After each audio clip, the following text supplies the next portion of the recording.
Might be working now. Give this another shot.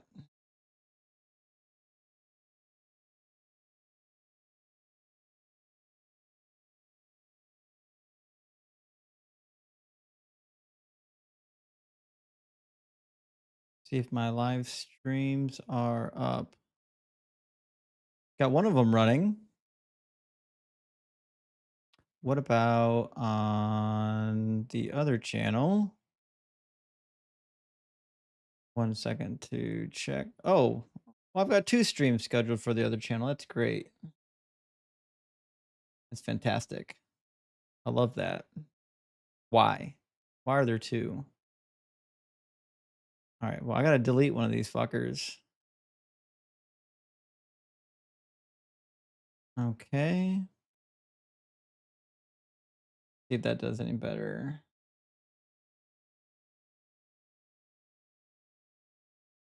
Although I don't know why it's not live. Should be live right now. Should be live on the Deconstruction Zone vertical channel. It is not live. I can only assume because it didn't use the correct stream key or some other bullshit. One day this software will actually work. Like I have a hope, deep inside my heart that eventually OBS will get their shit together and Streamlabs servers won't be laggy and the software will just fucking work. I don't know why it's not live right now on the vertical canvas. Let me try the vertical over again. Maybe because it was confused because there was 2 stream keys. Let's give it a shot now. I'm gonna hit go on DZ vertical. See if it goes live. I'm sure it won't. I'm sure it's not gonna work because why would it? Why would it work? Why would I expect that any of this software works? I swear eventually I'm just gonna have to write my own software package. Nothing drives me crazier, like absolutely insane, than having software that doesn't work. It's the most asinine thing ever. All right, give me a second to see.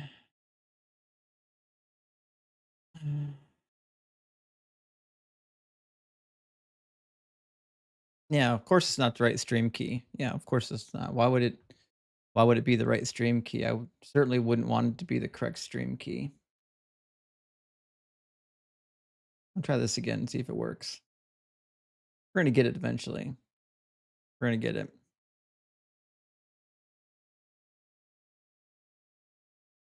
Mm.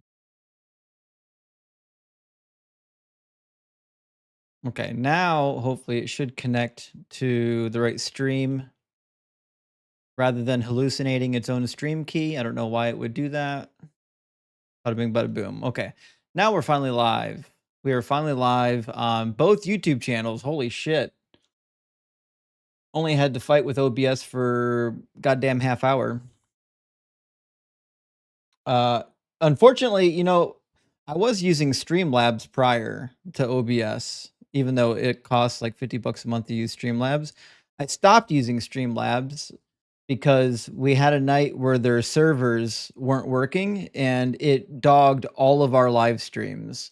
Twitch, YouTube, etc. It fucked up all of the live streams because their servers were having a bad night. So I was like, well, you know what? We can get around that just by doing direct streaming through OBS rather than going through somebody else's server.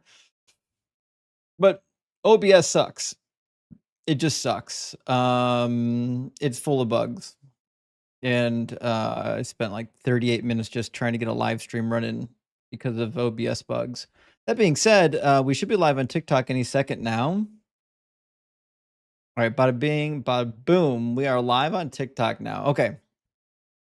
I think we got everything live. We're opening the guest boxes. The guest box is open on TikTok and on YouTube.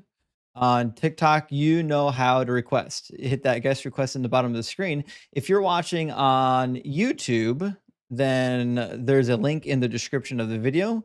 And there is also a link on the screen itself that you can manually type into your browser, and it can bring you into the guest request box, and we'll get you into the conversation. Now, with that, thank you for being patient, friends. We do have a couple super chats waiting for us. Chip says, "Praise Doug, the barbecue is about to begin." I hope so. I cannot stand fighting with software. Software should just work. You know what I mean? And Smack, thank you for the super chat. Says, I'm still trying to understand how Paul could just reinvent Christian doctrine without people going, wait, what? None of the other literate Christians noticed or objective. What process was there to get new doctrine approved? Well, there was no doctrine. That's what you have to realize, right? There was no doctrine. Like the early Christians didn't know Jesus. They didn't know Jesus's words. They had no idea what Jesus taught, right? So when Paul came around and said this is the official doctrine, what are they going to appeal to? They don't have the gospels. They don't have it. They don't have anything there they can appeal to. They're just like, well, this fucking guy claimed to have met the resurrected Jesus. I guess we should listen to him. He seems to be authoritative, right? The disciples vouched for him, so we just have to listen to this guy. And Helping Mega says, praise Doug and Sharon for saving Justin from the rapture and the Tuesday night cookout.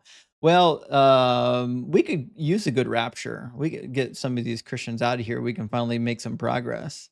But yeah, no rapture tonight, friends. You have to maybe read those horrible Tim LaHaye books a few more times, and we can get a better understanding of when the rapture is going to be. Apparently, he got some kind of answer for that, and or just watch the really bad Kirk Cameron movies. Rational Muscle, thank you for the $200 super chat. That is huge, my friend. I really appreciate that. Rational says, former youth minister here, been binging your vids, man. They've helped in many ways. Just wanted to support you and say thanks, and maybe we can grab a beer one day. I would be completely down for grabbing a beer with a former youth pastor. Super, super big W for supporting the channel. And man, glad to hear you're along the way on your deconstruction journey. I'm going to grab one more super chat. We'll get our first guest in here. TTV says, feel like we feel like we have seen you less since you went full time. Good to see you. TTV, I understand where you would get that impression. Yeah. So it is true. You know, I went full time and then like I had like 1 week, I don't know, maybe less than a week of streaming, and then I was on vacation with my son, and then I was streaming from another state. I'm finally back home, so you're going to be seeing a lot of me. So buckle up. The fun's just begun. Let's get Vass into the discussion. How you doing, Vass? Hello, can you hear me? Is my mic working? Yeah, I can hear you. Let me double check. Can everyone on TikTok and YouTube hear the guest? I've been having a lot of trouble with my mic recently, so I just wanted to make sure. Right. Actually, your mic seems to be working really good. Let me do one thing. Double check all the audio is turned on. Yeah, it looks like everyone can hear you, so we should be ready to rock and roll. Avast, are you at least 18? And are you a believer? I am 18 and I am not a believer, but I just wanted to thank you for doing what you do. I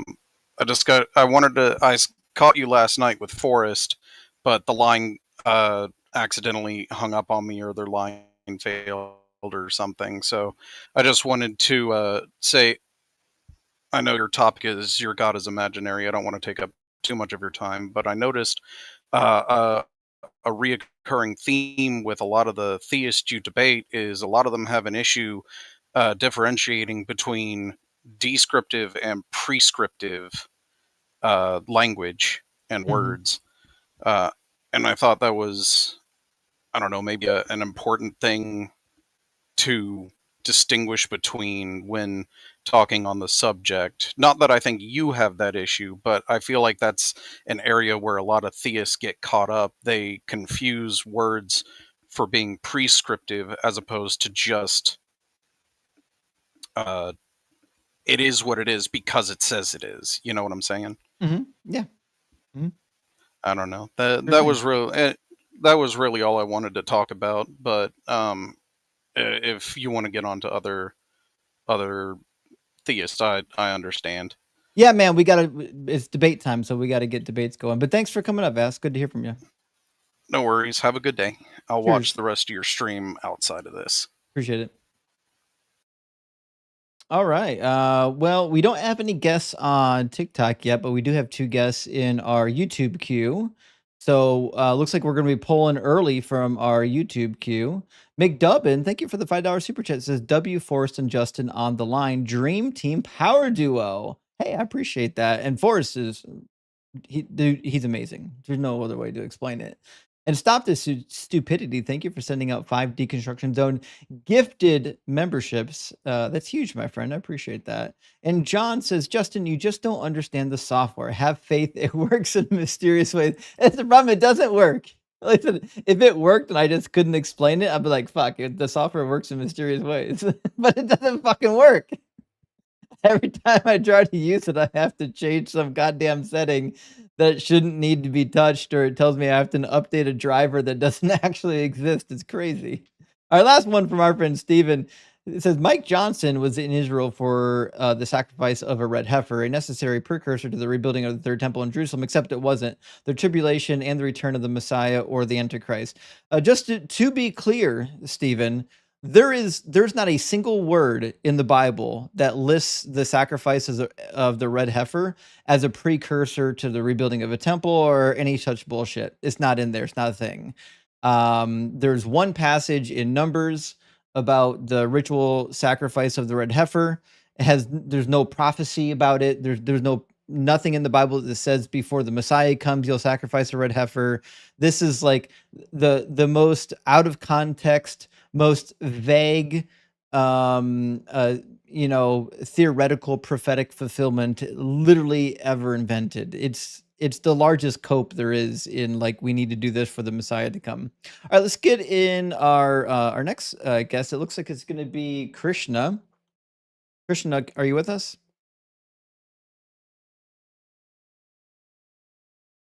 Krishna, I don't think your microphone's turned on. In fact, it says you has no microphone. There's no microphone selected. You didn't select a microphone when you entered the room. I can select one for you. See if that works. Also, your reception is pretty slow. Okay, is this okay? Yeah, we got you now. Yep. Okay, hi. First of all, praise Sharon. W Sharon.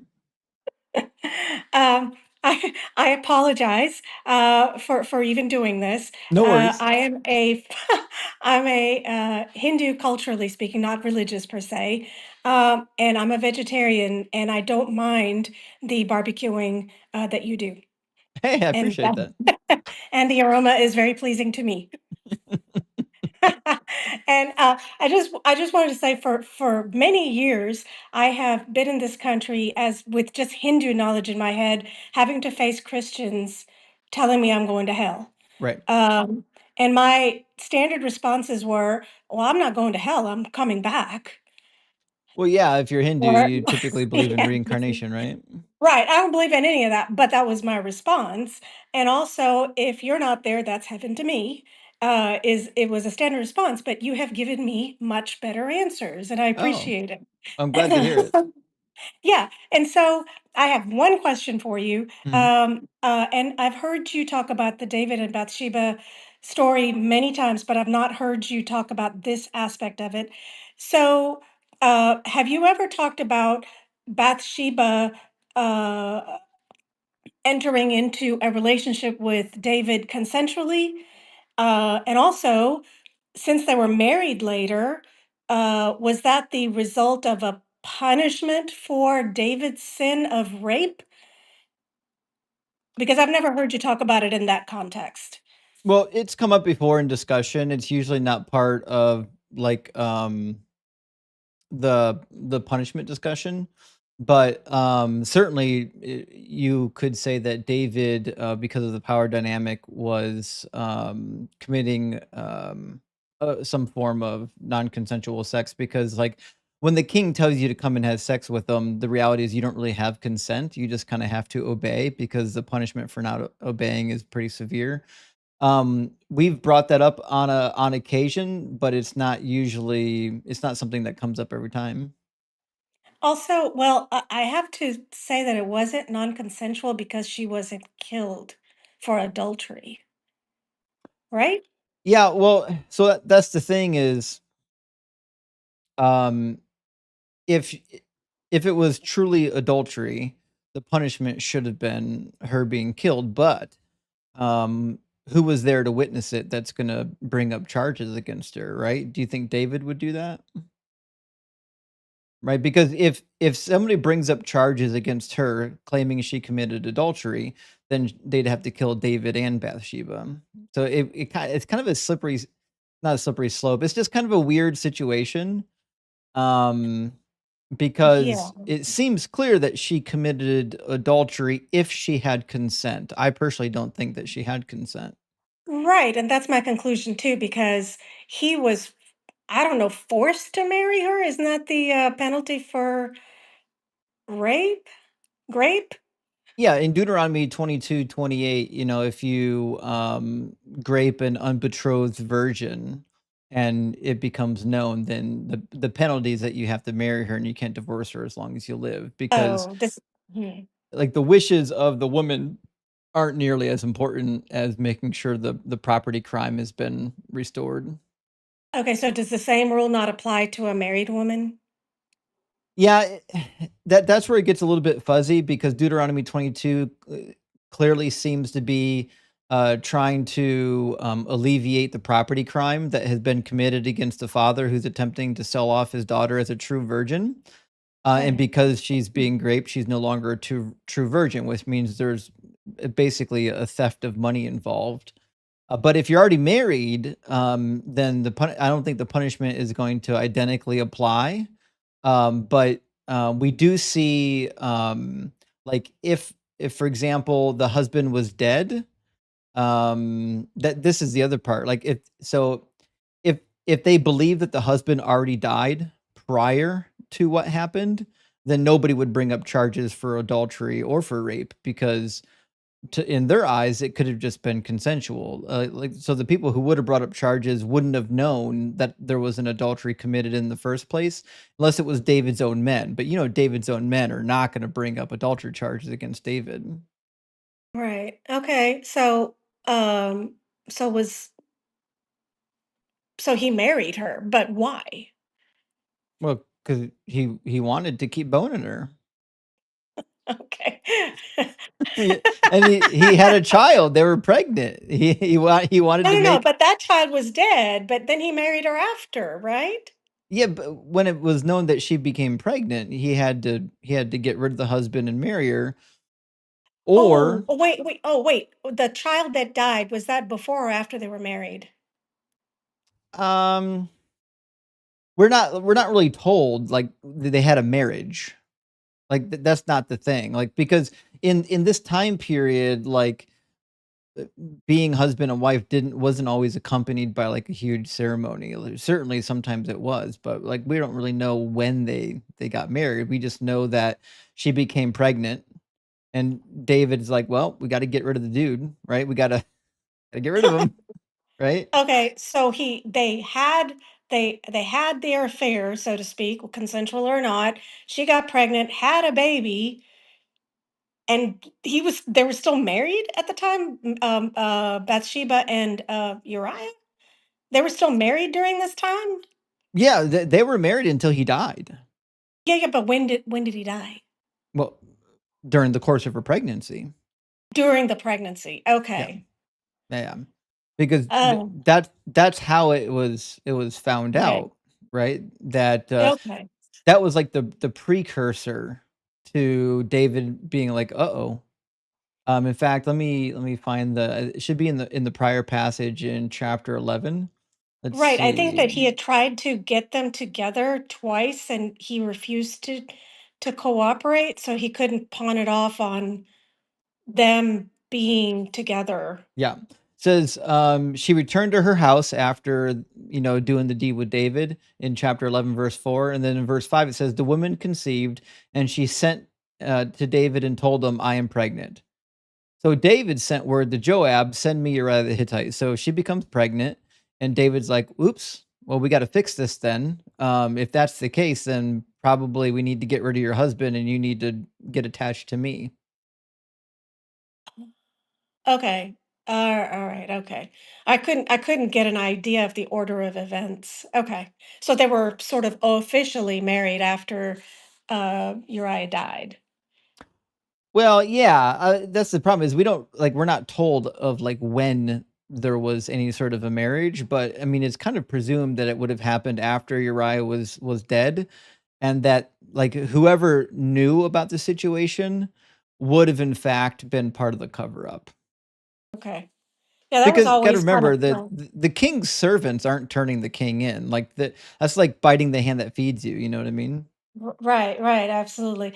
Well, those aspects were kind of unclear to me. Like, if she wasn't killed, or in some, yeah, like she was Mhm. she was either an adulterer or she was raped. One of the two. Yeah, I mean, personally, I think she was raped, and then it was, she became pregnant. Then Uriah had to get killed, and then she mourned. There's like a passing moment near the end of the chapter where it says she mourned for the death of her husband before she was taken into the house of David. Okay. But we're not told specifically like when those events happened, like 30 days, 90 days. My guess is that she probably mourned as quickly as possible because David was probably in a hurry to get her transferred over to his house before she Mhm. started showing. You know what I mean? Because once she starts Right. showing, you know, that's when things get Okay, get okay. hairy, right? So my guess is immediately after Uriah died, they probably did the minimum 7 days of mourning. Now, in this time period, it would have been customary to do 30 days of mourning, but, like, you could still do a minimum time of mourning for 7 days. Okay. Um, Mhm. but we're not really told.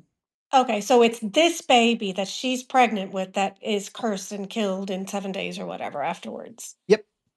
Mhm. Okay, okay. So they go off and they eventually have more children. Like, I believe so, but I don't, because he had multiple wives. I forget which children came from which wife. I think, was it Solomon? Am I getting that wrong? I Solomon? don't recall, unfortunately. He's got, Okay. at least, like, 6 wives that are named in the Bible. Okay, okay. Anyway, I'm so sorry. I'm not arguing with you at all, so you need to get to people you are wanting to argue with. So, Yeah, we gotta do some debates. I thank you for your time, and it's been a pleasure. Thank you. Thank you, Christian. Bye-bye. All right, we're gonna move on to our next guest. Let me grab just one, two. I got 3 super chats from our friend Dan. Says you and Forrest together was awesome last night. The way you approached Rebecca's call was absolutely touching. I'm glad she chose that show to call into. Thank you for everything you do. Well, thank you, Dan. I appreciate that. And I think a lot of us felt Rebecca's pain. Like a lot of us that went through deconstruction when we heard Rebecca, like we were taken back to those moments where we were feeling some of the same things. And how does your heart not go out to Rebecca for having that kind of a courage to reach out and talk to somebody about it?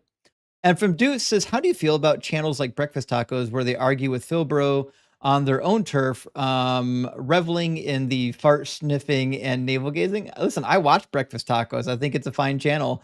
I leave the philosophy to the philosophy people, though. I try to stay in my lane. But Breakfast Tacos, love him. I think he's dope. I love his presuppositional argumentation for atheism. And Eris says, fun fact, in 1920, Manuel Herrick nicknamed the Okie Jesus congressman who claimed that he was literally Jesus was elected to the House of Reps, serving Oklahoma for a term. He was a con man as well. I couldn't have guessed. Actually, I've never heard of this particular clown, but listen, there's a bunch of people on TikTok that we've had up here claiming to be like the new Jesus or the resurrected Jesus. And it's always a hoot. Always a hoot. All right, we're gonna get the layman in here. Layman been waiting in our YouTube queue for a little bit. How you doing, Layman? Hey, what's going on? Can you hear me? Yeah, I can hear you. Hey, how are you today? Doing good. How are you? Hey, I'm hanging in there. Cool. So, So, go ahead. Layman, are you at least 18 and do you believe in some kind of a god? I am way beyond 18. I'm a senior citizen in my family. We don't live very long. Got bad genes. I'm sorry to hear that. Oh, it's all good. But yeah, I believe in God. Cool. And any particular God? No, I believe that most religions believe in something fundamentally similar and superficially different. So Okay. Do you believe in just one God or multiple gods or just one, because there would have to be some kind of differentiating factor, which I'm not. I think that would become problematic if I tried to imagine it. do you believe in spirits? I do. Okay. Do you think spirits are created or eternal? That's a good question. I think that there's one eternal spirit, and then there's other spirits that kind of are emergent from that fundamental spirit. So created or eternal? Both. So there's one eternal spirit, and then there's multiple created spirits or emergent. Well, eternally emergent or created emergent? What's the distinction there? If it's created emergent, that means it came into being at a specific point in time. If it's eternal, it just means it's eternally coming from the nature of the spirit. I think it would be according to time, according to you and I, but I don't believe that time is fundamental either, time or space. Yeah, but I'm asking you, did the spirits always exist? Was No, there they was I there mean, if you're was talking there about ever the a state in which the spirits did not exist and the God did exist? sure. Okay, that means they're created. Cool. So, what would be the most compelling evidence or argument for this like theistic God concept being true? I think my inability to doubt it. I can I consider myself a skeptic. At least I try to. I mean, maybe I'm doing it wrong. Well, my I ability to doubt it then would be evidence that it's not true? or that we're doubting different things. No, I don't think so. Why not? Because my doubt encompasses all the theistic concepts. So you believe in the affirmation of a universal negative? Can you substantiate that claim? No, I said I doubt all of the theistic concepts. Have you heard all of the theistic concepts? There are Uh, all thousands of them. all the ones I know of. Okay, so no, that's fair. But you haven't heard of mine. You doubt I, it already? I'm already doubtful of what you've told me, so give me something else. Something else. I I mean, mean, I did want to interact with your prompt. Your God is imaginary. yeah, can you prove me wrong? I don't know if I can prove you wrong, but I know that in There you go. psychological terms or in cognitive science terms, something imaginary is going to be some mental representation or scenario not present to the senses, or something that exists in the mind's image making capacity. And that is not God for the majority of people who believe in God. You can't really make an image of God in your mind. It's something you've never really experienced with your senses. So I can imagine an apple, namely because I've tasted them, I've held them, I've smelled them. I can dream about things that I've experienced on a day to day basis, but God would seem to be very resistant to that kind of categorization. Oh, I can imagine it, God. Not even hard. I've been doing it like all my life. What does he look like? Well, which God? The immaterial God or the biblical God? Because the biblical God has hands, face, feet, so on and so forth. He looks just like a human. The biblical God does? Yeah. Well, the biblical God, it says, I think the biblical God says, God is not a man that he should lie, nor the Son of Man that he should I repent, didn't something say he like that. was a man. Oh, He looks like a man. you mean he can take on the image of man? Yeah, of course. I believe that he's done that with you and I. Believe that you and I are a part of the masks of God. That's emergence in Oh, my view. so you believe in the Bible? I do. That's one of the wisdom So traditions you're I pull from most often. so you're a Christian? I'm a Christian mystic. So I mean, I believe in all of the mystic traditions. So that would be Sufism in Islam, definitely Buddhism, Hinduism. Like I said before, the You majority of the you religions are believe in fundamentally Islam similar. and the Bible? Sure. Yeah. Sufism was the teachings of Ibn Arabi, so it would be different than the Islam that you're probably familiar with. Okay, so not all Islam, just a very like specific type of Islam. Yeah, mysticism. Okay, and do you think that the Quran is completely true or just partially true? Unfortunately, I haven't read the entire Quran. I'm trying to memorize the all of the names of Allah right now as a study, but yeah, I think that there's a lot of wisdom to be gleaned there. And you would probably say the same about the Bible. There's like some true stuff and some not true stuff in the Bible. Yeah, and I think it's I mean, a lot of different perspectives. The Bible is a library, of course. It's not just a book you can read straight through like Harry Potter. Although I've read it straight through like Harry Potter. So what would be like your tool? What do you use to determine which parts of these books are true and which parts are not?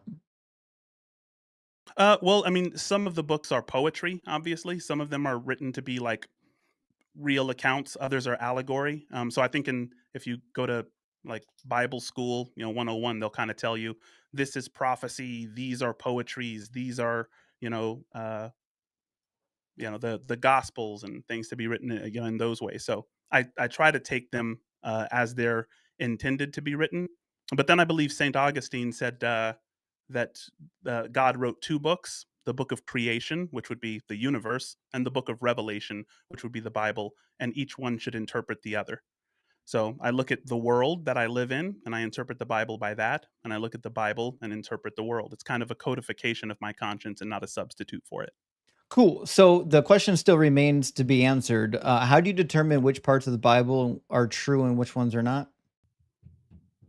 Uh, I mean, that would be up to like historians and Great. biblical critics. Yeah, Okay, so you're just like comparing the Bible to I reality and you're saying, well, this part seems to match reality, therefore it's true?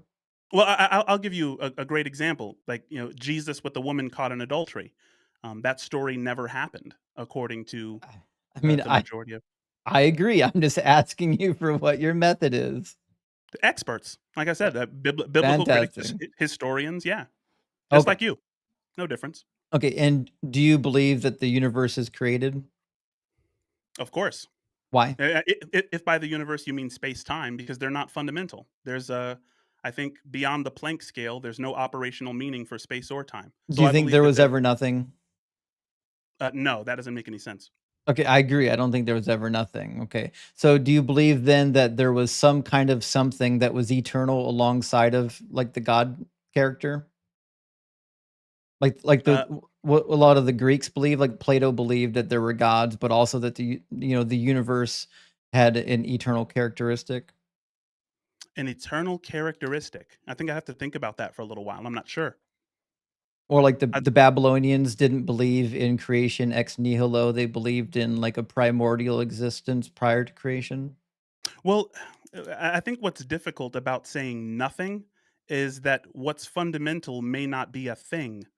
There's a book by Ian McGilchrist called "The Matter with Things." Right? It's like we think in terms of things which are bound within space and within time, but what's fundamental may not be in that categorization, but it still is not nothing. I agree. Yeah, Yeah. if it's not nothing, then it's clearly something. That's what I'm trying to figure out. Do you believe that there was ever a state where there was just nothing except for the God? Yes. Yeah. Okay. Okay, and so you believe that the God created everything from nothing then?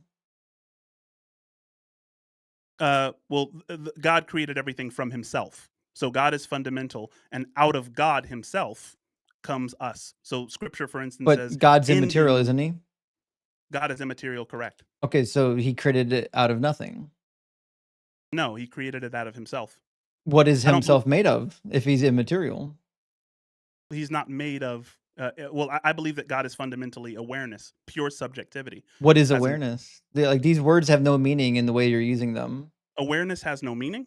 The way you're using it. Yeah. If you're saying God is awareness, what does that even mean? The pure subjectivity What without does an that object mean? distinction.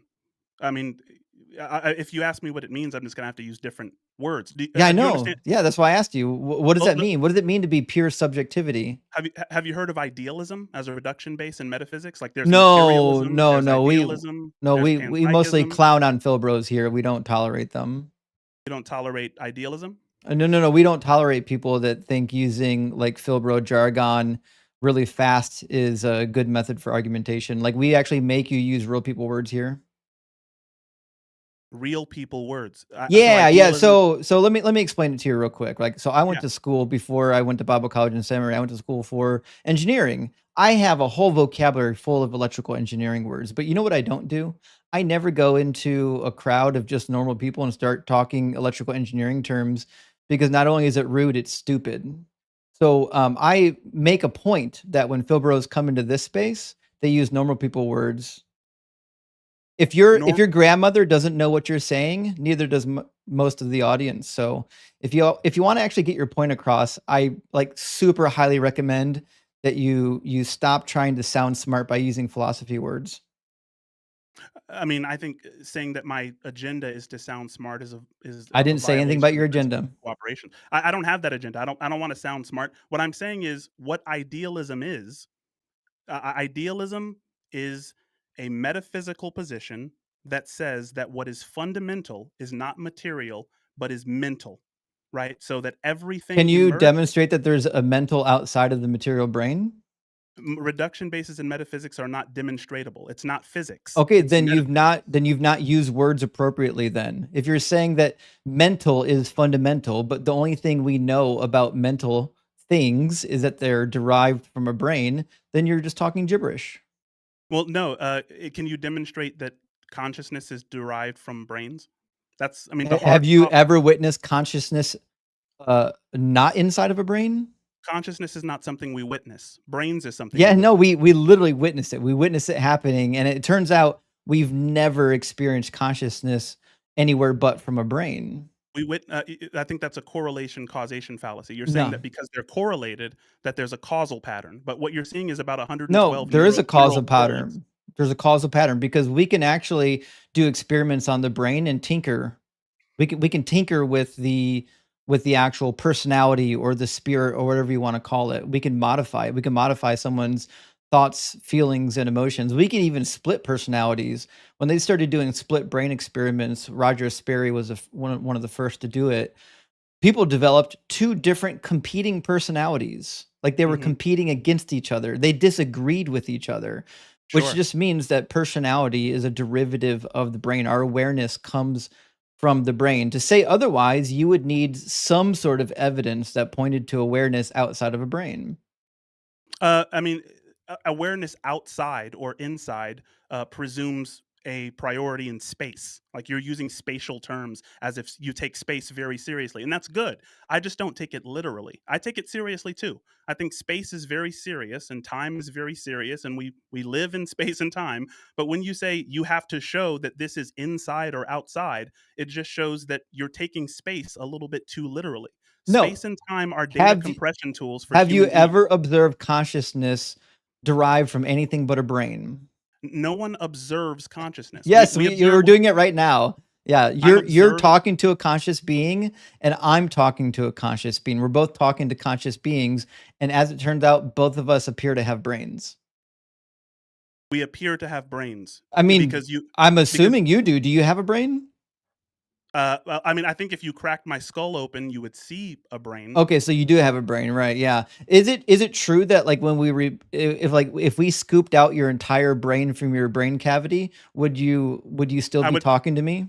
I would stop showing signs of consciousness. Would you But are yeah, we? you wouldn't be having a conscious experience, would you? Yeah, because No, consciousness this I said I would. crazy I thing, said I would stop showing consciousness signs of seems consciousness. seems to be a derivative of the brain.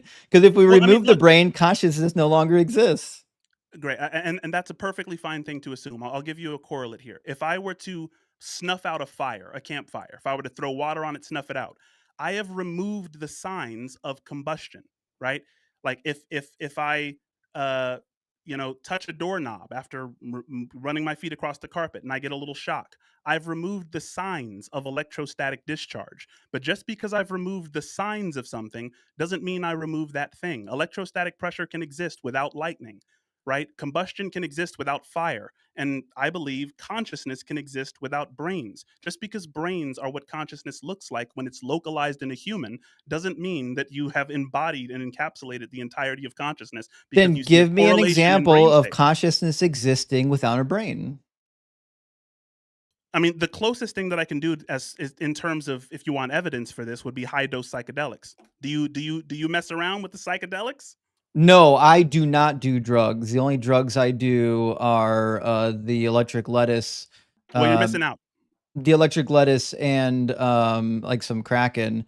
That being said, there's been lots of experiments done on like DMT and various other Yeah. substances and how people feel like they're having out of body experiences. But in all of the laboratory settings, where we've done the experiments, nobody can validate like an out of body experience. They think they are. They really believe they're having out of body experiences, but for some reason they just can never validate it.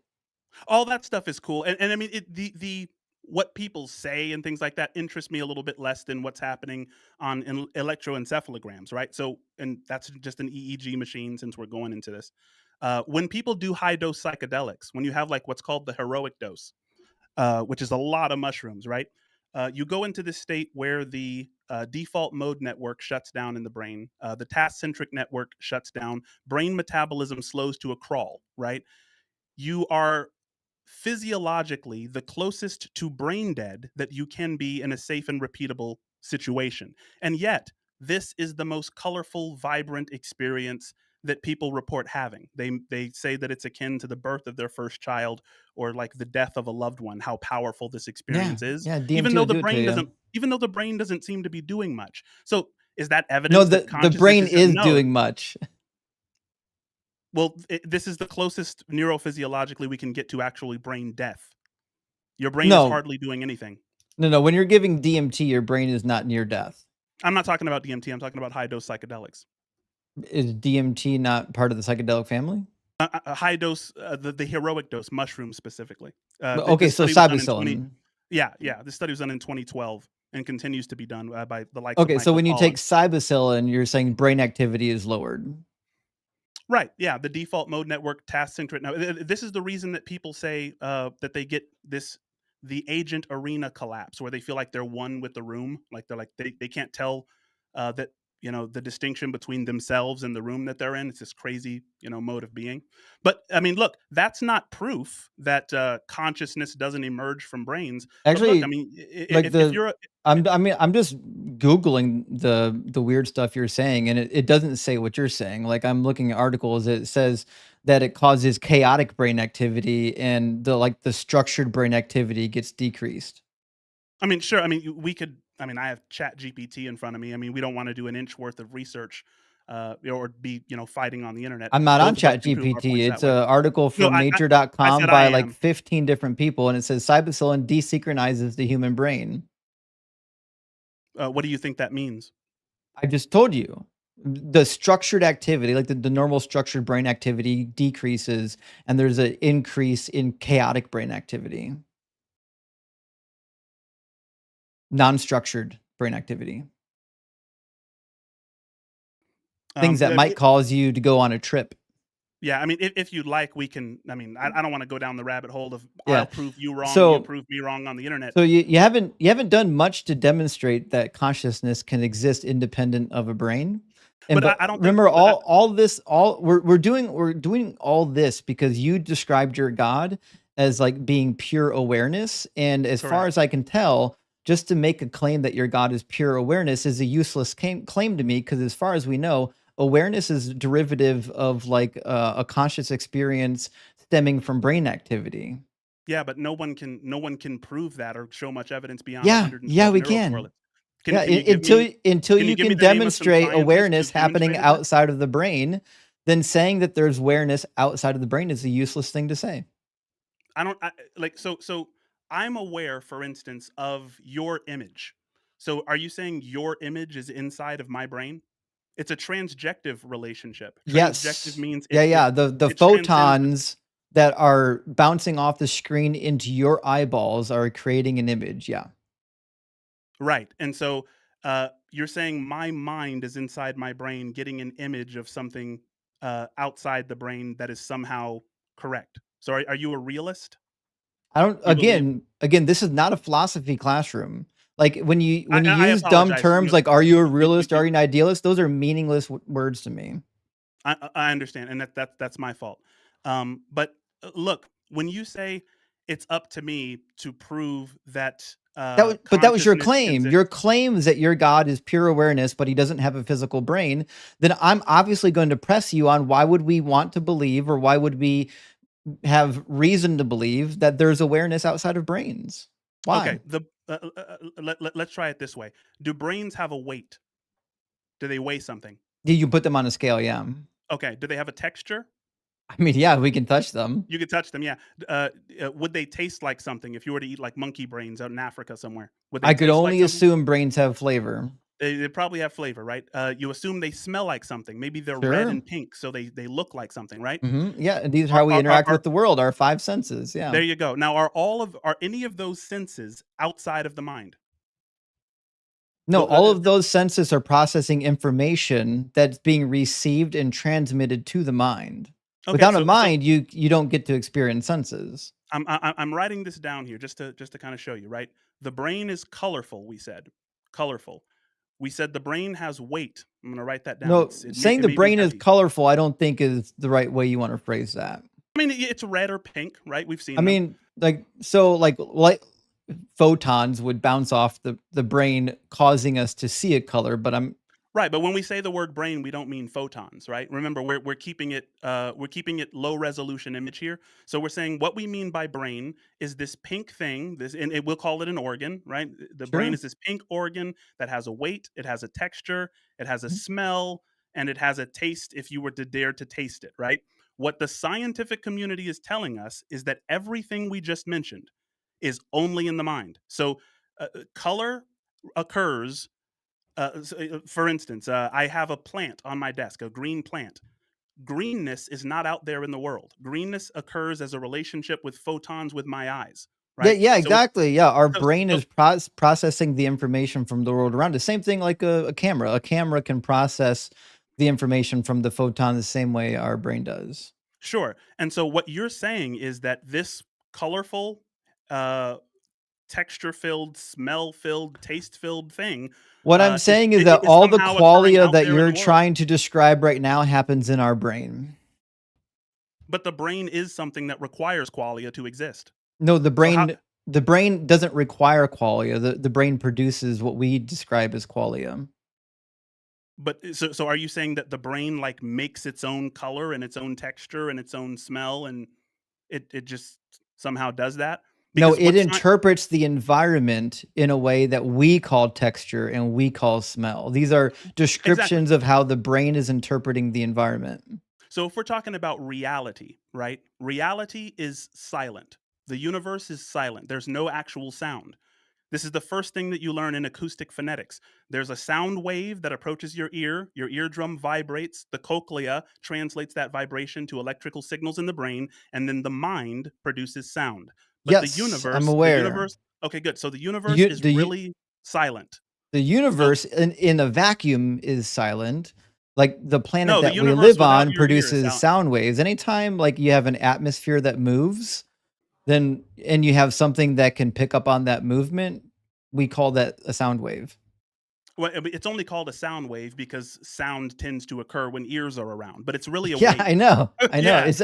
I agree. It's a wave. Yeah, Okay. and So, still none of this demonstrates that you can have a mind without an actual brain. hear me out. What I'm saying is you can't have a brain. Like if I showed you a brain, do you think it would have any of the attributes we just gave to the word brain without a mind? Pinkness, No, redness, weight, you texture, you smell, keep talking taste. about the mind as though it's different from the brain. The mind is the part of the brain. Like it's what the brain does. The brain Wait a is second. producing minds. Wait a second. Can you smell my mind? Can you smell the color blue? No. Oh, see, there you go. Yeah, you're just making category But errors no, now. Like, no, no. can you hear? Can you hear the No, number dude, 2? No, you can't. bro. You're just The using mind. category errors No, now I'm saying the mind doesn't have anything we just attributed to the brain. So how could you say the mind is the brain? because the The mind is not. is the brain. The mind and the brain are the same thing. Your mind is inside of your brain. Again, until you can demonstrate that there's some sort of awareness outside of the physical pink lump between your ears, then this argument's silly. Tell me about so I just interviewed you kind of about the brain. You gave me a bunch of properties. Let's do that same thing for awareness. What size is awareness? Since it's inside the brain, what size is it? Category error. Okay, so there's no size. It's a How, category error. how about color? What color is awareness since it's in the Again, brain? it's a category error. Okay, so it doesn't have any of these attributes. It's colorless, sizeless, Good- tasteless, Because, immaterial. because awareness is a description, it's not a thing. It's a category error. You keep using words as nouns that Wait, are wait, wait. adjectives. Awareness is not a thing. It's something that our brain does. It's a process. Are you saying awareness is a property? It's a process. It's something our brain produces. Our brain, It's producing awareness. It's a way our brain interacts, just like a CPU processes. okay. The human brain biases experience for human beings, right? It doesn't give us access to the truth. It gives us access to fitness points. We weren't evolved to interact with the It truth. gives us access to whatever data it has available to it. No, it doesn't. We would be paralyzed by the complexity of reality if that were the case. No, you would be paralyzed, not me. So you think you're It sounds like you're paralyzed by non-reality. Your brain is literally paralyzed by this idea of a mythical, immaterial awareness floating around in outer space. I'm not paralyzed by that. You are. We can get into the ad hominems. I'm going to leave it out of the meta space. What I'm saying is we foreground and we background things in order to exist. You can't pay attention to everything. There are too many facts. Is that no, we agree. Yeah, there's subconscious processing happening in your brain. Okay, so if you ignore the majority of things in order to, like, even if you're listening to my voice, you're ignoring background noises. If you're paying attention to anything visually, you're ignoring other things, right? So what? Notice how nothing you ever bring up does anything to demonstrate that like awareness happens outside our brains. You notice how I keep asking you over and over and over again to demonstrate that awareness happens outside of brains, and then you just revert to some other talking point that doesn't actually give me that proof. I already. Why is that? How about you say something honest and say, I can't demonstrate that awareness happens independent of brains? I think the first thing that I said to you was that metaphysics is not physics. So we'll start from the beginning then. Can you demonstrate that awareness happens outside of brains? No, it's not physics. You can't. Okay, thank you. Okay, so we can move on then. You have no evidence that awareness happens outside of brains. Neither do you. So then saying that there is awareness outside of brains is a useless statement. Saying that God is pure awareness, even though he lacks a brain, is a useless statement. It's not sophistry, it's just true. Oh, and he ran. Okay. Whatever. Listen, I don't think he did it on purpose. I don't think he meant to assume the burden of proving awareness outside of the brain. I think he stumbled into that one by accident because he wasn't assuming I'd press him on it. But what a dumb thing to say. What a dumb thing to say is that my God is pure awareness. How could you not know I wouldn't press you on awareness without brains? Anyways, let me grab a couple super chats. We'll get our next guest in here.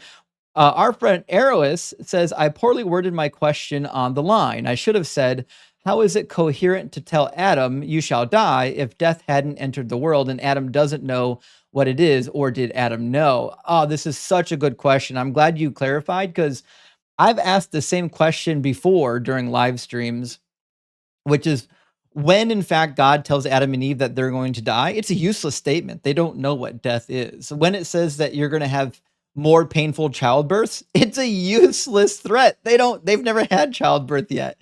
So like, it's funny, like there's so many anachronisms in Genesis, it's hard to keep count.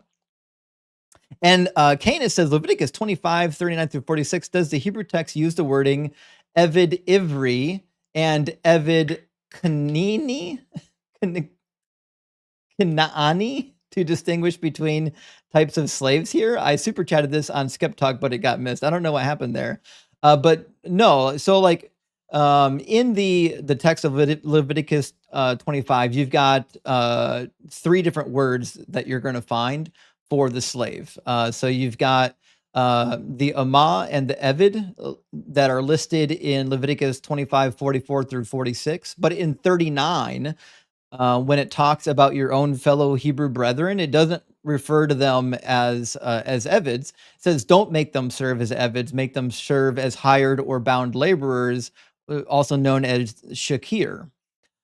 So it seems pretty clear in Leviticus 25, 39 that the Hebrews are hired laborers, and that the foreigners are the Eved and the Amah, and it refers to them as literal property and possession to be inherited to their children and their grandchildren, right? And so I think like having a debate on, well, which word for slave did they use? I don't know if that even matters. Once once it says that they'll be your property, the conversation's over. They're a slave, right? It doesn't matter how you interpret the word Evid.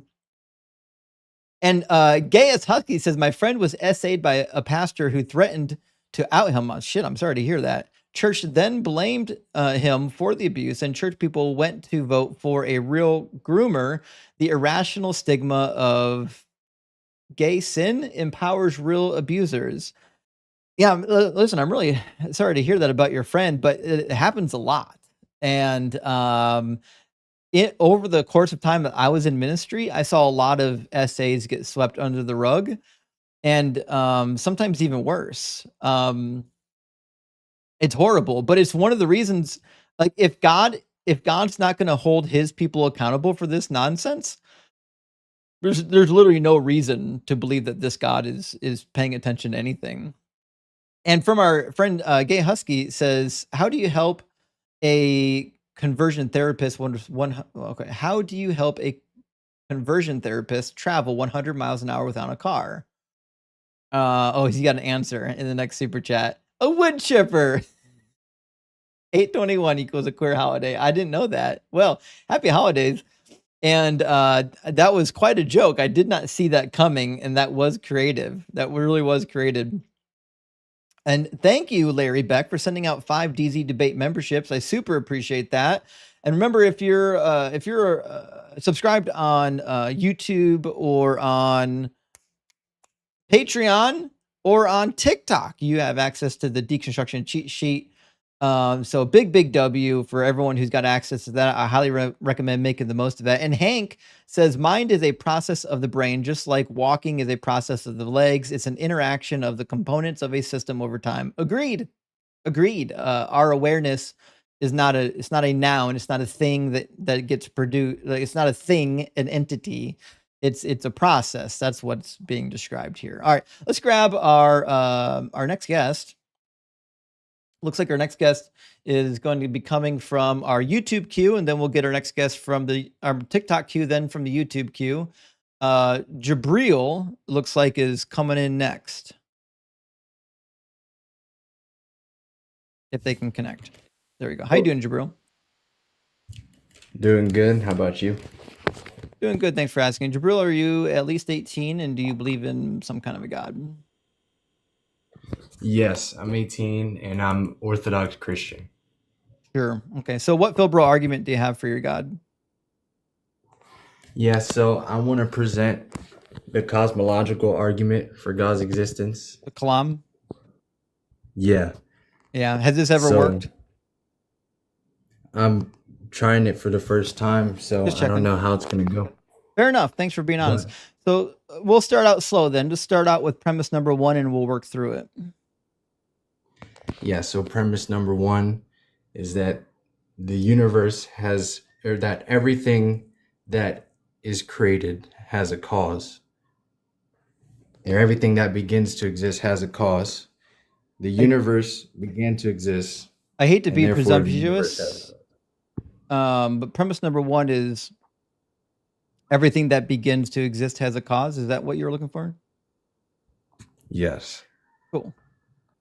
And then premise number 2 is usually the universe began to exist, right? Yes. So then the conclusion would be the universe has a cause? Yes. Okay.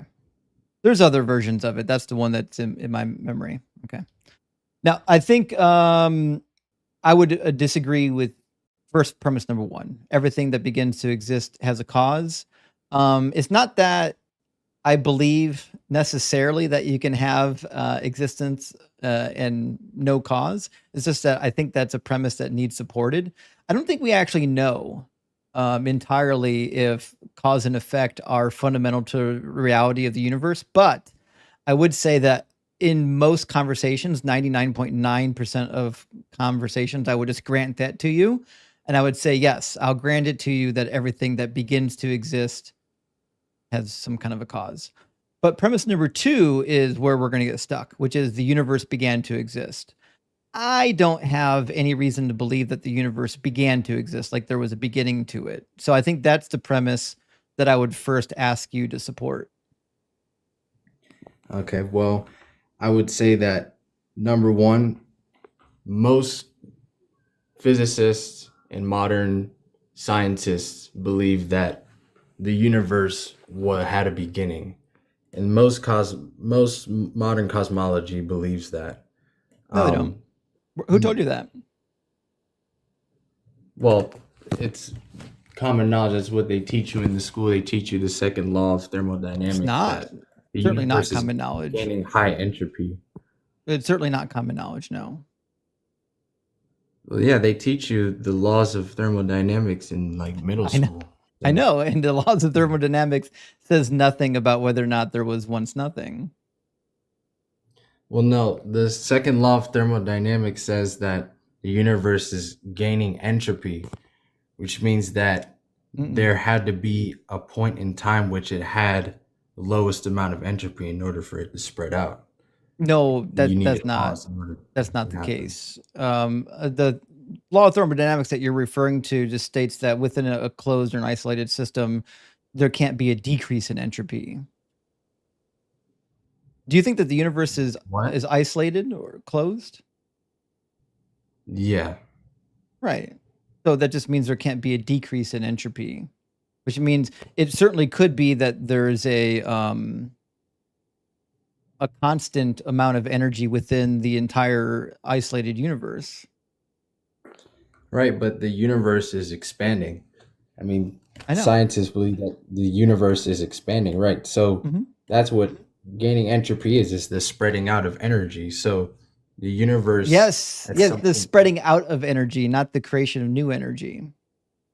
Right? Right. So if energy is conserved throughout the universe, that means it's not increasing or decreasing, it's conserved. Well, the second law of thermodynamics shows that there is the universe is gaining more entropy. So that means that there has to be a cause for that spreading out of the entropy. There has to be a cause for the expansion of the universe. Again, first of all, you're talking about two different things, right? Whether or not our universe is gaining energy is different than whether or not our universe is not gaining energy, losing energy. It's not losing or gaining energy. That's what I keep saying, right? If energy in the universe is conserved, then we're certainly not gaining any energy.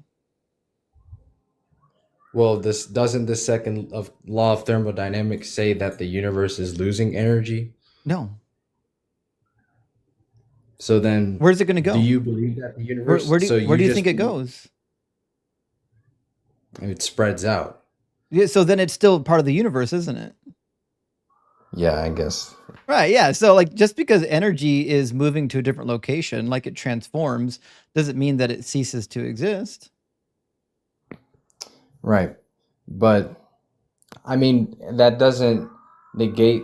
That doesn't support the idea of an eternal universe, though, either. Well, I didn't say it did. I mean, there is reason to believe in an eternal universe, though. Well, my position still stands that most modern scientists believe that the universe had a beginning at the Big Bang, and that it's not an eternal. They don't believe that. And that it didn't eternally exist. Jabril, I don't know who told you that, but that's not true. That's not what they believe. I mean, like, I could do a quick Google search right now and give you... I actually have an actual tally from a recent survey that was done of physicists on this particular matter that was given to me by a physicist who literally went to the conference. Let me put it on the screen. Why is it not showing on the screen? Oops, I guess. Yeah, I mean, like, Edwin Hubble, Stephen Hawking... I mean, they all believed in the Big Bang. I believe in the Big Bang too, yeah, but the Big Bang is not a statement on nothing happening or nothing existing before the Big Bang. So in the latest survey, they asked, in your opinion, what explains, I got to zoom out for a second, what explains the values of physical constants of nature, claimed anthropic coincidences, and then my text cut off. Actually, this was a wrong survey. This is about something else. I apologize for that. I pulled up the wrong survey. These are just referring to the fine-tuning arguments. I'll have to get back to you on the other survey I was looking for. But that being said, let's recognize that I think you're about to misquote Stephen Hawking's, and you're also going to forget what he said at the end of his life, which is that there's nothing wrong with infinite regresses. Okay.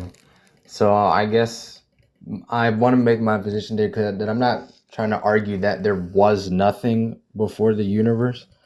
I'm arguing that there had to be something before the universe in order to cause it to exist. Yeah, we'll address that. Okay, so here's the other survey. The survey question was, in your opinion, how should we understand the Big Bang? And the first option was an absolute beginning of time with a singularity at its start. And 11% were of that opinion. 6% said an absolute beginning of time, but without a singularity. And then 68% said a theory that says the universe evolved from a hot, dense state that says nothing about whether or not there was an absolute beginning of time or not. 68%. Okay. That's interesting. I didn't know that. Yeah. I think there was a consensus, I don't know, maybe 150 years ago, that the Big Bang was, the start of like the universe from nothing. And then, but since then, we've done more science. Okay, so can I ask you, do you believe that the universe existed eternally, like it doesn't have a beginning, or do you believe that it did? I do. I think that the universe always existed in some state, even if that state was just like a quantum field. I don't believe that it was only a quantum field, although there's a good case to be made for that.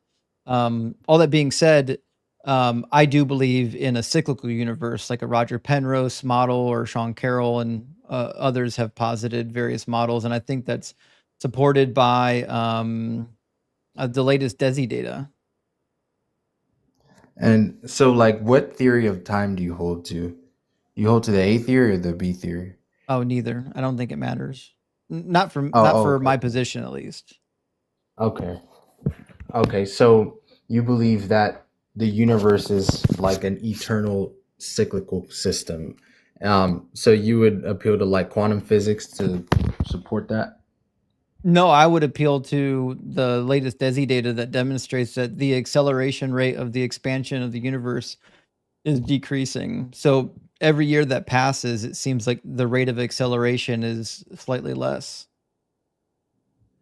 And so how would that point to an eternal universe? Well, first of all, there's two things. That points to a cyclical universe, not an eternal universe. Oh, a cyclical universe. Right, because if it completely stops accelerating over the course of time, then in fact gravity would eventually just pull it in. But that to me is evidence of a cyclical universe. I don't know if it's direct evidence of an eternal universe. But I think there's a couple of reasons to believe in an eternal universe. One is we have no reason to believe that there was ever nothing. And we know for a fact that there is something, right? So if you can't get something from nothing and there is in fact something, I have no reason to believe that there was never nothing. Now, in this respect, you and I agree. Neither one of us believe there was ever nothing. You believe that your God was there, and I believe that the universe is eternal, right? So if that's the case, like I'm going to pick the thing that I know exists. Like I know the universe exists, and there's no actual problem with the universe existing forever, other than it makes theists upset. Versus like the God hypothesis, we have no evidence for the God hypothesis whatsoever. Okay, so I guess I would try to argue then that maybe since I can't really prove God's existence through this type of argument, I guess I would then try to say that just like how you can't prove that there's meaning behind the words that we're saying, but you just believe that there are and that we should ought to believe that there's meaning behind these words.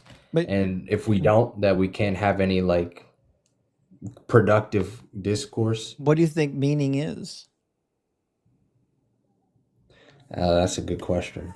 Because like when we say words have meanings, which I'll stand behind all day, I agree that words have meanings, but we give the words the meaning. Like we decide what the meaning is. Like if I point at a rock and I say rock, well, I'm letting you know that when I say rock, I mean that thing over there. Okay. So then, truth. Do you believe that truth is something that we define, or do you believe that truth is something that can be discovered? Hey man, that's a good question. Okay, so I don't think either of those questions fit because I don't think truth is a thing.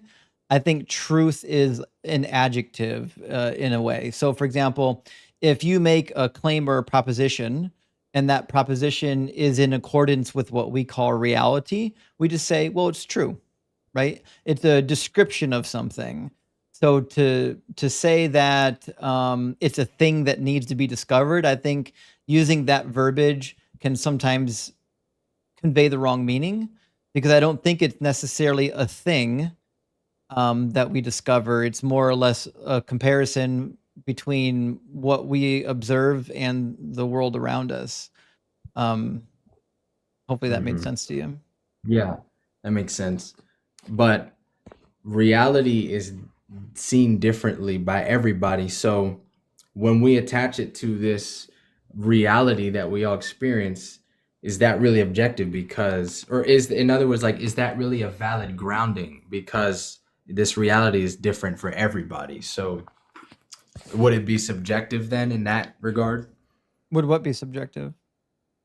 This truth, the Well, truth. Do you think? Yeah. so if we're defining truth as propositions that are in accordance with reality, the only way to determine if that is true is by using our brains. Like we have to use our brains to observe the reality we live in and compare it to the proposition, right? So in that sense, you would have to admit that whatever we define truth as, it's inherently subjective because there's no way to know unless we use our brain. Like even doing math is a subjective process even though we're interacting with something that has like objective value.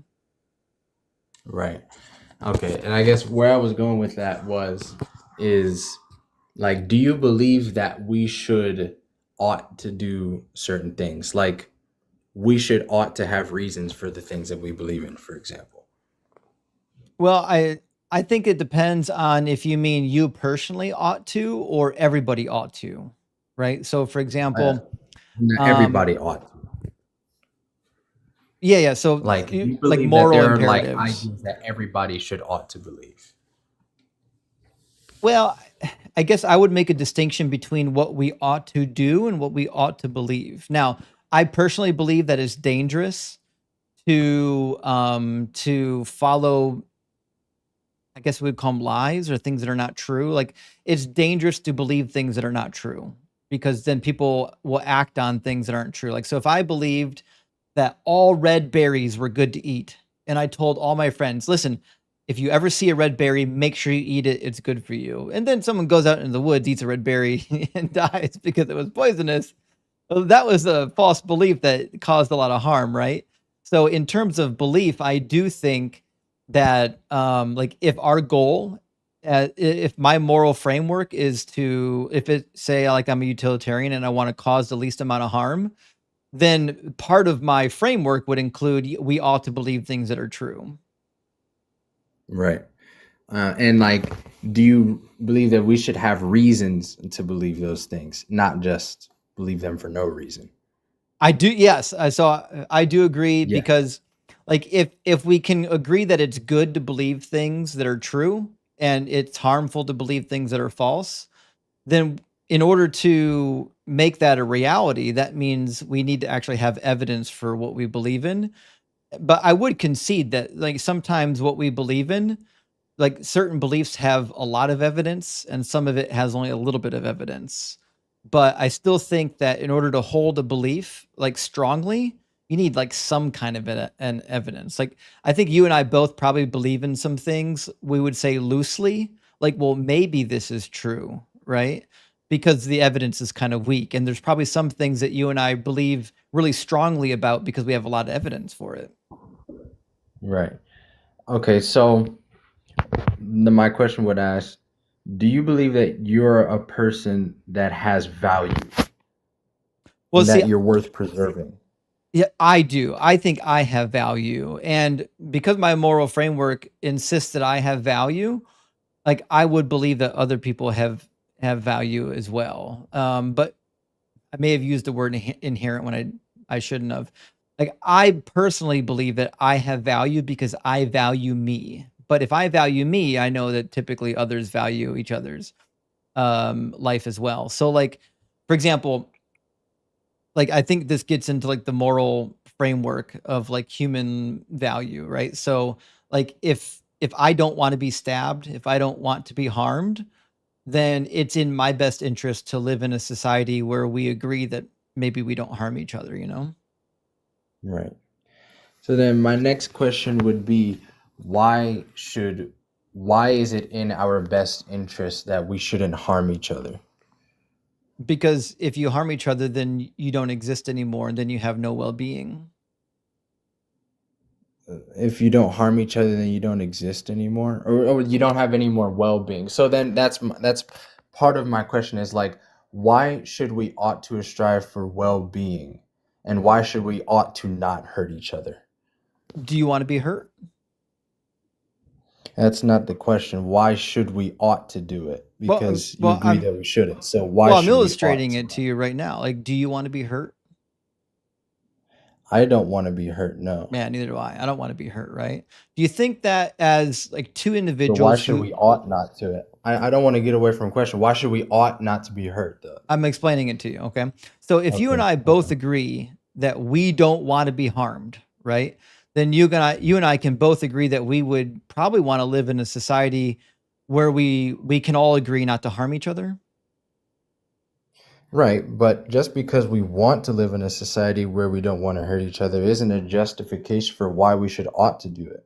It is. Yeah, because No, it's morals not. it is, yeah, because morals are If I subjective. want to go out and kill somebody, does that just justify the act? No. Follow me here. Okay, morals are subjective, right? Meaning, your moral system, like there are things you might consider moral that I wouldn't. There are people who live down the road from me that would consider some things moral that I don't consider to be moral, right? No one really agrees 100% on what is moral and what is not, right? So where this conversation is starting to go, and I know this because I've had it 500 times, is you're trying to say, well, I don't like subjective morals because you can't derive an ought from an is, right? I'm not actually telling you need to do that. I'm not saying you need to derive an ought from an is. What I'm saying is right from the jump street, we need to recognize that morals are inherently subjective and nobody agrees 100% on what is moral, right? So what I think ought to be done isn't the same thing you might think ought to be done. And we're allowed to disagree. Mm-hmm. Right now, So I then, get that that's uncomfortable. I get it's uncomfortable to say that there's no objective morals, which means I can't point my finger at you and say you're doing something objectively morally wrong. I get that. It'd be way easier to be able to do that, right? But until you can demonstrate that objective morals do exist, you're chasing your tail. so you would agree that a murderer isn't doing something objectively wrong when he kills someone? Again, I don't. You would have to demonstrate that objective morals exist. I'm just asking you, would you agree with that statement? Would you agree that a murderer isn't doing something objectively wrong when he murders someone? No, the question's malformed. There's no such thing as objective wrong or right. I know, and I'm agreeing with that. But and so So on then that there's basis, so the question's not it's on not a that, yes or no. There's no such thing as objectively right or wrong. So asking me if something's so you would objectively say right or no wrong then. You would is a malformed you, question. No, I wouldn't say anything because the answer to the question assumes something exists that doesn't exist. well, you would just say no, he isn't doing something objectively wrong when he murders somebody. That's what you would say. We'll try this again. Okay. If I said Jabril, there's an invisible robot right now in my room. Do you believe me? No. Okay, cool. So if I said Jabril, the invisible robot in my room is stabbing my neighbor, is the invisible robot doing something objectively right or wrong? If it was real, then it would be, but it's not because Exactly. it's If it not was real. real. Yeah, exactly. So if you ask me, is But something that's a false objectively right or analogy. wrong? Then I'm going to say the question is silly because we can't demonstrate that objective right or wrong exists. That's a false analogy because in my analogy, the person stabbing the other person is real. In Right, yours, it's fake. but objective morals So aren't I don't see how real. that's a coherent analogy. But objective morals aren't real. Like if you ask me, is this thing objectively X, Y, or Z? And you already know that I don't believe in objective anything, like there's no objective morals, then asking me if something is objectively moral or objectively immoral is a useless question. I don't believe in objective morals. So you would say no, right? You would I say would no, he say the wasn't doing objectively question wrong. doesn't match the answer you're looking for. So you would just avoid the question. No, I'm telling you the question. You're asking me what's the smell of blue. No, that's not. So That's the what you're doing. question is, You're asking if me you don't, so what if you're we asking both me agree is that something objective objectively morals aren't moral real, or objectively therefore, immoral, and I'm person telling you I goes don't out believe that and objective stabs morals someone, exist. Therefore, would the you question is agree silly. that person isn't doing something objectively wrong? Jabril, It's a nobody heard simple yes. anything you just said because you were talking while I'm talking. Because you talked over me. when No, I was asking talking and you didn't like what I was saying, so you continued talking. And listen, Jabril, I have a lot of conversations. I'm totally cool with people talking while I'm talking, but I'm just like letting you know ahead of time because I think you've been really nice. I think you've been like really good to talk to. Like if you talk while I'm talking, nobody actually gets to hear you. They just hear me because my microphone's turned up louder than yours. I only tell you that because I actually do want to hear what you have to say. I'm just letting you know that I can't do that and no one else can do it if you do it while I'm talking. Okay, so my question still stands though. If a person goes out and stabs another person, would you agree that that person is doing something objectively wrong? Yes or no? I would agree that the question is nonsense because I don't believe in objective right and wrong. So you would just not answer the question. I would demonstrate that your question doesn't have a coherent answer unless objective right and wrong actually do exist. You need to demonstrate that objective right and wrong exist before I can say that something is objectively right or wrong. By not answering the question. No, I'm letting you know that your question is the same thing as asking what the smell of purple is. You're making No. you're asking for something that doesn't exist. You're saying you're asking me, does this thing exist about the thing that you don't believe exists? That's fine. I don't want to waste any more of your time. I'm gonna get out of here. But like you don't believe in nice objective talking. morals anyways, Jabira. Why do you care? You believe in divine command theory. Well, look, I believe in objective morality, but Oh, no, I'm you not don't. smart enough to. I'm not up smart enough to prove it. So I think But you are I tried. smart, but I don't think if you actually read your book or knew your faith that you would think that you believed in objective morals because like in your worldview, you have to assume that morals change over time based on whatever your God says, which makes it divine command theory. in a temporal relationship, yeah, but Yeah. So I if guess I God would can agree with that. change what is objectively moral over time, it seems to indicate that objective morals are subject to the mind of God. Objective morals are subject to the mind of God. They're grounded in the mind of God. That makes them subjective. Yeah. If they're dependent on God's mind, that means they're subjective, my friend. Well, in like any law, there has to be one authority that makes it the case. Otherwise, like in subjective opinion, nothing can be justified if everything's subjective. But the fact that it's grounded in God, him being the all just being that makes it just, is what ultimately makes it just objectively. But that's not what objective again, means. Well, what do you think objective means? It means stance independent of a mind, right? So morals would have to exist independent of God's mind for them to be objective, and they're not. They're dependent on God's mind. Well, when we say objective, we mean what makes something actually right or wrong when it comes to morality. So it existing outside of the mind of God would mean that it objectively exists, but what makes the morals in the morality right or wrong has to be determined by a mind. Right. So it's Otherwise, subjective. well, when we say subjective, what does that mean? It means it's subject to a mind. In your case, it's God's mind. So in that case, it would be subjective. Right. Yeah. And now I realize that sounds like semantics, but I guarantee you I'm not doing a semantic argument on you. I only bring that up to say when we have these really silly arguments about objective morals and you want to hammer on me because I don't have objective morals, I'm just pointing out that you don't either. You just believe that whatever God says is equal to morality and therefore you should follow it. But I think this is dangerous. In fact, I would rather believe in objective morals than divine command theory, because in divine command theory, if God tells you to go murder, I need you to go next door and murder the baby next door. Well, like the right thing to do is to go murder that baby. Disobedience would be wrong, right? Well, when I say that I believe in subjective morality, that's only because you just apply the definition to subjective, meaning that it's grounded in a mind. But obviously, the word subjective is more nuanced than that. But Right, I but obviously don't have the knowledge to go deeper into it.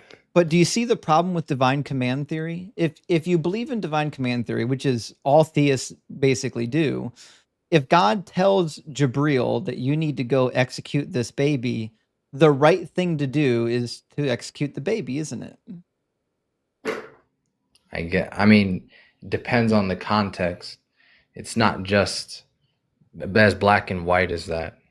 What context? I mean, God telling me to go kill a baby, there would be a context in which God would tell me to do that. Maybe because that baby would grow up to be the next Adolf Hitler.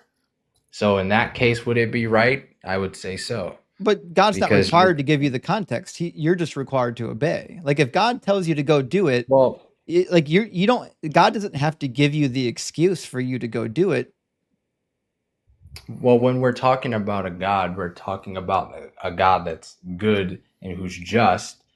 And so if he was to give a command like that, it would follow that he would give an explanation for why.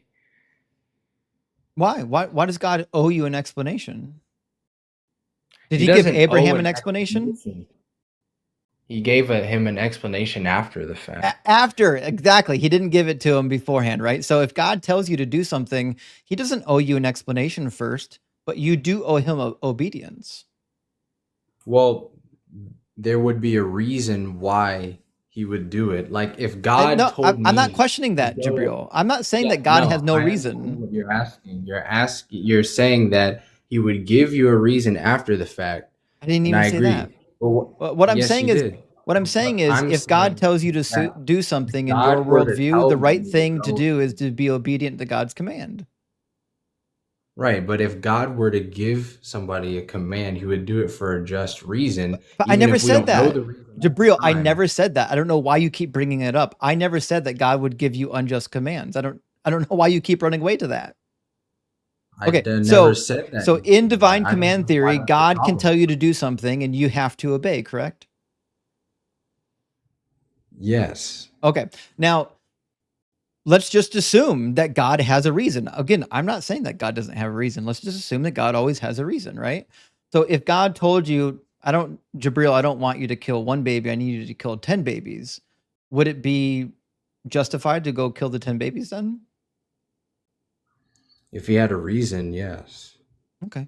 What if God said, Jabril, I need you not just to kill 10 babies, I need you to go burn down the orphanage and then like scoop up the ashes and then put them into like a 10,000 pound press and press them into like little baby ash bricks and then like build a shed out of baby ash bricks?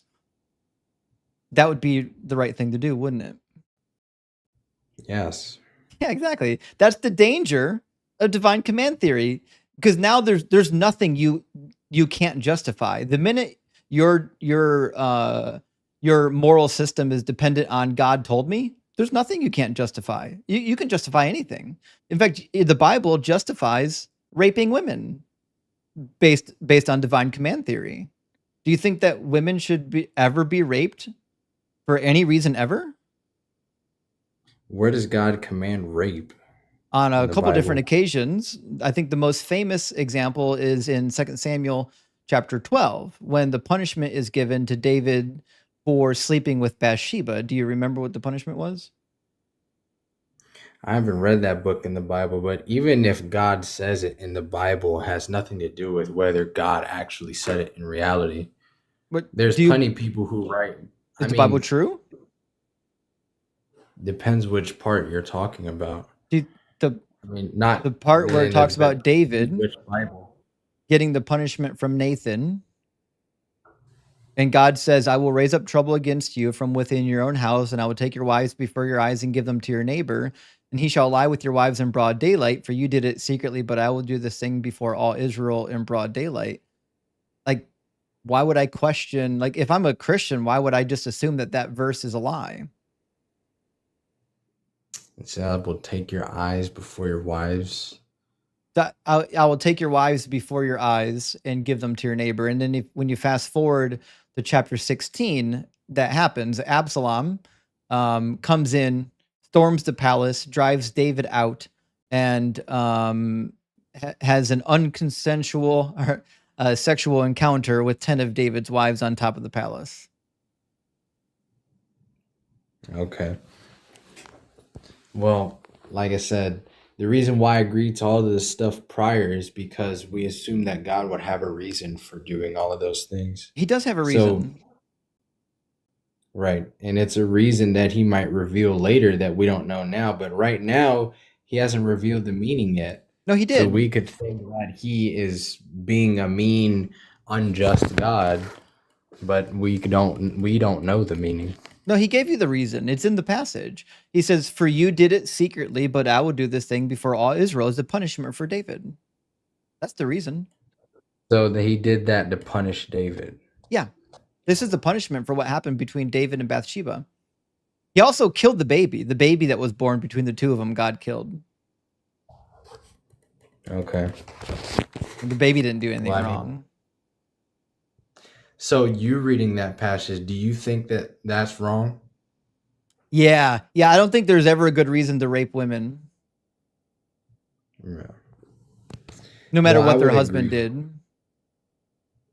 Yeah, well, I would agree, but at the same time, I'm only human. I don't know that much, but Yeah.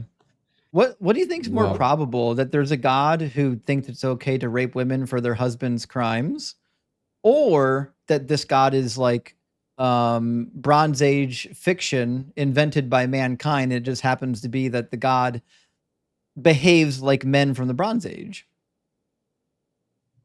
well, at the end of the day, I believe in Jesus Christ. I'm not smart enough to object to all of these arguments that you're bringing up, but Yeah. if I was more knowledgeable, I'm sure I would have an answer. Yeah, listen, Jabril, I've been giving you a hard time. I think you've been a good sport, and I don't know how old you are. You sound pretty young, but my recommendation to you is, if you're going to be part of this religion, I highly recommend you read this book first. Get rid of the philosophy. The philosophy is not going to save you. All the philosophy does is kick the can down the road, because people who actually read the book are going to like beat you over the head with this book. Read the book and then decide if you want to be a Christian. Yeah, well, there's a lot to read, so I know. I'm gonna It's a try good to read though. read It's as much as I exciting. can. Listen, I can honestly tell you it's an exciting book. It's full of like sex and betrayal. There's like all kinds of stuff. There's murder and chaos and war. Like, it's a good read. Yeah, I mean, there's interesting parts in the Bible, like creation. I'm still not sure how to think of the creation story in the Bible, but Yeah, I know it's tough. like, Well, you're Orthodox, so you guys, like, part of the Orthodox tradition, not all of them, part of the Orthodox tradition can account for evolution in the faith, just like the Catholics, right? yeah, probably. I don't know. Yeah, because the Catholics accept evolution, and a lot of Catholics aren't young Earth creationists. Yeah, I don't know, but I want to let somebody else come up here because I'm probably been boring your audience out, but I appreciate you having this conversation with me. Hey, listen, thanks for keeping your chill. I think you're a really good guest. Like, if I don't know if you've watched my channel a whole lot, but we get a lot of really hostile guests. I have watched your channel, yeah. I wanted to ask you, do you remember a guy named Bryce J, coming up on your live stream? From Texas? He was an Orthodox guy. Oh no, I don't remember that guy. I talked to Oh, wait, another guy named Bryce no. like 3 times from Texas that wasn't Orthodox, I don't think. I'm sorry, it was another YouTuber. His name was Fearless Truth. I don't know. He was a guy that came up here. He gave the Kalam cosmological argument. But anyway, I don't know. I saw your channel and I thought I'd come up and talk. So Yeah. Well, listen, man, thanks for coming up and giving it a shot. Keep learning, okay? All right. Thank you. Cheers. Oh, we had a good time. I got to be honest. He kept his cool the whole time, and I pressed him a little bit. So like he did admit to baby bricks. That was a real thing. But I mean, he kept his chill. He was doing his best. He did good for his age, I think. Let me grab a couple super chats and we'll get on to our next guest. Flux Chandler says a noun derived from a verb is called a gerund. Oh, I didn't know that. I actually like this. I think there's another word for it that it's not coming to my attention. I think you can also refer to it as an abstraction. Anyways, this is good information. It says you can have sleep, you can have a walk, you can have a drive. I would argue that consciousness is similar, even if it's not technically a gerund. Yeah, I don't disagree with you. I think it's difficult because like theists want to exploit the difficulties of the English language, like what we're talking about right now, like having a drive as though it's a thing. They want to exploit that by making consciousness a thing. Lawrence, thank you for the super chat. Says, "Hey Justin, what's the actual Hebrew word and the definition of beating out?" What do you mean? Watching the Ichabod podcast and the host and apologist guest who referred that writing says it smooth out. So, well, Lawrence, I think you're gonna. I think I need a little bit more information. I apologize. Like there's a lot of ways we can go with this particular question. If you can get me a Bible verse that kind of refers to what you're talking about, like beating out grain, or something like that, then I think we can I put together an answer for you that's helpful. Also, like if there's something that requires a longer dialogue, just DM me in the Discord. I'll be happy to give you a more thorough answer on like on your questions. I may not fully understand your question though, but W Ichabod. And Jono says, don't grant the first premise, attack the equivocation. We don't see anything begin to exist. We see only the rearrangement of existing matter. I agree. I think I attacked that actually. Nobody on fire. Great to see you. Says Justin, if you drag a Discord server into another, you can sort them into folders. Your list was looking huge as Grace. Listen, I actually don't run the Discord. But now that you've said it, I do have a bunch of Discord servers that I follow. Are you saying I could put the Discord servers into a folder? Let me try that real quick. I've got Discord open. Let me see if I can put it into a folder. Oh, shit. Yeah, look at that. You can make Discord folders. I didn't know that. That's really good information. Thank you for that. And Incredulity, thank you for the $19.99 super chat. Says, thanks for all you do, Justin. Well, Incredulity, thank you for supporting the channel. I really appreciate that. And I am the cheese. Great to see you again. Thank you for the 999. Says all material things come from matter. The universe is material, so its cause must be material. God is immaterial, and we have no evidence material things can create anything. This is such a good point, and we don't touch on it often enough, but there needs to be an accounting for how an immaterial entity interacts with material. Like we have no accounting for that, but it's kind of important. All right, last one for now for my friend Sean Bradley. Said, thank you for your donation. Well, Sean, shit. Thank you for your donation. I really appreciate that, friend. All right, now we've had Amir in the guest box waiting for a while, so we're going to get Amir from our YouTube queue, and then we'll jump back to our TikTok queue after Amir. Welcome in, Amir. Hi, Justin. Thank you for taking my call. Yeah, welcome back. I think we've talked before, haven't we? Yeah, we have. Yeah, we've spoken in the past. How you doing? I'm doing well. Thanks for asking. What's in your mind tonight, Amir? So the way the show frames it, your God is imaginary, prove me wrong. It makes it sound like naturalism is automatically the default, but if we're being honest, I think both naturalism and theism face the same absurd sounding question: why does anything at all exist?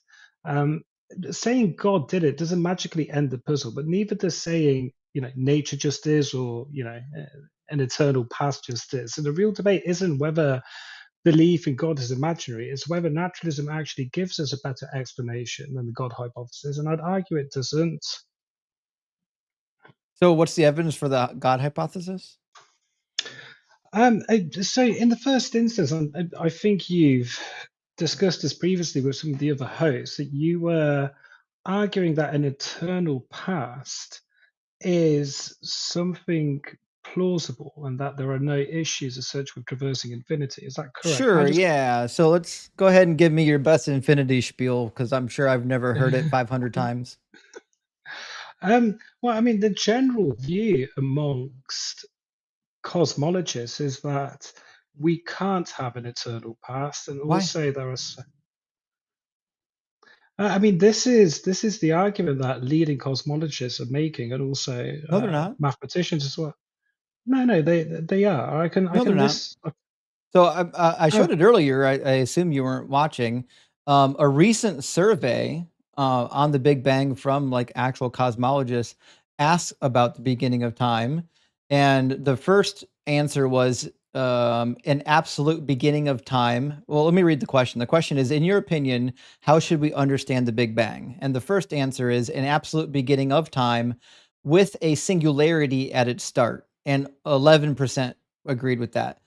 The next answer was an absolute beginning of time without a singularity, and 6% said, yeah, that sounds good. Now, 68% of the respondents said a theory that says the universe evolved from a hot, dense state that says nothing about whether there was an absolute beginning of time or not. 68%, right? So I don't believe we can tie the Big Bang into this conclusion of, well, the Big Bang is like the start of time. But again, it depends on what you think time is. There's a lot of cosmologists that just think time is what the clock is counting, is what the clock does. It's not like a fundamental thing. Although I think Einstein would disagree with that. I think Einstein has this idea that it's like somehow fundamental in space-time. But listen, I'm not a physicist. I'm not going to tell you what I think time is because I don't know what time is. All I know yeah. is I can't see a good reason to conclude that the universe, whether it existed as like quantum foam at some level, like just never existed at some point. Like it had to come into being from nothing. Why would anyone believe that? Yeah, I mean, just going back to the tally, I'd be cautious with that. As in, cosmologists are a minority, even among physicists, and even within cosmology, the consensus is that eternal past models are highly problematic. So, saying most physicists or most scientists believe is a bit like polling chemists about black holes. The But that's what specialists you said. themselves. You brought it up, not me. I was bringing up the point that cosmologists tend to be in agreement that we have no reason to believe in an infinite past. Look, don't get me wrong. Some physicists favor eternal past models, as do some cosmologists, but they're speculative and haven't solved the problems of infinities or entropy. Even Sean Carroll, who's one of the loudest atheist physicists, admits that we don't have a successful model of the universe without a beginning. But there's no cosmological agreement on whether or not there's an infinite past. And again, it depends on what you think time is. If time is like emergent from material properties, or if it's a property of materialism, then there would be nothing preventing you from just saying, well, yeah, prior to the material existence, there was just a what we might refer to as an unending or some sort of permanent state or indefinite state of quantum fields. Like like all of this is highly dependent on how we describe time, and physicists can't even agree on how they describe time. So trying to make an argument that like the stuff in our universe once didn't exist, I think you can make that argument without even referencing time.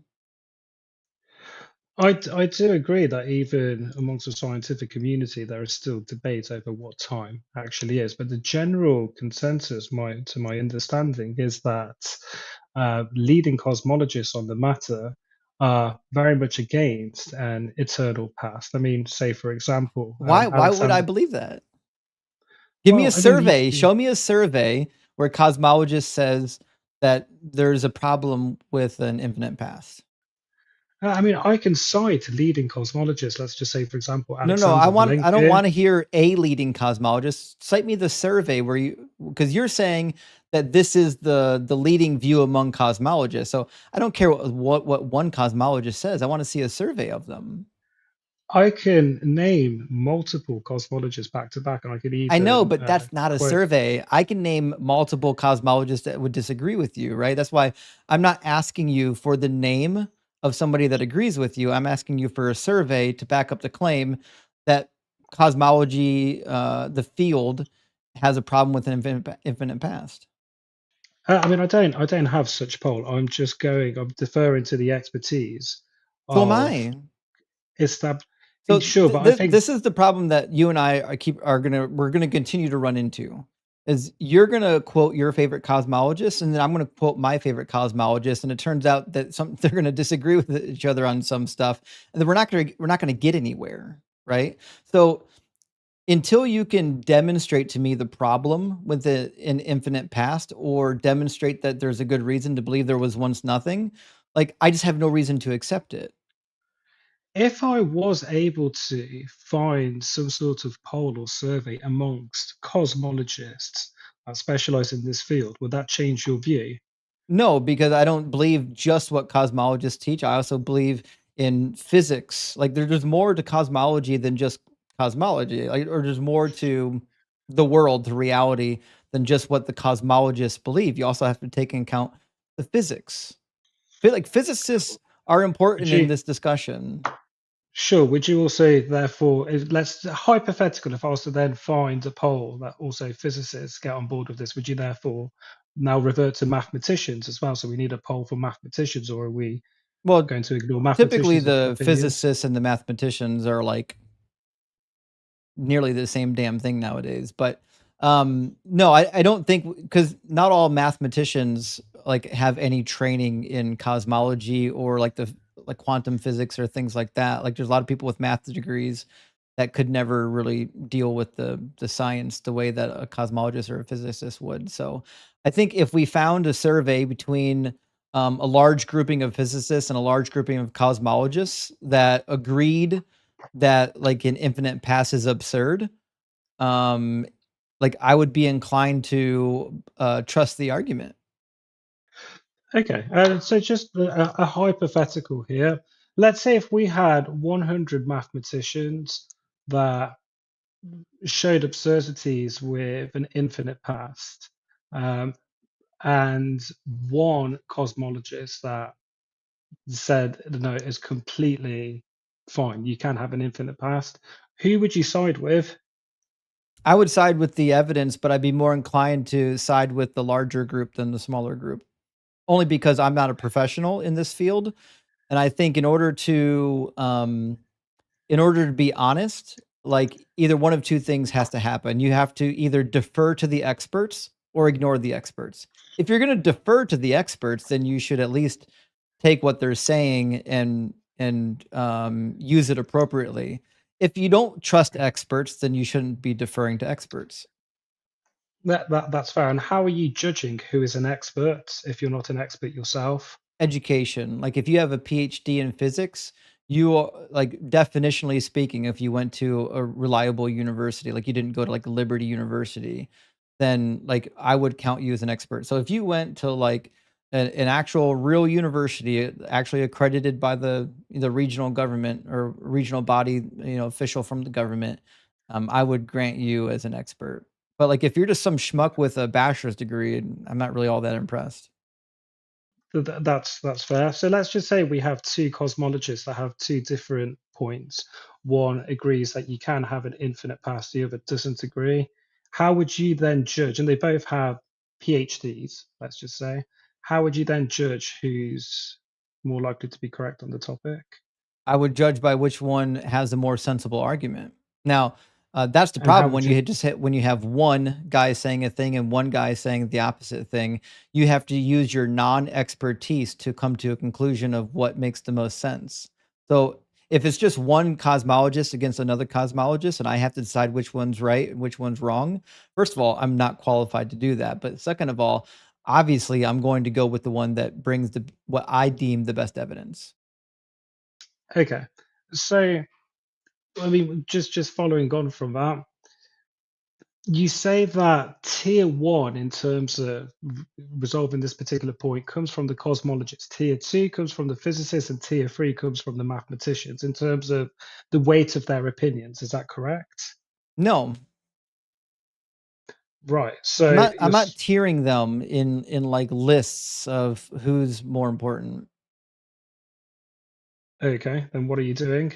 I'm saying that I'm deferring to the experts, and it seems like the bulk of the experts don't seem to have a reason why there can't be an eternal universe. So I'm slightly confused. Are you therefore saying that the mathematician, the physicist, and the cosmologist have all got a equal footing when it comes to making claims about whether a past can be infinite or not? No, I already told you. I don't think the mathematicians matter all that much in this. It's like So they Amir, are I feel tier like you don't three. listen to me. I feel like you have a script and you don't actually listen to my words. I'm listening. I'm just trying to deconstruct what you're saying. So if the mathematicians don't have much of a voice, why are they not tier three in this example, For the same reason why a hypothetically? mathematician isn't an electrical engineer. Yes, electrical engineering has a lot of math that happens, but just being a mathematician doesn't qualify you as an electrical engineer. It's a Yeah, specific like field of study. sure, that's true. But you see, you said earlier that if 100 mathematicians No, I were did up against not. one, you dude, I'm I pretty literally sure. didn't. I not once did I say anything about a bunch of mathematicians. I know. I asked you the question. I asked if the 100 mathematicians were against an infinite past, and they were up against one No, cosmologist who said I think that I infinite think you past is wanted to possible. ask that question. I don't think you did. If you did ask that question, I didn't hear it. You no, you responded to it very explicitly. No, I did not. If I, you've got 100 mathematicians up against one cosmologist, I'm going with the cosmologist. okay, well, I can almost guarantee that is in direct contradiction of what you said, but we can skip past that. Right. Okay. So the Okay, so cosmologist. so Amir, I don't want to waste another hour on dumb appeals to authority. Do you have any evidence for what you believe in or not? These are not double appeals to authority. I think you see, look, the problem with a lot of these Right, God but debates is Amir, that do you have any we cover. evidence is what I'm asking for? Because you appealing to your favorite cosmologist and me appealing to my favorite cosmologist is boring for everybody involved. So we want to talk about the actual evidence at hand. Do you have any evidence we can talk about? Yeah, and I'll get to that. I Great, let's promise have you. it. Very, very short. Very, very short. Can I just wrap up this one point? Mhm. You see, the reason why this is important is that these debates and these dialogues, if one person cannot concede that they are wrong about one particular point, it's very unlikely that they're going to concede on anything else. So even if I present the most, So meta, you want to do meta commentary. what's meta commentary? Sorry. When you're talking about the conversation rather than being in the conversation. It was a side point, and it's still intrinsically linked to the main debate, isn't it? I mean, one No, of the it's not. reasons why. The debate is not about whether or not you think I'm willing to accept a wrong conclusion about something. The debate is whether or not you have evidence that I am wrong. We were discussing whether or not an infinite past is sensible under the lens of Yes, science right now. can you demonstrate that it's not sensible? I mean, there are problems with being able to traverse infinity. That's what I'm It's you can asking have. you. Give me I asked you from the beginning of the conversation. Give me the thing that makes it difficult. Give me the thing that makes it absurd. I mean, so we can go with say something like, an infinite past means reaching the present requires completing an endless sequence, which is logically Wrong. impossible since infinity has no end. It's a category error. Wrong. Why would You're it be a asking me category error? if I start at a thing with no starting point, I won't end up here. I agree because you're making category error. You can't start at a non-starting point.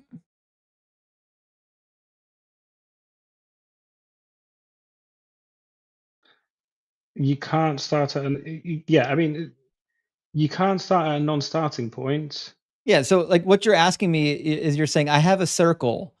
Um, at what point in the circle is the starting point? There's no starting point. It's just a fucking circle, right? So when you're asking me, like, if I start at the beginning of infinity, I'll never get to now. Yeah, because it's a malformed illustration. You can't start at the beginning of infinity. There's no starting point to it. Yeah, I mean, maybe a better way. I agree. You can't say starting from negative infinity because that assumes that you're starting from a particular point, and you can't actually illustrate that within infinity itself because there are no starting points. So Perhaps a, all moments in time are fixed.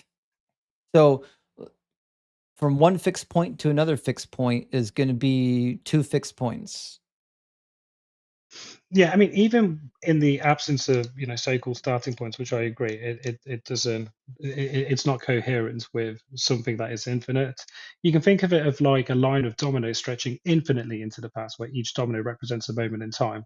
And for the last domino to fall, which represents now, then every prior domino must have fallen first. But if the chain is infinite, there is no first domino that can ever Only if start the you sequence. are moving backwards.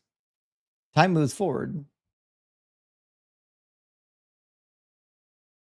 So would that not therefore illustrate that So there's still there's a finite amount of time between every domino. So the domino illustration is the same category error that you did before. You're just putting dominoes in there, but it doesn't actually fix the problem. There's no starting point to infinite. There's no starting point to the infinite domino. The cause of that domino was the domino before it. It's turtles all the way down.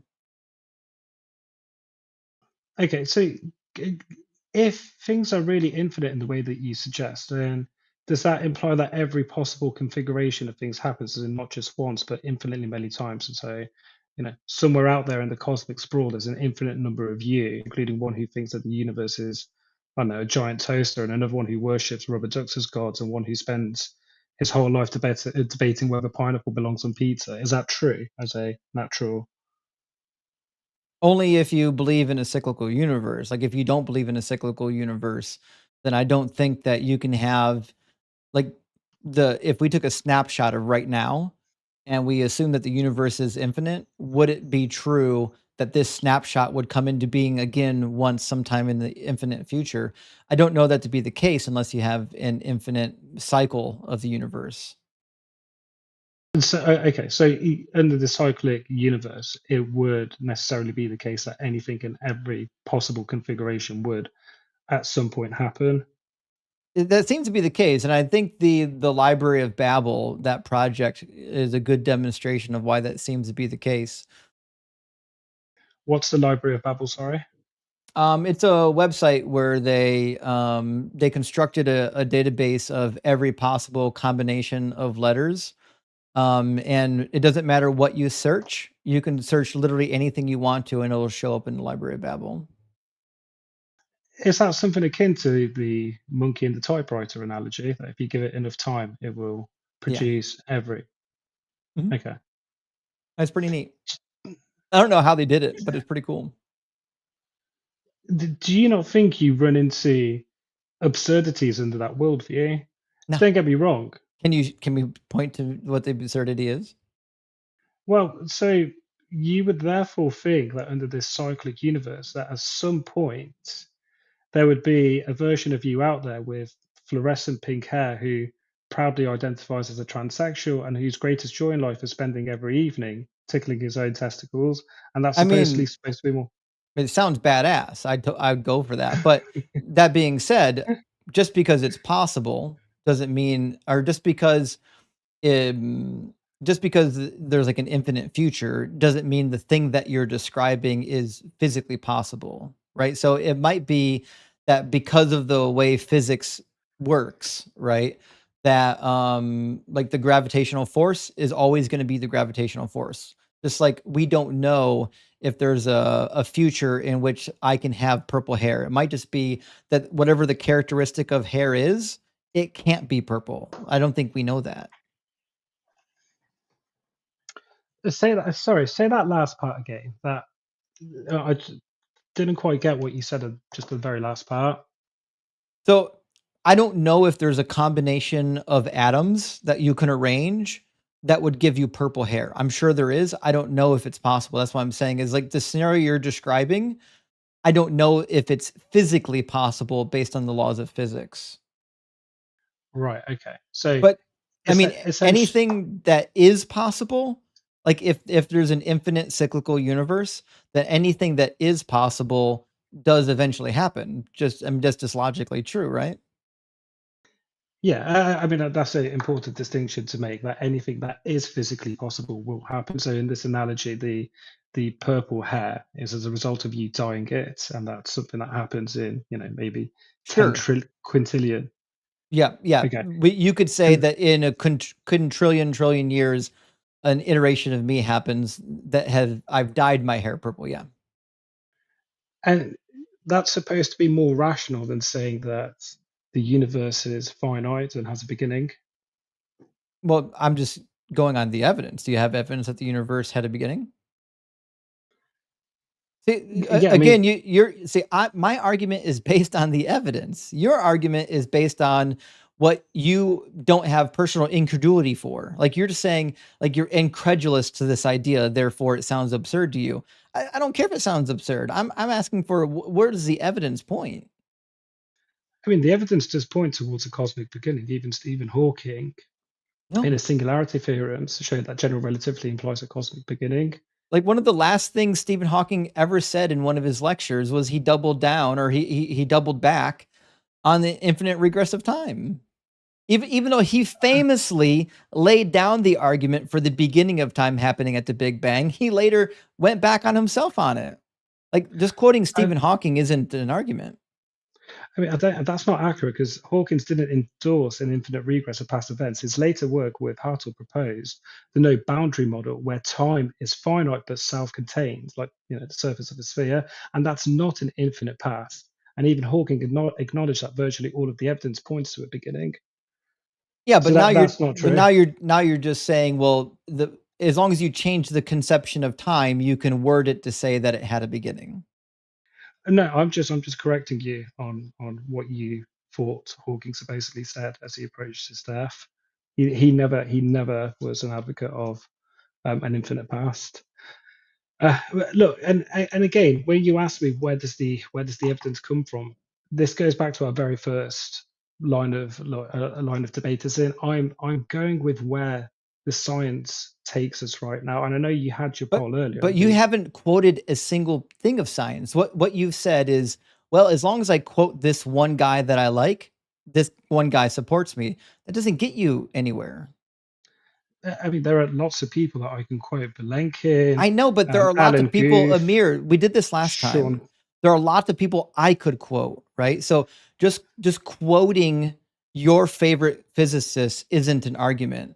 Until you can Uh, demonstrate that the state of the field, like there's a uh, consensus among these scientists that there was a beginning to time, or for example, that there couldn't be an eternal state of quantum fields, like you're not getting anywhere. In fact, if I remember correctly, the last time we talked, we wasted an hour doing the same pissing contest of you just wanting to quote your favorite physicists.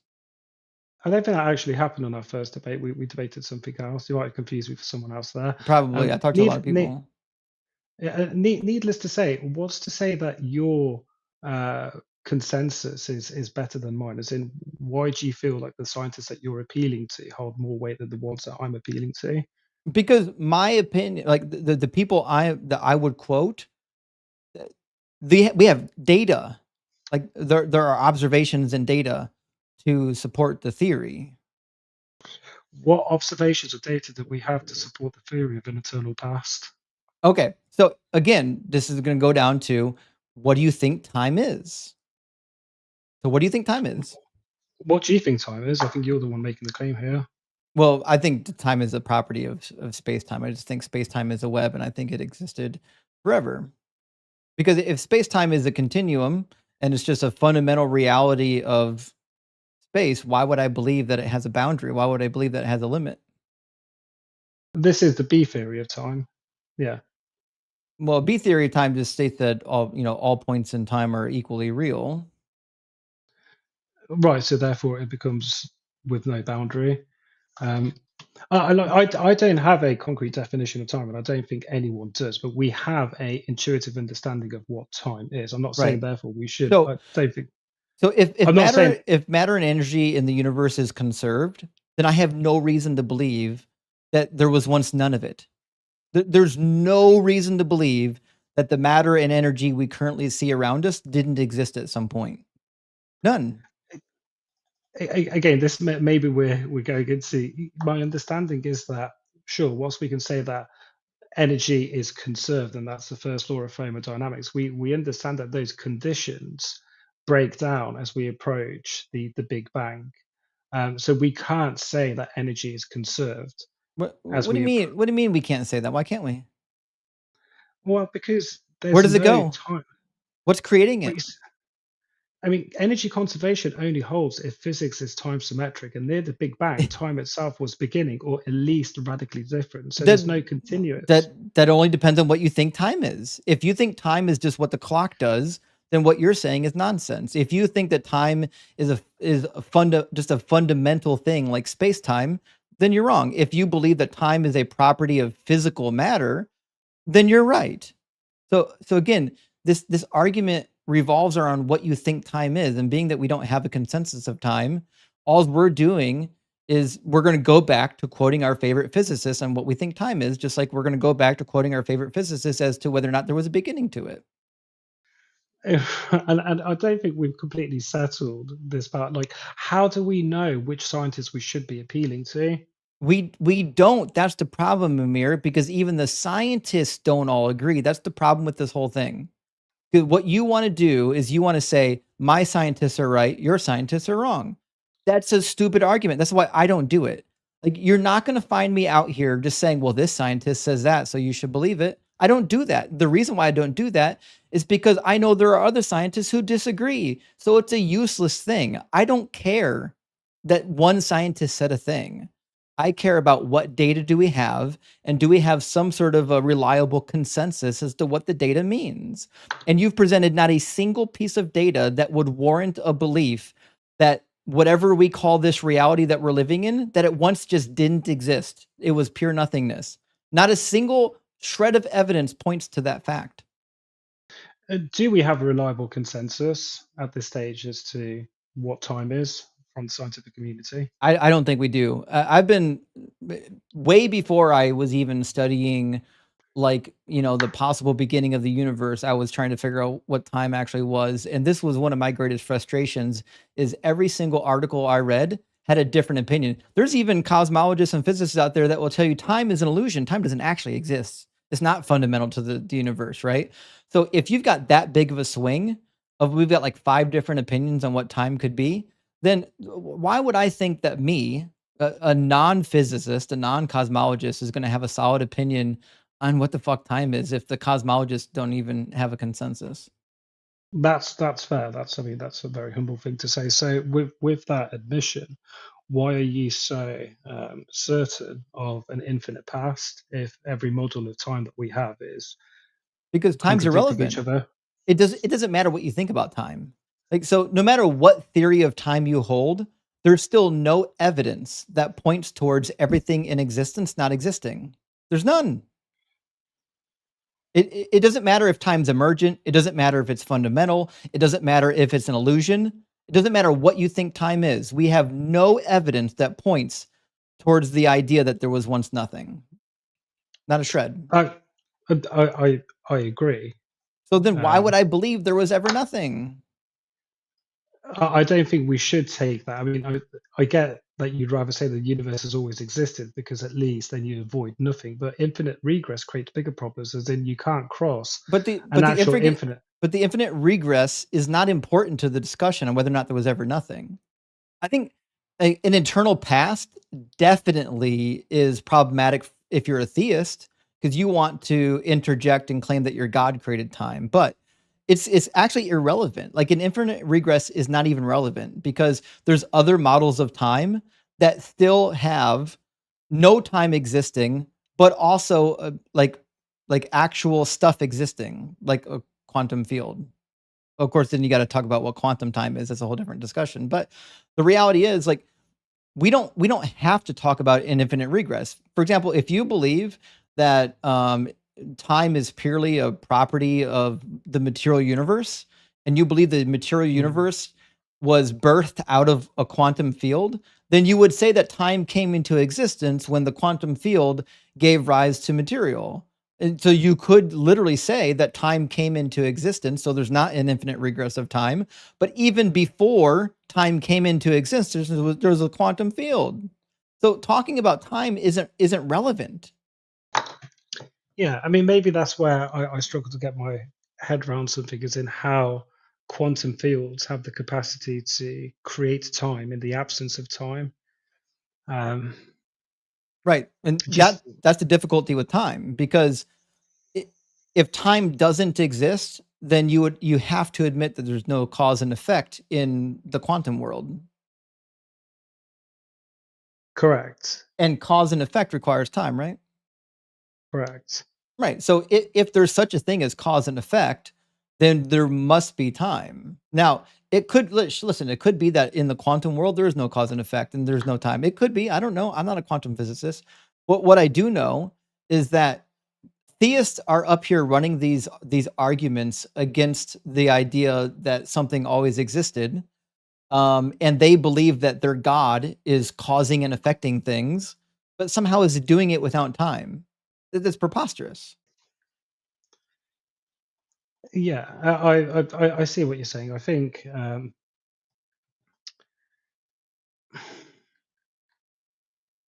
see the way I would see it Amir, is what that God do God you is believe in?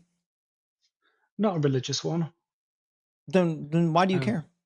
Does your God care about you? I care in terms of being able to ground my worldview No, for no, no. Does your intellectual God care reasons. about you? I don't know. I hope he You does. don't know? I mean, Does your God it'd be want you to care about it? I have no idea. Let's imagine that there was a first cause. Why would anyone believe that the first cause is a God as opposed to some sort of naturalistic phenomenon with a lot less entailments than like a guy up immaterial thing floating around in space? Well, I guess it's because, I mean, a system cannot fully explain its own creation without appealing to something outside of itself, because self-explanation assumes the prior existence of the system or its principles, which creates some sort of logical circularity. No, Um, you know, because your God explains itself within itself. So that's a logical circularity. yeah, I mean, both naturalism and the God hypothesis lead in absurdities. It's a case of being able to select which one is the least absurd, because we both would take something as a brute fact. I Naturalism would agree. assume, Yes, we both hold to some brute facts. I'm with you there. yeah, Right, yeah, but the and question is, why would anyone assume God is a brute fact? um, I think at this point it becomes more about Occam's razor, and I think there is greater Mhm. simplicity in the God Mm. argument with greater explanatory No, the depth. opposite. Because now you've got to explain why your God does anything. Like the minute you introduce a God rather than a simple naturalistic phenomenon that we just haven't discovered yet, something that exists by necessity, you've just introduced a mountain of entailments. Why did your God create anything? Why the fuck does he care? And is it a he? Is it a she? Is there one? Is there 10? I think that maybe at that point it becomes a matter of temperament, because I can see how a naturalist could perfectly respond and say that God actually makes things more complicated. You're Yeah. unnecessarily adding something else. Yeah, because you Equally, probably I think believe in a God that doesn't like trans people, don't you? no, not at all. Because it seemed like earlier in the conversation, you were trying to make a really interesting future scenario that insulted me as a trans person. So I'm Oh no, I was assuming just that your trying. God doesn't like trans people. If that comment caused any offense, I apologize. I was just trying to illustrate the most absurd scenario that an infinite It's universe could absurd to be entail. trans? I say, no, it's not absurd to be trans. Oh, okay. No. Just to your point, anyway, I just wanted to say that under classical theism, the reason why the God hypothesis can be seen as more appealing, according to Occam's razor, is it's the unification of the explanations instead of requiring multiple speculative mechanisms like inflation, multiverse, quantum fluctuations, etc. God posits a single explanatory cause, as in a necessary eternal mind, and it stops the regress. Physics-based explanations often defer to deeper layers like quantum field fluctuations and then what happens to the quantum field, whereas God provides a terminus as an ultimate ground of being. And I can't give other reasons, but inevitably, I think which way you lead, which way you sway at that point becomes a matter of temperament and No, preference. You can't. but he involves more entailments. This is like okay. I don't know if you ever watched true crime. This is like the husband that ended up, killing his wife rather than getting divorced. And then when he's in the interrogation, he has to make up a story like, oh, actually, these robbers came in and they killed my wife. Now, he thought that that fixed the problem. That answers why his wife is dead rather than him actually doing it. But the investigator says, you fucked up now. Now that you introduced a robber, you've got a whole shitload of entailments you need to account for. What was the robber doing there? If the robber was there to rob the house, why did he kill the wife? Why are you alive? Why didn't the robber kill you? Did he bother to look in your bedrooms to see if your kids were there? How come all the drawers aren't pulled out if he was looking for money, right? So the minute you introduce something, you need to now have excuses. Like you need to answer the entailments for why that thing does what it does. Otherwise, it doesn't really solve any problems. It introduces new problems. So we have no answer for why your God would create anything if your God is perfect. We have no answer for why your God didn't create other gods. We have no answer for whether or not your God created 100 different worlds, all with life on them, or whether or not this is the only one with life on it. We have no answer for why your God saw fit to create a world with natural disasters that randomly kill 100,000 people a year on average. We have no reason to believe that if your God created all this nonsense, that it has like an afterlife in mind for us, which to be fair is what most people want to believe in God for, is for the afterlife prospect, right? Like there's so many entailments the minute you introduce the God hypothesis that to me, it just becomes less plausible because now rather than trying to solve one problem, we've got to solve 100 new problems. Yeah, I mean that's a fair point, but I don't necessarily think certain attributes of God need to be explained or scrutinized if it's still the best explanation that we have. Like similar to the It's not. analogy that you made. Sorry.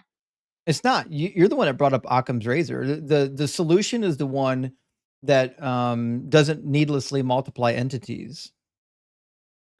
Correct. Right. So the minute you introduce a God, like you've needlessly now multiplied all kinds of shit. Whereas I can just say, like, if I don't know, like if I imagine for a second that there was a prime mover, which I don't believe there was, but even if I did, I could just say it's just a naturalistic phenomenon. It's just a quantum fluctuation. Boom. Not a whole lot to worry about there. Maybe a couple different questions about how it works. I don't have to explain its motivations. I don't have to explain its thoughts or feelings. Sure. I mean, I still think positing God as a single necessary mind may be simpler than infinite regress of contingent mechanisms, and that becomes a matter of preference in terms of No. which way you. Because we've never observed minds outside of brains. So you're now positing like something that we've never observed to be possible. Why would we believe that there are minds out there without brains? Well, I mean, that question assumes that a mind must be physical, but that's exactly what's under debate. If God But exists, his mind wouldn't be a product of matter. It would be the ground of matter itself. And demanding God's mind be made up of, I don't know, neurons is like demanding that the number two weighs a kilogram. It's a yeah, category error. but have we ever observed a mind without a brain? No. Right. But I So could then in order to posit that God is a mind without a brain, again, you're positing another thing with zero evidence. I mean, brains are one way of insatiating a mind, but they're not the only imaginable way. If a Then god is a show me another way necessary that it reality, happens. well, I mean, look, I could turn the question around and ask, how can consciousness arise from neurons firing? Saying because it does doesn't really solve the mystery; it just relocates it. So What both I'm not sides asking face you the puzzle. how. I'm not asking you how it happens. I'm just saying, have we ever observed consciousness without a brain? You can say anything you want to about not knowing how it works. That's not the question. The reality is we've never observed a mind without a brain. We have no reason to believe that. We've never observed the mind without a brain. I agree, Right. but I So don't. I don't think positing that that there's a mastermind without a brain to me would require some level of evidence. it would require evidence, but I don't think that's the sort of evidence we would arrive at through understanding minds and consciousness, because I don't think The those apply to the God. simplicity to saying no, it wasn't a mind without a brain, it was just a quantum fluctuation is a way simpler answer because we know that quantum fields actually exist. But then the question is, how can they exist as just a brute fact? The same way God exists with a brute fact. I agree. We both have a brute fact. The difference is I know my brute fact actually exists. I know quantum fields exist. The thing with God is that you could still give it better explanatory scope because it acted with intentionality. Quantum fields Why? don't act with intentionality. Why? Why did it act with intentionality? Yeah. I'm not You're too just sure. introducing new problems to solve. Why did God create anything? Was he I lonely? don't. I mean, even though they are problems, I don't think they're problems that we need to solve. As in, it's like you Right. gave an analogy earlier. So Amir, but look at what you're doing, right? You're saying there's something I can't explain. So I'm going to introduce another entity that just happens to have all these powers that I need it to have, but it also includes lots of other things that I can't explain, right? So you're saying I'm going to explain something by something else I can't explain, which to me just it muddies the water, it doesn't fix anything. Whereas we could just use a naturalistic phenomenon like for the 100th time, like a quantum field, which we kind of do have some explainers for, even though we're still learning. Yeah, I mean, just a quick analogy would be like, let's just say if someone came into your house and they robbed various prized possessions that you have, you could conclude that robbers are the best explanation as to why these things have gone missing. But you wouldn't need to know who those robbers are, what their motivations were for robbing you, in order to conclude that robbers are the best explanation as to why your possessions have gone missing. So when you ask me the question, But why are did you God referring to create my anything? analogy or is this a new analogy? I think this is a slightly new analogy. Okay, because yeah, my analogy was that there was a murder, not a robbery. Okay, I mean, the say it could be spun in a million ways. Like, if people came into your house and they killed your grandma, hypothetically, you wouldn't need to know who those murderers are or what the motivations were for killing your grandma in order to conclude that, uh, you know, But the in murder order to has. conclude that it was robbers, I would need information because most robbers aren't interested in killing your grandmother. They're interested in like walking away with your expensive jewelry or something. Yeah, absolutely. But if you hypothetically found your grandmother, I don't like to use the analogy because it paints a very graphic picture. So we can go back to the example of your prized possessions being robbed. You could conclude that you were robbed without having to question what the motivations of the thieves were. Well, we know Um, what they are. Like if you've concluded that you were legitimately robbed, you already know what the motivation are. They want your stuff. That's what robbery is about. or rather, who they were or when exactly they robbed you. I agree. Well, In I this don't case, think you do know what their motivations are. I do agree in this example, you would know what their motivations are. That's quite clear. right, but you Um, don't need to like if there's clearly a robbery, you don't need to know the motivations to posit that there was a robbery. But if yeah, there was I a mean, murder, if there's a murder and somebody's saying that the murder was a result of a robbery, now you need to talk about the evidence because you're like, wait, that doesn't fit the model. If somebody wants to correct. murder you, the robbery is unnecessary. If somebody wants to rob you, the murder is unnecessary. Yeah, absolutely. I mean, the point that I was trying to illustrate here is that you don't often need an explanation of something if it's the best explanation that you have.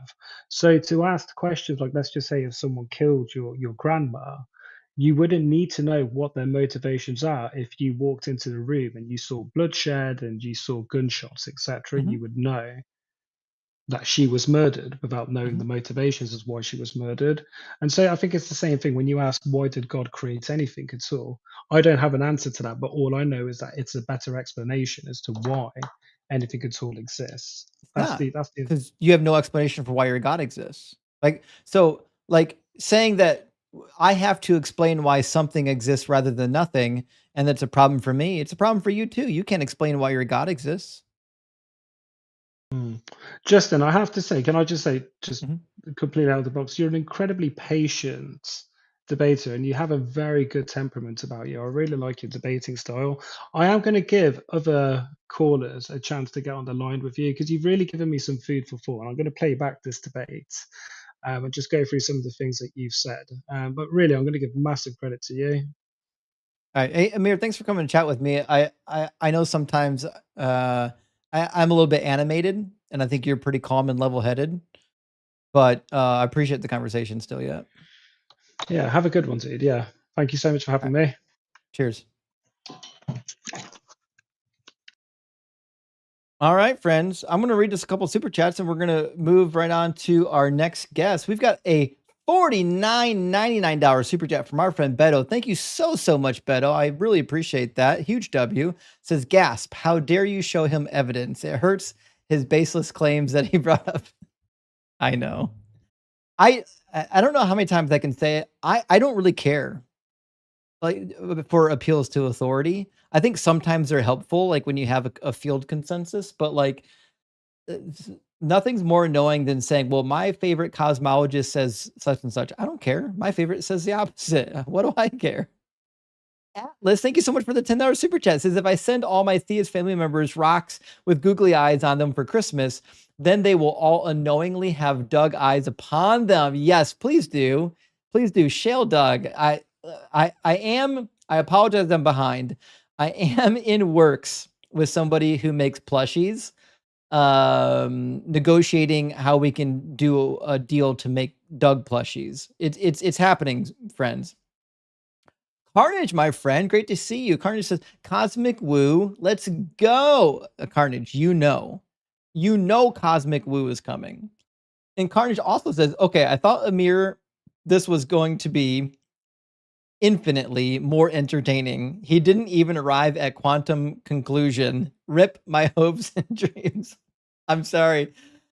Listen, we could have Amir, depending on what route he was going to take, we could have went down some sort of quantum woo. It didn't go that route. I apologize, but Carnage, there's a lot of time left in live stream. We could still get quantum woo in the live stream. You know what I mean? That's still a reality. And Dr. Pizza, my good friend, great to see you. Thank you for the super chat. It says, and then put a baby in the baby brick shed. Is the shed made of baby or is the baby made of shed? It cries for it does not know. That was my first baby bricks. I thought about doing, I appreciate that, Dr. Pizza. I thought about doing baby paste again, but I'm like, we really need a new example of things you shouldn't do with babies. And, I was just like spitballing off just right off the dome. And that's what we arrived at. I make no apologies for it. It is what it is. You know what I mean? And Kenneth says, is it true the rapture was invented in the 1800s? No, it's not. I think like the modern idea of the rapture that was invented, more like during the time of Darby, 1700s. But like the idea, like in First Thessalonians, like we're gonna meet him in the sky, blah blah blah blah. We're we're in the clouds. That's all there. That's in the Bible. Like there's definitely a resurrection of the righteous in the Bible, especially in the New Testament, where they rise from the graves. People meet Jesus in the air, and then they dwell with Jesus. That is, but the idea that you're going to get, Christians are going to get raptured away and leave behind all the non-Christians.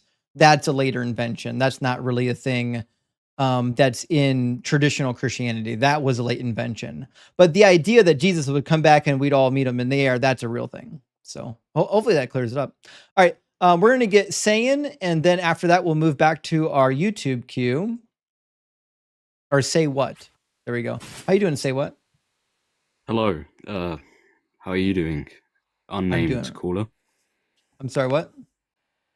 How are you doing, unnamed caller? Well, you can call me Justin. Do you want to be say what, or do you have a name you prefer? Oh yeah, I do prefer to be called say what. I don't Okay. know if you're here to share about some ideas, or if you're just here to get paid. I'm here to But this is debate. going to be some So fun. did you come to debate or come to do meta? I came to debate. Cool. So how old are you? Are you well, I don't need to care. I don't care how old you are. Are you at least 18 and do you believe in some kind of a god? No and yes. So you're under 18 and you do believe in a god. Yeah. Okay. Well, come back when you're 18. We don't talk to children. We leave that to priests, okay? All right, we'll move over to our YouTube queue. I thought we had one that wanted to talk, but you know, what are you gonna do? He sounded like he'd be fun. He sounded like kind of a weirdo, anyways. So we love weirdos here. All right, let's grab move. I got this from the YouTube queue. Right now, our TikTok queue is currently empty. We probably got our live restricted on TikTok when I was talking about drugs earlier. Shouldn't have said that word. It is what it is. The TikTok stream is really low right now, so we might have to rely on the YouTube guest queue. All right, let me get our next guest in here. Move, I got this. Welcome in. Move. Move, I think your mic is not connected. Let me see what you got going on here. It looks like you've got a couple audio devices. You've got a black hole 6-channel. You've got a Sunstone iPhone microphone. Yeah, we can't hear you yet.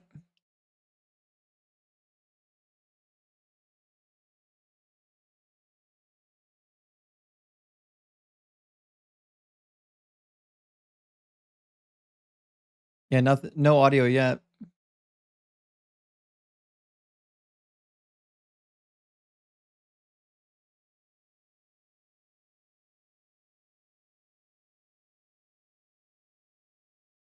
When you entered the room, did you pick a microphone?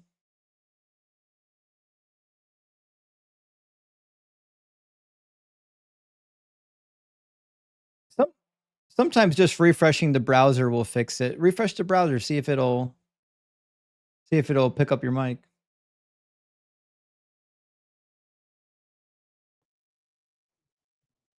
If the refresh boots them, we'll just pull them right back up. It shouldn't be too big of a deal. Yeah, suspense, right? He's got like 5 microphones. He's recording this, like he's got the screen recording on. So this is obviously like really important to him. So we'll see what happens.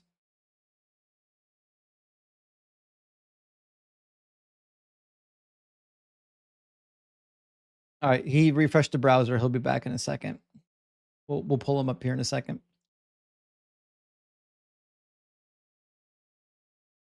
Thank you for the love paint, Nora. I really appreciate that. Friends over on TikTok. Hey, thanks for hanging out with me. I had a bunch of people give gifts. Christina Carroll and Steampunk both giving gifts on TikTok. Thank you for all the love paint, Christina Carroll. I really appreciate that. Guys, if you're not following Christina Carroll, what are you doing? Her live streams are amazing. And Dugald, thank you so much for all the face paint, buddy. Another fabulous live streamer on TikTok. Great friends of mine. And Can Mom and Miss Michelle, thank you so much for the love paint. I appreciate that. A big W. All right, let's bring in Move. I got this again.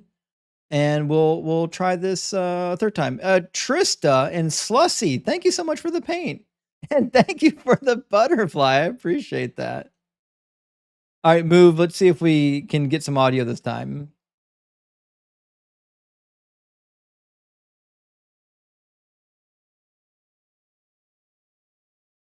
Move.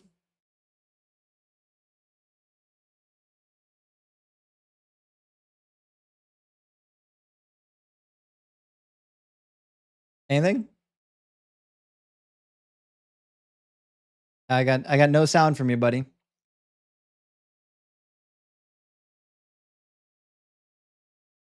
I don't know what kind of technology you're working with over there, but something's not set up right. I don't show that you have any audio coming in. Like when you talk, your audio bar doesn't move.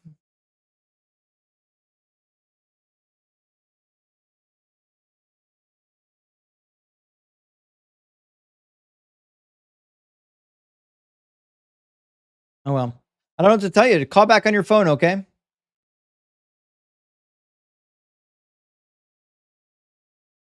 Oh well. Move on to the next one. Let's bring in. Is it Fleece? I feel like I'm looking at things too personal. So to me, it's like the thing is like that. That's what I did. I just kind of reflect on it. I'm trying to look at things too personal rather than just like looking at it how I'm supposed to look at it. Bro, my life has never been better. Before- I'm constructed from that before- bullshit. before- my no, life no, has never before- been better. I'm free now. I don't give a shit about no I God. found out why I'm these good, things baby. were happening, basically. Hey, So I Fleece, are was- you talking to someone else right now? I went to Two the and hard two part. together. I went to the hard part. What is the hard part? Coming out of Christianity. It's the hard. You haven't went into that yet. Is Fleece starting debates in real life? Is he in a You parking should. lot debating False. somebody? You're false bullshit. Okay, so the hard part is basically to me is like stop expecting Jesus Christ. So I'm already did that. Like I'm not expecting Jesus Christ to come and just. So that means stab you me. failed then. Fleece is It's talking not to someone that, else just right I don't now. know. I'm gonna just keep believing on that because that's what basically. Because that's the only thing that could keep you alive at this point, right? Yeah. It's I not know. that. No, it is that. You feel like this belief. I feel like you got that is one of belief. the You got only that. things that- Guess we'll come back to Fleece. Let's get Jesus Freak Walk from the together queue. Welcome in, Jesus Freak. instead of being separate.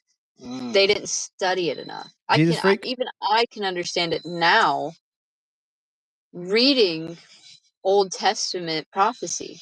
What is happening today? Okay, so here, for example, Micah Jesus 5, Freak. a Hello. promise ruler from Bethlehem.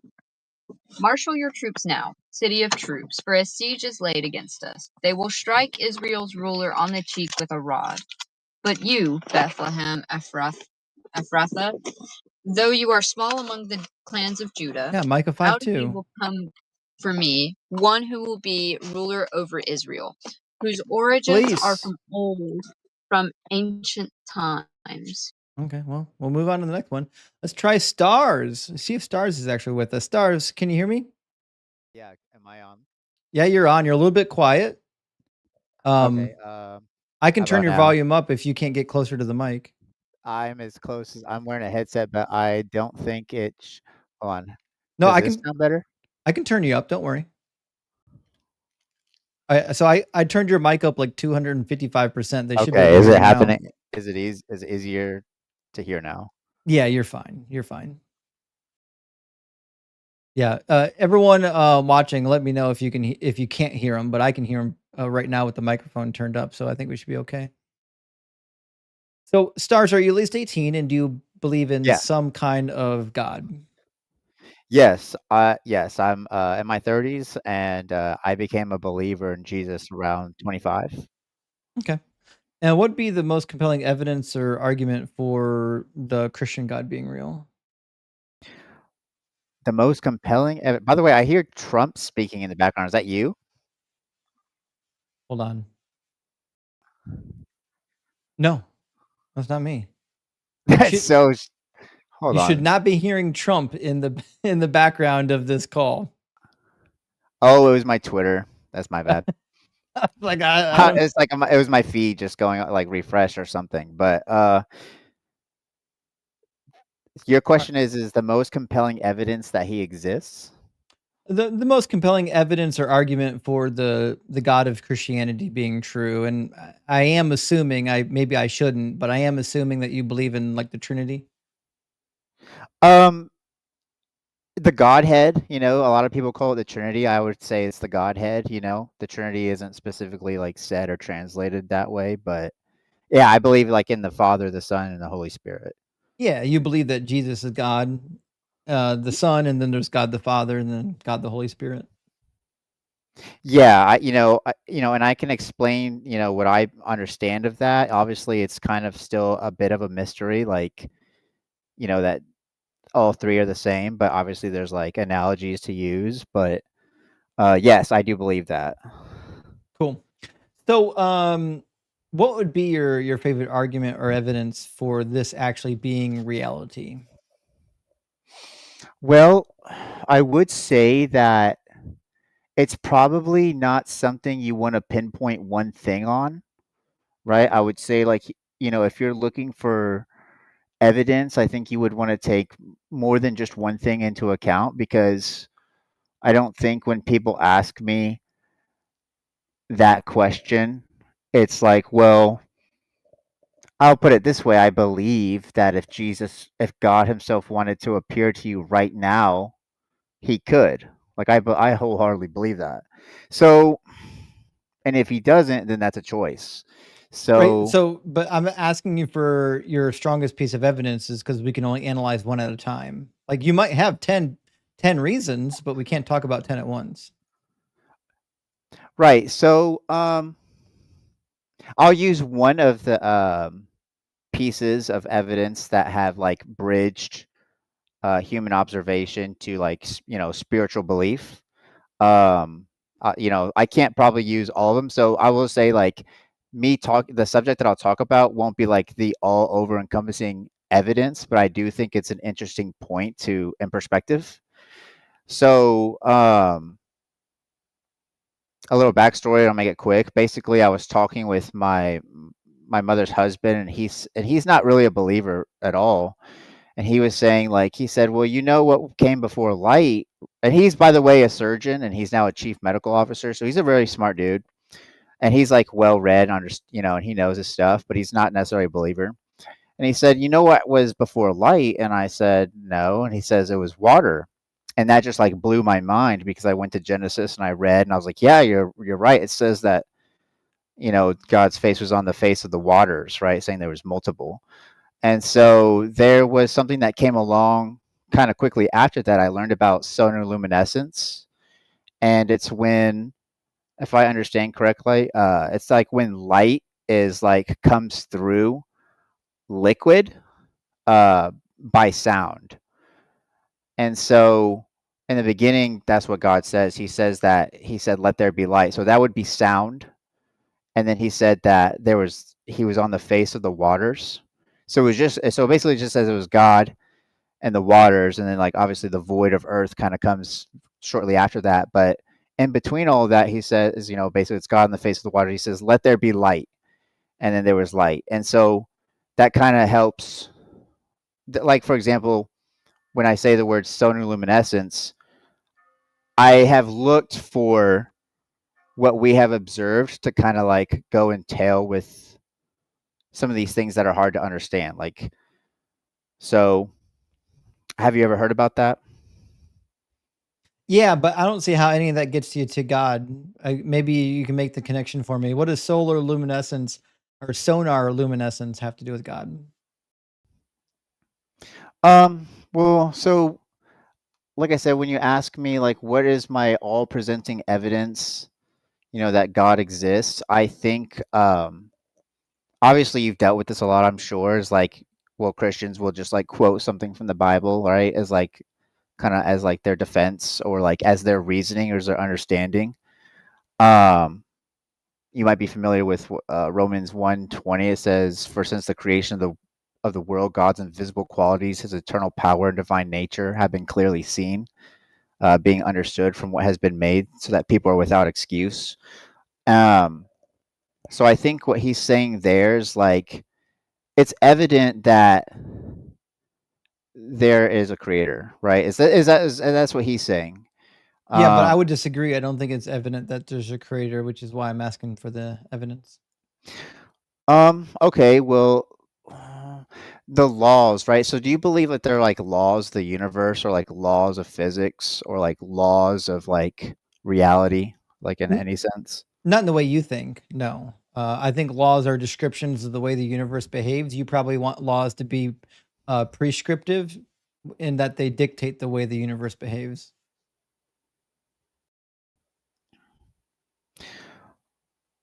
Um,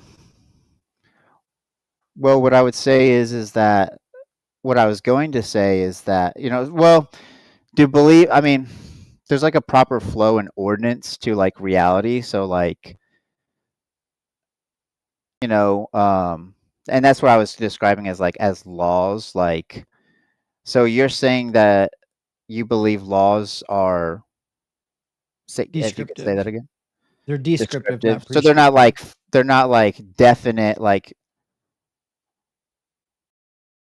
I don't know, how do you say, like arbiters of reality? They're not true constructs. It's just kind of like you're saying they're just like understood like through our senses, but they're not like The laws of the universe are descriptions about how the universe behaves. Like the speed of light, which is constant, light isn't traveling at that speed because there's a law dictating that it has to.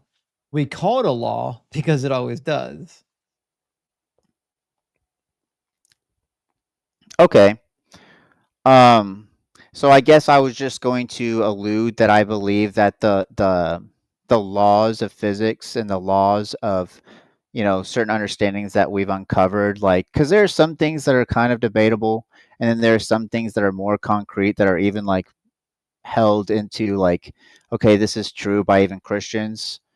Um, and I was just going to say that I believe that these laws that dictate reality come from a lawmaker, right? So like But everything that is and that's is if you think observable. laws have ontology, and I don't. I don't think that laws have existence. Right? That's why I preface this by saying I don't believe that laws exist in the same way you believe laws exist. Well, that may or may not be true because I'm not like sold on on all science. I think certain areas is like debatable, but I will admit that I'm like a new time viewer. I was just random. I don't even know what I was scrolling, and I saw your live thing, and I thought I would pop in and have it, enter the discussion. I will ask you if I Why did you may. pick Christianity as opposed to like Islam or Buddhism? Yeah, so that's actually a good question. And I'll make this very, very, very long story short. Um, Growing up in America, I knew it from a young age. I was very interested in spirituality, and I will admit I was interested in power. I was interested in truth. I was interested in understanding. Like when I was like 14, I was reading the Tao Te Ching. Then when I was like 16, I read a book about Buddhism, and I remember like almost like tearing up to my mom because she wasn't like this huge practicing Christian, but that's how she was raised. I remember kind of like tearing up, like, "Mom, I think I'm a Buddhist." She's like, "That's okay," and I started finding certain answers that satisfied me through my reading at a young age. And I would say that for me, I specifically like had no interest in learning about Christianity. I was very, very ignorant of what it was and what it represented and what and everything about it. I So, kind of knew. what about Christianity led you to believe that it's true? So yeah, long story short, as I grew older, I wasn't satisfied with like the completeness of how I understood my worldview and reality through these other religions, and so like I went into I kept searching and I kept going through other religions and trying to like map out what they all meant and what they like their timelines and stuff like that. And it wasn't Christianity was basically the last thing that I looked at. And I think right before that, Right, but what actually. I'm asking you is what is it about Christianity that would lead you to believe that it's true? Not that is preferable. Like you Mhm. can say a religion is preferable. I'm asking what leads you to believe that it's true? So I will. Okay, so I would love to answer this question. Now, everything I can't say, um, and you can take that for what you will, and I can explain that in a little bit later. But basically, as the last two things that I looked out into was basically like Satanism, and then that led me into Christianity. And I would say that for me, the answer is just results. Um, and I know how that comes off, right? It's like, okay, well, obviously, like, what does that mean? And there are some things I would be comfortable sharing in a platform like this, and some things I definitely shouldn't and wouldn't. But I was having experiences that I would later find that were parallel to people in the Bible. So you think the Bible is true? Yes, yes. Cool. How much of it? Um, I would say I would say I haven't found anything that I disagree with thus far. I haven't like as a scholar like read every page. I've read a lot, but I can't say I'm a person that's like read every single thing. And obviously, part of it is because some of it's kind of like tedious a little bit, right? But yeah, so I would say the short answer is yes. I believe all of it is true. Yeah. Would it be problematic if like you discovered that some of it wasn't true? I think yeah, definitely for sure. Sure. Let's cover a quick passage. This is Matthew 27. And this is when Jesus gets betrayed for 30 pieces of silver. It says, throwing down the pieces of silver in the temple, he departed and he went and hanged himself, referring to Judas, obviously. But the Mhm. chief priests, taking the pieces of silver, said, it is not lawful to put them in the treasury since they are blood money. After conferring together, they used them to buy the potter's field as a place to bury foreigners. For this reason, that field has been called the field of blood to this day. Then was fulfilled what had been spoken through the prophet Jeremiah. Then he quotes Jeremiah. The quotation is, and they took the 30 pieces of silver, the price of the one on whom a price had been set, on whom some of the people of Israel had set a price, and they gave them for the potter's field as the Lord commanded me. Can you find that quote in Jeremiah for me? You want me to pull it up with you? Yeah.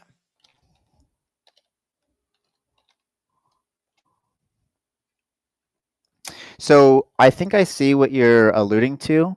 You're saying that that specific text in our current Bible, Jeremiah, isn't revealed, No. Mm-mm. right? So, um, but that wouldn't necessarily mean that Jeremiah isn't true. It just means that it wasn't included in the text of Jeremiah That's not if what it's I'm not saying, in it. though.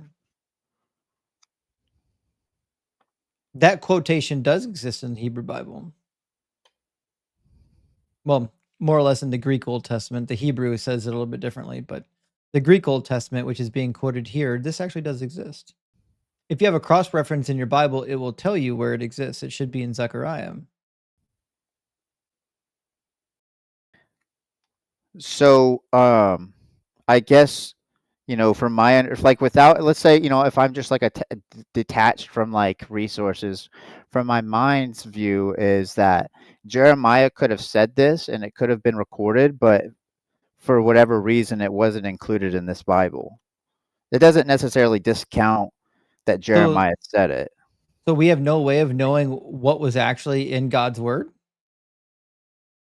Well, what I'm saying is like, um, so for like example, there's like a story about the archangel Michael having an argument with the devil about the body of Moses, but that recollection is not in the Bible.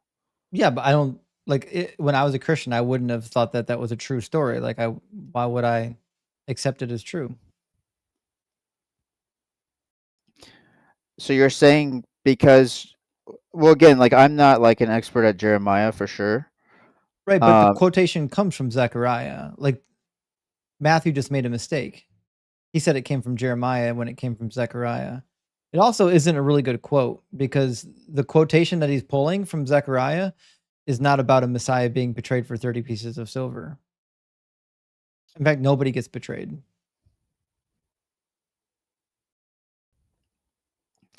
well, I mean, Judas did betray the disciples and Jesus himself by turning them in No, to the in authorities, right? Zechariah, right? Matthew's saying Oh, that this happened to fulfill a prophecy in Jeremiah, right? And what you're suggesting is that there's some version of Jeremiah that exists that nobody knows about that Jesus knew about, which I think is not a great argument because the problem isn't whether or not we have all of Jeremiah. The problem is that the prophet Matthew just goofed. He quoted Zechariah when he should have been attributing it to Zechariah, not Jeremiah. so yeah, like I said, if I was detached from resources, like the way I would deduce that, like to fit into my narrative, right? Like with my belief system would be, you know, um, that Jeremiah could have spoken it Why? Why would because I like, believe that? well, I'm not saying for you to believe it. I'm saying like that would be from my point of view is that Jeremiah would have spoken it. And someone else could have also spoken it, because I So don't know if, Jeremiah spoke it and then Zechariah repeated it? yeah, I could definitely believe that because that kind of Why? that, well, Because because the quotation from Zechariah is very specific. Do you know what's happening in the chapter where this is quoted? no, I don't. So this is a very specific prophecy given to Zechariah, and the goal of the prophecy is to demonstrate the judgment on the shepherds or the leaders of Israel, right? So God commands Zechariah to do a performative prophecy where he takes on the role of a shepherd and then abandons his sheep. And then when he abandons his sheep, he's like, well, if you think I deserve the money, I guess I can take it. If not, I'll give it to the treasury. And he ends up giving it back to the treasury because he didn't actually do his job. But nobody gets betrayed. It's like it's a very uber specific prophecy. I would have no reason to believe that Jeremiah said it when it's the prophecy was for Zechariah to literally act it out in real life.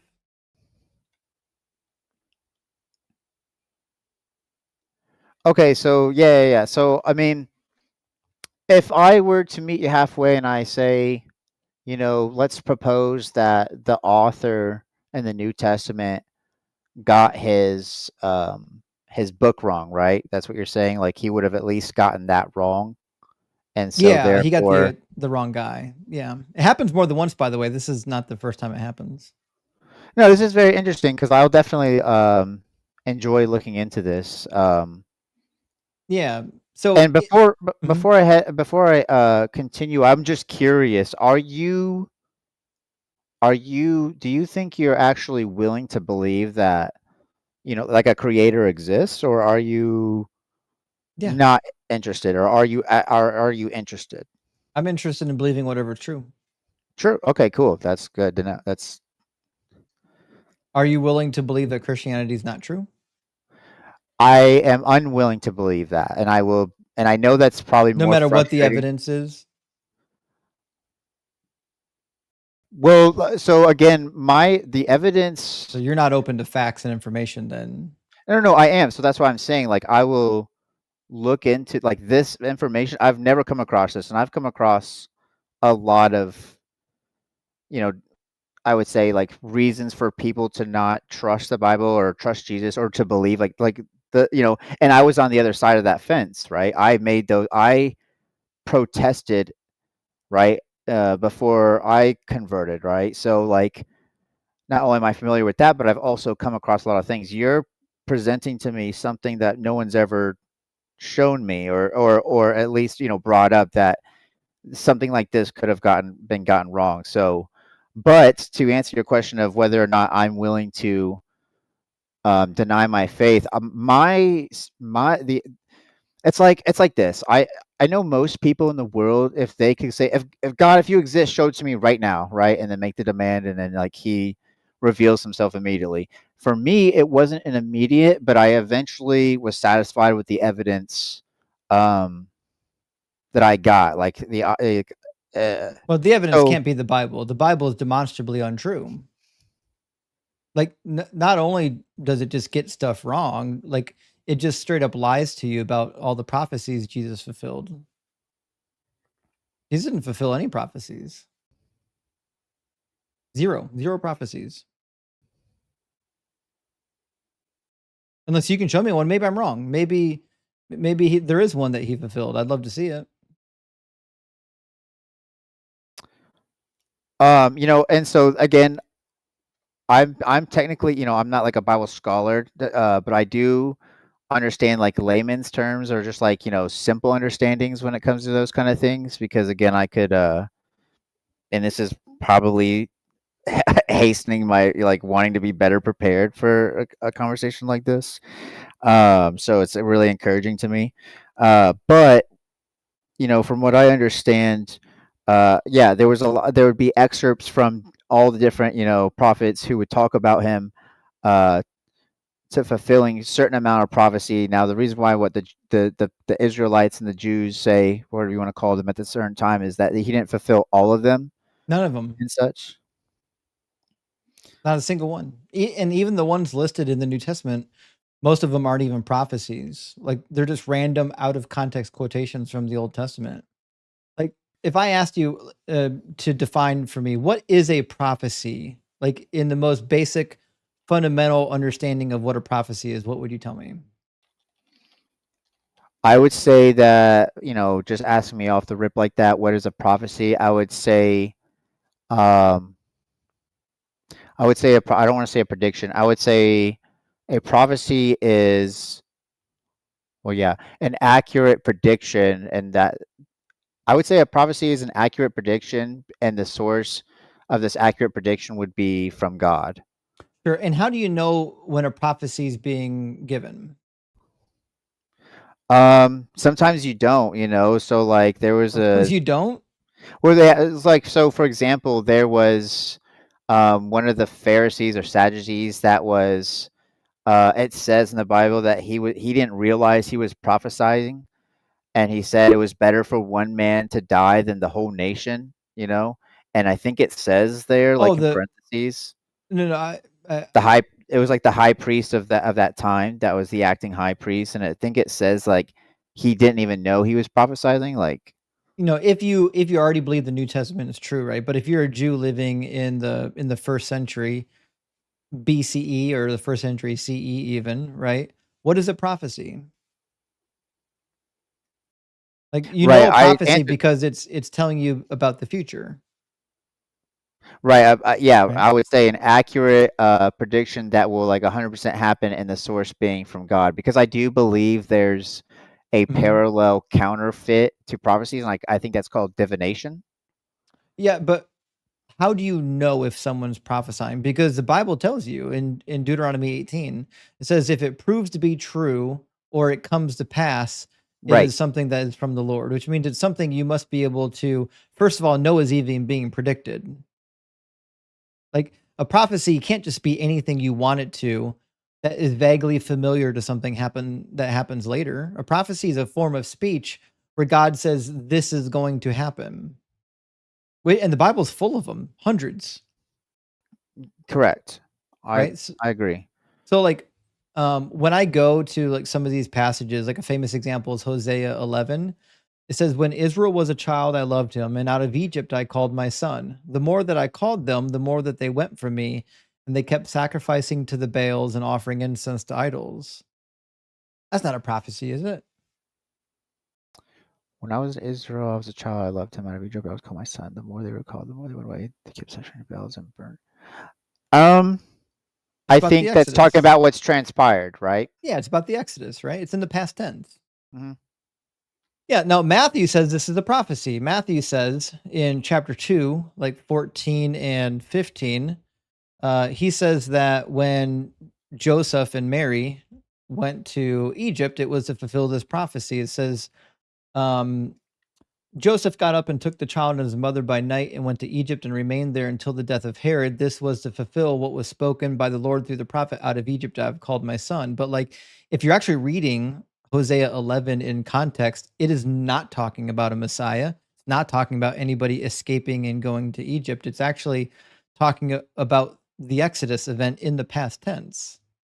So like Matthew's literally just making stuff up because Jesus didn't fulfill any actual prophecies. Like he has to do the sharpshooter fallacy.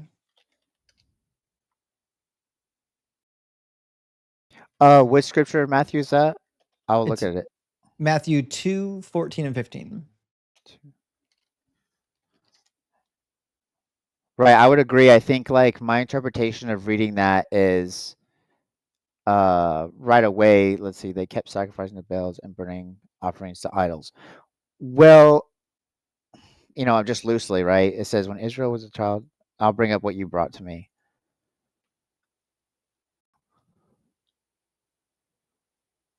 See, this is why I asked you, are you willing to be convinced that your religion is not true? And this is where the gymnastics start because you're actually not willing to look at this text and be real with it. If I had to Oh, guess, you're going to turn yourself into a human pretzel trying to say that this non-prophecy is somehow still a prophecy. I think I know what you're saying, and to some degree, I wouldn't say I wouldn't use those words, but yes, like from my point of view, what I'm viewing is an opportunity to learn more about what it meant, right? And so from your angle, it's like, well, this couldn't mean the same thing, but I'm willing to find the bridge that I can't maybe correctly identify right at the moment. So if I read that at RIP and I was like, maybe that doesn't seem like that adds up, I can at least concede that I don't understand. Sure, right. But if it But what I'm doesn't saying add is, up, but from then my why point would of you view, give Matthew the benefit of the doubt?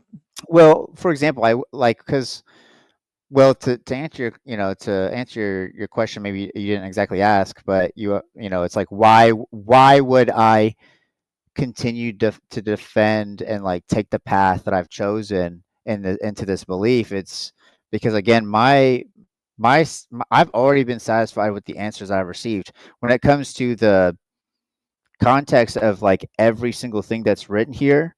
I believe what you're giving me is an opportunity to learn more, but I can't say from this moment that I'm so fragile to say like, well, I'll have to throw everything that I think out the window. No, I I didn't have say to that. take I'm not right. I'm saying you just need to deconvert right now. I'm just saying I think the honest thing to do is to admit that Matthew's making up prophecy where it doesn't exist. It was Matthew 2:14-15. I was going to bring that up. Yeah. It's actually pretty clear what's happening if you read Hosea 11. He's recounting the past events as an indictment for why they're going to be punished in the future. Because if you keep reading, he Okay. says, "Yet it was I who taught Ephraim to walk. I took them up in my arms, but they did not know that it was I that healed them. I led them with cords of human kindness, with bands of love. I was to them like those who lift infants to their cheeks. I bent down to them and I fed them." And then here comes the indictment. "They shall return to the land of Egypt and Assyria, shall be their king, because they have refused to return to me. The sword rages in their cities, it consumes their," or so on and so forth, right? So Right. the first 4 verses are clearly recounting the past. This is what happened in the past, and this is why you're about to be punished. Okay. So this is what I think, like off the first rip, right? It says, and so was fulfilled what the Lord had said through the prophet, "Out of Egypt I called my son," end quote. So he's saying that excerpt from all of these other passages was the singularity, like prophecy, right? Why? Like that the Why would other anyone one. believe that? Why would anyone come to that logical conclusion? Because it's completely irrational to believe that everything in this chapter is about the Exodus and what is leading up to God's punishment, except for that one line is talking about future events, even though it's in the past tense, just like the rest of the indictment. So right. So why would yeah, so I mean I can agree that it would be hard to understand why would God have this written all out as a specific scenario, but then have this person in the future interpret that one sentence out of this whole excerpt Yeah. was part of a future prophecy, And right? he That's like, wouldn't do it. That'd be silly and irrational.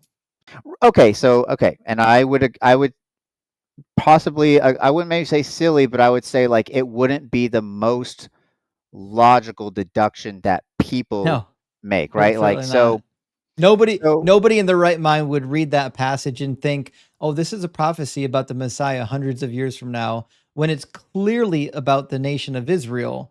This is a quotation from Exodus chapter 4, verse I think 422, when he says that Israel is his firstborn son and he's releasing them from Egypt.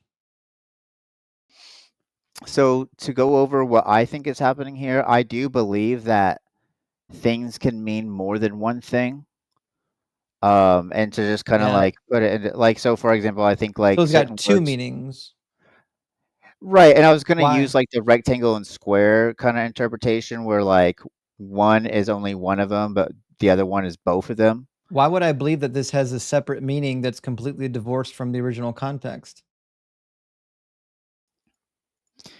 So if I'm looking at it, and again, I can't say that I know the mind of God completely, or like even like a high percentage of. But if I'm looking at the interpretation of why out of Egypt I called my son, so from Matthew, from the author, like he is believed to be writing and speaking, and well, mostly like writing this, right, under the Holy Spirit's like guidance, right? No, that's what I'm So, contending. No, I'm demonstrating that he's not. Like, you're giving him the benefit of the doubt that even though what he's doing is illogical, you just have to accept it. I'm saying, no, you shouldn't do that. Like, if someone's giving you an illogical well, so prophecy, what the rational thing to do is say, that's illogical. I don't believe it. Because if you saw this in the Quran, you wouldn't accept it as true. well, I don't want to. Oh, how do I say this? I wouldn't. I know what you're saying, Well, let me ask you a but question, to stay Stars. on. If I showed you in the Quran a bunch of prophecies, right, or a bunch of prophetic writings, and then I showed you here it actually came true, but the only way those prophecies ever came true is if you attribute a secondary meaning to them that's divorced from the original context. Would you believe me when I told you that Muhammad fulfilled a bunch of prophecies? Well, I mean, that all really depends, right? I mean, it just depends. Like, and Yeah, so it I don't depends think on that's what you've already bought into, right? It depends on it. I already believe that Christianity is true. Therefore, I just have to accept whatever it gives me. Same reason why if I talk to somebody in Islam, they're well, I already believe that Islam is true. It doesn't matter what the Quran says, right? So that's I'm just pointing out like there's when I talk to Christians, and I sorry to pigeonhole you into a category, but when I talk to Christians, like they're really willing to accept anything the Bible tells them just because they already believe in Christianity rather than starting with, well, is the Bible true? well, And then if the okay. Bible is true, should I be a Christian? So I hear you. If we focus on this one example you've given me, I think this is a good one to discuss. So again, it does say, "Out of Egypt I called my son," right? So it's saying that singular line of throughout the whole excerpt of talking is a hidden like single prophecy. Like we would have to say it's a hidden prophecy. No. So Why? Why would I believe that? no, I'm not saying what to believe it. I'm saying to meet me halfway, like, and say, okay, because again, the author in Matthew is saying, out of Egypt I called my son. He's only referencing that. He's not referencing all the rest. So I if you know were to include, but because it let me, would prove him wrong. well, if, well, This well, is sure, called cherry exactly. picking. That's when you ignore the part that is inconvenient for you and you only quote the part that you can twist to mean what you want it to mean. Right. And I can understand, like, because, again, I think like when we're using like human logic and deduction, it'll take us very far. But if we're crossing into like the spiritual understanding of why God would have chosen to hide a single sentence out of an excerpt of, of a story and say, so, because from God's point of view, and if this is correct, right, if this lines up, and we're just going to use this, like this one you're showing me right now, from God's point of view, he's allowed to use a single sentence and declare it a future prophecy and hide it amongst all the rest of the Right, scripture. So but you would need to let me offer a reasoning though. first I'll determine offer. that that's the logical conclusion, right? No Well, one's I'm going to asking offer. about God's ability. We're asking if you're reading the book, what's the most logical conclusion? Like, what's the most logical reading of this text? And the most So logical reading of the text is clearly that it's a callback to the Exodus. I think, and so I think part of the ongoing narrative, especially mostly right in the New Testament, obviously in the Old Testament, is that if we rely on our own faculties, That's what you're that doing. will. Well, no, what I'm saying is I'm including, the perspective of what God could have meant here, right? And But so how did you determine that the New Testament's interpretation is true? Did you rely on your own faculties?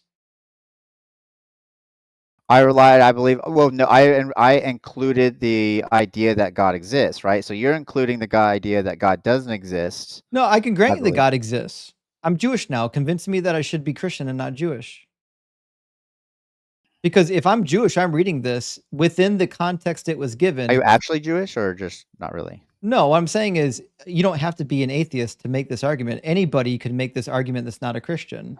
But what you're saying is okay, like even if you were, the smartest person, say you had the highest IQ and say you were the like most profound, wisest person, it would still be a stretch to say, because he said, "Out of Egypt I called my son," we have to include all the rest of the passages because that's not what they're referencing. I think what you No, don't like is that what I'm saying is that words have meanings and grammar has meanings, right? I So agree. when I read Hosea 11, it's clearly calling back to Exodus 4:22. It says, "Then you will say to Pharaoh, thus saith the Lord, Israel is my firstborn son.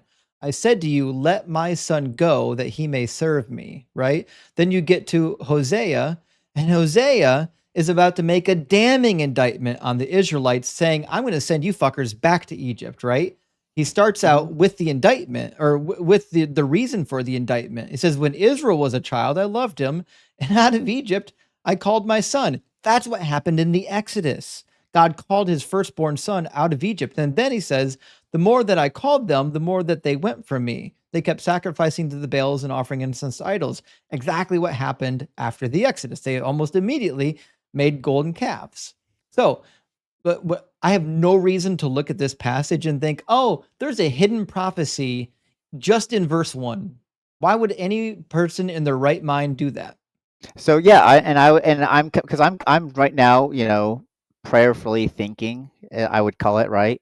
And I think part of the context that we might be missing here, for because I forget sometimes there's a lot of viewers here, is that again, and I know if you don't believe, you have to meet me halfway through, which is to say hypothetically, right? Because you're not going to agree with the things I say, but hypothetically, from the Bible's point of view, uh there's like legions of fallen angels, and there's a Satan, right? So he is like trying to disrupt God's plan.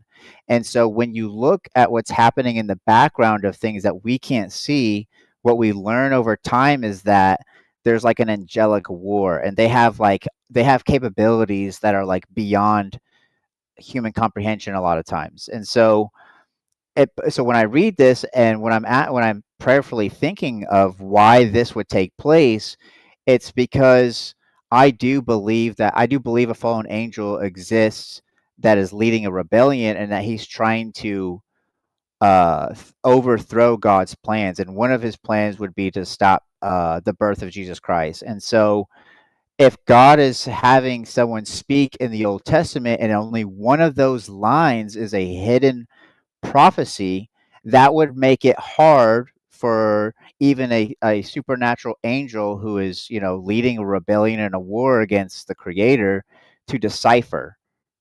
And so, and I know that's like maybe from, So, in your realm. how would Satan stop the birth of Jesus if it was part of God's divine plan?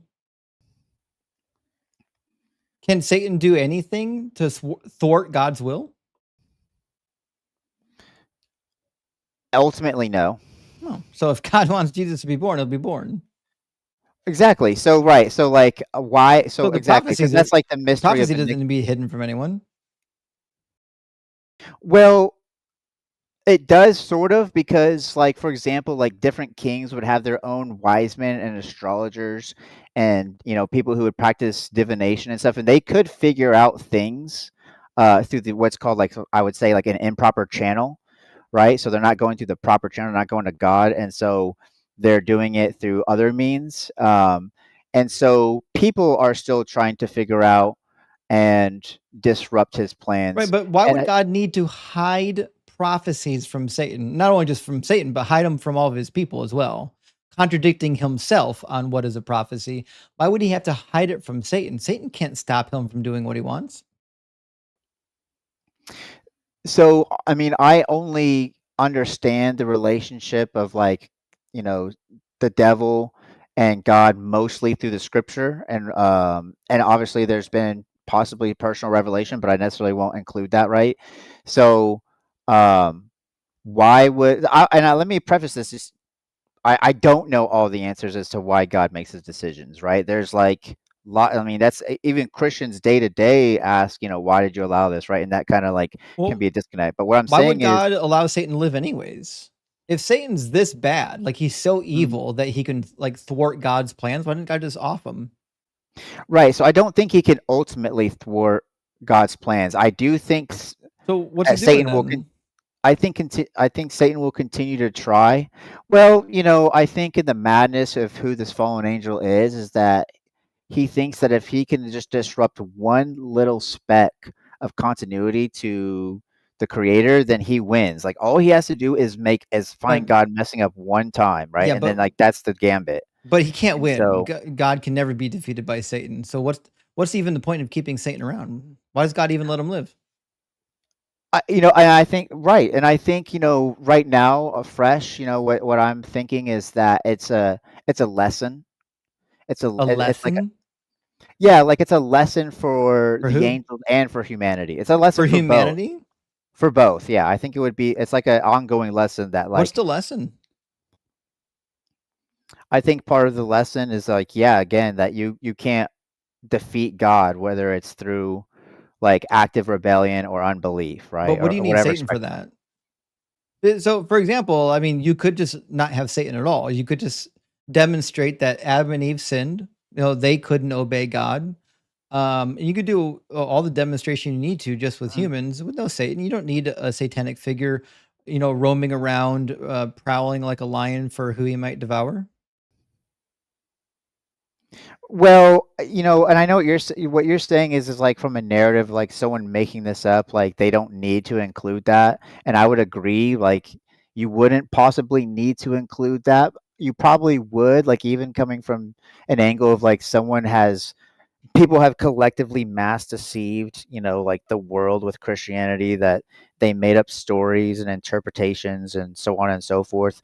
But, I do think that the truth is that there is a fallen angel rebellion that, leaked over into humanity. So I wouldn't say it's hard to answer your question like why would you need that. So back to your question is like why would God allow it? I think that's part of like a great mystery a lot of people want to know, and I think the best answers we get is through some parables. Is like whenever like the wheat and the tares is like when the servants who are represented as angels tell the master who is represented by God, hey, someone planted wheats or excuse me weeds or tares amongst the wheat, should we uproot them? And he said, no, let them grow together.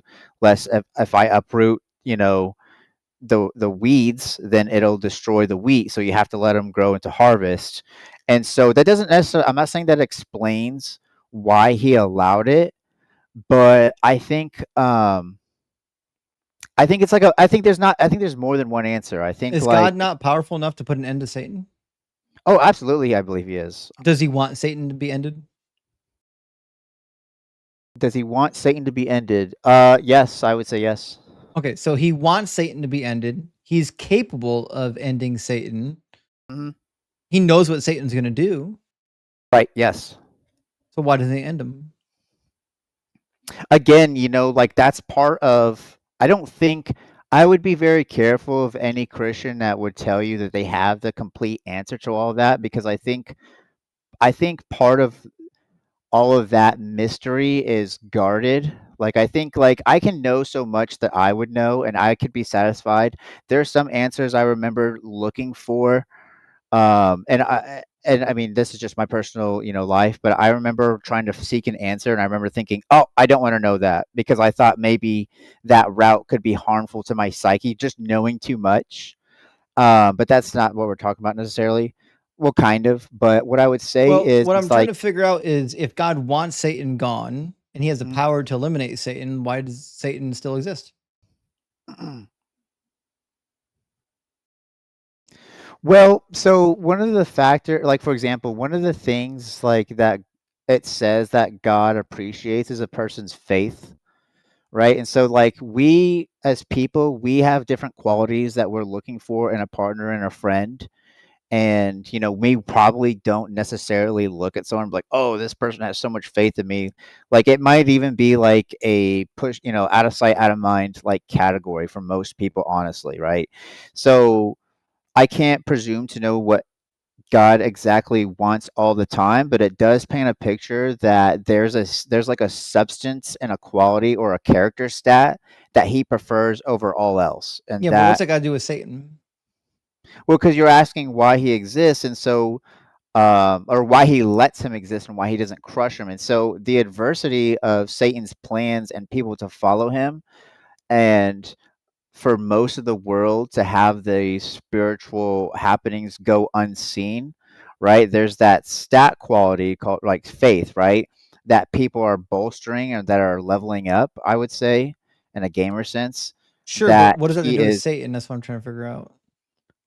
right. So you're asking why doesn't he stop Satan, like immediately? Because I've wanted Just to know that right away lock him too. up. So exactly right. And so I'm explaining that like God is like farming, right? Like when you're playing a game, you're farming for something. Like it seems like God's like farming faith, right? It's like it's a character stat or quality in a person that he wants to bolster up. And part of how we bolster up The that faith I'm is not when we trust. disagreeing that God likes faith. I'm asking what it has to do with Satan. Right. So you have to. So okay. So I'm gonna start again. Satan is creating adversity and he's creating troubles. And so when So he creates those, there'd be hold on. no temptation, trouble, or adversity without Satan? We wouldn't I have free think will? no, no, Isn't no. free will the cause of adversity? And I think the best way to is like he amplifies it like by an unseen like by God so wants much. to amplify our sin? No, he doesn't want to amplify our sin. I thought he wanted to farm faith. Right. So what I'm saying is that Satan presents an opportunity, right, for us to resist him and to trust God. But we can do that without Satan, surely, right? I think, well, yeah. So like if I like try to think of what a world looks like without like demonic and like fallen angel interference, it would probably be a lot less amplified. I think we would still experience a lot of the same like greed, lust, sloth. I think we would like still experience a lot of like negative qualities that human naturally tend to like, you know, t- drift towards, like when it comes to like we like seeking distraction or pleasure. So this is But I like think like the guy who's like, tells his significant other, I love you, and then when she doesn't say I love you back loud enough, he has to slap her around, make sure she screams it at him. It needs no, amplified. because yeah, I don't think God's slapping his believers around. It's Do you, nothing like that. do you think Satan's playing patty cake down here? I think, Satan is furthering his goals for world domination. But no, Satan's God's tool to amplify So the yeah, faith. okay, so like that's from the highest perspective. Does Satan think that he's a tool of God? Probably not. He probably doesn't understand himself as like this, this tool, because that would only But infuriate him more, right? If I is this told if God's only method? Is this the only method he has of amplifying people's faith? I wouldn't presume to know, because I Well, believe. because if not, then this is awful lot of carnage for nothing. And Well, if this is the only way to do it, then you're admitting that God's not all powerful. You think people in heaven have faith? I'm not admitting that God's not all powerful. I wouldn't come to the same deduction and conclusion as what you just said. Um, You think people in heaven have faith? have faith. I don't think it's I couldn't necessarily probably explain. It's like they just like it's like just knowing, right? It's like people in So, heaven have a knowing, right? but heaven is the most desirable state, is it not? Right. So God's most desirable state doesn't include any faith farming. And it's hard to presume the activities that we'll do in heaven, everything, like, because we 100% don't know the activities. So, like, I've talked to people who believe in Christ who say, like, we'll be learning more. And then I've heard people say, no, we'll already know everything we need to know. We won't be learning. So, I'm probably more in the camp that we won't be learning necessarily, like, in the same sense that we understand. Like, it won't be like this, like, we have to study or, like, stuff like that. Like we won't need like like to drive a truck you need a CDL, so you have to go through a course. Like I don't think it's going to be that way in heaven. Do you think So that based on the activities of Satan, sometimes like babies die? like directly, like he's actually the one that's coming to like destroy them. I think sure. I think it can happen, and I think most of the time it's indirectly and subtlety. So like, Do you think that babies need their faith farmed? no, because Seems if like it, like well, a like really, it's like bringing I think babies are bringing the innocent. wrong tool for the job. It's like Well, bringing a no, because backhoe to plant a tulip bulb. so again, I'm just speaking based off like in fresh real time my thoughts out loud with you. Mhm. Um, you have to understand I'm not going to say there are times where I say I know and I'll be careful to say things like that, especially in a this is probably recorded. This is probably this is in front of an audience so but no, I don't think that babies like and when I use that analogy, sure, maybe it doesn't extend to like, when a baby dies, like that's obviously tragic.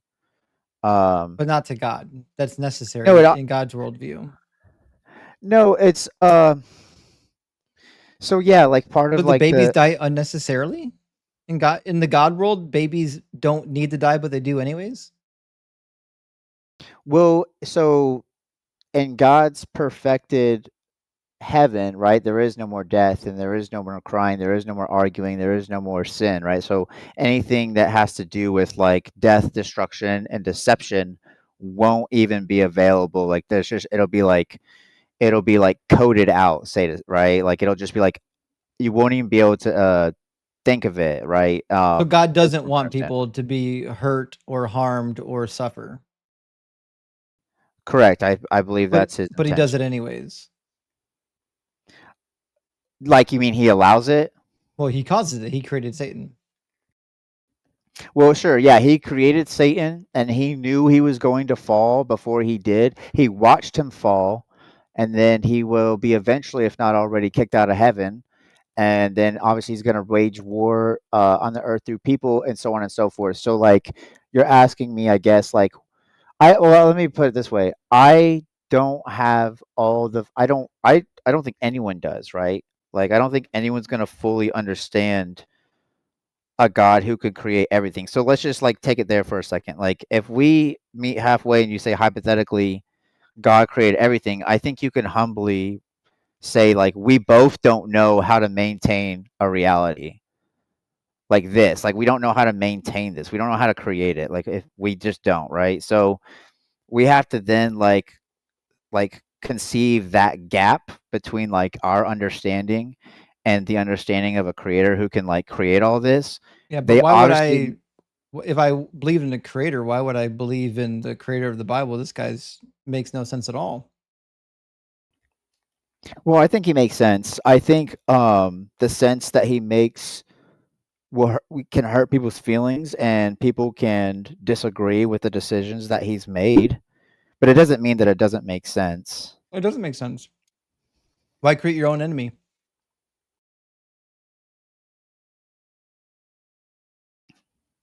Why create your own enemy? I think so. Like, I mean, I think part of that is called, well, the mystery of iniquity, I think refers to why would the most blessed, beautiful, awesomest, closest to God angel like rebel to him, like, and then make war Well, with him? So, like, I think that's not that's in what. the Bible. People want that to be in the Bible, but that's not in the Bible. That's That's a not in the misreading 60. of Isaiah 14 and Ezekiel 28. Jesus said in John that Satan was a liar and a murderer from the beginning. That's very true. So he was never a good guy. He was created to be a bad guy from the start.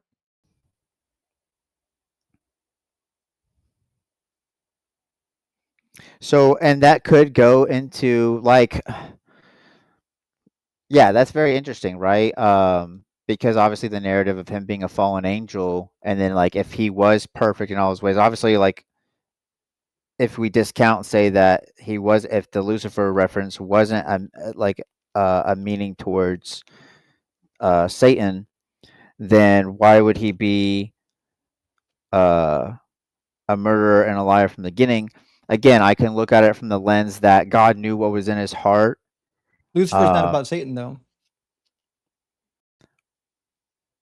You're saying that, right? I'm saying discounting the one that was talking about Lucifer. You're saying that we're talking about the one where it says that the devil was a liar from the beginning, Yeah, Jesus right? said And a that. murderer, right?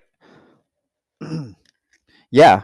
Um, so why would he create his own enemy? Like, I guess I really don't have the answer as to why, you know, that would happen, because again, like, I can't create all of reality, so like I have limited understanding and faculties to like, and I can't necessarily always depend on human logic or even just like my viewed experience, because like it's like explaining Wi-Fi to people like hundreds of years before us would sound like Mhm. witchcraft or something, right? So I think like when you look at that kind of gap, like trying to explain, if you had a time machine and went back 500 years and you were trying to explain to the smartest people in the world, you say you could supernaturally gather them up for a meeting, and you were, and and you could perfectly explain Wi-Fi, like we could only imagine how difficult of a time they might have believing that. I think there could be people willing to believe, and so, but that's kind of like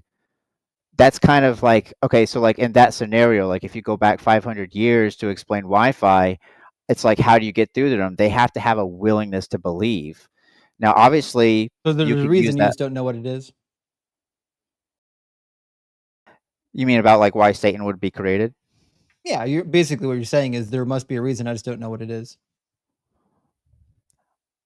Well, yeah, I think it's more than one answer. But I think that some of the answers that I've You can say I don't concluded. know, but stars, you know that Yeah, that's yeah, a yeah. perfectly. Mostly, I would say mostly, I wouldn't be able to give a sufficient answer Oh, to a non-believer. Probably, I'm I gonna. would think. I would Can I, think. can I approach one more topic before we move on? Do Yeah, of course. you believe in one God or three gods? I believe in one. Is Jesus God? Yes, correct. Is he 100% God? I believe that Jesus on earth was took the form of a man, but yes, that was God living as a man. I do believe that. So Jesus is 100% God. Yes, I believe that Jesus is God in the sense that, right, like the limited understanding of the Godhead. Some people call the Trinity nowadays. Um, like so when it says like he sits at the right hand of his Father, I think he's God in the sense that God has shared his complete ultimate authority with him, So which I think is they're the he same person. 100% God or not? Yeah, I'd be willing to say he's 100% God. Okay. Is God an identity or a category? An identity. Okay. So that means Jesus is 100% identical to God.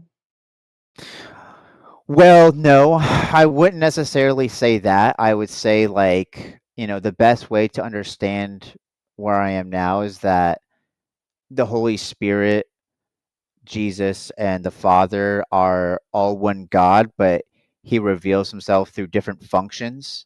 So parts. God has parts. I mean, the best way to understand that, I would think, yeah, if you just want to use a simple word, I think parts, yeah. So Jesus is not 100% God. He's part God. I wouldn't say that he's part God. I would say that he's 100% God. Like the way that God reveals himself to us through different, like again, through like when Jesus says that when he leaves, he'll leave behind the Holy Spirit, and if he doesn't go, then the Holy Spirit won't be able to like come to the world. And which he says like he'll be living and indwelling within believers, being the new temple and stuff. I think that's the same God. Like so, the way that I've once thought of it, and this might be very childish, So is right? the Holy Spirit part of God too? Well, yeah, I think like I don't know if the correct word is the semantics of the wording of calling saying part God. I think the Holy Spirit is God, right? Because it says that he will say what he will tell you what he has heard. I think Is it's the Holy just like a Spirit function. 100% God or part God? Yeah, I think it's like it is God. Like it's okay to reverence the Holy Spirit and know that It is God, equal with God. So it's like, to me, I guess what's coming to my mind right So the now Holy is like, Spirit is 100% God? well, I guess what's coming to my mind is like if you did like a close up on my hand and you're like, is that, is that stars? And I would say, yeah. And you say, well, is that a part of stars? I say, well, yeah, right. But it is me. That's my hand, Right. right? So that would be a part. Your hand would be a part. So your hand wouldn't be 100% star if star is an identity. Right? That's why I asked you, is God an identity or is God a category? Because if it's a category, you can have multiple gods. Well, maybe, he could be both in the sense that I haven't thought about, but I do believe that yes, the Holy Spirit is like our functions are like, our properties of that same God revealed through a specific function. Okay, so to be God, you need the properties of God. Okay. Is that what you're saying? Well, I mean, to be God, you would have to be God, right? I mean, to Well, say you would have to have the properties of God would kind of be like yeah, self-explanatory in that regard, right? because if Like you're if 100% God, whether it's a category or whether it's an identity, you would need 100% of the properties that make God a God, correct? right. Okay, so Jesus had all the properties of God then. Well, Jesus on earth, for example, like if that, or you're saying like Jesus right now in heaven. I think Jesus on earth he had purposely allowed himself limitations. So Jesus on the earth didn't have all the properties of God. I think in dwelling with him, but he decided to cut off some of those, I would say, powers.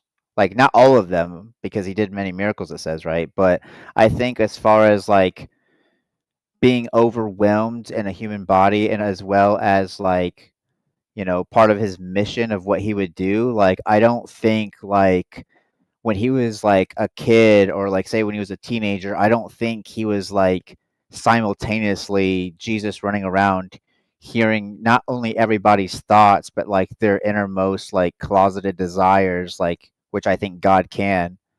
So no, I don't, so in some ways I think he limited himself so that he could experience being man, but he also allowed himself uh availability to the Godhead. So Jesus did not have all the properties of God then. No, okay, like I said, I think he did, but he limited himself. So he did have all the properties of God. Well, it says that God is spirit and not flesh. So again, like I mean, it's kind of like it's not So like God the it's a Father didn't have all the properties of God? Because if all the properties of God includes having flesh and God is a spirit, that means God the Father isn't even God. Well, I wouldn't say that. Again, I'm trying to be precise in how I understand this, and I think is like there was like some limiting, function. So like, a truck can go say like 90 miles an hour, but most of them will be put like governors on them so they can't reach over 70 miles per hour. I think like in that analogy, Jesus had a governor, right, that would like limit his capabilities. Right, but And I think that was self-imposed. I think what you're trying to do is say that Jesus didn't have all the properties of God, but there's a reason for it. Um, no, he had all the. So like I think God So Himself was in Jesus was all agreement with knowing? himself. Uh, I think he limited that himself while on Earth. Yeah, but was he all knowing? Not while, yeah. So I think, and I think on Earth he was most likely limited. So God Like, changes? He's not immutable? well, no, I wouldn't say that was necessarily like because so like okay, I know what you're saying. Like, no, he doesn't. I don't think God changes like the Bible says, like that. He just doesn't change. I think it's well in like in the construct of his character and his decision making. So like, he didn't do this, and it was like, oh, that's out of character for me. That is like Jesus and being a man on earth represented like like basically a divine union of being man and God at the same Sure, time. but one of the properties of being God is that you're all knowing. And you said Jesus wasn't all knowing because he limited himself, which means he changed one of his properties. So he's not immutable. Well, I know what you're saying, and I don't think it's as easy as to deduce it as that. It's I wouldn't make the same deduction. I wouldn't say that makes him like whimsical or like able to be changed. I think again like it would have been in the confines of his already defined character that he just like expressed through Jesus. Because that was like the point of Jesus, right? Is to express who he would be as a man. If God decided tomorrow that he's going to transform himself into an apple for the rest of eternity, like just an apple, nothing more, would he still be God? And be like non-interactive. Yeah, just an apple. He for the rest of eternity. Right. I would say I don't think he would do that. And secondly, I think that like if he did do that, then I'm not saying he would. I'm saying it's a logical hypothetical, right? So if Right. God decided tomorrow that for the rest of eternity, I'm just going to be an apple, nothing more, nothing less, just an apple. Is it still God or is it just an apple? I think honestly, I think it would undo reality. But I didn't ask you about the effects. I said, would he still just be an apple? if he turned himself into an apple and you said he's non-interactive like for eternity, like for the rest of eternal For existence. the rest of time, he's literally just an apple. Yeah, that's almost like right. I think that would constitute. I think if he did that, then he would make himself a liar, right? No, I didn't ask if he's a liar. I said if he did it, if God said for the rest of eternity, I'm just going to be an apple. I'm going to grow on a tree. I'm going to fall to the ground. I'm going to rot and decompose into the earth. If he did that, is he still God or is he an apple? Well, yeah, I think then I think I want to say then he wouldn't be God if he decided to Thank you. You would say he Yeah. was God. Now he's an apple because his properties are identical to being an apple, right? So somebody must be identical to their properties, which means to be 100% God, to be identical to God, you must have all of the properties of God, which means if Jesus didn't have all the properties of God, you can say he was God before he manifested on the earth, but while he's here on the earth, he's not God because his identification is not that of a God. Yeah, and I think it seems like there's some truth to that, because Jesus always talked about being a servant to the Father. So I think like I said, I would be careful on how I describe Jesus being not a God, but I would say again that the Father indwelled in him with the full properties of God, being God, right? So he had all the availability, but what it seemed like is there was some sort of like pre-agreement, like you're going to be on earth and we're going to not exercise our full power through you, meaning like like he could read. I think he if he's fully God, he could be omnipresent. So I mean that means he could literally be everywhere at once, which he couldn't, right? And so I think what you're presenting is like to Jesus' own testament is like Right, he but said, why call. if the properties of God changes, then that thing is no longer God. Like if the properties of God are now identical with an apple, then it's no longer God. If the properties of God are now identical to a human being, well then that thing, that human being is no longer God. You can say that God is animating it like it's God's meat puppet, but that thing, that body is not God. You can say it's part of God, but it's not 100% God. It's just part of God. So, and I guess I want to know what do you mean what do you mean by that? I guess like or I guess like, and I'm saying this like not in a. I don't want you to interpret like any kind of No, I think you've been kind. passive aggressiveness. I want you to like what's your point? I guess is what I want to know. So my point is, I'm running through the gambit of various heresies. So the problem with the Trinity is abundant. Every time you press a little bit, the Christian is forced to retreat into one of the heresies that was rejected by the church or the multiple churches to hold on to the Trinity. But the Trinity is logically incoherent. There's no good way to Well, yeah. salvage it. So I believe in the description of I I won't go. I don't think we have enough time to go into all of that right away, but I will say like the Bible specifically calls it the Godhead. That's why I'll never use the word Trinity. Like I don't say that word specifically. I'm not necessarily going to be like a lot of typical, meet and greet Christians that you'll find, I think, in ways that I, you know, was believed, in different ways. So I think it's a tough thing to understand, and that's, and but here's something about my personality. I think I know I'm very smart, and I know that I'm gifted in a lot of ways, and that's Ripley's Believe It or Not for all of you listening, right? You guys don't have to believe it.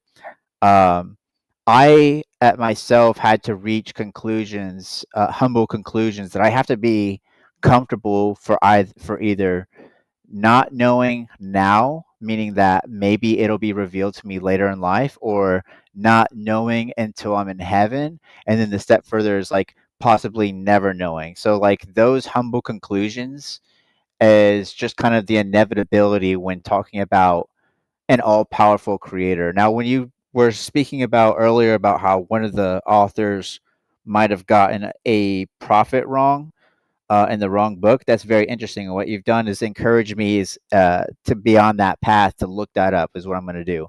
As far as the verse goes, is saying, "And my son will be called out of Egypt." Again, I can't properly explain why God would would hide himself from his enemies on earth and spiritually.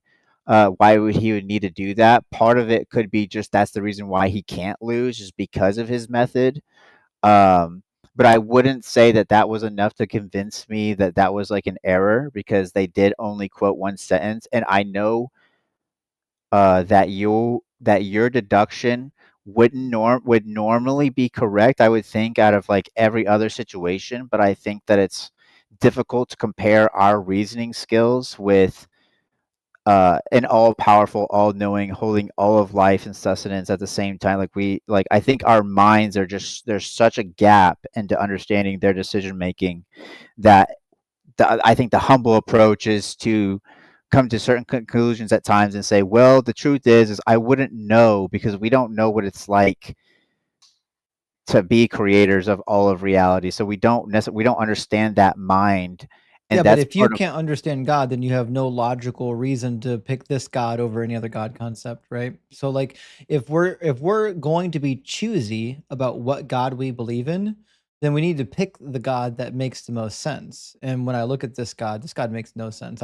I would much more like believe in like some sort of like Norse paganism before I believed in this God. This God's crazy. Well, would you respond to, like, for example, who was it, Paul? He was persecuting and killing Christians until Jesus came to him supernaturally. So, is that something that you're willing to accept in your life? Should God want to give you like a supernatural is that something you would desire? Like, because you say you're after truth, so I think then if whoever's in control, like if you're If willing to the believe someone's in if the control. Norse pagan gods appeared to you tonight, would you convert to Norse paganism? Um, in my walk in faith, no, right? Because Yeah, I'm so told you're to asking me well, to be open-minded, but you're not willing to be open-minded. See how that no, no, no. works? Well, I'm gonna explain. There's a difference between you and I. You wouldn't test the spirits and ask if Jesus Christ is Lord. I would. I was a Christian for 20 years.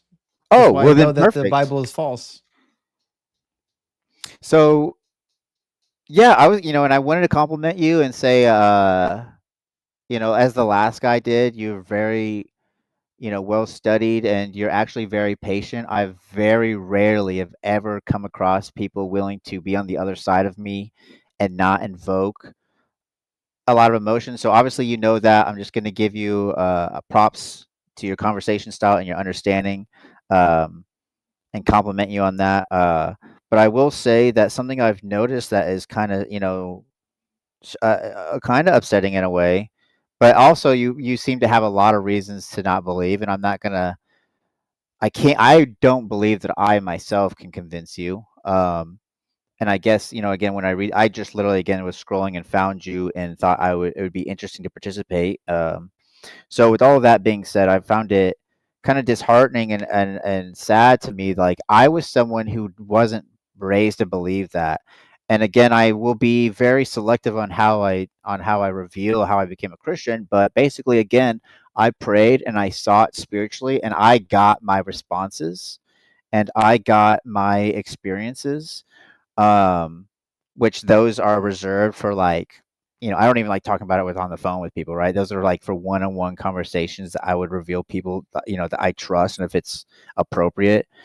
But with that being said, I've just noted I found like a lot of people who were brought up in the church don't believe anymore, and a lot of people that I've met that are believers were like didn't believe until they were like me, like in their 20s or so. So don't know really what's going on there. And I will say that I, as a believer and seeking to be God's friend and a wretched sinner, and who's trying to repent and get better, I've walked in the churches that are absolutely like not, in my opinion, correct or teaching what's correct or feeding people what's correct. So I'm not sure Yeah, we hear that a lot. you I think every Christian we talk to thinks every other Christian's doing it wrong. No. I don't think every other Christian is wrong. I'm saying there are times I've went into churches that are, because I wouldn't say I would definitely not say that. Don't count me in, and that's not the statement I'm putting I'm out. just messing with you. Listen, But Stars, you've been really nice. We've got some people been waiting in the queue for a while. I want to try to get into the mix. But listen, I appreciate the cordial conversation. I thought it was a fun conversation. I thought you were very polite. I think you represented your side as best as anyone else could. So, I mean, you deserve a lot of credit for coming up here and answering some very difficult questions, questions that you probably didn't know you were going to get asked when you got up here. no, like I said, I'm gonna walk away with an exciting zeal to investigate. And obviously, I know you, if even said harshly, like I'll do mental gymnastics and like turn myself into a pretzel, which I get it. I remember when I get it, but I think I'm walking away happy. And obviously, you hear this a lot. I'm gonna pray for you, brother. Yeah, you hear that so much, right? So, Mhm. but yeah, man, I love you guys. I didn't read the chat. Hopefully, you guys weren't too harsh. Don't read the chat. Whatever you do, Stars, don't do No, it. yeah, I was reading it earlier, and I was like, I better not look at it while I'm talking to him because they will fry me, right? So, We're otherwise, heathens. yeah, there's other people in there. I just want to say, lastly, you know, what I would say is, um, if I may, I'll end on one last thing, and it'll Mhm. probably be a verse right here that I have pulled up that I remember to. And you've probably heard this. You say you've been a Christian for 20 years, so and I'll read the New King James. It says, and it's just one little excerpt, right? But it says, because the foolishness of God is wiser than men, and the weakness of God is stronger than men. I'll just say that would be my ending Bible verse of the night for myself to represent what I want to get across to you, and how I feel is that because even the foolishness of God is wiser than us, and so all these things that don't make sense, and even the weakness of God is stronger than men. All these things that don't make sense, I can only gather my answers through prayer and personal revelation through interpretation and through the Holy Spirit. But obviously, that, and you've heard this before, I'm sure. So that is what I'll leave with you guys Okay. today. So thank you for letting me Stars, on here. have a good night and come back in the future. Oh yeah, I'll continue to listen. I'm free. So. All right, cheers, friend. Well, W Stars for being nice. He waited in the queue for a bit. Let me grab a couple of super chats. We'll get our next guest up in here. Sonus, my friend from Argentina. Great to see you. Thank you so much for the 500 Argentinian dollars. He says, I believe Jesus was just a man. I actually agree. Said, but what was his end game? He wasn't a king, so what was he? The man trying to accomplish. Rock hard for Doug. Well, Sonus, thank you so much. And I actually agree with you. Here's my opinion, right? I think Jesus was a zealot. I think he was influenced by the Qumran community. I think he literally thought he was the Messiah. I think he literally had this weird interpretation from the Dead Sea community that the Messiah must suffer, which you can find in the Dead Sea Scrolls. One of the Messiahs must suffer and die. And he literally believed that he was going to rise from the dead. And then when he rose from the dead, he'd do Daniel chapter 7. All power and authority would be given to him. He'd conquer all the world. And then all the rest of the prophecies would come true. Isaiah chapter 11, Isaiah chapter 2, Ezekiel 37, Ezekiel chapter 40 to the end, New Jerusalem, so on and so forth, right?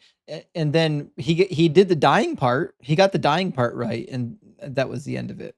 But dying's not special. We're all going to die. Robin, thank you for the $10 super chat. Says, "How can all good God create evil?" That's the crazy thing. He just can't be all good. That's my read of it, right? Unless good is necessary. But unless evil is necessary. But if evil is necessary, then that just limits God's ability. God can't be all powerful. Daddy Todd or Zaddy Todd, thank you for the 1999. Says, "Your pretzel looks delicious to the taste and very desirable." A reference to Genesis. Says, "My fellow ex-Mormons will get the reference." Hey, I appreciate that. And hey, big W to all the Exmos out there. I'm in your corner. LA Silver Surfer, thank you for the $5 super thanks. I really appreciate that. And last one from our friend Cryptic. It says, "You told him that Christians turned themselves into pretzels, and then he married a pretzel and raised a beautiful family of pretzels." Well, it did seem that he did some bending, but you know what? That's what happens when you're getting asked these difficult questions. Oh, I missed one more. Let me grab one more from our friend Fierce Interaction. Great to see you, Fierce. Thanks for being here. Thank you for the super chat. He says, "In the beginning was clearly a prophecy of Jesus' birth." You got to read it in context. I missed that part. Thank you, Fierce. Great to see you. All right, we're going to try to get move I got this back into the discussion. Hopefully his hardware is working. We'll give it another shot. Move, it works. Excellent. I went on my phone. Yeah, I don't know what was going on with the other hardware, but the phone seems to work okay. So Move, do you believe in some kind of a God? Jesus. Cool. And what would be the most convincing evidence or argument for the Christian God being real? You didn't ask me if I was 18. I'm hurt.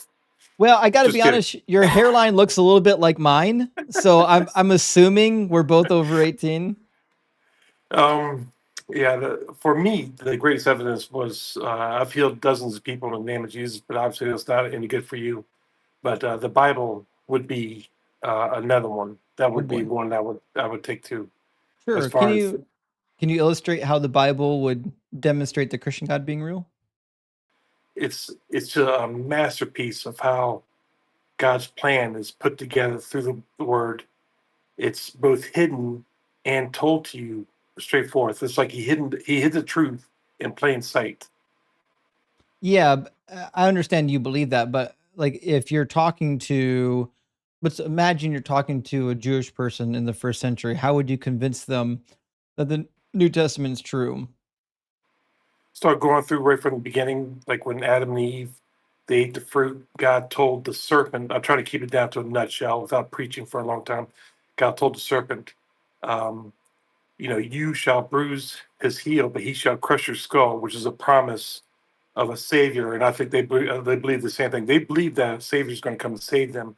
But I would tell them, I said, listen, have you ever read the scriptures? Because you guys completely blew it. Oh, I mean, disagree, actually. I think that the Jews actually did read the Bible, which is why they rejected Jesus. Because if you read the messianic prophecies in the Hebrew scriptures, Jesus didn't do any of them. When you read the prophecies in the New Testament, most of them aren't even prophecies. They're just random out of context quotations. So, like, why would I believe that Jesus is the Messiah when he just skipped over all the clear messianic prophecies and we're left with all these out of context quotations?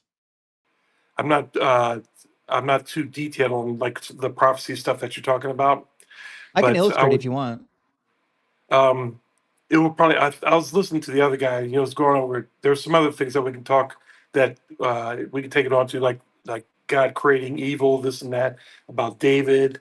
You can ask me some of those questions, and I can definitely get some answers. I can go and look at some of your other videos on the prophecy stuff and take a look at that, and then come back with the answers on those. Sure. I mean, David's a popular topic, right? Do you believe that that justice has like an objective definition? Yeah. Right. How would you define justice? Just like paying somebody back for some kind of crime or something like that. Something basic. You know, you get caught stealing, maybe you get fined or go to jail for a little bit. Sure, sure. Okay. So the general idea of justice is that you kind of get what you deserve. If you do a crime, you get punished for your crime. If you do good things, and you reap good rewards, right? Hmm. Sure.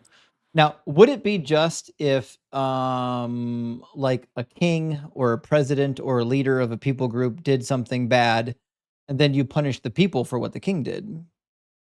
Now, I know where you're going with this. If God did it, it's a system that is set up where the curses come. He's sitting there telling you, hey, listen, king, don't do this or something bad's going to happen.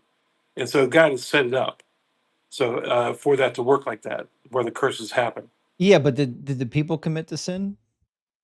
Now, that's what sin does. It creates victims. Oh, So, does like, God say did God if set you're those driving drunk, parameters? uh, if there's like a straight verse, I'm not thinking of anything off my head, but that's how the Bible's written. Like it's like a puzzle to solve.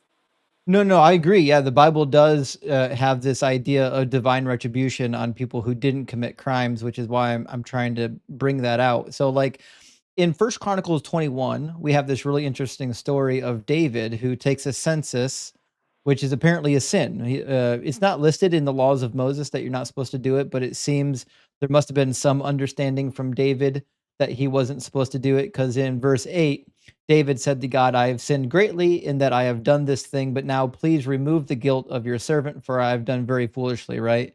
So David takes the census of Israel, and because of it, God sends him a choice of 3 different punishments. He's like, listen, here's 3 punishments. I want you to pick one of them, and then I'll do it. And the punishments are 3 years of famine, or 3 months of devastation by your enemies, or 3 days of pestilence by the Lord. Hmm. David didn't like this. David actually says, I am in great distress. Let me fall into the hand of the Lord, for his mercy is very great, but let me not fall into human hands. So David's like, I can't even decide. So God then decides for him. He sends the pestilence. Says, so the Lord sent pestilence on Israel, and 70,000 persons fell in Israel. So God killed 70,000 people for the sin of David. Hmm. Was that fair? Is that justice? That's the system that's set up. Yeah, but was it justice? It's not like God was punishing them. It But was a they system that's set up. He told them but like they got not to killed do it for because it, something right? bad's going to happen. Yeah, but what happens when they die? What happens to people when they die? Well, we're not talking about the afterlife. We have no idea if they went to heaven or hell. We don't know what they lived in their I know. life, right? I know. I know what So happened to them. ask no, you don't know what happened to them. I definitely know. No, you don't. Yes, I do. Do all Jews go to heaven? Everybody goes to heaven.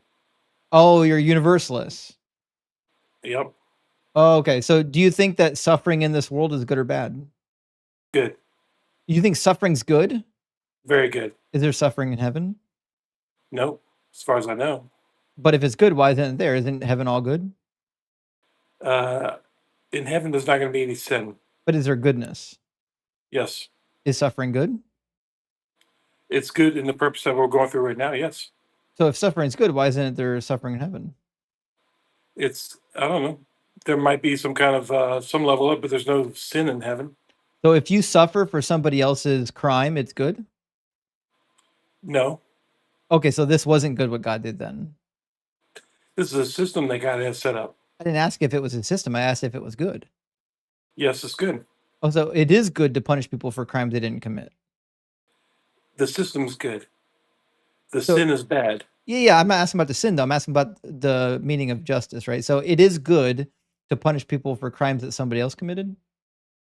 I don't think God was punishing them per se. I think that's just what happened. It's like if you got drunk and you went driving, you crashed to a family and you took the family out.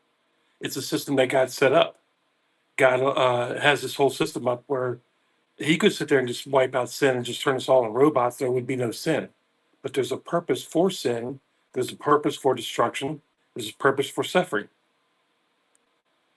You're building character and you're learning good and evil. When Adam ate the fruit, he ate the fruit from the tree of the knowledge of good and evil. Yeah, but this Yeah, doesn't actually answer the question. I'm not asking about the story. I know the story. I'm asking about whether or not it's just to punish Yes. people for somebody else's crime. Yes, it's just. Okay, so yeah. does justice have one definition or two definitions? What you're trying to get at is like what you don't realize is when you die, you go straight to heaven. Right, yeah, but does justice have one definition or two definitions? I don't know. I You guess don't know? it would depend. You think justice has two definitions? I don't know. I've never had that question asked before. I don't know what to tell you. Because we started the conversation and you gave me the definition of justice. It didn't even seem difficult. Now it seems like you're not sure what the definition is. No, it's you got the justice, and then you got the system. Okay, You're in a simulation, and that's how the simulation works. Okay, troll. Just try not to troll too hard. We're going to talk about definitions first. Okay, so let's go to the definition of justice. I'm going to put, I don't know if you can see it. I'm going to put a notepad up to keep track. So the definition of justice that you stated earlier was that you get what you deserve, right? Okay. All right. Okay. Now you're saying there's a second definition of justice, which I never is said that. that. Okay, so there's one or two definitions. I don't know. I guess there's just one. Okay, As far so as I know. if you get what you deserve, then who Yeah. deserved the penalty for the sin? Who deserves heaven? You're saying? No, who deserved the penalty in 2 Samuel 24 for the sin that was What penalty? committed? If they died and went to heaven, where's the penalty? I'm not asking about heaven. I'm asking about whether or not you deserve to be punished for something. Like for instance, where God says that the Father will not pay for the sins of the Son, and vice versa. No, I'm asking you if it's just for somebody to be punished for somebody else's sin. If what happened in 2 Samuel 24 wasn't a punishment, that means God's system of justice is entirely arbitrary. He just randomly picks and chooses who's going to suffer before they die. It's a system He's got set up. I didn't ask you if that's a system. I'm determining whether or not it fits the definition of justice. Yeah. Okay, so it is just then to give people what they don't deserve. From the context of the system. I'm not asking about the system. I'm asking about the definition. Well, you're sitting there trying to narrow it down to where you're not. I'm trying to narrow down the definition to something meaningful. You're taking a piece of the puzzle and saying this is the definition of the puzzle. No, that's not the definition of the puzzle. I'm not defining the puzzle. I'm defining a single word. Yeah. That's all I need to know is the definition of one word. And if somebody dies and goes straight to heaven, then how's that punishment? I'm not asking about that. I'm asking about the definition of a word. Then where's your punishment? Where's the justice? If there's no, if they're getting basically rewarded, they're not getting rewarded. They're getting punished for David's sin. They're going straight to heaven. Where's the punishment? They're getting punished because they're being slaughtered by the angel of death. Everybody dies. Do you think being slaughtered is like fun? Is it a good time? You go straight to heaven. Yeah, you're gonna die anyways. So then you're pro-abortion. No. But you send them right to heaven. Yeah, they'll go right to heaven. That's right. So then what's the problem? It's still sin. It still brings curses. But the suffering's not bad. Suffering, they'll learn one way. You're doing a good thing. If that's how you see it. That's what you said. You said it's that's good. Not what I said. You're sitting there just trying to twist You said it wasn't a punishment when God killed all these people. It was a reward. That's what you said. Those were your words. No, you're sitting there trying to narrow down. So God rewarded these people by slaughtering them. No, it's not a reward. Okay, so it's not a reward. So is it a punishment? Where's the punishment? If they died, they went straight to heaven. Where's the punishment? I'm asking about them dying. Everyone dies. I'm asking about their mode of death. Do you think being slaughtered is a good mode of death or a bad mode of death? It's good and bad. Okay, so it is good and it's bad. Yep. What part's bad? You die early. Okay, the dying early part. What about being slaughtered? Do you think being slaughtered is good? And you have to sit there and look at the big picture. I'm asking you. Do you think being slaughtered is good? Do you think it's? Do you think going to heaven? Do you think you're having it? I'm not talking about going to heaven. I'm talking about being slaughtered. Everybody dies. I didn't ask about dying. I asked about being slaughtered.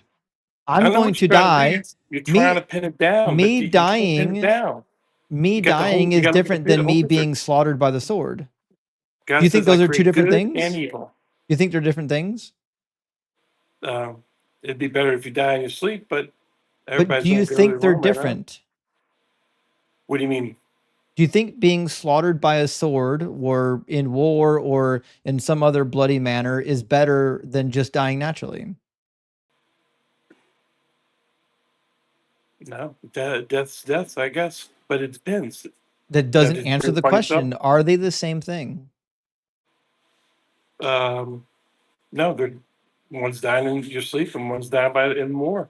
Yeah, one's pleasant and one is not pleasant, right? How do you know that? Do you think being chopped up by a sword is pleasant? I've never been chopped up by a sword. I have no idea. Do you think it's pleasant? If they chop your head off, you wouldn't. It'd be You can't better. conceive of being chopped up by a sword as being good or bad? The I've lies never- you have to tell yourself to get up here on this stage is wild. At least the last caller was honest with his pretzeling. So yeah, no, I wouldn't want to be chopped up with a sword. Right, I'd and why rather die in not? my sleep. Why don't you want to be chopped up by a sword? Because I imagine it would hurt.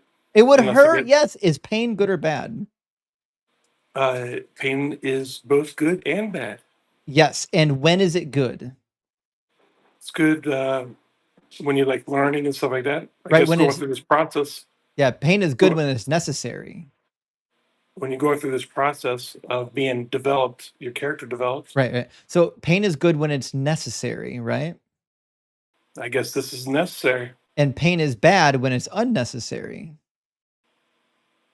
Well, some level of pain's necessary, I guess. I didn't ask that. I said, is pain bad if the pain being caused is unnecessary? I don't know. You don't know if unnecessary pain is bad? Do you need someone to cause you unnecessary pain to know if it's bad? No. Do you want to be unnecessarily harmed? No. Why not? Because pain is bad. How about that? I agree. Yeah, being in pain is bad. We consider that to be a bad thing. It would be an evil God to create pain, wouldn't it? No, it'd be an evil God to create unnecessary pain. That's the difference, right? Because you want I guess it's necessary. It's not necessary. How do you know that? Because God's all powerful, which means God could have clicked his fingers and sent them all to heaven without all the unnecessary suffering. Well, everybody is going to go to heaven. That doesn't answer the question. You keep evading the actual topic. The topic is not about whether people go to heaven. The topic is about whether or not God causes unnecessary suffering prior to going to heaven. If there's a purpose to it, it's good. What's the purpose?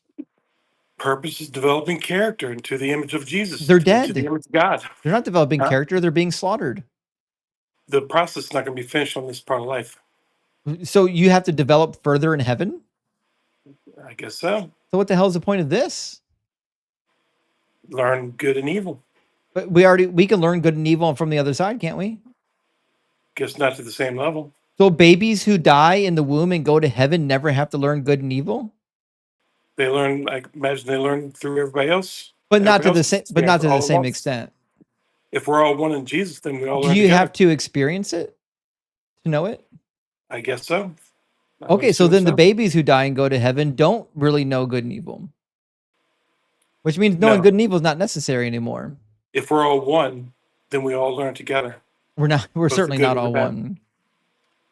If we're all one, then only one person ever has to suffer. If we're all one, only literally one person ever needs to suffer, and then we all learn from it.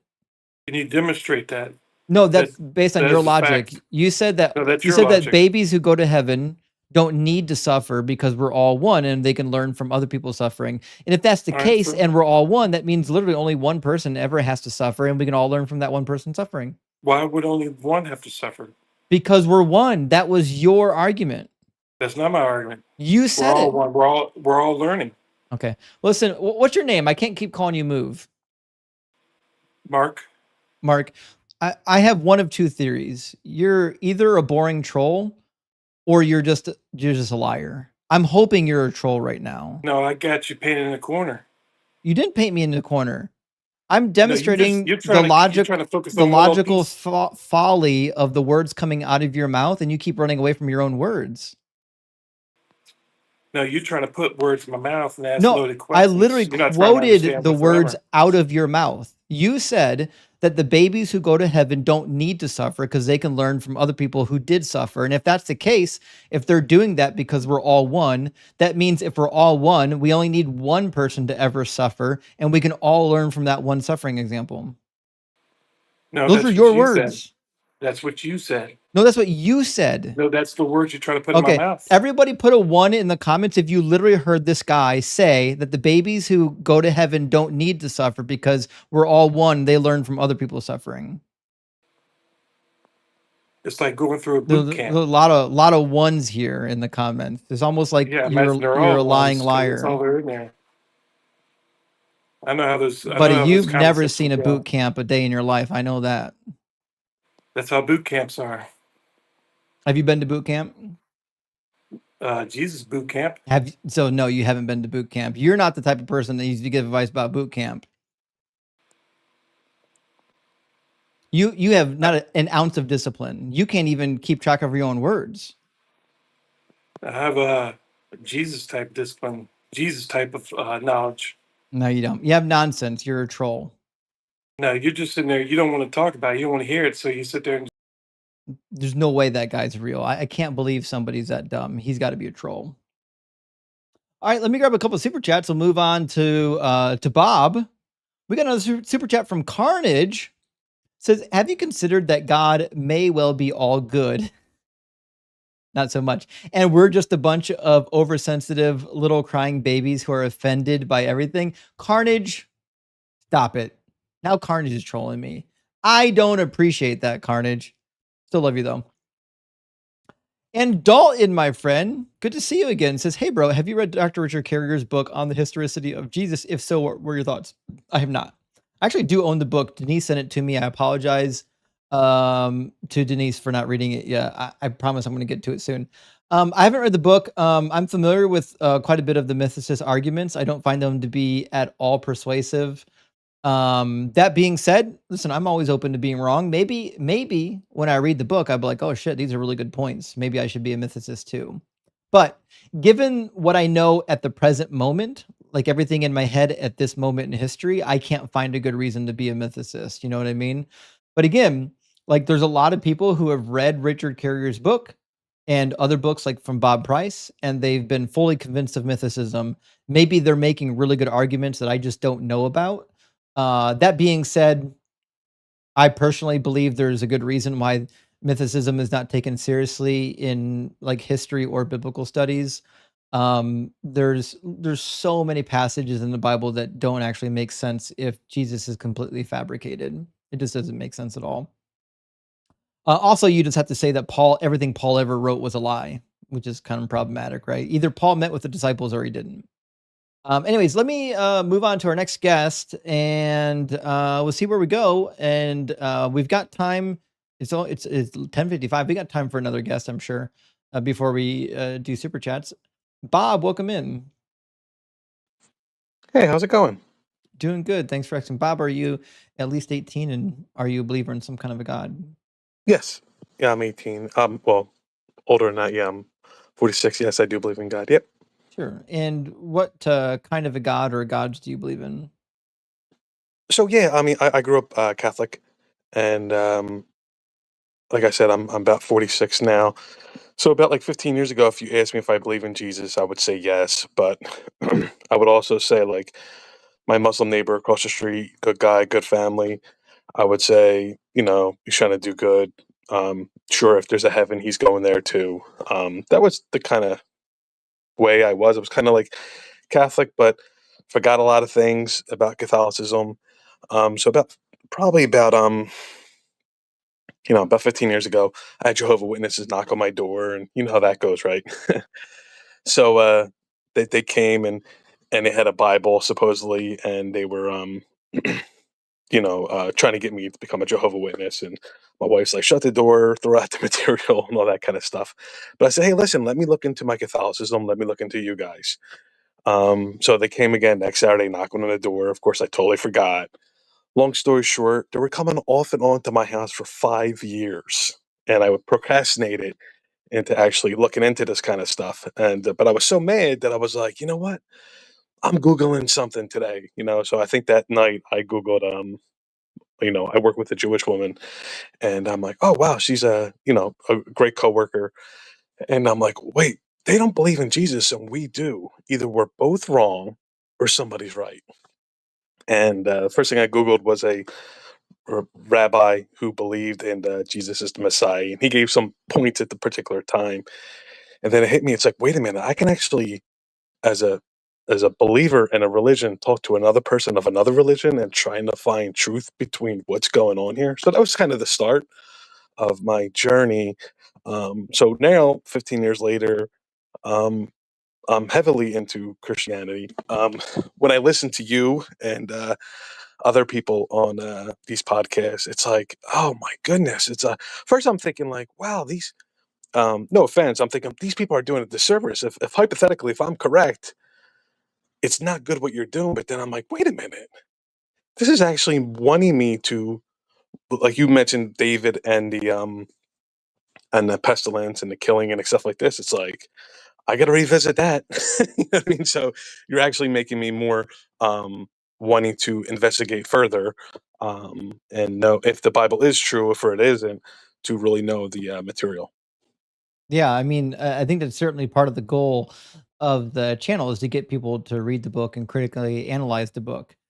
Yeah. It's certainly not my goal to turn everybody into atheists. That being said, there's some stuff in the book that is difficult, to say the least. Um, so we were talking earlier about the Trinity. You may or may not have a conventional view of the Trinity. We talked a little bit earlier about prophecy. I don't know what your view on prophecy is. We touched a little bit earlier before you got here, I think, on whether or not like the Bible has errors in it. Right. Do you believe that the Bible is inerrant? So yeah, just backtrack a second. Yeah, on the Trinity. As a Catholic, I guess as a bad Catholic, I would call Oh, you're myself. still a Catholic. No, no. I mean, when I was Catholic, I was a bad Catholic, meaning that I didn't know I was bad Catholic, but I didn't understand what the Trinity was. I remember being in Catholic school in 8th grade, and someone said Jesus was God, and I asked the teacher, who wasn't a nun, it was just a normal teacher. I'm like, wait a minute, what? Jesus is God? So even as a Catholic in the 8th grade, she said, yeah, he is, and I'm like, that doesn't make sense. But that was like, it was 8th grade, and it is what it is. It's not like I had the internet or anything to invest further. My parents didn't know, how to respond back. So we didn't really get a lot of our questions answered. But then, when I became a believer, I watched the video on YouTube called the Trinity Debate. It was between a Jewish person who became a believer in Christ, who knew the Hebrew supposedly inside and out, and another evangelist who knew the Greek pretty well, James White and Dr. Brown, and Yeah, they were. I know the pair. You know I've the seen the video? Okay, debate. yeah. Oh, okay. So I mean, based on the debate, right? Not saying if Christianity is, let's say, in this point, is not true or false, but So them. I guess Do you think? I'm Go trying to ahead. figure out, are you Trinitarian or no? Yeah, based on that debate and prayer, because I want to have my mind open to what's truthful, because I am fallible. I could become a Jehovah Witness, or I can become something that could be false, or I could be in something that's false. So I that made me a believer in the Trinity after that period, after that debate. Okay, so you do believe in Trinity. Cool. Yeah. So what would be a compelling argument or a compelling piece of evidence that would warrant a belief in the Trinitarian deity and the religion known as Christianity? Well, I think um no, good question. So I can just tell you from my experience. So you know, when I was looking to see what's truthful, right? Because I wasn't putting, maybe I had some bias against Catholicism, who knows? But I was kind of just trying to look at and weigh things to see, okay, well, the Jehovah Witnesses saying they're truthful, Catholicism saying they're truthful, right? Mormonism say they're truthful. Why are they? Does anybody stand out with any kind of evidence or logic that's maybe pointing to this particular group of people that they're true, right? So when I had understanding that the Bible teaches that God is one, right? the Bible goes over where Jesus claims to be God and the Holy Spirit claims to be God. But it's when you're reading it, it also tells you, point number 3 is that Jesus is not the Father and the Father is not Jesus. And there's your culmination of what the Trinity is. If you take one of those out, like for instance, if you take, Jesus is not one, then it's polytheism, right? So all 3 of those together, to me, incorporate the Trinity, and it's a good way of also teaching So God Jehovah's has Witnesses. parts. I don't think it mentioned it has parts, right? So is I mean, God a a category part or an is identity? you mentioned parts, where the number 1 rule is God is one. So I wouldn't look at that as a fundamentally from a part standpoint if it's saying that God's one. So is Jesus 100% God? I would reference now when you say 100% God, right? So this is this talk right here is fascinating, but it's also talk where theologians and people of all people have been discussing this stuff for centuries, right? Um, so the fact is, when you say, is Jesus 100% God? I could just say what the Bible tells me, and it says that it's referring to Jesus as God. Right. So Jesus is 100% God, not part God. Like he's not a demigod. Oh, okay, right. No, I wouldn't. No, yeah, definitely not a demigod. So it wouldn't be like God the Father and Jesus are 2 separate gods. Okay. So Jesus is 100% God. I would say Jesus the Son, Jesus is God. 100% Yeah, God. yeah. So I wouldn't say he's 56% God. I would say yes. Now the part is when, okay. Well, go ahead. I'll let you continue. Okay. So if Jesus is 100% God, we need to ask ourselves, what does it mean to be 100% of something?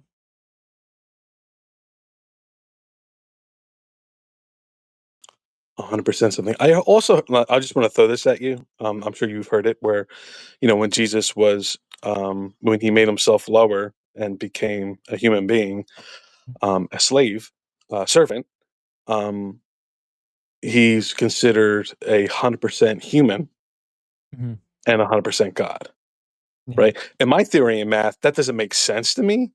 And it But also doesn't make then sense because the Old Testament says in 2 different locations that God is not a man.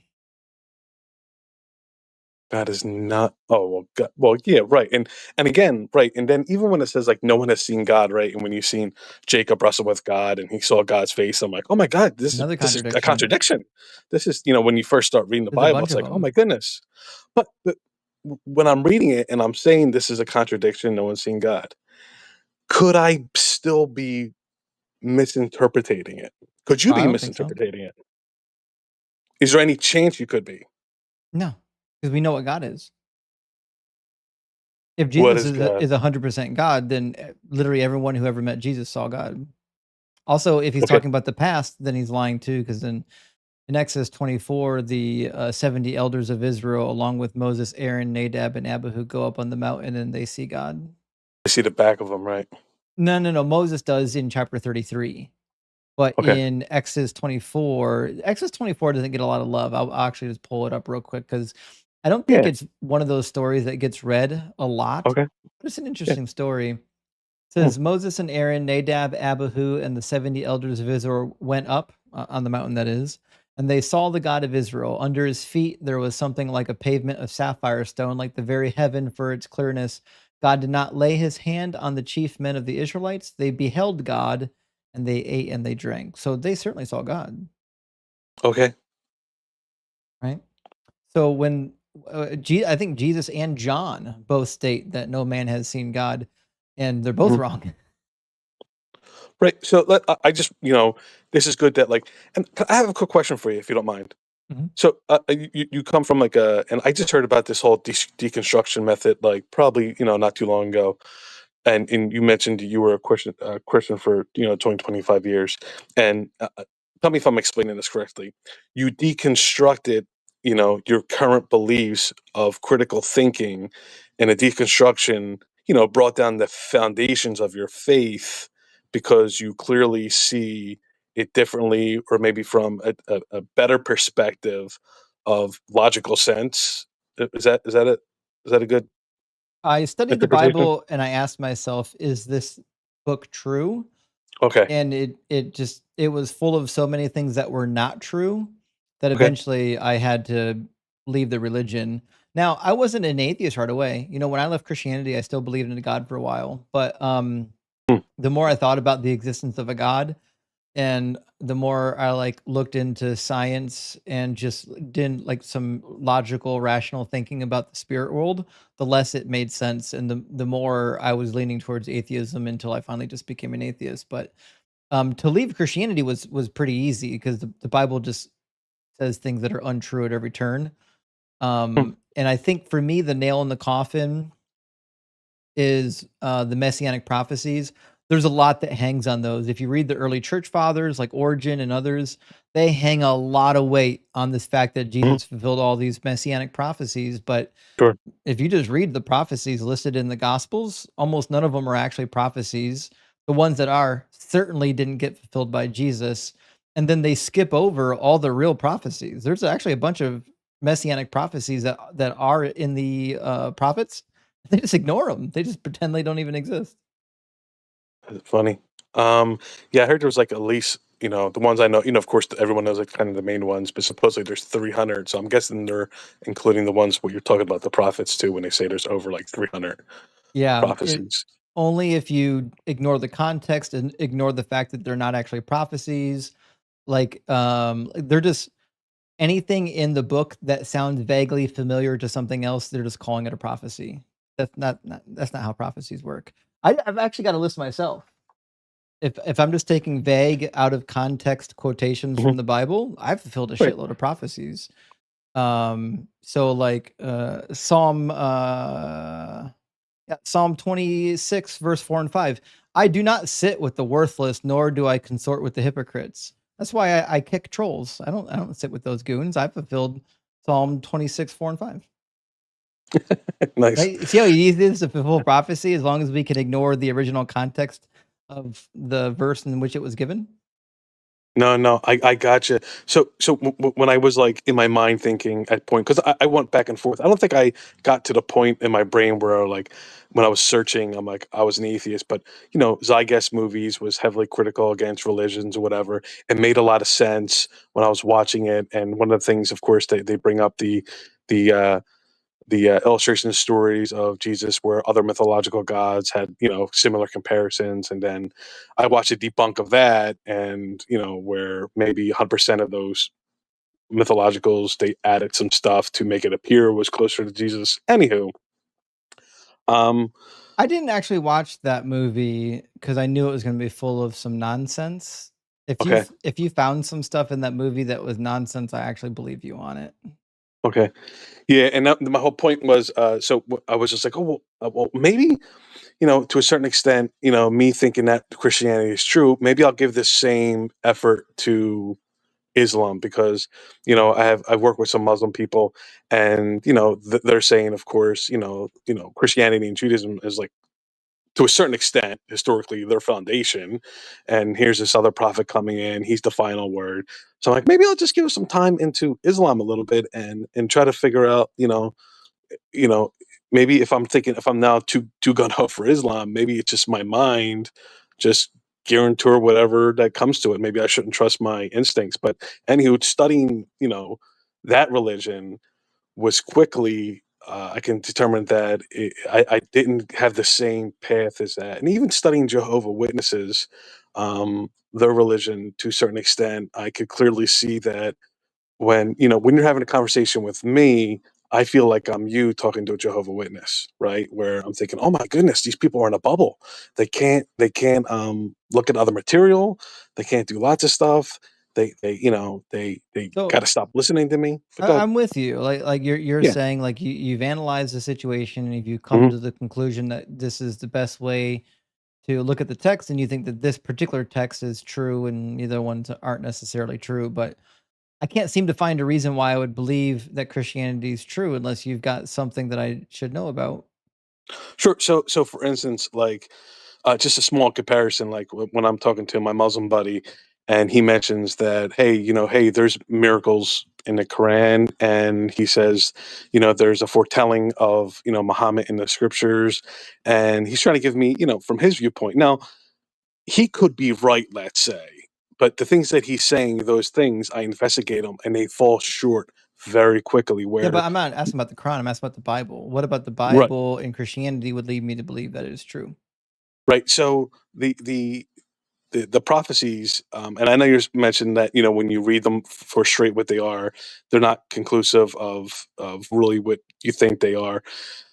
To me, reading from the first time, and it's not like I had like a person like hovering me like this is it, or trying to pinpoint me or brainwashing. It was just me doing my own research, and I concluded that, and not heavily study where these like when you there's people that go to Israel, right? I'm sure you heard of them. The people that go to Israel and read people of the Old Testament of Isaiah Isaiah 53. 53, etc. Right? But I mean, the first instinct is, oh, this is the New Testament talking about Jesus. Now that's just a Yeah, conversation, right? These people automatically think these are just people that never heard Isaiah 53 it's that they're Jewish. because it's like the foundational like teaching within Christianity that this is talking about Jesus. But I actually know a bunch of Jews, and they're very familiar with Isaiah 53, as am I. Hmm. And like, first of all, I have no reason to believe that Isaiah 53 is about a Messiah, much less Hmm. Jesus. Hmm. But even if it was about a Messiah, it Hmm. wouldn't be Jesus. Okay, I mean, like we'll probably agree to disagree on that point. Right, but so like this is I think this is the problem that we run into with a lot of Christians, especially with Catholics. Is they can't actually point to any prophecies that Jesus fulfilled other than Isaiah 53. Like there's nothing they can point me to that Jesus fulfilled in the original context except for Isaiah 53, but like I'm intimately familiar with Isaiah 53. In fact, it's like the one passage I talk about every single live stream I'm on. I mean, there might be one or two here where I didn't actually talk about Isaiah 53 and how it relates to the Bible, but very very few of them. And the reality is, if you're reading this thing in context, the suffering servant is the nation of Israel during the Babylonian captivity, specifically the righteous remnant from the nation of Israel. And he tells you 8 different times leading up to chapter 53, the prophet it tells you that the nation of Mhm. Israel is a servant and that God's getting ready to vindicate them by releasing them Mhm. from the Babylonian captivity. In fact, the last thing that is said prior to Isaiah 53 is God saying, "Get the fuck out of Babylon. It's time to go." So, like, I'm getting to 53. I'm like, why in the world would I look at chapter 53 and think that the servant is anybody but the nation of Israel? Right, and I get your point, and I just want to make this one point of where I'm at. And trust me, I'll definitely, when I'm reading the scriptures again, reading Isaiah 53, reading these prophecies again, and knowing, okay, where are they getting this from? Just listen to both sides, basically. I mean, that's the best thing you can do, right? Listen to both sides. People who are saying that this prophecy is not about Jesus, and these people are for Jew, like good Jewish and Christian debates are pretty good for all that kind of stuff when they get down to the Hebrew or to the Greek, etc. But my point is, like, when you read Genesis and when Abraham, takes Isaac up to the mountain, and Jesus is saying, "Hey, go up there, kill your son, sacrifice him for me," and Abraham, goes ahead and is going to do it.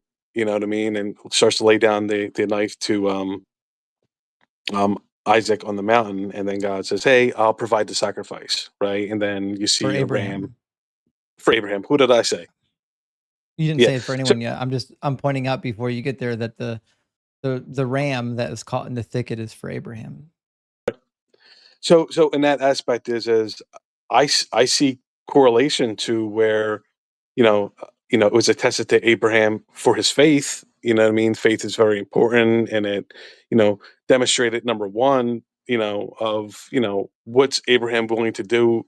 For your faith, how far are you willing to go to know that you are a believer, But what's it got to right? do with Jesus?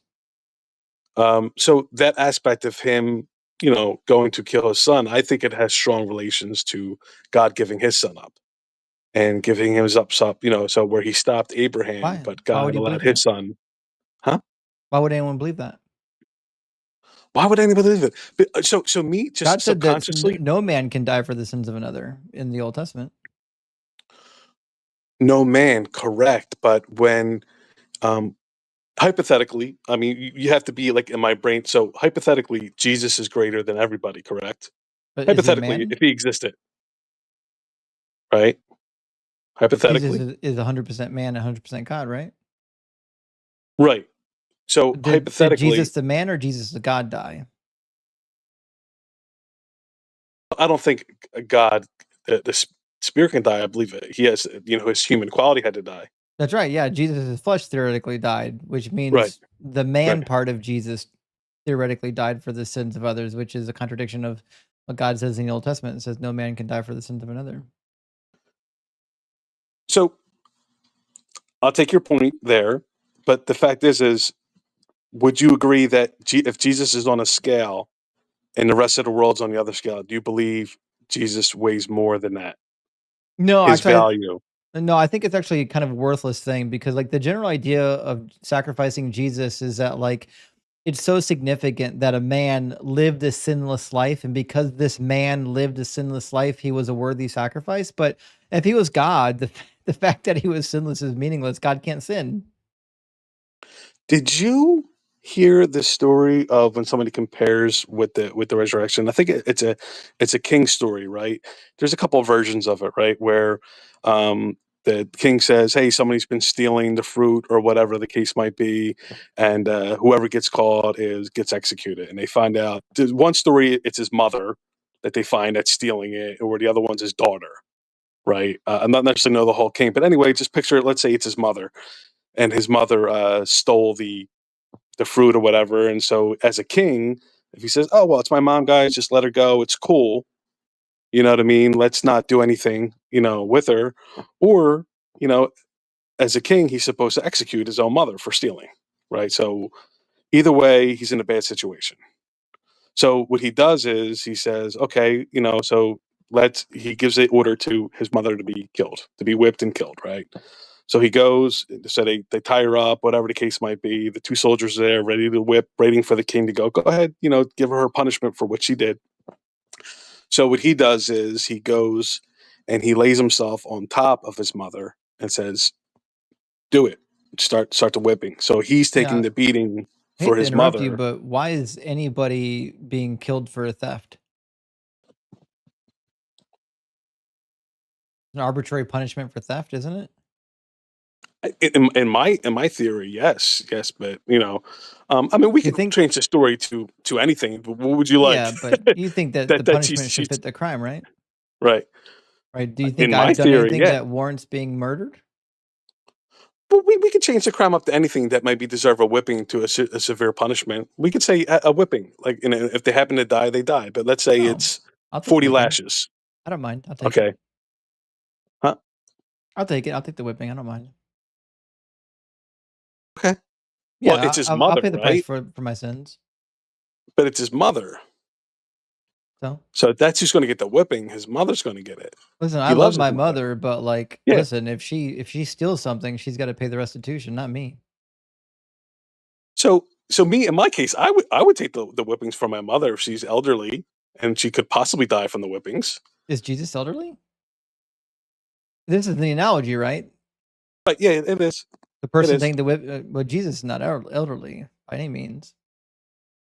I just look at it as, and I just want to make sure I'm staying on point and answering your question is, the whole theory of Jesus, why you don't think he's die. You talked about justice before, right? I deserve justice for being a wretched person, right? I deserve justice, A right? wretched person for what? What do you do that's Right. so terrible? I don't care to share it on here. Do you think it deserved death? Do I deserve death? See, this is kind of the Me problem with personally, the no. I'm not whole. God, though. I'm not God. No, I'm Yeah, I'm with you.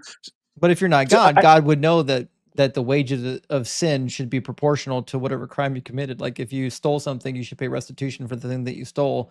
He shouldn't have made the punishment for every crime ever the same thing, which right. is death. That's not justice. So what if I could do this, right? Just give me this 1 second where let's say I had the power to take over your hosting site here, and I I'd be booted you impressed. off, right? I booted you off, and I said, you know what? I'm changing the title here. I'm changing this. I'm changing everything, and I could let you on from time to time. You know what I mean? But I'm in control. Fuck, that's a power Okay, move, I'm dude. setting the rules up. I'm setting the questions, and I'm setting everything. How would you feel? I mean, if you did that shit, I'd be a little upset and a little impressed at the same time. Good answer. That's pretty cool. Yeah, but the being upset is because it's yours. This is your podcast. You're inviting me on as a guest, and for me to stick my finger and say I'm doing this and I'm doing that, it's wrong for me. I'm supposed to be Right, transparent. but so you're suggesting God gets to make whatever rules he wants, but that doesn't work because if God is all good and all just, that means he doesn't get to do anything he wants to. What he does needs to fall in the parameters of good and just. Right. So with your, you know, you sound well in your interaction. You sound like a smart guy. But we're still, even from your atheistic viewpoint, we're still limited, right? In our limit of understanding. We can't understand everything. Our Would you brain's say that about limited. Muhammad? How much of the Quran have you read? Oh, where did we get with the Quran again? I'm sorry. What happened? What? How do we divert? Oh, hold on. I'll help you understand. How much of the Quran have you read? Not a lot. Just a lot of information from friends. Information like for instance, like So Joseph.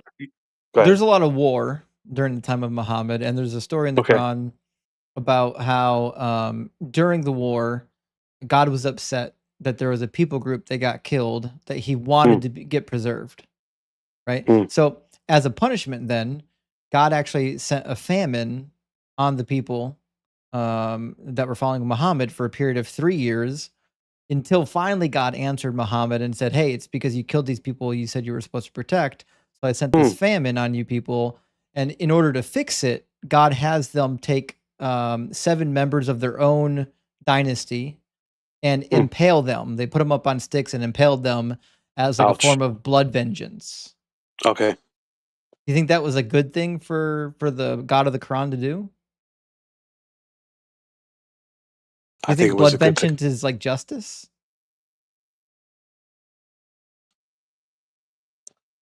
Right. So they disobeyed direct orders, justice. I gotcha. Okay, I'm with you. Yeah, I think your points to the other gentleman. I think what God did as far as the with the David and the killing of the. So we're going on that justice thing of what God in particular did, and now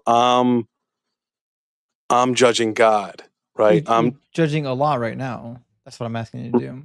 Right. So I'm judging the author and the creator. I'm questioning him of why he did something. No, Even if I'm I asking maybe you to disagree with give it. me a determination about a story in the Quran is what I'm asking. Do Story you in the think that the Quran, right? story makes sense or not? I think probably. Uh, I don't know if this sums it up a bit.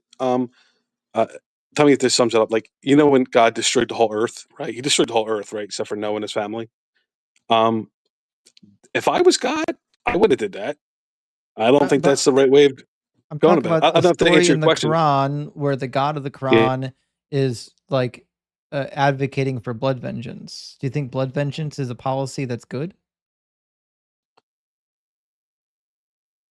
You sure you're not Muslim? No, I'm not Muslim. Okay.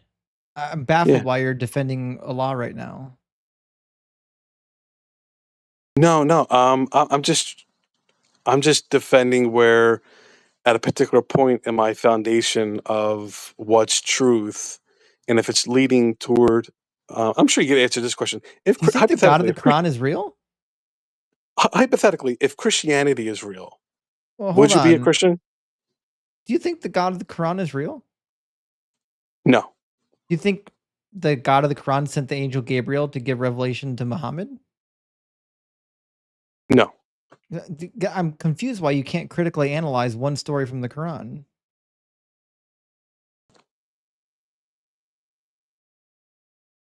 because I think it's maybe it's like a gotcha moment. There you go. But sure, Yeah. You're trying to get ahead of the argument, aren't you? Might be a gotcha moment. If I say no, you might say, 'Cause okay, well, what about when God did this? I in mean, that's reality, you don't think blood feuds are good. You don't think we should go around impaling members of people's household just because the person in the household commanded something bad? I wouldn't go that way. No, Yeah, I wouldn't either. right? I wouldn't Yeah, flood the whole earth either, yeah, neither would I. Seems right? like a pretty petty thing to do. Also, it's kind of silly too because God's all knowing, which means He knew He was going to have to flood the earth and kill everybody. Which Right. means He literally could have just started with Noah. He could have skipped the entire horror show and just started with Noah if He wanted to. Right, but looking back on that, right, when when they're talking about like the end times, right, it says, hey, when the world ends or whatever the case might be, if it happens, right, it always illustrates back to the days of Noah, right? So I think, can I throw this illustration at you? And this is where my brain is. You can say, dude, you are way off on this one. I look at it as, the Bible does say that this life is temporal, right? It's temporary. It's like a mist, right? And it is in a sense, whether God doesn't exist or not, right? Time is flying by like anything, right? And if there isn't an eternity, right? And let's say, to backtrack a little bit, let's say the angels were real and supposedly a third of them fell away, right? Well, why did they fall away? If God is so all knowing and all powerful, why would you have the guts to turn away from that and listen to somebody like Satan, right? Maybe it's not true. No, this is just hypothetical for a Maybe second. it's a silly So, story and it didn't actually right, happen. That's why it's right. a weird question. But the story to me is profound, me personally, because it says that a third of the angels left. Well, maybe they didn't know how really great God was. So for us as humans, right? Number one is we don't hold accountability a lot, right? We point the finger at people all the time. We blame other people Well, for maybe our maybe own they knew that accountabilities. he's not good. Maybe they knew he was a punk. Maybe they knew So, that he would like have women get raped for the crimes of their husband. right. So just stay with me for a second here. So the fact is, for us as humans, right, we have to see the whole picture. And I believe this temporary Do you our have the whole world, picture? from the beginning to end, God knew what was going to happen from the beginning to Yeah, the end. but do you It have the was whole written in the picture? Bible, and it's going to come true. And so when we're in the afterlife, when you're in the afterlife and I'm in the afterlife, hypothetically, if it's true, we can look back on it and says, wow, this God knows everything. We're told he Yeah. knows everything, but we Yeah, still don't know that. and that's why But if it comes true, you should convert to Hinduism today. oh, why? Because you're gonna get to reincarnation, you're gonna realize Hinduism's all true. It's all gonna make sense. I'm going, okay. Okay, so if I'm So reincarnated again, you're just saying that we're gonna find out that it's all true. We could say it about right, anything. I could just say, listen, all the nonsense that you find in Hinduism, it all right. makes sense later, right? No, Like no, what that you're wasn't asking my me point. to do is set No, that wasn't aside my my point. logic and my reason and No, then set aside my capabilities of I reading never said that. because one day No, it'll make sense. no, that wasn't my whole point. That's my whole point of why I become a Christian. My whole point was, why is God doing all this? Right? He's doing all this to show us, not to become believers or Christians, to show us of how powerful he is in the end. Right? I'm not telling you to become a Christian because this is what's going to happen. That's not why I'm a Christian, because hey, God's going to do this at the end. No, yeah, that's a He horrible has to argument to give murder a bunch of somebody. babies to show us how powerful he is? You can use that as a reference. I looked at it as from beginning to the end, that he knew in the revelation and everything that was going to happen, and it came to fruition. Yeah, but does he need to murder babies to show us how powerful he is? Does he need the murder babies? I don't know. I'm But not God. then why does he do it? Why does he do it? So, some questions I don't know. You know this God endorsed slavery too, right? Like, have you read the book? I've read a good amount of it. Some things I've read like maybe 20 times, and someone brings them up to me, and I'm like, I didn't know that was in there. Yeah. Did you read the Um, part where he tells the Israelites they can own slaves? yes. Yeah. Was that good? Well, I look at it like this, where at that time being, maybe it was, maybe it wasn't. But the fact is where Jesus says there is no slave, So there's no slavery is female, good? there is no Jew. So He also says like there's no male or female, but you obviously don't right. believe there's no male or female, do you? I believe there will not be a male or female, right? For right now, there is a male and female, No, right? the And text that you're on our human referring race. to is referring to the equality of the peoples, not the fact that the people don't exist. He's not saying that slaves don't exist and male and female don't exist. He's stating that they're all equal in the eyes of God. I think we'll all be the body, right? We'll all be together. Yeah, The body will be the head, yeah, including right? slaves. So well, I think more like when I read, a little bit of the Quran, I learn about that. They're more of a slave or a servant to Allah. I look at the Christian where we're a Yeah. family. No. The Bible says He's a father. that we're slaves to God. Paul himself, on like every letter, calls himself a slave to God, and he exhorts the Christians to be slaves to God. God himself I in think Leviticus we 25 should says that in this earth. We should. that the nation of Israel is his slave. Yeah, I think I should strive toward that on this earth, but So in the afterlife, I'll be part of his family. I'll be a God's child of God. primary metaphor for his relationship with mankind is that we're slaves. Like this So you're guy saying he loves doesn't? slavery. You're saying he doesn't mention us as his father or call him his father, and we're not children of God. We won't be children of God. The Bible doesn't mention any of that. Says we're both. We're his slaves and his children, just how children have to obey their parents as though they were slaves as well. Do you think that's a good thing? I don't think it's a good thing. I don't think anyone should be a slave. You think slavery is good? Well, apparently, I think because cause and reaction, I believe that there is no Christianity and the Yeah, but do you think resurrection. slavery is good? I believe that there still would be slavery in the United States. Yeah, but Bob, do you think slavery is good? You know the answer to that. That's come on. So Who's going to say slavery is good? how come God just never said slavery bad?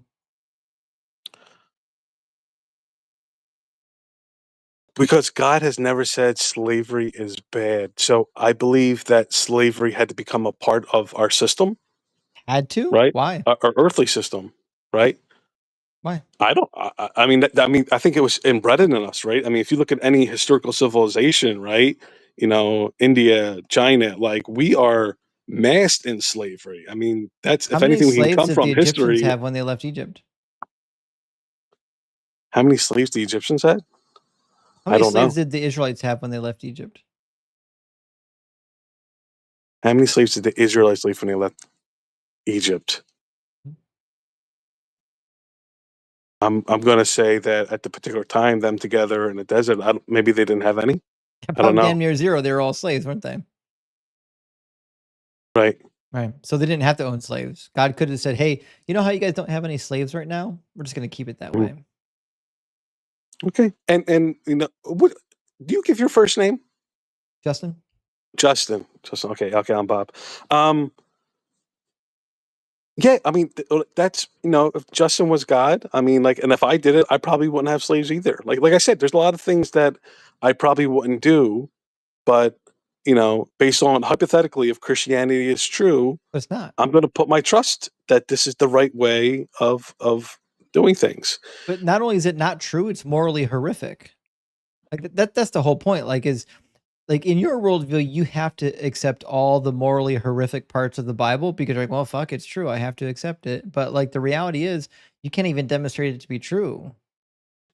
Well, I think so. To answer your question, maybe to hit the point across, like, so for instance, do you think it's good for marriage for the husband to have one wife and to stay with that unit and raise a family? Actually, I think it's good. God doesn't. Okay. God allows polygamy. Okay, you think it's good. Okay. God commands it. So Just so we're clear so on this. so that aspect of it is, so you're saying that Wait, do Jesus you? didn't say it was meant for man and woman to be Do you together. think polygamy is good or bad? I think overall, I think polygamy is not. I think a marriage with one man and one woman is better. I think marriage between one or two consenting adults, shit, even 3 or 4 if they're consenting is fine. Now, me personally, I don't want to have multiple wives. I don't even know if I don't even think I want to have one wife. But my point is very clear though, which Okay. is that the God of the Bible disagrees with you. The God of the Bible is okay with polygamy. when you see the whole picture of the Old Testament and New Testament and the culmination, I don't think I've read it, at every the last end word. times. So you think at end times that we're going to have slaves of slaves in the afterlife? That's God's permanent goal. Actually, if you read Isaiah, that is exactly what he's declaring in Isaiah. Give me a second. 14. The beginning of Isaiah 14 talks about the restoration of Israel. In fact, let me pull it open. It says, the Lord will have compassion on Jacob and will again choose Israel and will settle them in their own land. And the aliens will join them and attach themselves to the house of Jacob. And the nations will take them and bring them to their place. And the house of Israel will possess the nations as male and female slaves in the Lord's land. And they will take captive those who were their captors and rule over those who oppressed them. Certainly you don't think this came true yet, right? This is obviously some sort of thing that's going to be fulfilled later when all the nations are joined to the Israelites, as it says in the book of Ezekiel. But wouldn't that correspond to the contradiction of there is no Jew, there's no Gentile? No, because that's not what that Why? passage is referring to. The passage isn't saying that Jews and Gentiles don't exist. If you read the rest of the New Testament, they clearly do exist. Oh, of course they exist, but they're going to seem like one's not higher than the other. Yeah, that's what I'm saying here. Right. The Jew and the Gentile here are not equal. The Jew is going to be joined with many foreigners, but those who oppressed Israel will become their slaves. Okay. Which means God never intended to get rid of slavery. It's a reward. God is rewarding Israel and the foreigners who joined themselves to Israel with slaves. Okay. So maybe, so is that justice for the people that oppress them? I don't think slavery is ever justice because the child born into slavery didn't do anything wrong.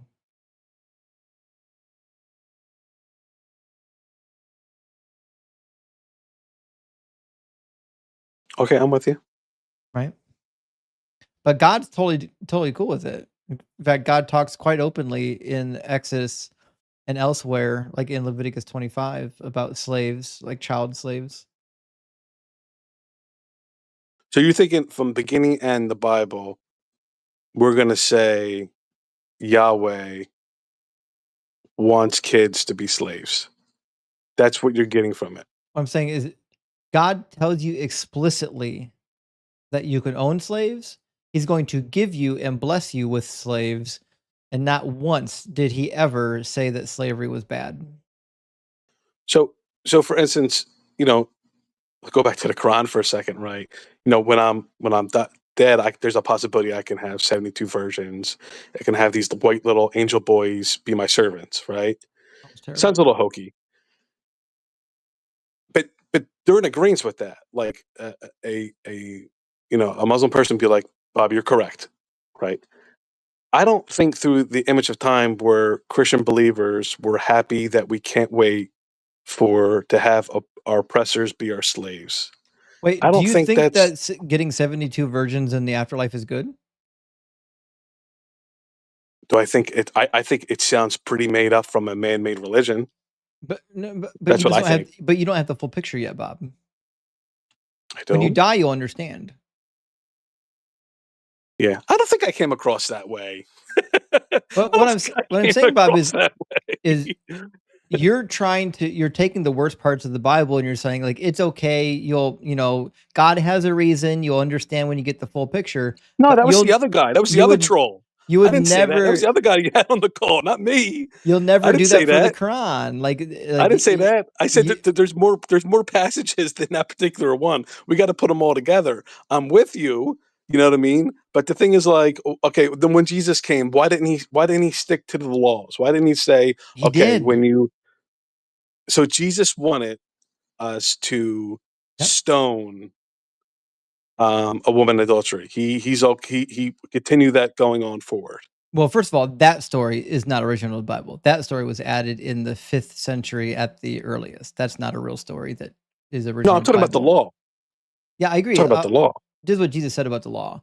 He said, "Do not think that I have come to abolish the law or the prophets. I have not come to abolish, but to fulfill. For truly I tell you, until heaven and earth pass away, not one letter, not one stroke of a letter will pass away from the law until all is accomplished. Therefore, whoever breaks one of the least of these commandments and teaches others to do the same will be called least in the kingdom of heaven. But whoever does them and teaches them will be called great in the kingdom of heaven." So doing the law makes you great in the kingdom of heaven. Okay, so the law is to get circumcised, correct? That's part of the law, which is contradicted by Paul. Paul says if you take the marks of circumcision, Jesus Christ is of no use to you. So what are your thoughts on that? Well, Paul and Jesus contradict each other. So it gets, is Paul, like you would say, another zealot that kind of wanted to start his own religion I and take think something from it? I think Paul is sick. I think he's sick in the head. I think he fell off his horse, bumped his head, had a near-death experience, and spent the rest of his life trying to sort out his near-death experience. Interesting. But you can't doubt that he contradicted Jesus on the law. Jesus said the So, law is in effect until heaven and earth pass away, and that the person who does the law is good. The person who does the law is great in the kingdom of heaven. Paul comes along and says, "Nope, uh, you don't have to follow the law. I don't even have to follow the law. The law's been done away with. It's been abolished." but when Jesus came, right? Like, why were the Pharisees mad at him Because at he times? claimed to be the Messiah. He wasn't a Messiah. He committed True. blasphemy. He claimed to be a king. He Okay. wasn't a king. And then on top of that, the other thing was he poo-pooed on the oral law. Jesus did not like the oral law, and the Pharisees did like the oral law. Right. Yeah. And so there were some things that he did, right? That like he healed somebody like on the Sabbath, right? Like to them that was a no, right? So Well, he's if you believe that story to be true, I think that's fictitious. But well, we can't cherry pick.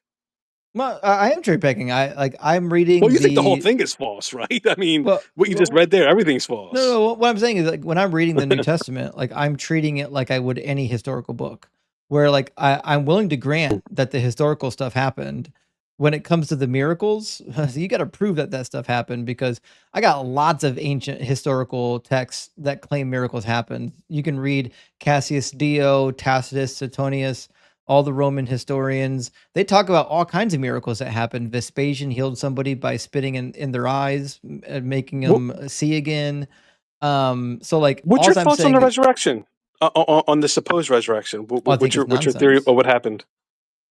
I think it's nonsense. I think that he was crucified. They probably Hmm. threw him into like an open grave pit with Mm, a bunch of other criminals, and then right. I think somebody came around and pretended to be the resurrected Jesus. And this only sounds crazy if you don't know history, but if you actually read history, there's a lot of people that pretended to be resurrected individuals Hmm. through impersonation. And some of them not even on purpose. Actually, there are some people who claim to be resurrected, and it seemed pretty clear they were just dead, and that they were just seeing other people that looked like that individual, and like, shit, is he still alive? I think the best example of that is Aristeas. Aristeas was reportedly dead and came back to life and was seen by a multitude of people. You can read in Herodotus, Pliny, Apollonius, Diodorus, Plutarch. All of them talk about this guy named Aristeas who went into a fuller's shop, died. The body went missing, and then he appeared later Hmm. alive to people Right. on the road, right? And then they even made a statue of him and made a cult around this guy named Aristeas over in Rome. So like we've got lots of stories of like supposed resurrection accounts, and some of them through like a vision, and some of them through imposters. So like a popular imposter would be Nero. There was a handful of Nero resurrection imposters. Gotcha. So, I mean, so of course, the Jesus, we'll say allegedly resurrection, is the great tide toward Western civilization, right? So, I mean, I understand there's a whole bunch of other ones that you mentioned, but this one kind of sticks out a little bit, Why? right? You don't think Jesus is one of the most influential person in history? Whether he's influential has nothing to do with whether or not the story about him is true. Right, correct. Muhammad's So that's why influential, but you don't believe Muhammad's story. So that's why there's more specific, toward the Jesus resurrection than the other ones that you mentioned, right? They didn't make the cut, Muhammad didn't make the right? cut. What do you mean he didn't make the cut? Muhammad's the second most recognized figure on the planet after Jesus. Okay. So, like, just being influential is meaningless to whether or not your story is true. Do you believe that Muhammad split the moon in two? No, and I think most Muslims are coming to think that he didn't do that either. No, not the ones But we've talked to. Trust me, we talked to oh, Muslims here, and jeez, they I believe think he some split of the them. moon in two.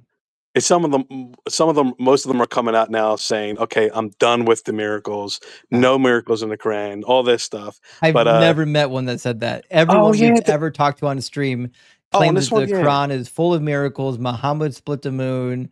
It's Oh, okay to marry jeez. 9-year-olds, so on and so forth. All of them, Yeah, right? yeah.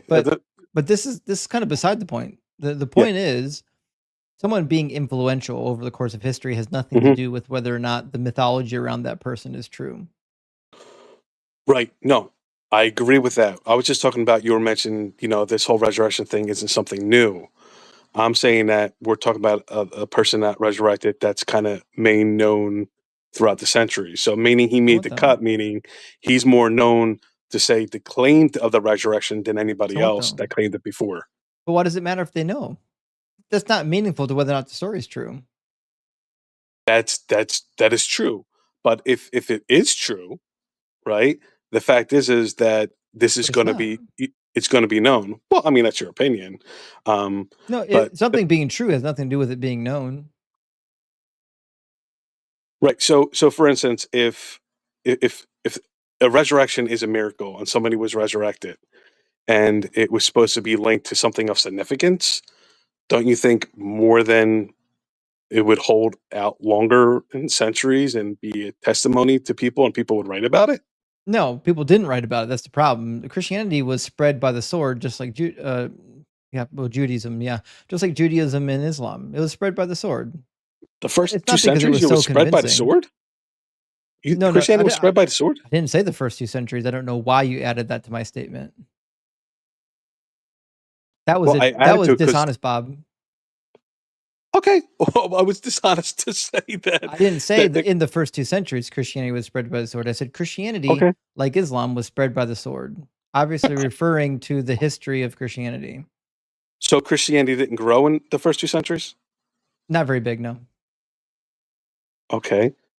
So Not it's even into the 3rd century. Even into the middle of the 4th century, it was being heckled by heretics like Julian the heretic emperor. so it's your viewpoint that the sword made Christianity grow. Yeah, it's obvious. Yeah, because they literally went about conquering the world for Jesus, and they wrote about it. Who? The Catholic Church wrote about it. Who were the people that were They conquering? literally issued edicts allowing them to go and conquer other people's lands and take slaves. They issued edicts telling them to go and murder heretics who didn't adhere. They issued edicts saying that everybody in the kingdom literally had to convert to Christianity. Even in the 3rd century, they were issuing edicts to forcefully baptize Jews. Okay. It's been a religion of violence all the way up until the 1800s. In fact, Well, except for not just a religion of violence. Hold on.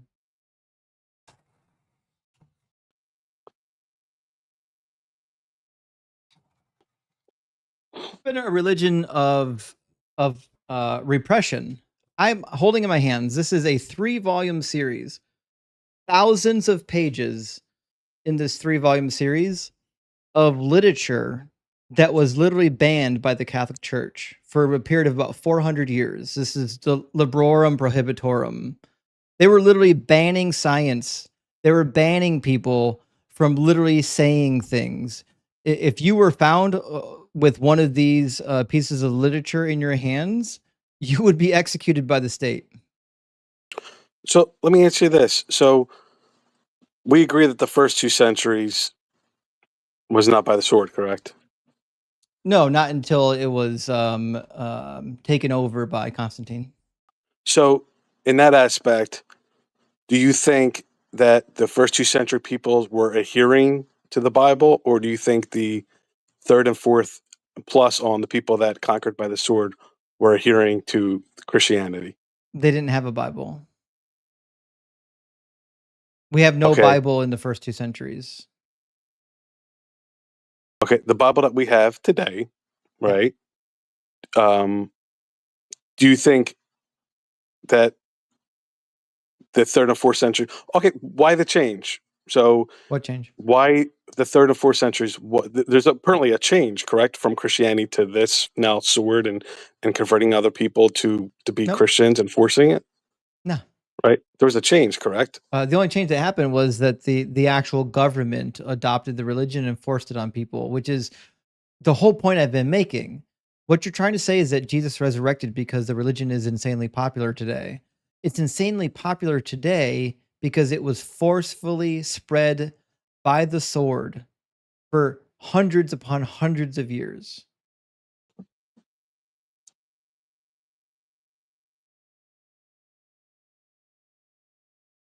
That's the first time I'm hearing that. Now I know Catholics did conversions and they did a lot of stuff from that Catholic side of things with Constantine. I mean, do you really believe Constantine was a Christian? No. Okay. His mother Okay. was, his predecessor was, Constantine was not. He was an opportunist. It's Okay. irrelevant. No one's Right. listen, no one's asking whether or not the early Holy Roman Empire was sincere. Mhm. All I'm telling you is that the reason for its spread Mhm. widely is because it was spread by the sword. The motivation behind it's useless. So what is your thinking about like in China over the last 30, 40 years of the growth of Christianity What about it? within China today? Do you think it's again forced on people, or do you think what are your thoughts there? Well, the majority of people living in China aren't Christians, so The growth of it. what So about the it? millions of people that are becoming Christian on an What annual about the basis. people that are becoming Islam? Well, I think via stats, I could be wrong, is via birth rates, not basically of people spreading the word.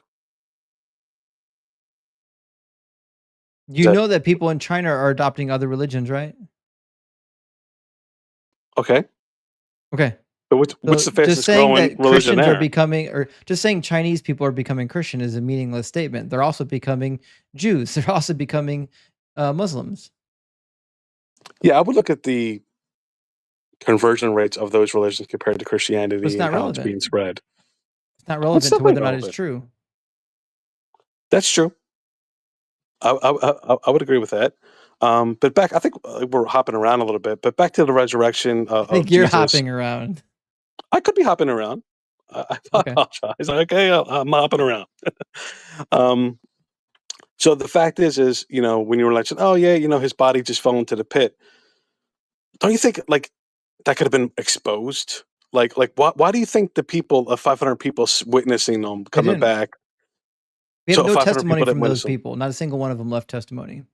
So why do you think it grew? Like so now it's adversary. Like people are getting Because persecuted. Like the why follow it? first century Greco-Roman world loved new religions. They were all about it. Like just read the episode of Mars Hills. They were literally worshiping gods they didn't even know about yet. Like adopting a new god into their religious motif was insanely popular. They found out a new god. Shit, let's make sure we honor that god. They adopted Christianity the same way they adopted every other deity with open arms. So let's talk about the early Jewish people from the start, right? So right now, them taking on Jesus as the Messiah was clearly going against their families, the culture But at the time, they correct? didn't. That's the problem. The They, early Christian they, church was not Jewish. The early Christian church was by and large non-Jewish. That's why almost everything in the New Testament is written in Greek to Greek-speaking people who are almost at every turn classified as being not Jewish. Even in the Gospels, at every turn it says the Jews did this, the Jews did that, and then they have to explain, well, here's a custom of the Jews. if any of this was written to Jews by Jews, they wouldn't have to do any of this nonsense. They wouldn't be saying, well, the Jews did this. So you don't think Jews started Christianity? I think there were some disciples, some of them were probably Jewish. After that, it's hard to say if nearly any of the disciples were Jewish. It seems pretty clear that even Paul was unsuccessful in converting Jews. If you read the book of Acts, it says that Paul goes first to the synagogue, he gets rejected by the Jews there, and then he turned to the Gentiles. Well, that's a prophecy, right? That they would reject certainly it, was right? not a prophecy, no. There's Okay. not a single prophecy about the Jews rejecting their Messiah. Okay. All right. So what about the Berean Jews? Acts who? 17. The Berean Jews? Oh, the Berean Jews. What about them? So there were one of the, an episode where, Paul, he's being Jewish, so he wants his Jewish brothers to become Christian, right? Mhm. So he goes there and of course, to tell someone that Jesus is the Messiah, because Jesus is not around anymore, right? So he has to, they believe their scriptures is the word of God, so he goes through their scriptures to convince them that He goes Jesus to is the the Messiah, and he synagogue. missed them, right? Yeah, and they And don't that's what he accept does. him. So, well, the Bereans do. It says some. Yeah. So, but what did they do? They instead of throwing them out and whipping them, they In actually, fact, hey, let's be critical. Let's actually read it, because I don't think you're reading it. So in Acts 17, he goes to the synagogue, preaches about Jesus, and says some of them were persuaded and joined Paul and Silas, as did a great many of devout Greeks, not a few of the leading women. The great majority of the people that ever converted to Christianity under Paul's preaching were, in fact, not Jews. In fact, it says the very next line, the Jews became jealous. And then what do? They drag them out into the city of the center city, the city center, and they accuse them of claiming another king. Right. And I mean, like, from my point of view, from my thinking is, hey, they were told that the Messiah was going to be rejected, right? Which he was by his people, and then the Jews were going to be a light to all the nations. Yeah, so, but you're missing the point, Bob. There's nothing in the Old Testament that says the Messiah is going to be rejected. There's no verse. Not a single verse. Well, of course. Okay, yeah. So you're referencing where in your point of view, that when it does mention a Messiah verse, you're saying, hey, it's talking about the people of Israel. Clearly about the nation of Israel. Nation of Israel. So the nation of Israel is going to be rejected by the people? The righteous remnant of Israel are not going to be rejected by anybody. They're being punished by the nations in the Babylonian captivity. That's the context of 2nd Isaiah. 2nd Isaiah is talking about the restoration of the Israelite people after they leave Babylon. See, I'm reading Isaiah 53 within the context of 2nd Isaiah. I know exactly what 2nd Isaiah is about. I've read it 100 times, right? So when I'm reading Isaiah 53, I'm saying, yes, everything about this makes 100% sense with the context in which it was given. I have no reason to get to chapter 53 and say, no. This one chapter, not even the whole chapter, just part of the chapter, this one chapter is not about the context of Isaiah. It's about something happening hundreds of years later. But only that one chapter, every last word of Isaiah is actually about what's happening with the Israelites. Just this one chapter is not. That's silly. I don't think it's silly. I get what you're saying, because, in the Old Testament days, I'm sure, like, when they're looking at scripture, they're like, oh, pay attention to this part right here, Isaiah 53. This is the Messiah. This is what's going to happen. Everybody pay attention. There's no Like, it's Messiah not in Isaiah 53, Bob. No, I'm just saying, if that were the case, but it's not. It's when people look back to the Messiah scriptures. mentioned in chapter 53. Can you bring it up? Yeah. Why are you bringing it up? You bring everything up so quick. All right, we'll go through Isaiah 53. All right, I'm going to demonstrate to you why the context mandates that Isaiah 53 is not about Jesus. And keep in mind, context. Understood. Keep in mind that my interpretation of Isaiah 53 agrees with every single word of the Old Testament. Your interpretation literally disagrees with every interpretation of the rest of the Old Testament. Let's get into it.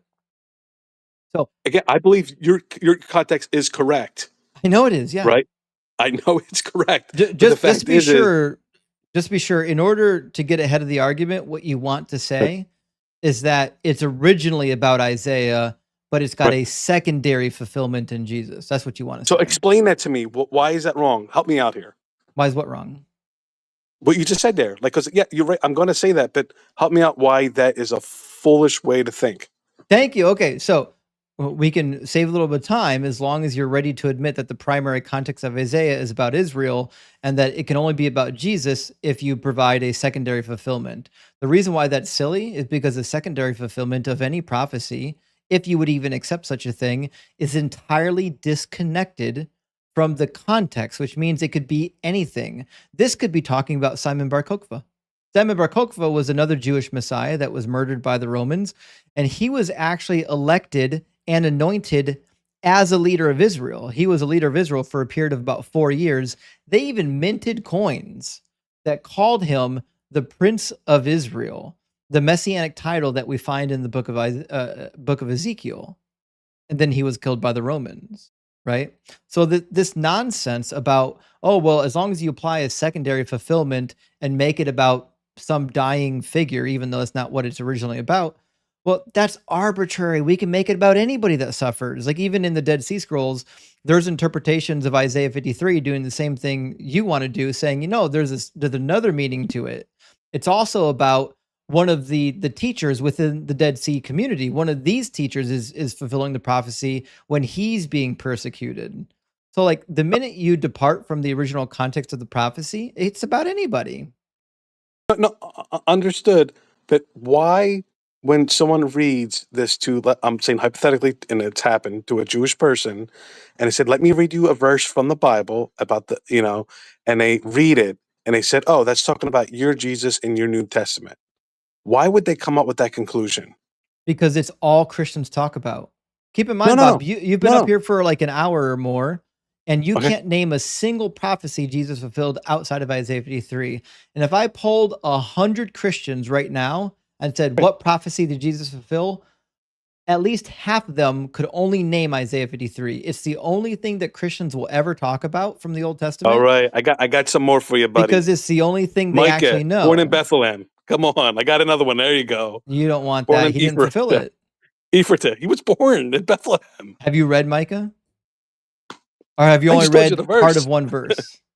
Right. So it's talking about someone else born in Bethlehem. It talks about an actual ruler. It says, "But you, O Bethlehem of Ephrathah, who are of the little clans of Judah, from you will come forth for me one who is to rule in Israel." And Jesus didn't rule for even a single minute in Israel. All right. Well, read the rest of the verse. Whose origin is from old, from ancient of days. Yes. Who the heck is that? It's a callback to the lineage of David, which is why it starts out, "But you, O Bethlehem of Ephrathah." Do you know who Bethlehem and Ephrathah are? It's a certain location in Bethlehem. No, both of these locations are named after ancestors of David. They're the oldest ancestors of David. Okay. So this is a callback to David's lineage, saying that this ruler is going to be from the ancient line of David. Right. So Jesus was born from Ephratah, Bethlehem, correct? He was not, no. What? Where was he born? He has no lineage. If he has a lineage, it's tied to Mary, and his lineage goes back to Levi. He's not tied to David at all. Jesus? Yeah. Is not tied back to David? No. I thought the in Luke the genealogy goes through David. Nope. Neither one of them go to Mary. They both go to Joseph. So if you go to Luke chapter 3 ends in Joseph, not Mary, the adopted father. I think about verse 21 or so. Let me see. No, I went too far.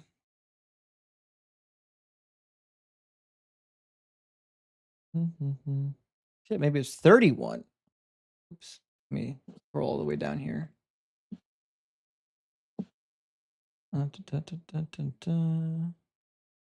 23. Do Jesus was about 30 years old when he began his work. He was the son, as was thought, of Joseph, son of Heli, son of Mathat, son of Levi, son of Melchi, so on and so forth. So the lineage in Luke goes to Joseph. And it It gets doesn't worse, go through actually. David. It doesn't go through David? It goes through David, but Joseph wasn't the father of Jesus. And it goes through the Yeah, but wrong what? son, by the way. It says it goes through Nathan, the son of David, and the Yeah. promise for the Messiah goes through Solomon, not Nathan.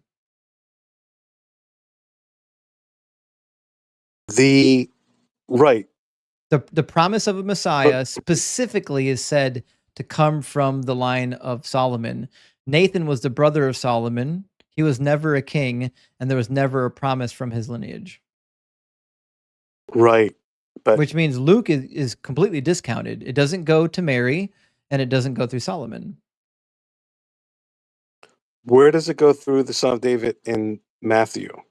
Matthew, it does go through Solomon, but Matthew makes a Okay. critical error and says Okay. that it also goes to Joseph and that it goes through Jeconiah. If you go to Matthew chapter 1, we find that the last lineage before the exile goes through King Coniah or Jeconiah.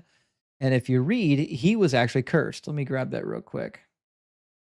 It says, and Josiah, the father of Jeconiah and his brothers, at the time of the deportation to Babylon, after the deportation to Babylon, Jeconiah was the father of Salathiel, so on and so forth. And of course, he ends in Joseph. But if you go to Jeremiah 22, like verse 30 and beyond, we find that nobody from Jeconiah's line is ever going to sit on the throne of King David because he's cursed. It says, this man Coniah, that was his nickname in Jeremiah. This man Coniah is despised, broken pot, vessel no one wants. Why are he and his offspring hurled out and cast away into the land they do not know? O land, land, land, hear the word of the Lord. Thus saith the Lord, record this man as childless, a man who shall not succeed in his days, for none of his offspring shall succeed in sitting on the throne of David and ruling again in Judah. Right. So that's in Matthew, and Matthew gives the lineage going from to Jeconiah Joseph's lineage. to So is Joseph. Jesus from the line of Joseph? The No. answer would be no, because that's not his dad. Right. Right. And So it goes through understood Jeconiah, who there. was cursed. Right. Right. Because it's and he's not from that line. Right. He doesn't have a human daddy. yeah. He doesn't descend from David, and not only does he not descend from David, he never ruled. From the Mary side. No, he doesn't. That's not in the Bible. Well, wouldn't you? So if the genealogies are off, neither one Matthew nor Luke say a word about Mary's genealogy. Luke specifically mentions Mary and her sister as coming from the daughters of Levi, not from the daughters of Judah. Yeah, from the, we have two parents, right? So one parent was from the Levi, the father was probably from the line of Judah going through this whole series here. So that's why I believe in Luke, it's a lineage through Mary's lineage. It's not. But it's still listed from the fathers. That's what I believe. It's not. No, we'll just read it again. Don't worry. Luke 3:23, if I remember correctly, where we wanted to go to. It says, Jesus was about 30 years old when he began his work. He was the son, as was thought, of Joseph, who was the son of Heli. The lineage goes to Joseph. Well, in Jewish customs, right, since Matthew's a Jewish gospel, more Jewish than the rest of the gospels, right? They have to, that's how you do the genealogy. It's always by the father. No. No, you're right that the genealogy goes by the father. I agree. Right. We're in Luke, though, by the way. Right. The genealogy of the Hebrew Bible always goes through the father, never through the mother. That's something that develops way later in Judaism, but it's not even required for what we're doing here. He clearly says that Joseph was the son of Heli, and then recounts the line from Heli all the way back, which means it's unrelated to Mary. Right. I believe he listed Joseph as the father, but I believe it accounts for the Mary's lineage. Why? Right? Because Is he has Mary to even come. mentioned? Where's Mary in here? Where's her lineage? Well, it's a gospel that you don't list it by the mother. You just don't list it. You list it by The father, the I father. know, because your tribal allotment is by your father, not your mother. Your mother's irrelevant to Right. this. But that's Your not his real mother can father. only make you a Jew. She can't decide your lineage from your tribe. Right. Hence the adoption through Joseph. But Exactly, but he wasn't. That's the weakest connection you can possibly make, is that he was not even born through the line of David, but he was adopted into the line of David. And in the Gospel of Luke, he was adopted through an improper line that went through Nathan, which it rules that line completely out. Useless. The line doesn't matter anymore. The other line in Matthew goes to Joseph as well, but goes through Jeconiah, which is also cursed. So neither one of the lineages could result in a valid king.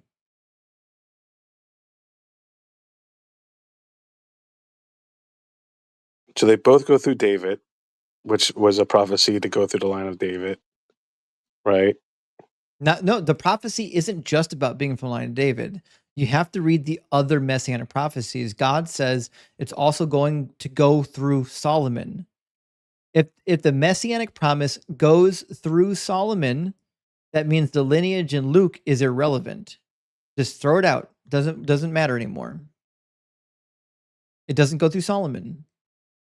I'm not familiar where God says that, so that's something I gotta. I can read it for you. Don't worry, I'll Okay, get good. it for you. It's Oh, going to no. be We in did hop Chronicles around. and I'll say I hopped around. You were gonna read Isaiah 53. You wanted to talk. You wanted to talk about Micah. Well, no, because you threw out that no Christian knows any other verse. I just want to let you know I know other verses besides Isaiah 53. Listen, But I'm delighted to show you why Isaiah 53 is not about Jesus. Let me read okay. you the passages. We're going to read First Chronicles 22. Let me pull it up.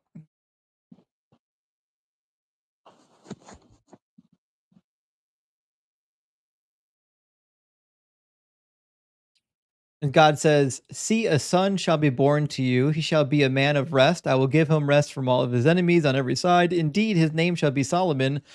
And I will give peace and quiet to Israel in his days. He shall build a house for my name. He shall be a son to me, and I will be a father to him. And I will establish his royal throne in Israel forever."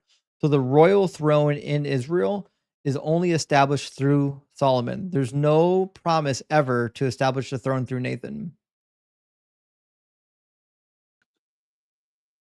Okay. And then what you were saying, based on one of the genealogies, does go through Solomon. And what was your account why he couldn't come through that? The one that goes through Solomon also goes through Jeconiah. And in Jeremiah 22, God says that none of Jeconiah's descendants will ever sit on the throne of Judah again. Okay. And also keep in mind that Jesus never sat on the throne even for a single minute. So the lineage isn't even relevant. Oh, he's coming, baby. Listen, you can say it all you want. They've been saying it for 2,000 years. In fact, they've been Hey, saying he's coming soon for 2,000 years. It's dude, almost like the word soon has no meaning. I think you'll love this. When you get a chance, I think you'll love it. Like so many different factors.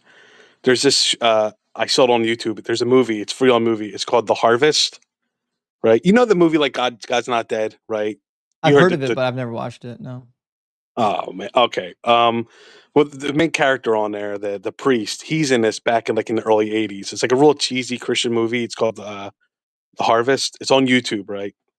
You got to fast forward to the scene where he talks about, and this isn't like a huge Christian belief, but it just basically breaks down the years into 7,000 years, and basically that the last 2,000 were for the years of the Gentiles, and that time's almost up. So it's pretty interesting theory about 2,000, meaning like, hey, it's been 2,000 years. It's like, yeah, well, I'm glad it's been 2,000 years because if it was less, I wouldn't be saved if it's true.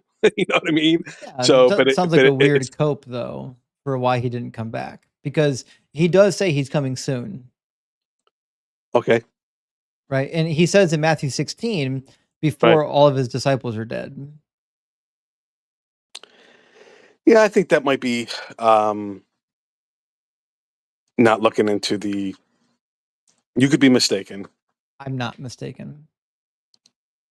He repeats it in So Matthew 24 and in Matthew 10:23. right, but I meant so. What you're saying, you're not mistaken in. This is what people have been studying for centuries, and then you Yep. come along, you're like, nah, I know what it's talking about. No, I didn't come No, along. People have been that's a talking lot about of it for confidence, my centuries. friend. That's a lot of. I wish I had your confidence. I have But go ahead, confidence because I studied this at a professional level. I've got 2 degrees in this field of study. Why do you think I know all this? why aren't people just left and right just saying, like, Bob, because like no one's reading it. Christians read the Bible as much as you do. Christians aren't reading this book. They have no idea what's in this book. What percentage of the Bible have you read, honestly? honestly, I would say probably about 60%. I would say that's above average from my experience. Okay. Christians are not reading this book, and they're certainly not reading this book with critical eyes. Dude, if Christianity is real, they're not even telling people about Christianity. So there's a lot of stuff that me and you would probably agree with it 100-fold anyway. But hey, that would be the time, right? A prophecy, people would fall away from the faith. Even if they say they're Christian, they're falling away from it. That's what You I know would what I mean? say if nobody believed Yeah. my cult. I would Yeah. say it's in a kingdom far away that you can't see, and people aren't going to believe it, and that's supposed to happen. All right, I like that. All right, Yeah. go ahead. Isaiah 53. Let's read. Okay. Go to Isaiah 53, chapter 41. We're going to go to the beginning of 2nd Isaiah. When I refer to 2nd Isaiah, that's a specific reference to Isaiah 40 to 55. It's an actual literary unit. We can debate all day about whether or not actual Isaiah wrote it. It's not relevant. What is relevant is that it's a literary unit, and it all has one theme. The theme is it's time for Israel, God's servant, to leave Babylon. Anyways, Isaiah 41, 8 through 9 says, "But you, Israel, my servant, Jacob, whom I've chosen, the offspring of Abraham, my friend, you who I took from the ends of the earth and called from its furthest corners, saying that you are my servant. I have chosen you. I have not cast you off." Obvious reference, because God is saying, hey, you're in captivity here. I haven't forgot about you. It's time to get released. It's time to go home. And then go down to chapter 43. He says of Israel, "You are my servants, says the Lord, and my servant whom I have chosen." I'm sorry, I think I just misspoke. "You are my witnesses, says the Lord, and my servant whom I have chosen, so that you may know and believe me and understand that I am he. Before me no God was formed, nor shall there be any after me."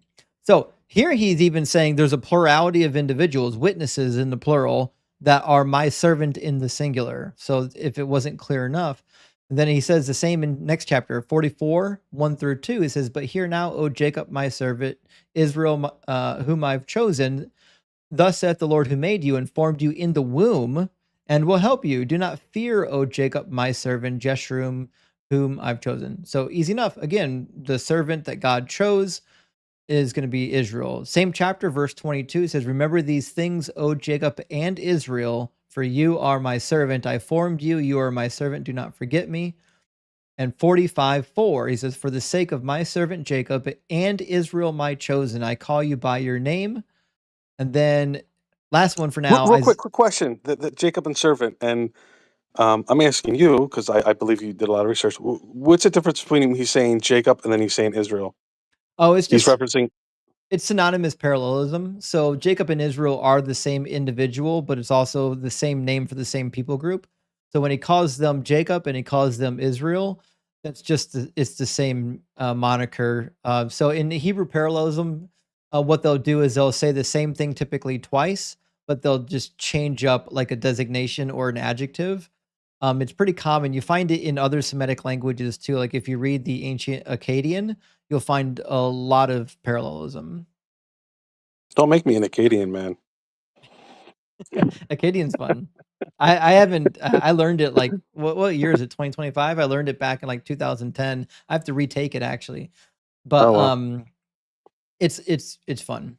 So, but the last reference I think is the most important. In Isaiah 48:20, God says, "Go out from Babylon, flee from Chaldea, declare this with a shout of joy, proclaim it, send it forth to the ends of the earth, and say that the Lord has redeemed his servant Jacob." Because again, the overarching theme of 2nd Isaiah is that God is redeeming his servant Jacob. And when all the nations witness God vindicating Israel, then they'll know. Then they'll understand that Yahweh is the one true God. When he takes this downtrodden and captive people and glorifies them in front of all the nations, they'll be like, oh my gosh, did you believe this thing? That's why it says in Preach, brother. What's that? Preach, brother. Yeah, I mean that's the thing. That's the thing that's supposed to wow Yeah, everybody is what right. God does with Israel. Not that God had some schmuck hung up on a cross after he was whipped Oh, and man, beaten. you better be careful, my friend. Just in case you're wrong, you better be careful. Oh So my goodness. when I finally get to chapter 52 and 53, like Mhm. I cannot find a single good reason to read Okay. in a Messiah. There's no reason to. It's just not, it doesn't fit the context. So, like, if you go to chapter 52, he's still talking about the same thing, right? He says, break forth, shout together for joy, you ruins of Jerusalem, for the Lord has comforted his people. He has redeemed Jerusalem. Because again, the whole theme is like, I'm redeeming my people. He says, the Lord has bared his holy arm before the eyes of all the nations, and all the ends of the earth shall see the salvation of our God. And then what does that look like? Well, he's telling you, depart, go out from there, touch no unclean thing, go out from the midst of it and purify yourselves, you who carry the vessels of the Lord, for you shall not go out in haste, and you shall not go out in flight, for the Lord your God will go before you, and the God of Israel will be your rear guard. He's actually making a comparison with the Exodus now. Unlike the Exodus when they had to go out in haste, he's like, you don't even have to do that. God's going to protect you. I got you, right? So he's saying, listen, it's time to be vindicated. It's time to leave. And then he goes back to another song about Israel being the servant. He says, see, my servant shall prosper. He shall be exalted and lifted up, obviously, because they're being rescued from Babylon, right? And it says, they shall be very high, just as there were many who were astonished at him. So marred was his appearance beyond human semblance, and his form beyond that of mortals. What's happening there? Is this road? So, they were marred? Yeah. Do you not know what the Babylonians did to them? They literally carried them away with fish hooks in their noses. Okay. Yeah. Thank you for that. Like, if you look at what the Assyrians and the Babylonians did to Israel, they even, it talks about it. They literally were like cutting mothers open. And I heard there were sons of bitches. Yeah, they were nasty, man. Yeah, they were nasty. They were flaying people alive. That's insane. And Anyways, my other atheist buddy is like, why did God want to destroy them all? Why do you want to kill everybody? Yeah.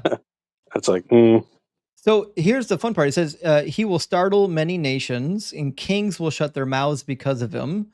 And we find this elsewhere. If you read like chapter 59 and 60, God talks about how the other nations are going to be so shocked about what happens to Israel that the kings of the other nations will come and bring you their gold and silver. why are they calling them he? Why are they calling a nation a he?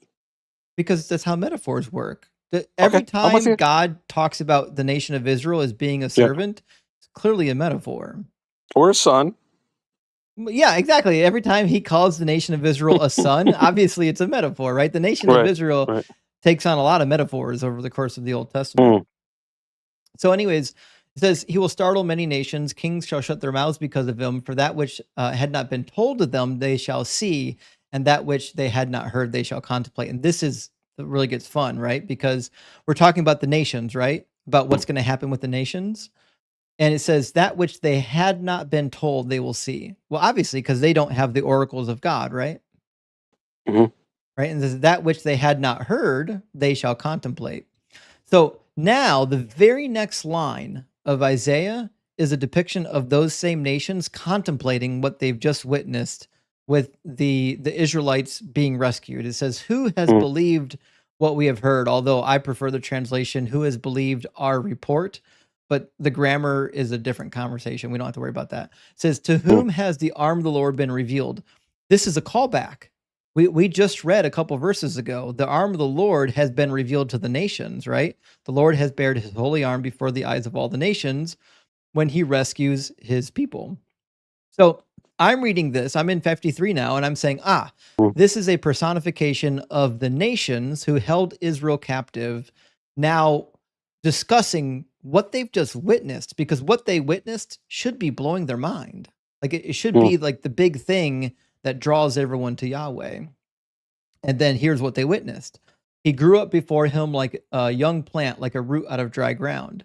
Well, fast forward to Isaiah chapter 60, and God says that Israel is the shoot that I planted from the ground.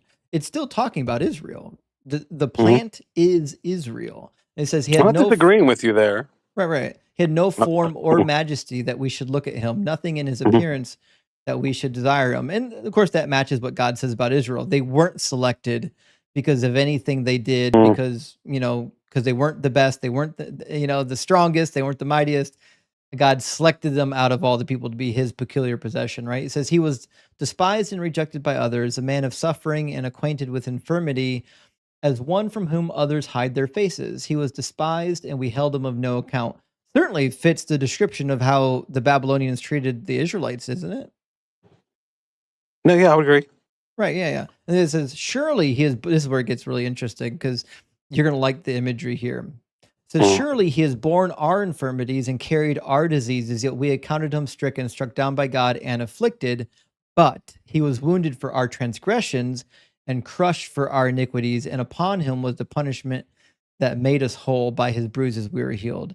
Now, this to me is beautiful. And if you talk to like your average Jewish rabbi, they'll say the same thing. They're saying, through the suffering of God's people, the fact that their suffering is going to bring other people to God, that is vicarious atonement.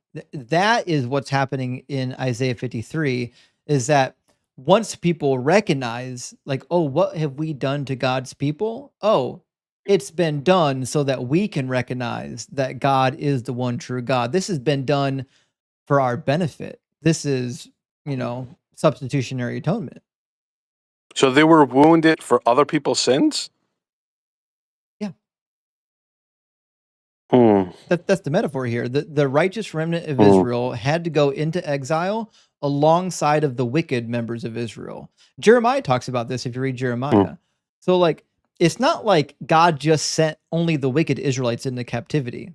It was indiscriminate. God sent indiscriminate people into captivity, and the righteous suffered alongside of the unrighteous, right?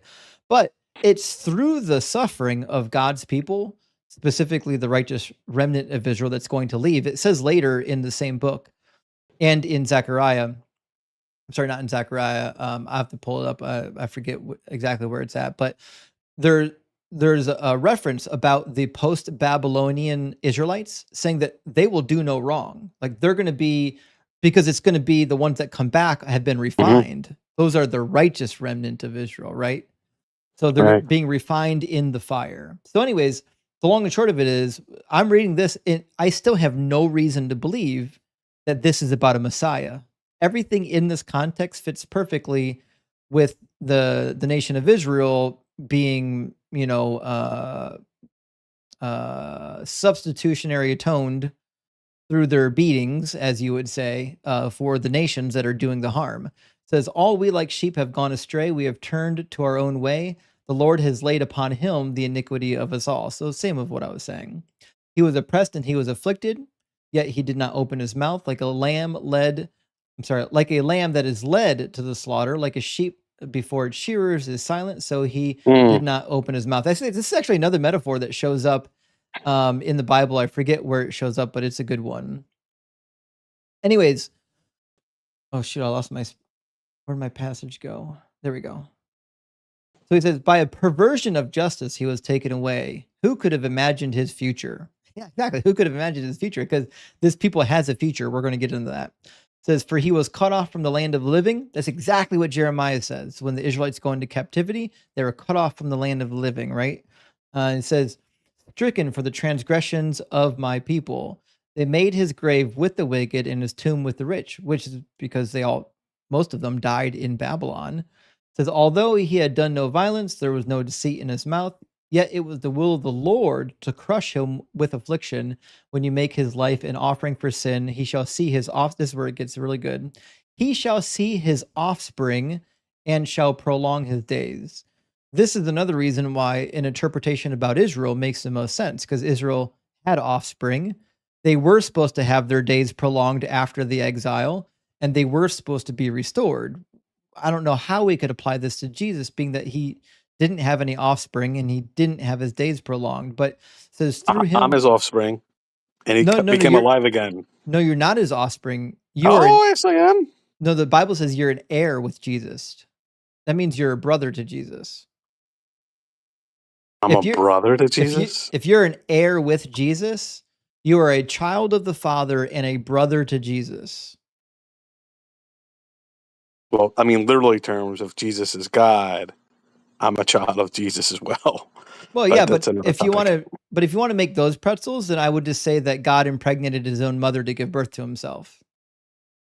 It's a good pretzel I had, but what was your pretzel? What did you just say? If you want to equivocate Jesus being the Father, which he's clearly not, he's the Son, but if you want to make that equivocation, then we would say that Jesus impregnated his own mother to give birth to himself. Oh man, I don't know about that, man.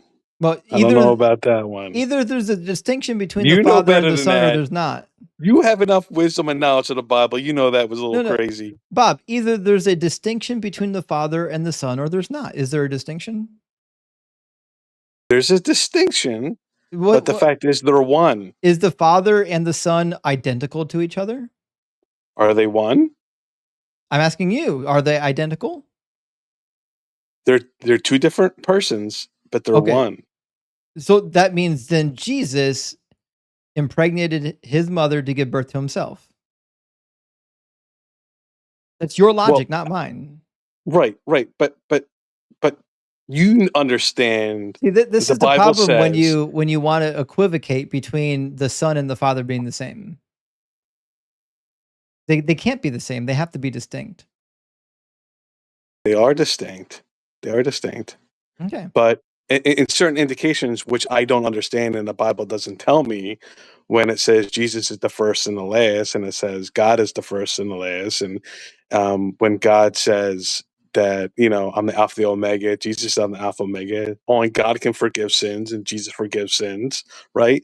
There's a little bit more mysterious to the fact of that, right? Actually, I don't think it's a mystery. I think it's a contradiction.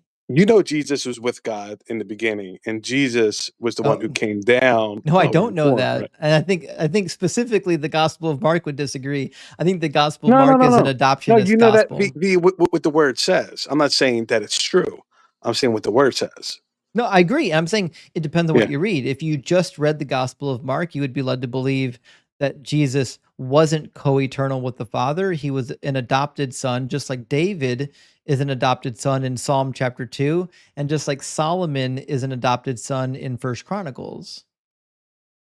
Because we already read it in First Chronicles. God says of Solomon that I will be a father to him and he will be my son. And in Psalm chapter 2, it literally says that David, today I have begotten you. You're as a son. Mm-hmm. Right? So like the most plausible reading of the Gospel of Mark is that Jesus being a son of God is an adoptionist viewpoint, not that he was co-eternal. It's not till you get later developments in Christianity that you end up in a view that Jesus is actually co-eternal with the Father. Like John would agree with you. John would definitely say that Jesus was co-eternal with the Father. I just don't think it's in Mark. But in Mark, when he heals, he forgives people of their sins in Mark. And then when John the Baptist is paving the way and he says that Jesus was before him, right? There's a lot of, like, it's not like it's just totally made up in John, right? Like, oh, okay, John. No, it's not true. The Gospels, Matthew, Mark, all the other ones, they give consistency that Jesus has divinity and has correlation to. I don't think Mark God does. the Father. No. All right, start reading Mark 1. We'll read it together all tonight. Okay. No, good. Finish reading Isaiah. That was good. Right, so we're in verse 11. It says, out of his anguish he shall see, and he shall find satisfaction through his knowledge. The righteous one, my servant, shall make many righteous. So still talking about the nation of Israel, he will bear their iniquities. Therefore, I will allot him a portion with the great, and he shall divide the spoil with the strong. Again, this language of dividing the war spoil comes up in Isaiah about the restored people of Israel. It talks about Mhm. how they are going to be victorious over their enemies, and they're going to have the spoils of war, which is another reason why I'm reading this and I'm saying this is about the nation of Israel, which is what I said before. The only way you can get to Isaiah 53 being about Jesus is if you Mhm. say to yourself, it must have a secondary fulfillment. The first fulfillment must have been in Israel. The secondary Mhm. fulfillment must be in somebody else. Why is secondary fulfillment? Why couldn't it be what's to come? So, like, as Christians, right, we look at Moses, we look at the prophets, right, and we look at when you look at like Moses, and then we look at who's the prophet to the right of Jesus when he Elijah, who- but this is not even a Elijah? prediction for the future, by the way. Just so we're clear, what's happening in this passage is not a prediction Yes, for the future. that's correct, and I'm 100% agree with you. And thank you for illustrating that and going through that. And when I read it, and I believe when Isaiah was writing this to an extent, and for the people that that these are the scriptures, that this was referencing Israel at the time. But when you Right. read it, I can't help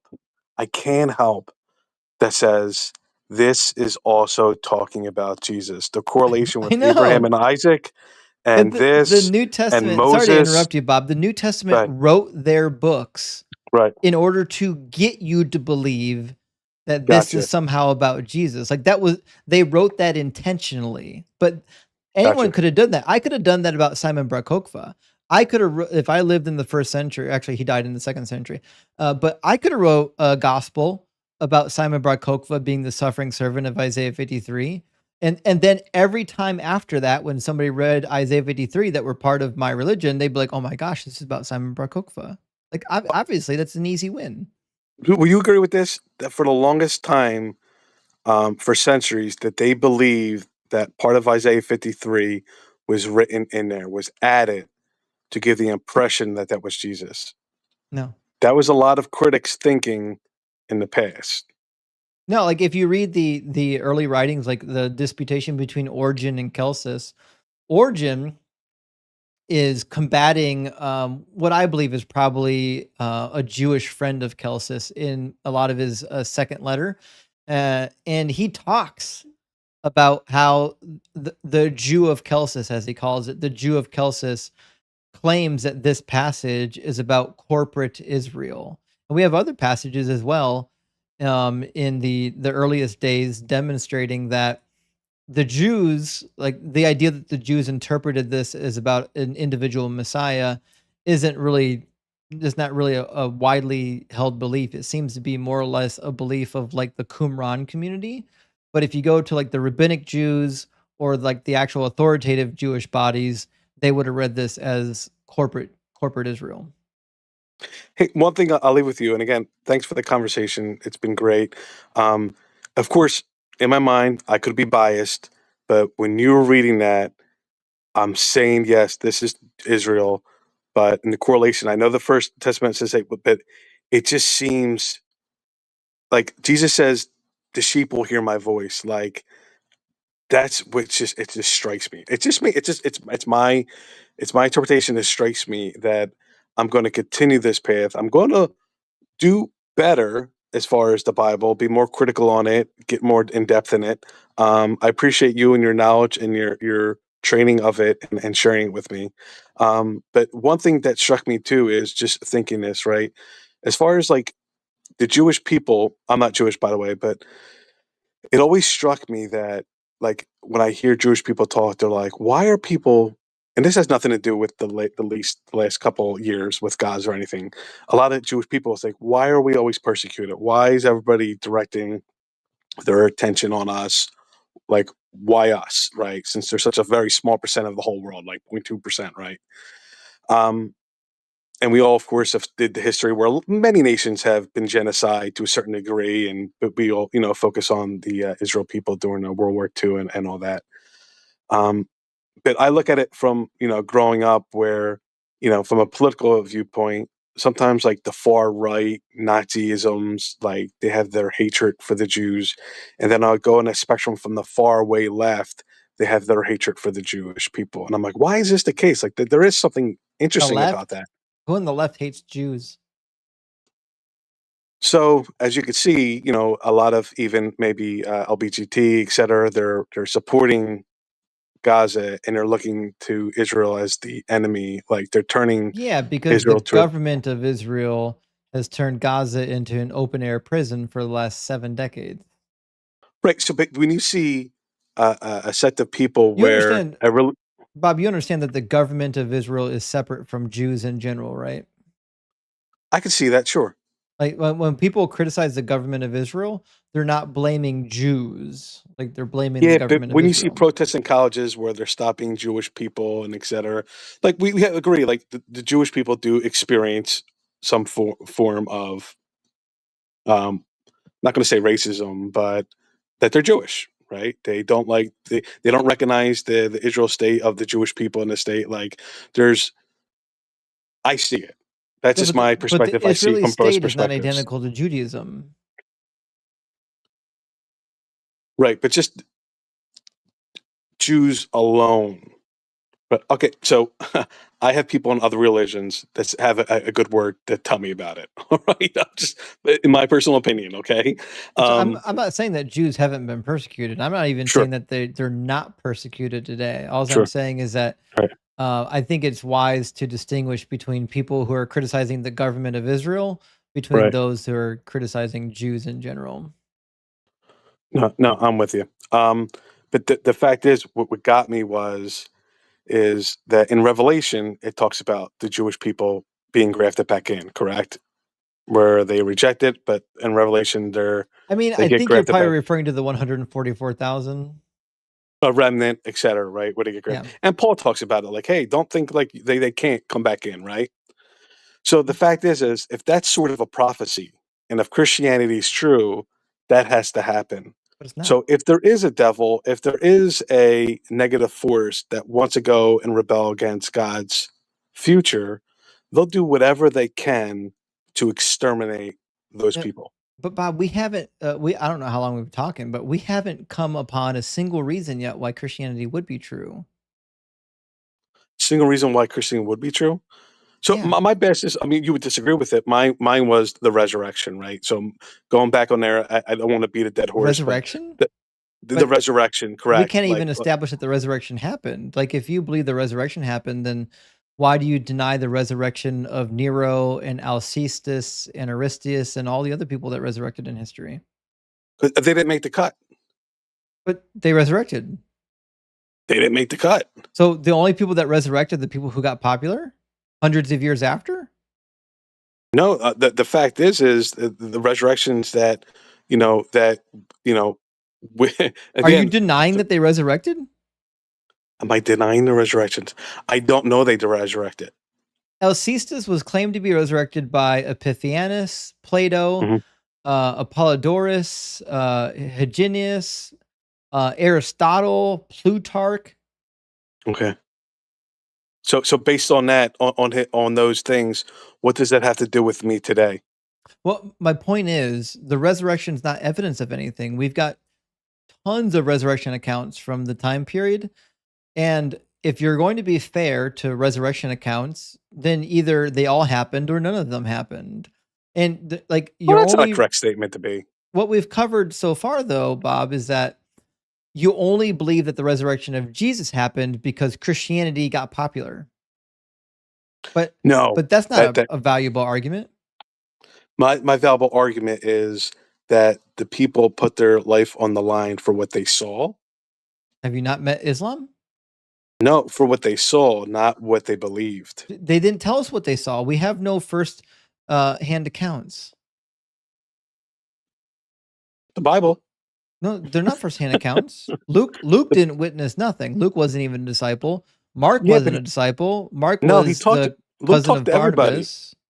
Luke talked to everybody. He did the accounting. He did a historical Who? research. Name Luke. one person Luke said he talked to. He did an investigation. So with who? Who did he talk to? He talked to the people that knew and Jesus and Name witnessed one. them. Name one person Luke claimed he talked to. Mark. I'm just messing with you. I don't Yeah. know. He didn't say I don't it. know. He says he talked to people. He didn't. You do an investigation. You So talk to people, correct? not only did Right? Luke not tell you who he talked to, he didn't even identify himself in the book. Like, you just have to take it on faith that Luke wrote Luke. Same with Mark. Mark doesn't identify himself as the author of Mark. You have to take it on faith that he was the author. Matthew almost certainly didn't write the book of Matthew. That's the most incredulous thing I've ever heard. Matthew tells his own conversion story, assuming he's the tax collector, also named Levi in the other Gospel of Mark. Right. He tells his own conversion story in the third person without like changing any of the important details other than his name. Like, why But in do you the believe? world would you why would you copy your own conversion story from somebody else? No, I'm with you there. You don't believe Luke wrote Acts? I think I have no idea who wrote Luke and Acts. It appears to be two different authors based on the textual evidence. It looks like there was probably an original composition of Luke that was then added to at a later time period.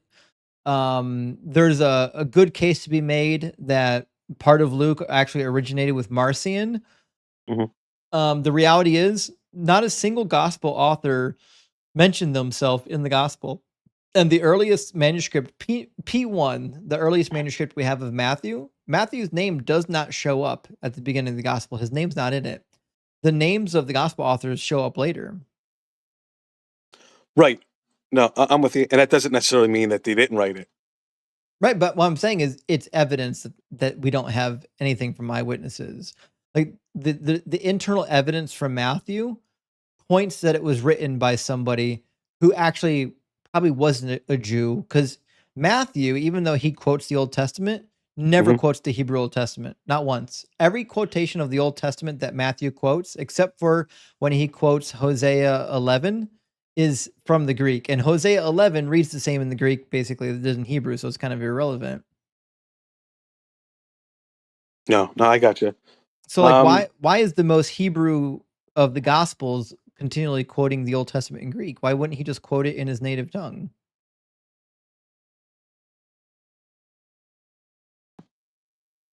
I don't have the answer for that. But I know multiple people such as Luke, etc. There's a good possibility they knew Greek and they knew Hebrew as well. No, I agree. They probably did know Greek. They probably spoke Greek and Aramaic. I don't believe for a second that any of them actually knew Hebrew, and I don't think that Jesus knew Hebrew. Like, if you read the quotations of Jesus, Jesus clearly bungles the Hebrew. Like in Matthew 22, Jesus quotes Psalm 110 when he says, David said, the Lord said to my Lord, sit at my right hand until I make your enemies your footstool. First of all, he doesn't understand that psalm. David didn't write that psalm. And second of all, if he had bothered to quote it in Hebrew, he would know that it doesn't say the Lord said to my Lord. It says an oracle of Yahweh to my master in Hebrew. But when you read it in Greek, they changed Yahweh to Lord as a sign of respect. So when you read it in Greek, it sounds like there are two lords because they changed the name of Yahweh to Lord.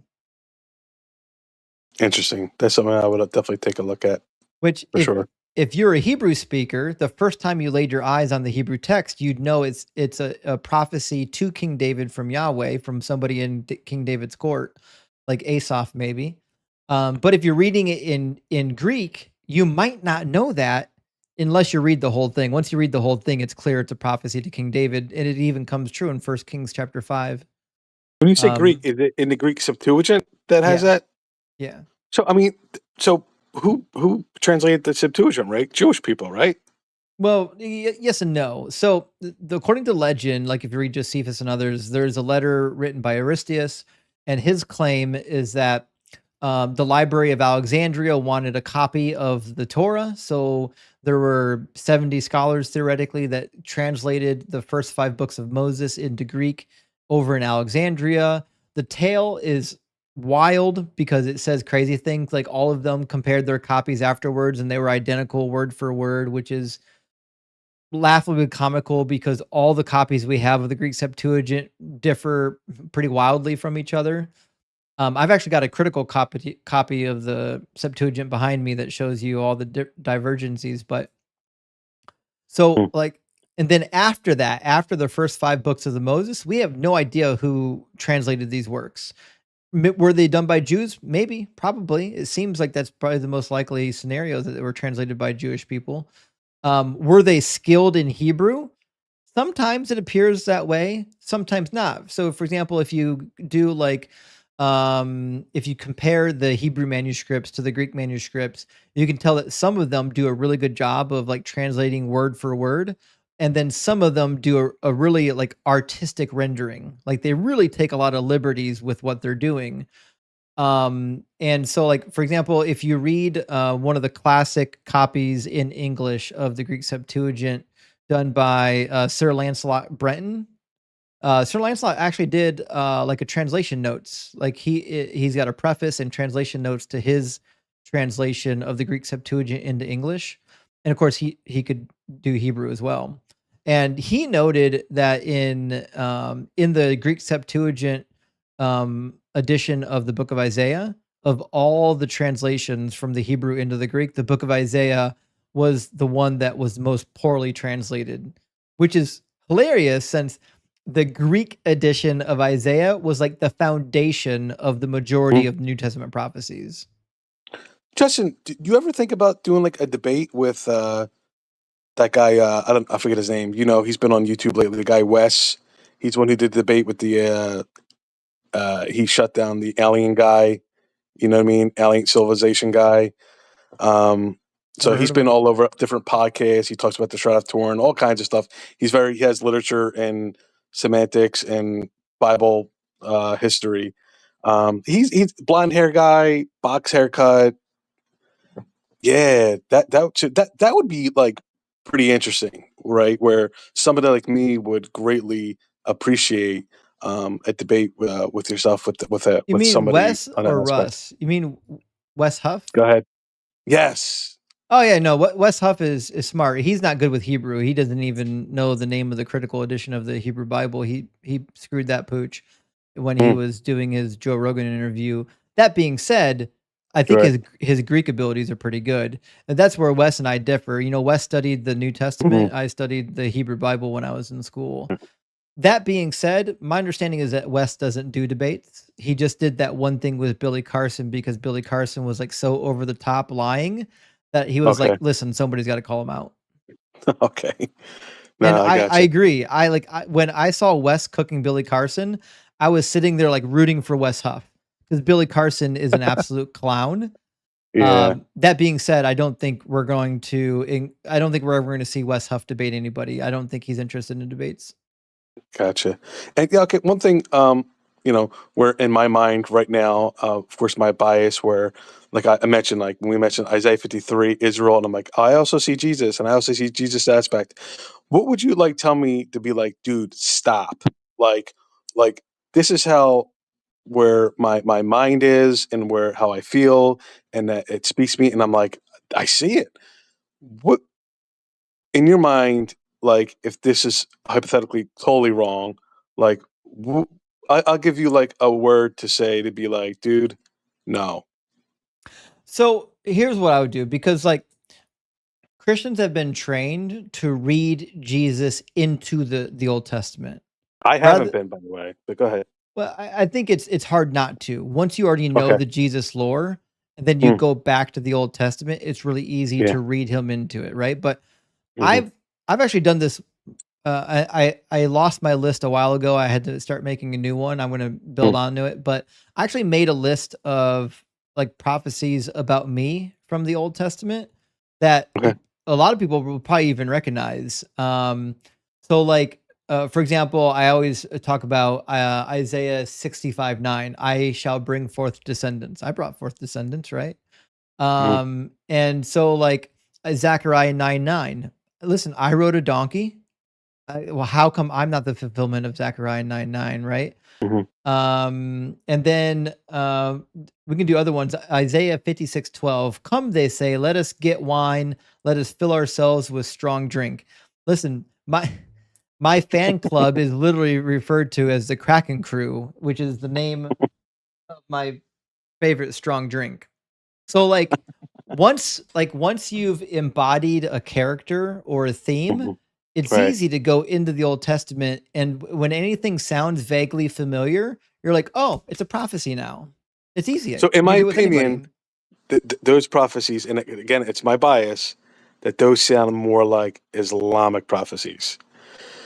Well, they sound That's like just my Christian opinion. prophecies, just random Yeah. out of context quotations without any context or relation to the original authorship. Hmm. Like, No, I hear you. because like I mean, I Isaiah disagree, but I hear you. Isaiah 53, I think for Mhm. your position is the closest you'll Yeah. ever get to a prophecy being fulfilled by Jesus, and I don't even think that Mhm. one works. But if you go to the Right. others, Right. they're way off. Like some of them, Mm. they can't even figure out what's being quoted. Like there's some prophecies that are clearly not even not even a specific text. So Matthew talks about Jesus moving to Nazareth in order to fulfill the prophecy saying that he'll be a Nazarene. There's no Nazarene, prophecy right. about the Messiah being Nazarene. It's clearly just a dumb play on words with the word branch, netzer in Hebrew from Isaiah chapter 11. But if you just read Isaiah chapter 11, Jesus didn't do anything in that chapter. What about? No, I heard that one too. That reference. What about the one where the scepter would pass from Israel? That's That would be, Numbers. yeah. He didn't fulfill What do you that think about that either. one? Numbers 14 or 24. Let me grab that. Yeah, so it has to do, of course, like, during Rome, during this time period, like the scepter has passed from Israel, Oh right, until the no. destruction of AD 70, right? So they don't have, they have to go through Roman, they don't have the power. They have to go through Roman rule, right? The scepter passed from them. So the by the time that and then the destruction of AD 70, the It's Numbers Messiah had 24. to come I think before that. you're getting ahead of yourself. Just let's read Yeah. Numbers 24. Okay. So all of the prophecies about Jesus rest on not reading all of it, like ignoring most of it and just pulling out snippets. So in number 24, this is an oracle of Balaam. It says, he uttered his oracle saying, the oracle of Balaam, son of Beor, the oracle of the man whose eye is clear, the oracle of the one who hears the words of God and knows the knowledge of the Most High, who sees the vision of the Almighty, who falls down but with eyes uncovered. I see him now. I behold him but not near. A star shall come out of Jacob, and a scepter shall rise out of Israel. It shall crush the foreheads of Moab and the heads of the Shethites. Edom will become a possession, and Seir a possession of its enemies, while Israel does valiantly. The one out of Jacob shall rule and destroy the survivors of Ar. So whoever is in charge of this scepter is going to defeat Israel's enemies and rule in Israel, which of course Jesus didn't do. And to your point, and thank you for that. That does correlate, but it's Genesis 49:10. Oh, Genesis 49. This is the blessing to the sons. All right. So Genesis 49. And this is actually a pretty famous mistranslation, or well, mistranslation not the right word. Right. It's a pretty famous ambiguous Hebrew phrase. We'll talk about it. It says, the scepter shall not depart from Judah, nor the ruler's staff from between his feet until tribute comes to him and the obedience of the peoples is his. Now, it's really interesting because in other translations, it says something completely different. It'll say, the ruler's staff shall not, I'm sorry, the scepter shall not depart from Judah, nor the ruler's staff from between his feet until Shiloh comes. Which is, if that's the proper translation, then you have a really clear reference to the division of the kingdom. Remember when God says that he's dividing the kingdom, he's taking Mhm. part of it from Solomon? Right. That happened at Shiloh. So Mhm. a lot of scholars are under the opinion that this is a reference to the division of the kingdom after Solomon, when it's been taken away from Solomon and the scepter does get removed from between Solomon's feet and is divided into two different kingdoms. But even if you go with like the translation we have on the screen, it still is, it's about an individual ruling with an actual scepter from the line of Judah, which Jesus didn't do. Right. I was looking into the fact that the scepter should not depart from Judah, hence that the really nobody today can know that they're from the line of Judah, right? So that means Judah, the tribe doesn't exist today. I can't say if my Jewish friends, I'm from the line of Judah, etc. But So when the prophecy says that, hey, he's going to be from the line of Judah, and Judah doesn't exist anymore, well, all the records were destroyed in AD 70. So if the Messiah was going to come, he was going to come before AD 70, no, it would just mean the prophecy failed. right? Unless he did come before AD 70. But he didn't. Jesus was never holding on to the scepter. He was never a ruler in Israel. I think the scepter, as far as scepter of like the ownership of the name, the Yeah. tribe. No, a The scepter tribe. is what the king has. The king gets the scepter. Correct. Right. Right. So the That's why correlation of a the scepter of a scepter belongs king. to the tribe of Judah, because the tribe of Judah belongs to kingship. That's what it means to be the Messiah. Okay. Like you can't be the Messiah if you were never a king. Thank you for explaining that. One thing that got me in my brain, right, was when, in Christianity, where it says like, hey, trust Jesus, he's your Messiah. It's not based on your good deeds. He's the Son of God. Like, this is like the good news, right? And then when you look at like Jehovah Witnesses, you look at things that come from like, a growth, right? Islam is a growth of Christianity, Mormonisms, like they all take away that message. And to me, in my mind, was why, Take away right? what Why message? would they? What's that? What message? The good news of the fact is that, that putting your faith in Jesus, what he did on the cross, died for your sins, he's the Son of God. Those messages there, that they're construed.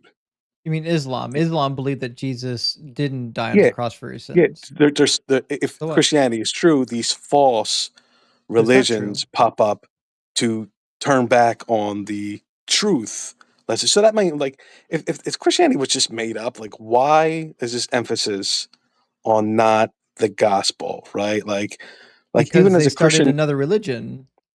The Islamic right? religion is a different religion. In order to be different, they have to be different. They have to tell you that the other religions are wrong somehow. Yeah, but there's a lot of like, so my Muslim buddy be like, oh, we got a lot of stuff in common. We love Jesus too. Mhm, He's from God and blah, blah, blah. Like, mhm. but the fact is, it's like, well, he didn't die on the cross, right? Like they're Yeah, taking the essential, if Christianity is true, and they're negating it. but So it's that not. is, it's just something, it's just like, Because if it's in my Judaism's brain. true, Christianity's not. Because I'm saying, in I, Judaism, in the Old Testament, God said to follow the law for literally ever. He said the Day of Atonement is a perpetual statute for you to follow forever. Which means if somebody comes along and says you don't have to follow this law anymore because I'm fulfilling it, I'm the final sacrifice, that is a contradiction with the God of the Old Testament. The God of the Old Testament says that the law is forever. It's perfect. no, you make a good point, but the fact is we know we can't follow it, and so No, Jesus's message isn't like, "Hey, this is new." It seems to be like, "This makes sense." The no, law was there to show us that we're dirty. You know no. what I mean? So God that's disagrees. right. Deuteronomy Well, chapter 30, God says, surely this commandment that I'm commanding you today is not too hard for you. so you think anybody is capable of following the law perfectly? No, you don't have to follow the law perfectly. The law knows that you're going to fail. That's why there's Okay. sacrifices and ways to atone for your sins in the law. It Yes. it's Yes. Agreed. anticipating that Yes. nobody's perfect, which means nobody has to die for anyone's sin because you're imperfect. God knows you're imperfect, and as long as you repent of your sin, God's ready to forgive you. Nobody has to die for them. Dude, I don't. You like the movie The Matrix? I did. I haven't seen it in so long. I forget a lot of details. Okay. The fact is like the writer of it tried to make it like sort of an aspect of like Christ-like to a certain extent. Morpheus is John the Baptist. Neo is supposed to be the one. All this kinds of stuff, right? That the guy that betrays him is supposed to be Judas to a certain extent. If you look on YouTube, the guy who plays Morpheus and the what's the name Neil Tyson Grassi, they talk about the aspect of that it is like supposed to be like a Jesus Christ like figuration. I saw it yesterday. They were talking about it. It was pretty interesting What's to me. Jesus saving anyone from? In Christianity or in the movie? Christianity. What's he saving from? Yeah, what's he saving people from? God's wrath. Why? Why does God need to save you from his wrath? He doesn't need it. I need it. Why? Because me being a wretched person, I can't be with him because he's holy. Show me that He's in a the Old holy, Testament holy where God person. said that. This is, I think, my biggest complaint with Christianity. It develops this entirely new theology that God is just going to make you burn forever in hell if you're not perfect. Find me that in the Hebrew Bible. I don't know that, and I It's not necessarily don't there. 100%. It's Oh, an yeah, okay. entirely new invention. It doesn't exist in the Hebrew Bible. Oh, do you think it's an invention from the New Testament? Yeah. There's Or not a maybe single word it's in a the new Old Testament mystery. that says that everyone goes to hell if they're not perfect. I look at it as that you have to be perfect to be with God. Why? You have to be perfect Why? because He is. Does God not set the rules? He does. Can God just allow imperfect people into his presence? Does He? I mean, what aspect? What dimension? In heaven or on earth or what? I don't know. In heaven. In heaven, I don't think so. I don't think I'm allowed to. Without not? me going through Jesus Christ, I God don't has get no in. control over the rules of heaven? No, I didn't say that. I said I don't get to go to heaven without going through Jesus. Why? If Because I'm not. if God sets the rules, he can set the rules to anything he wants to. Yeah, but apparently his rules that he set and that I'm telling you is his ways, and his ways are correct above But if that's he not in the exists and if Hebrew it's true. Bible. You keep setting, you have this expectation that Right. if you're not perfect, God's just going to cast you into hell, and that's why Jesus had to come. That's not in the Hebrew Bible.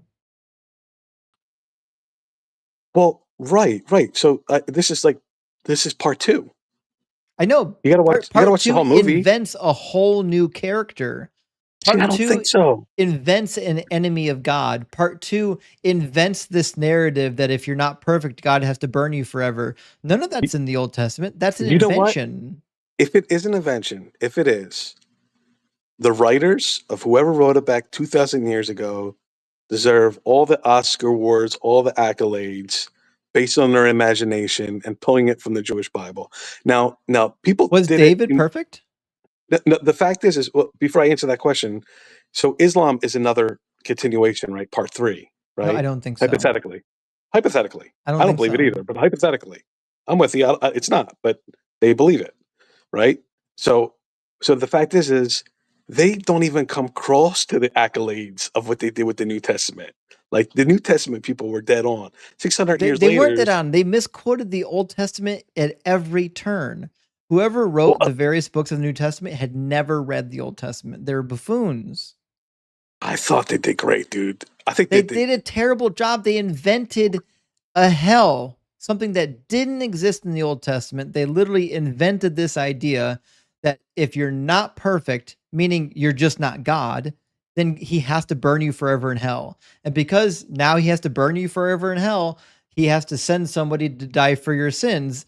Never mind the fact that you could just literally ask for forgiveness and he would forgive you. It's the Oh, now you're being a craziest Muslim doctrine. there, buddy. You can't do that. Why That's can't God? being. Why can't God just forgive Well, you? Muslims believe that. That's Muslims would believe. I know, because it's Yeah, sensible. right. It's not. There's no justice there. There's no justice in Christianity. In Christianity, Hitler goes to heaven if he repents. If it's in his heart, sure, why not? There's no justice then. There's no justice. If Hitler goes to heaven and I go to hell in Christianity, there's no justice. I didn't gas chamber 6 million Jews. Yeah, but the fact is if Hitler, is in his heart, and only God knows the heart, if it's true that he surely repents of what he did, he's a changed man. Then there's no justice. No, the justice is Jesus on the cross. No, that's not justice. That's called mercy. Mercy is a suspension of justice. No, the punishment gets on him. Justice. I get grace. Jesus did not take our punishment. I get grace. Jesus did not take our punishment. Our punishment is to be dead forever. Jesus was not even dead. He was only partially dead for less than 3 days. Mm-hmm. So he didn't take our punishment. So it says Adam brought in sin. Jesus comes, gives us grace, and gives us salvation. But he didn't. Well, Jesus thank did you, not differ. take our sin if he's not dead forever. He's not dead If forever. the No, wages of sin is death, right. and Jesus is not dead at this moment, he did not take our wages. Yeah, I heard this So before. I kind of disagree with it because he like going to the cross. It's no joke, right? it Would doesn't you agree matter. with that? It doesn't matter. He didn't take the It's no wages of our joke, sin. right? What you're describing is not justice. Keep in mind, this is the point you brought up. This is not justice. The idea that a man could kill 6 million Jews and then some guy 2,000 years ago who just was partially dead for a weekend can forgive all True. those sins. But Mhm. but a little Jewish girl stuck in an attic who had some naughty thoughts is going to end up in hell. That's not No, justice. well, so I disagree with the last part. Do I you don't think think Anne Frank went to heaven or hell? So I'm not God. I'm not. So Do you think if Anne God, Frank went to heaven or hell? me personally, I think she's in heaven. Why? Did she accept Jesus? Probably not. So then she's not in heaven. Jesus says, no man come to the Father except through me. So I look at it like this, if this makes sense, right? This is how I view. This is how I look at it, right? Is that if God is the perfect judge, right? Like we have lawyers, like they make mistakes, they let people go. God is the But if perfect God's going to judge. judge us, then we don't need Jesus.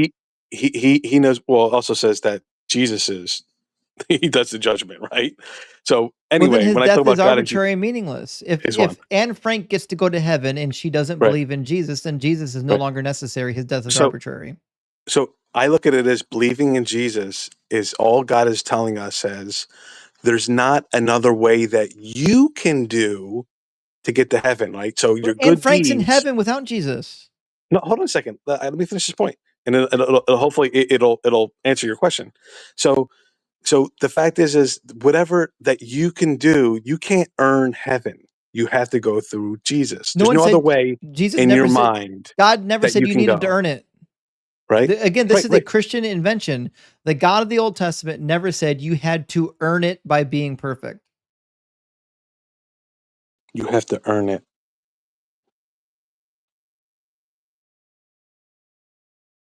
That's So yeah, not a Jewish belief. You don't have to earn heaven.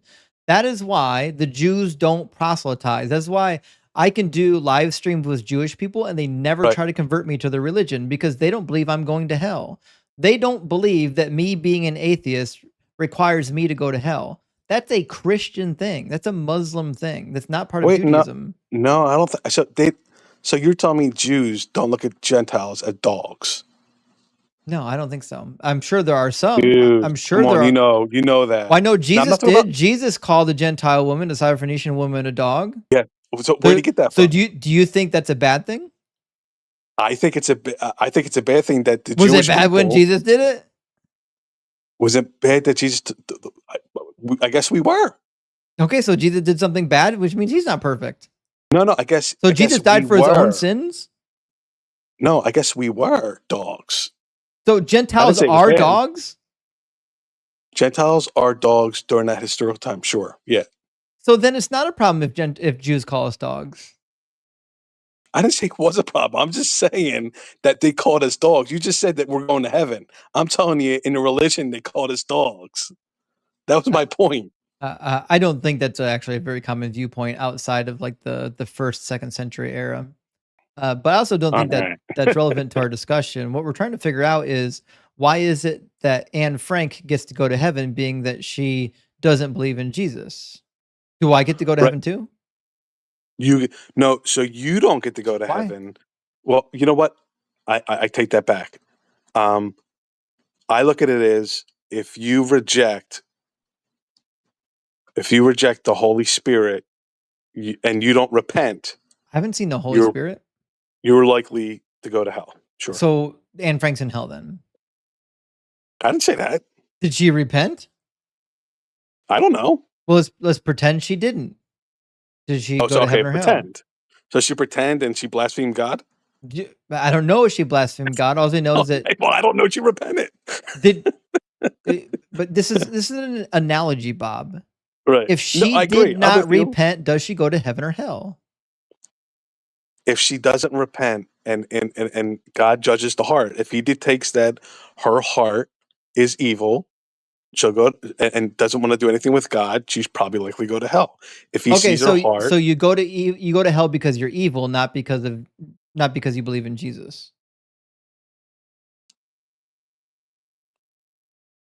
so we have to be on the same page, right? There's people So that probably never heard of Jesus, just keep correct? in mind, if you're evil and you Right. don't believe in Jesus, you go to hell. If you're evil and you do believe in Jesus, you go to heaven. I take the path. All of our hearts are evil, right? That's what the word says, right? But if you're evil and All you of our do hearts are believe evil. in Jesus, you get to go to heaven. The only way that God's I telling don't know why you you, can't say yes or no. If you are evil but you believe in Jesus, do you get to go to heaven? I think that's a contradiction. That doesn't make any sense. If I'm evil and If I you're an believe evil there's, person and you repent on your deathbed, do you go to heaven or hell? if I'm an evil person and I repent and I put my faith in the Lord Jesus Christ, Mhm. sincerely, Yeah. and I believe you go to heaven, sure. Just like the man on the Okay, so then cross, there's right? no justice in Christianity then, not a single thing. There's no justice in your worldview. You missed it. The justice, when he puts your faith in Lord Jesus Christ, that's saying, I put my faith that he died on the cross for me. Bob, That's we the covered justice. this. That's not justice. That's the In your opposite opinion, of justice. That is in your called opinion, mercy. We've in your already covered it. opinion, Justice is when you get what you've done for you deserve for your crimes. right? Justice says I committed a crime, I get the punishment for my crime.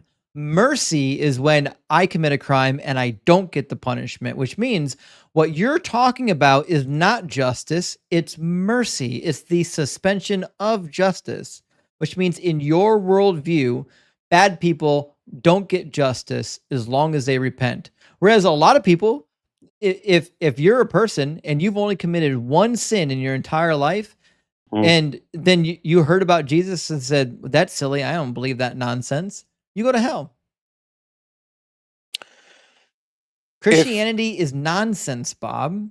The fact that God would torture you for eternity in hellfire because you don't believe the claims in this clearly silly book is asinine. See, I think that's where, like, you're studying or whatever. I think that's your bias talking. I don't think it's that your research talking. Because if you knew the No, Bible inside and out, I do, you wouldn't Bob. say that. I've literally demonstrated it during the course of this conversation.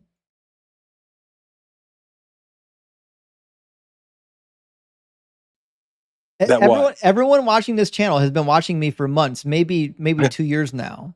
Okay. You can accuse me of many things. You're never going to accuse me of not knowing the Bible. That'll never happen. And I didn't say you didn't know the Bible. I said I didn't say you didn't know the Bible. I said you're using your bias, not what you know of the Bible. No, it's not my bias. It's what I know of the Bible. That there is no hellfire in the Old Testament. God is not sending a single person to hellfire in the Old Testament. That is something the New Testament latched onto because they need to scare people into accepting this silly doctrine that clearly contradicts the Old Testament at every turn. The book of Hebrews says that the law of God was imperfect, that it needed to be replaced by a better law. Psalm 19 says that the law of God is perfect. It revives the soul. The New Testament and the Old Testament do not disagree. They are diametrically opposed on almost every theological issue. The Messiah in the second half of Ezekiel, when the Messiah comes, says the Gentiles are going to join the Jews, says the Gentiles must be circumcised. Paul says to the Gentiles, if you circumcise yourself, Jesus is of no use to you. So which is it? Do you need circumcised or not? Where does it say that we need to be circumcised? It's Ezekiel 44, verse 9. All right. I mean, you're right. I mean, you're in the Old Testament. I got it, but the whole point you're not understanding is probably when Jesus says he fulfills the law. He didn't. When he fulfills the law, what does fulfill mean? Fulfillment. What does it mean to fulfill a law? Does it mean the law goes away? I don't think so. No. Well, then you haven't fixed the problem. So the fulfillment is when he narrows down the law. He doesn't narrow right? down the law. To two things, right? So the He law doesn't is do covered. that, Bob. Bob, he does The- not do that. We He already doesn't say that. You're but telling me he doesn't no, say he that. doesn't say that. He doesn't say that love the God with all your heart, soul, and He mind, doesn't and love your narrow neighbors down the yourself. law to 2. It- He doesn't do that. We'll read that So, all right, next. what does he say? So we'll Help read me out this here. for the second time. Matthew 5, he says, "For truly I tell you, until heaven and earth pass away, not one stroke of a letter will pass away from the law until all is accomplished." Not one letter, not one stroke of a letter. Has the heaven and earth passed away? No. No, okay. Therefore, whoever breaks one of the least of these commandments and teaches others to do the same will be called least in the kingdom of heaven. But whoever Okay. does them and teaches them will be called great in the kingdom of heaven. Jesus said, until heaven and earth pass away, the law is not going to go anywhere. And if you want to be great in the kingdom of heaven, you have to follow the law. Now, your second quote is from Matthew 22. In Matthew 22, they want to quiz him on what are the greatest laws. It says, when the Pharisees heard that he had silenced the Sadducees, they gathered together, and one of them, an expert in the law, asked him a question to test him. Teacher, which commandment in the law is the greatest? He said to him, you shall love the Lord your God with all your heart, with all your soul, and all your mind. This is the first and greatest commandment, and the second is like it. You'll love your neighbor as yourself. On these 2 commandments hang all the law and the prophets. So he's saying There you go. all of the laws and the prophets can be categorized into these different classifications. Okay. He didn't say that these are the only 2 commandments. He said these are the 2 most important commandments because all the rest of the commandments will fall in line with these 2 commandments. He not at a single turn, never once did Jesus ever say the law was going away. That is an invention of Paul and the book of Acts.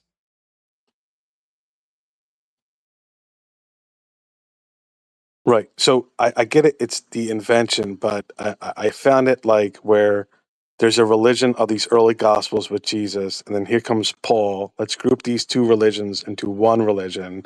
Paul And this didn't know religion is the Jesus. fulfillment of Bob, the Old Testament. they didn't know There's each a lot other. of circus tricks going on. You know what I mean? If that's the case, It's just you know what I mean? If they're you're right, contradictions. They're they're- called contradictions.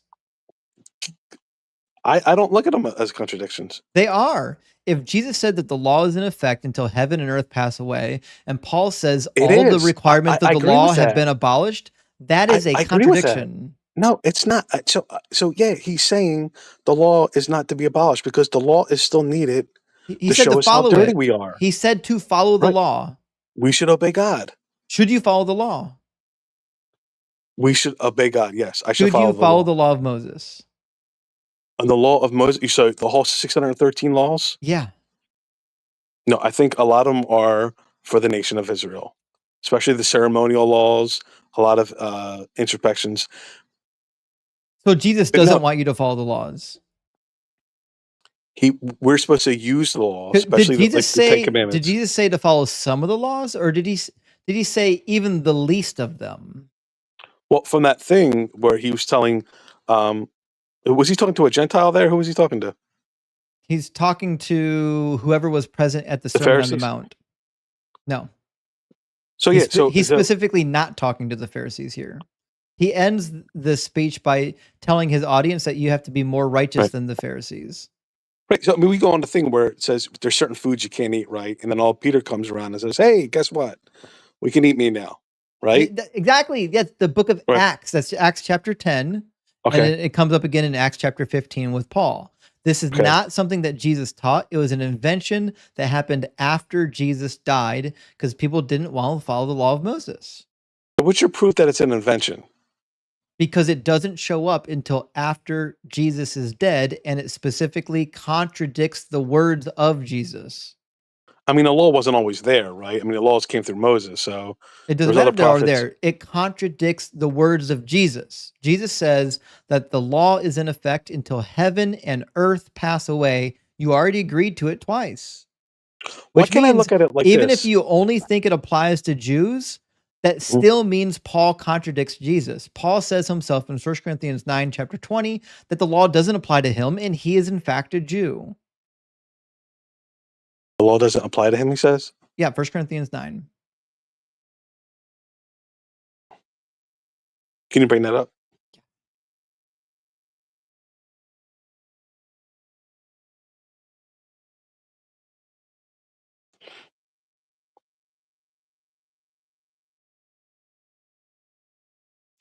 Says, for though I am free with respect to all, I have made myself a slave to all, so that I might gain all the more. To the Jews I became a Jew in order to gain Jews. To those under the law I became as, listen, Bob.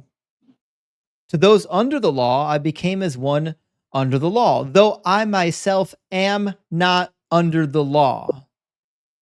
Paul himself says that he is not under the law, and he is a Jew, which means he's contradicting the words of Jesus. So why isn't like Peter and the other apostles opposing Paul? Because they don't know either, because this book is written by people that are not the ones in the story. The story about Peter is written about Peter. We have no idea what Peter did. Peter didn't write us anything. The 1st and 2nd Peter in the Bible, almost not a single scholar believes that 2nd Peter was written by Peter, and 1st Peter, there's very good reasons to believe that 1st Peter is not written by Peter either. I could even grant you that 1st Peter could have been written by Peter, but I have no reason to believe that what happened to Peter in the book of Acts actually happened.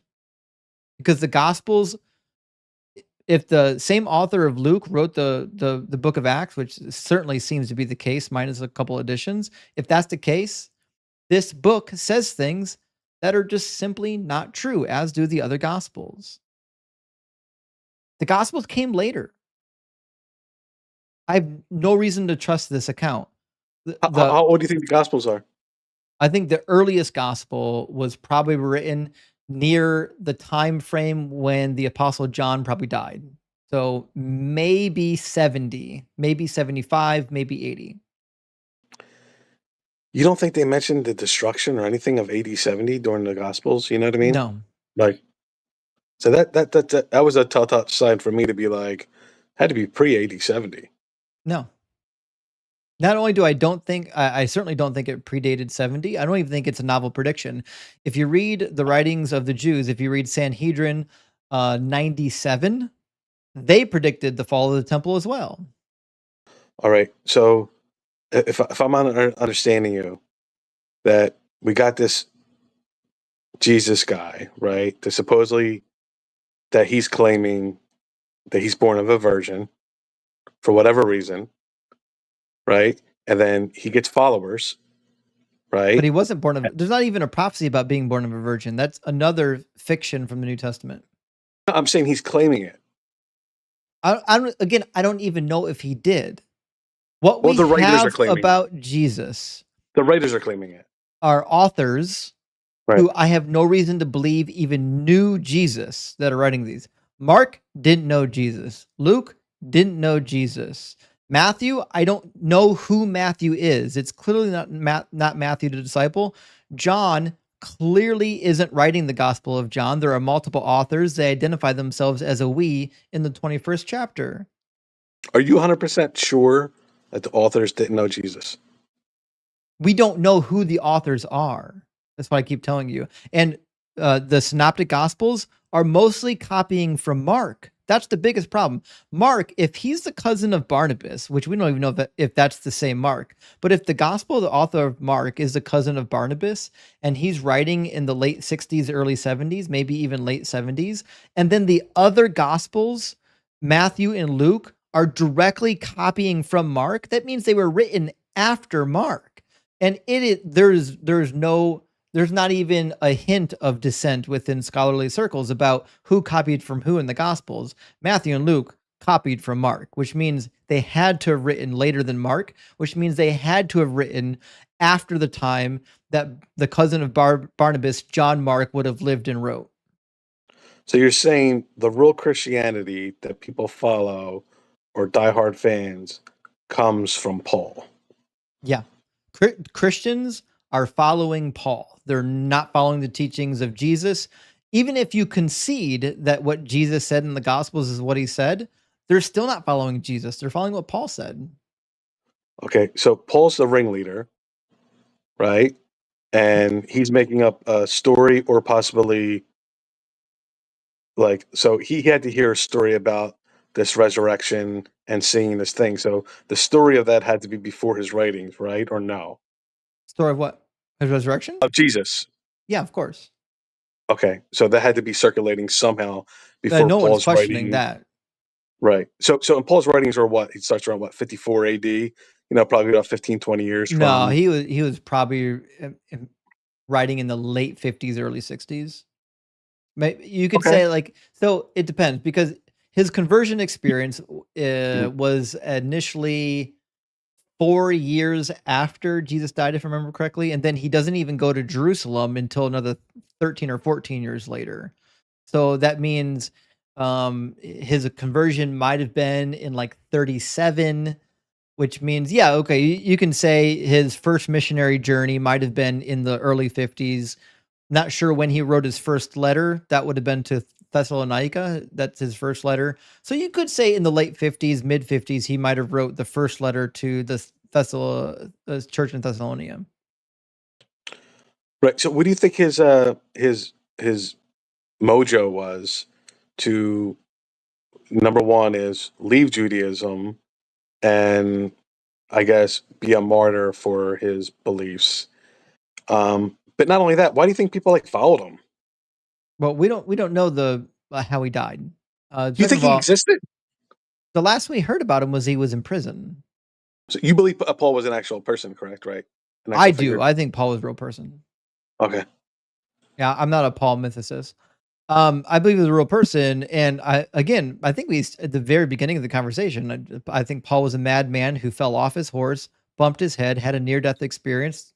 Happens to a lot of people. In fact, there's this very popular story about it that Plato refers to as the myth of where somebody had a near-death experience. These were common in the ancient world. Well, whatever he experienced when he fell off his horse and hit his head, it was enough for him to change his life. And I'm not shocked. I've listened to near death experiences from Hindus, Muslims, Christians. They are powerful, just as powerful as like a DMT trip or like a magic mushroom trip. Like they really change people. I think Paul had a near death experience, and it was of the Christian variety, maybe because he was feeling guilty over persecuting Christians, who knows. And it was enough that he said, okay, I need to rewrite my entire theology now around Jesus must be the Messiah somehow. He couldn't have died for nothing. And he spent his whole life twisting himself into pretzels trying to figure out how to make sense of Jesus's death, even contradicting Jesus. And the reason why Paul contradicts Jesus is because Paul didn't know Jesus. Paul didn't have any writings of the Gospels. If Paul had the writings of the Gospel authors, especially Matthew, he wouldn't have contradicted what Jesus said in Matthew.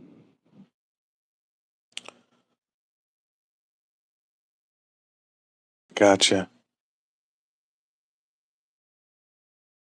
The That's real fast. question is, how come almost all of the Jews, especially all the Jewish leadership, Mhm. how come none of them accepted Jesus as the Messiah? I've read the writings of like rabbinic Jews. They were desperate for a Messiah. They wanted a Messiah so bad. They were crowning people all the way from the 2nd century BCE. They were literally crowning people Messiah. This guy's going to be the Messiah. This guy's going to be the Messiah. This guy's going to be Messiah. Sure. They were ready. Like if you look at the coins from the Hasmonean period, look at the coin. There's various coins of Alexander Jannaeus. He was a popular king during the Hasmonean dynasty after they threw off the Greeks, right?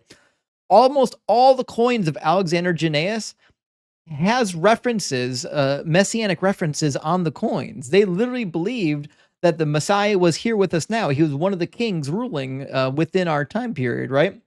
So I know the Jews in authority, the Jews that were of the rabbinic class, they weren't opposed to a Messiah coming. They wanted a Messiah to come, but they knew that the Messiah had actual requirements. They knew the Old Testament, and Jesus didn't fulfill a single messianic requirement.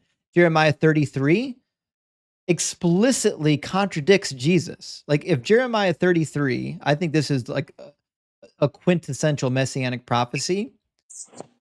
Jesus completely fails Jeremiah 30. Not only does he completely fail it, he contradicts it.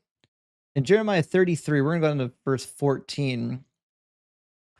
It says, there's going to be a restoration of Israel, right? It says, in the towns of the hill country, in the Shephelah of the Negev, in the land of Benjamin, the places around Jerusalem, the towns of Judah, flocks shall again pass under the hands of those who count them, says the Lord. The days are surely coming, says the Lord, when I will fulfill the promise that I made to the house of Israel and to the house of Judah. In those days, at that time, I will cause a righteous branch to spring up for David, and he shall execute justice and righteousness in the land. In those days, Judah will be saved, and Jerusalem will live in safety. And this is the name by which it would be called, the Lord is our righteousness. Now, this is the last part. This is really important. He says, for thus saith the Lord, David, referring to Messiah, shall never lack a man to sit on the throne of the house of Israel, and the Levitical priests shall never lack a man in my presence to offer burnt offerings, to make grain offerings, and to make sacrifices for all time, or you could say forever in some translations. So even in Jeremiah, when the Messiah comes, it's going to be accompanied by Levitical priests giving Levitical sacrifices forever. So when Jesus comes along, and he's not even a king, and he's now a better, different priest from the Levites, according to Hebrews chapter 7. Yeah, they're going to reject this goofball. You're brave, brother. And, What are your thoughts on Isaiah 35, 5 and 6, when it's supposedly a messianic verse where it says, the eyes of the blind shall be open, the ears of the deaf unstopped, and the lame shall leap like a deer, and the tongue of the mute sing for joy? well, so this is the redeemed of Zion. This is what's going to happen after the captivity. In fact, chapter 33, it tells you that. It says, the wilderness and the dry land shall be glad. The desert shall rejoice and blossom like the crocus. It shall blossom abundantly and rejoice with joy and shouting. The glory of Lebanon shall be given to it, and the majesty of Carmel and Sharon.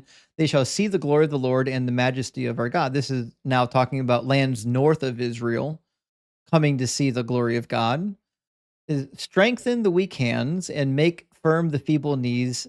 Say to those who are of a fearful heart, be strong and do not fear. He is your God. He will come with vengeance, with terrible recompense, and he will come and save you. Yeah, because they're captives. Then the eyes of the blind shall be opened, and the ears of the deaf shall be opened, and the lame shall leap like a deer. The tongue of the speechless shall sing for joy. For waters will break forth in the wilderness, in the streams in the desert. The burning sand shall become a pool of water, so on and so forth. This is talking about the restoration of Israel. Right, and I believe it does.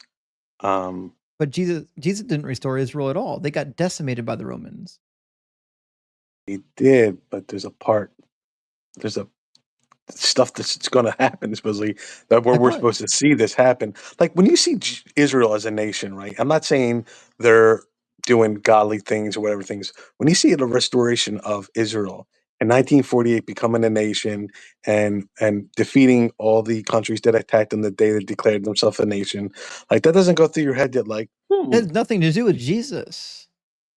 Well, Jesus didn't do any of that. Jesus has been dead for 2,000 years. That was done by a coalition. I mean, by a coalition of free countries. Right, dude. But it's like saying like the Native Americans are gonna get a plot of land and New York and create a nation in New York, and it's gonna be Native American country. It's gonna be their own country. Like that's the odds of Israel becoming a nation 2,000 years ago. No, it's Like not. in the 1800s, and stuff like that. No, Christians were saying what happened Israel in World War II is not in the Bible, Bob. Nothing about what happened to the Jews in World War II is in the Bible. So are you saying that like in the 1800s, people didn't say, "Hey, when is Israel going to become a nation again? When is God's going to restore the people there?" People didn't say that, and actually, people lost hope especially the Catholic Bob, I didn't Church. say anything about people. I said the Bible does not say a word about Israel World War II. Not a single word. Well, he didn't say World War II. He said he's going to bring the people back together again. He's going to spread When? them over the earth. When? He said he's going to spread them all over the earth. Right, which they When? were. When does he say he's going to do it? This is vital. Well, the fact is he says he's going to do it. When? Where it hasn't happened before 1948. When does he say he's going to do these things? Well, they're already done. No. When right? in the Bible does he say these events are going to happen? Well, and just because I know where you're coming from, right? When it says that it's going to come from, it's going to narrow a piece of where it's already happened. When does God say he's restoring Israel? When? All right, hold on 1 second. Let me bring it up. I'm not as quick as you. I'm not asking for the passage. I'm saying what time period?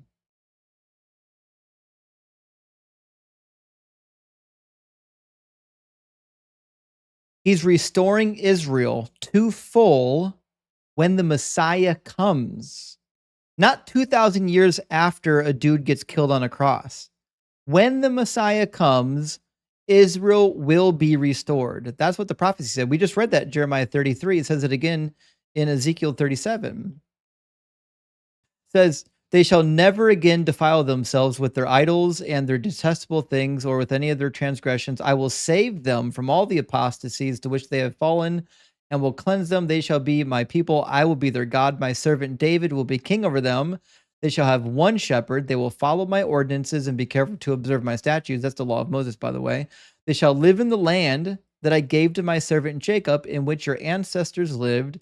They and their children's children will live there forever, and my servant David will be their prince forever. This is an actual messianic prophecy. The restoration of Israel happens when the Messiah is on the throne.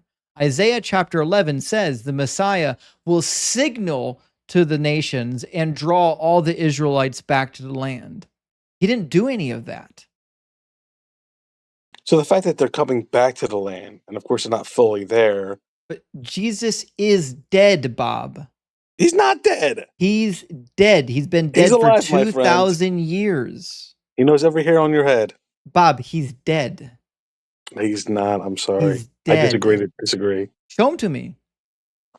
You want me to show Jesus to you? But Bob, you're arguing for your imaginary friend. No, here we go. He is dead. You must finally come to grips with the fact that this guy is dead. He said he was coming back imminently. He said he was coming back soon. He said he was coming back before his disciples all passed away, and he didn't do it. The reason why he didn't do it is because he's dead. Do you believe that there's people in Muslim countries that are seeing visions of Jesus? People receive visions of all kinds of religious figures that's not even remotely relevant. We're talking about what the Bible says. And in the Bible it says that when the Messiah comes, he will be king over them. Right. So yeah. Where is he? He's coming, brother. Where is he? Until he's king, he's coming. He is not the Messiah. Justin, hypothetically, if I'm correct, right? You're not. The best thing I wish for you is just to call on his name. But you're clearly not. You're delusional, Bob. He said he was coming back before his disciples died. The Son of Man is to come with his angels in the glory of his Father. Then he will repay everybody for what's been done. Truly, I tell you, there are some standing here who will not taste death before they see the Son of Man coming in his kingdom. That's Daniel chapter 7. It didn't happen. Those disciples are all dead. Jesus is dead. He didn't come back. Well, there's this big thing called Christianity where that's been going on for the last 2,000 years. There's a big thing called Islam that's been going on for almost as long as Christianity. It's irrelevant. Okay. Just appealing to the popularity of a religion will never make the religion true. I want you to stop pivoting and deal with the passage I just read. Jesus said he was coming back imminently before all of his disciples were dead. That passage right there? Yeah.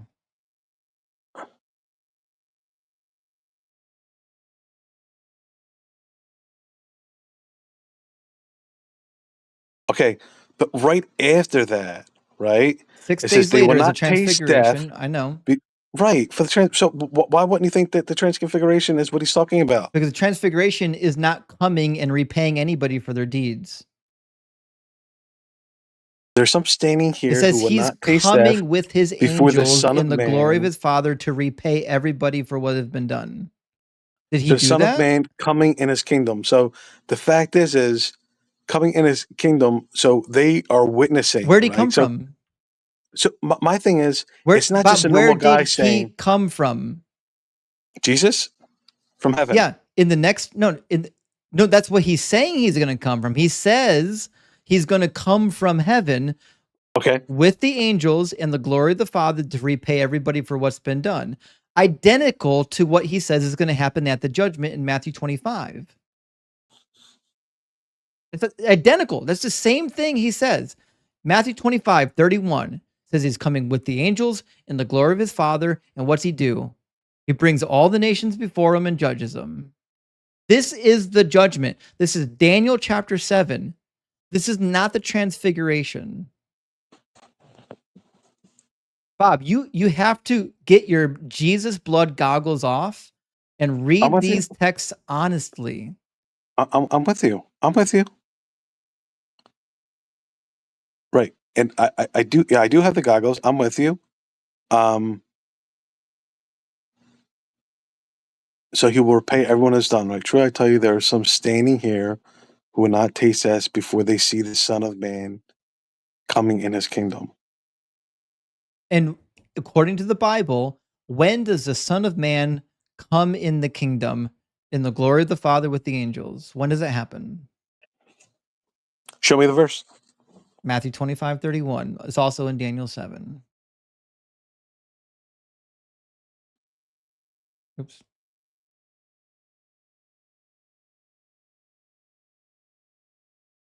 When the Son of Man comes in his glory and all the angels with him, he will sit on the throne of his glory, and all the nations will be gathered before him. He will separate people one from another, as a shepherd separates sheep from the goats. All right. Can you go back to the other verse again, please? I'm sorry. Yep.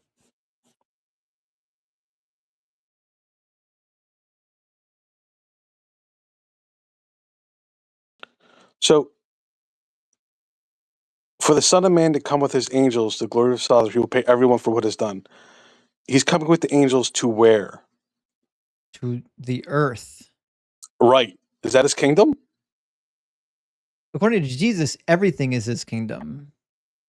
Well, no, and the devil talked to Jesus, and the devil said, "Hey, I have kingdoms. I'll make Jesus, you." Jesus's kingdom, according to him, is not of this world until it comes. But Okay. that's contradicted by Luke. Luke has a different idea.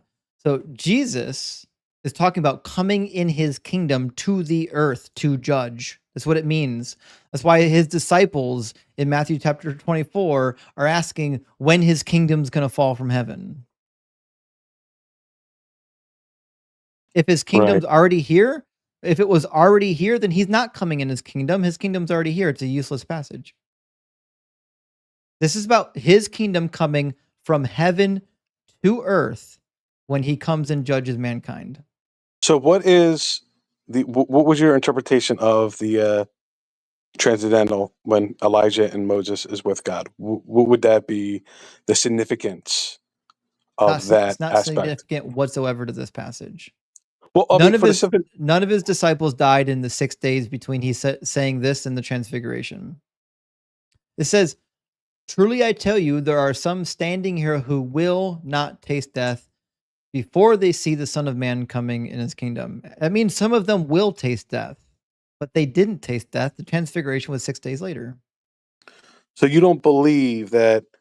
Where was Moses and Elijah with Jesus when they were there? Where were they? On the mountain. None of them came from heaven. So you don't think it was a vision? Oh, certainly could have been a vision, but that's irrelevant. Right. This doesn't say that you're. Vision. This doesn't say anyone's having a vision. Let's read it. It's right below it. I've read it 5 times. The Son of Man is going to come with his angels. What does it mean to come with the angels? No, I get the first Bob, verse. Slow down and answer my question. What does it mean to come? That he would be coming and there'd be angels surrounding From him. where? Where's he coming from? I'm going to say from heaven. Okay, so if he's coming from heaven, that didn't happen in the Transfiguration.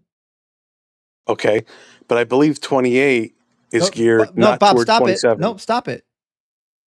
Did he come from heaven during the Transfiguration? He's saying he's coming from Bob, heaven. Isn't heaven his did kingdom? he come from heaven during the Transfiguration? Bob, you No. got to start being honest No. with me. He No. did not. Now, Right. in verse 27, where is he coming from? He's coming from heaven. Which means this isn't the Transfiguration. Right, but which 28? It's the same thing. It's the same event.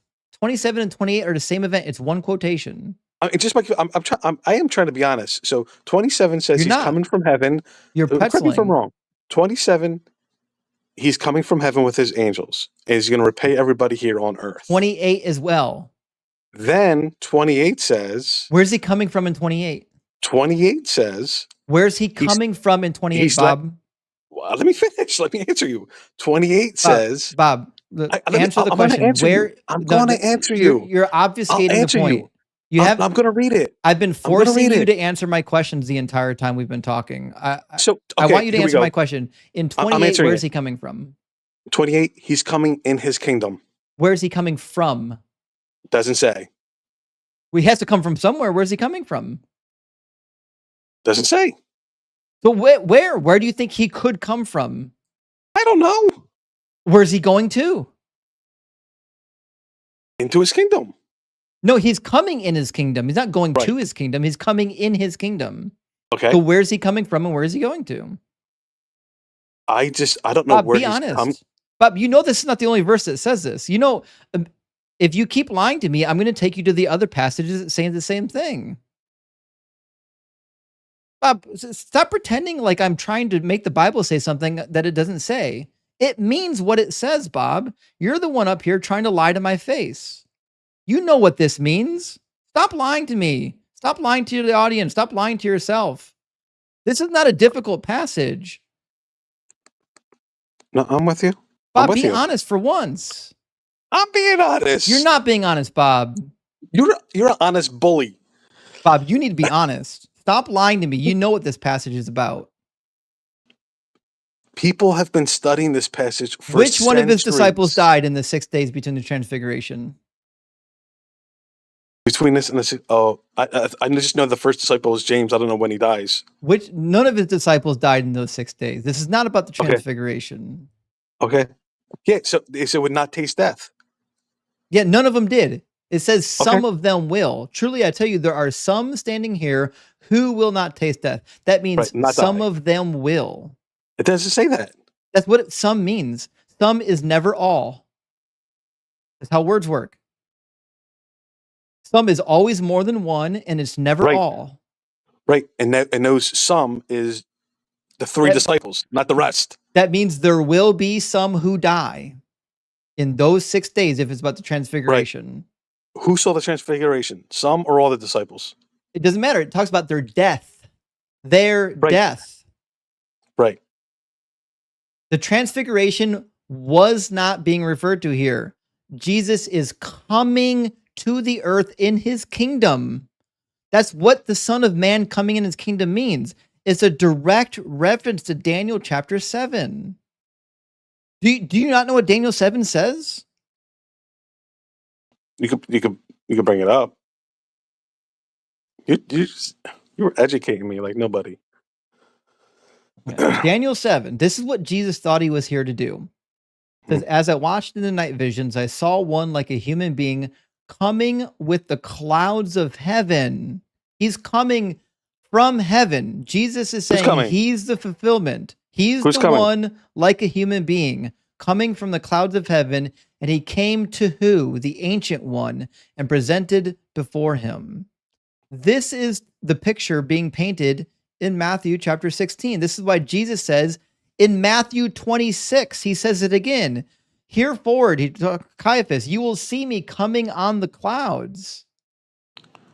Justin, you're giving good correlation between the Old and New Testament with Jesus, my friend. I know, because Jesus thought he was a fulfillment of this. All right, I'm just saying.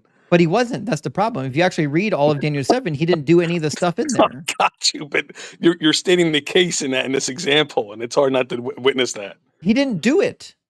Read verse 14. He didn't do a single thing in here. He's coming. He said he's going to come. In Revelation, he said he's coming. Listen, saying he's going to do it in the future is an admission that he didn't do it. Okay, I'm with you. Matthew 10:23, he repeats the same charge. When he sends the disciples out to the villages, he says, when they persecute you in this town, flee to the next. For truly I tell you, you will not have finished going through all the towns of Israel before the Son of Man comes. That is another reference to the second coming as told in Daniel chapter 7, as told by Jesus. They won't even be finished. They're going to be alive still. And it didn't happen. He does the same thing in Matthew 24. They explicitly ask him what to look for when the end time comes. It says, when he was sitting on the Mount of Olives, the disciples came to him privately saying, tell us when this will be, referring to the end times. He says, what will be the sign of your coming and of the end of the age? Because there's two things there. Two things. No, they're not two things. The second coming of Jesus is the end of the age. And Jesus said, he answered them, beware that no one leads you astray, for many will come. And this is actually one of my favorite things, by the way. He says, many will come in my name saying, I am the Messiah, and they will lead many astray. And Matthew says, many will come in my name saying, I am he, which is really fun, which further indicates that the gospel authors knew there were Jesus imposters after his death. But that's another, we don't have to worry about that. He gives a whole chapter full of signs to look for when the end comes. And then we hear the coming of the Son of Man. He says, immediately after the suffering of those days, the sun will be darkened. The moon will not give its light. The stars will fall from heaven, and the powers of heaven will be shaken. Then the sign of the Son of Man. Again, we keep hearing about the Son of Man appearing in heaven. Will appear in heaven, and all the tribes of the earth will mourn. They will see the Son of Man coming on the clouds of heaven with great power and glory, and he will send out his angels with a loud trumpet call, and they will gather his elect from the four winds, from one end of heaven to the other. When is all this going to happen? He says, from the fig tree learn its lesson. As soon as its branches become tender and put forth its leaves, you'll know that summer is near. So also, when you see the people he's referring to, he's talking to, when you see all these things, you know that he is near at the very gates. Truly, I tell you, this generation will not pass away until all these things have taken place. And those things did not take place. Right. So in reference, and correct me if I'm wrong, this could be Jesus goggles here, but when it says this generation will not pass away, meaning when he's listing all these warning signs of the coming of the end of the age, that generation is not going to pass away. It's funny how you just said that generation. It's almost like you know there's a distinction between this and that. Well, yeah. Well, this generation. I'm sorry. Did the gospel author get it? Did the translator get it wrong? Should it say that generation instead of this generation? No, it's this generation of Is the there a consequences difference between this generation and that generation? A rap song just came in my head. This and that, but the this generation is talking Actually, about what's happening above it. What's the difference between this and that? It's not. I reference it as that, but it's saying this generation's referencing the generation. Are this of what's and that going the same down. word? I'll stick with this. I don't have to use that. Are they the same word? No, I'm going to stick with this. I'm not using that anymore. Are they the same word? I don't think. No. Okay, and what's the difference between saying this and that? I'm done with that. I'm okay with this. This and that is near and far. Right. This is near, that is far. This is in front of you, that is not in front of you. So when he's saying this generation, he's referring to the generation he's currently talking to. He says will not pass away until all of these things take place. He's giving you a timeline just like he did in 10:23, just like he did in chapter 16, and just like he's doing right now in chapter 24. He's saying this generation will still be alive when these things take place. If he would have said that generation, you would be onto something, but he didn't say that generation. Moreover, it would be a worthless statement. It would be the most worthless statement to ever leave Jesus's mouth to say that the generation who witnesses these things later will be alive. Yeah, we fucking know they'll be alive. They witnessed it. You don't have to tell us that. That's a dumb thing to say. But it does make sense if he's saying, listen, the end time's coming and this generation won't completely pass away until it comes. So I'm just trying to speak out loud. So if I say, I'm just got to make some soup in my head at 2:00 in the morning. If I said, hey, the Eagles are going to win the Super Bowl in 2035 again, and chaos is going to assume, buildings are going to be burned down. But I tell you, those people will not pass away until blah, blah, blah. Like, I could still reference it in that It's still a aspect. stupid statement. It's an irrelevant, stupid statement. It's a meaningless statement. We know that there are people alive when that happens. We know that. You don't have to say it. It's a dumb statement.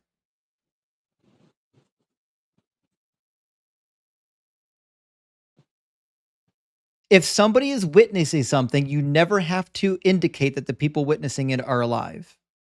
It's a useless statement. Meaningless.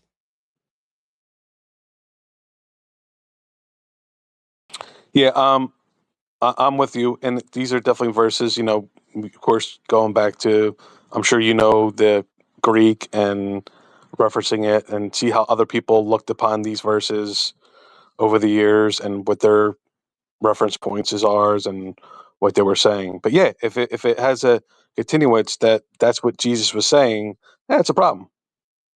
Yeah, it is a problem. That's what I'm trying to tell you. And the problem is when you read like the actual literature from Christians, like from actual PhD holding Christians who are addressing Mhm. these passages, they don't have good answers for it. In fact, a lot of commentaries will skip over these difficult passages. They won't even comment on them. I've heard very few actual academic scholars address this without trying to skip over the hard parts. And they don't have very good answers. But to me, as a whole, as New Testament writers were writing this, right, and they were looking at maybe the particular generation that they're in was going to fade away and all this was going to happen, like the necessity of the word going end to end across the world, like that's going to take time. Like, It doesn't matter. Jesus didn't care about that. Jesus didn't say that the gospel needs to preach to the very end of the world before I come back. I think also too, and for relation, like he always talks about like when he's coming, it'll be like a thief in the night, etc. I think the whole conclusion, right? We all Christians think that it's going to happen in their lifetime, right? You would agree with that, correct? Every Christian thinks it's happening in their lifetime. In their Every lifetime, every right? generation. Every generation. So I think that was meant to be on purpose. I think it'd be silly that he's lying. If Jesus says he's coming back within this generation and he doesn't, he's a liar. Paul said the same thing. He writes to the Philippians in chapter 4. He says, the Lord is near, referring to his second coming. In 1 Yeah. Corinthians chapter 7, he literally Mhm. advocates for not having children and not getting married and not engaging in commerce because the present form of the world is coming to an end. Like all throughout the New Testament, he's telling Christians that the world's about to end, Jesus is coming back. Jesus himself in Matthew chapter 19 encourages people to be eunuchs for the gospel. Why would Jesus encourage people to be eunuchs for the gospel if he thought he wasn't coming back for thousands of years? Jesus says that? Yeah, Matthew 19. Matthew 19. Yeah.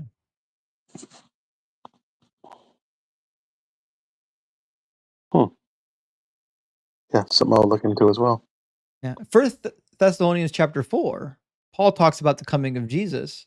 It says the Lord himself will descend from heaven with a shout, with the voice of an archangel, with the trumpet of God, and the dead in Christ will rise first. Then we who are still alive and remain will be caught up together with him in the clouds. Paul thought he was going to be there. Paul thought he and the Thessalonians were going to be there when Jesus comes back. See, I thought that was saying that they were always thinking that he already came and they missed it.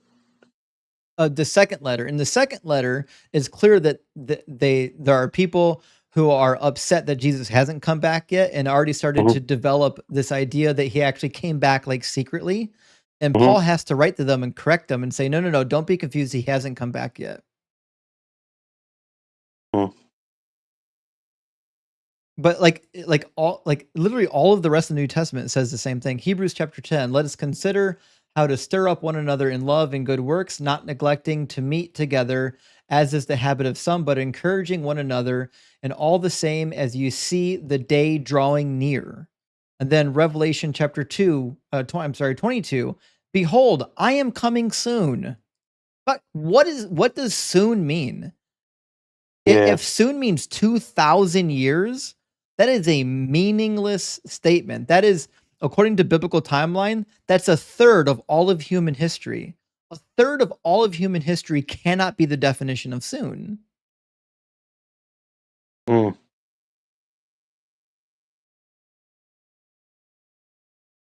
No, I'm with you. Yeah. There's too many holes, my man. Like the more you read this book, the more it falls apart. I didn't leave Christianity because I didn't like it. I loved being a Christian. I enjoyed it. Like I was leading mission trips. I was doing pastoral ministry. Like it was an identity for me. But if you read this book seriously, you study the history, you study the original languages, you actually read intently and be honest with what it says, it's nearly impossible to hold on to this. So that's why the Catholics for so long didn't want people reading this thing. Well, I disagree there. I think they just like the power, authority of it. But so to an extent, is there any inclination in your mind that you could be mistaken? Not about Christianity, no. About a God? Could there be a God? Sure. I have no evidence of a God, but could there be one? Sure. Is it Christianity? No. That's utter nonsense. Mm. Because it's not only that, it's built on something that's already not true. Judaism is already not true out of the gate. It says so many things that are unfactual and not true. I have no reason to believe that another religion built on this other untrue religion is actually true. Give me one on Judaism that you think it's unfactual. The Israelites being in Egypt during the time of Ramses. That's 1 Kings chapter 6 says that the Exodus was 480 years after, I'm sorry, 480 years prior to the building of Solomon's temple, which is about 965, 970. That puts the Exodus in the middle of the 1400s, which is a problem because in Genesis and Exodus chapter 1, verse 11, it says that they built the storehouses of Pithom and Ramses, which Ramses II was really well known for, which means they had to have been in Egypt during the reign of Ramses if they built his storehouses. Ramses didn't come around for another 200 years. They did not build the storehouses of Ramses 200 years before Ramses was king. What if it was another Ramses? There was one other Ramses prior to this Ramses that only reigned for 3 years. What do Ramses you the think the first.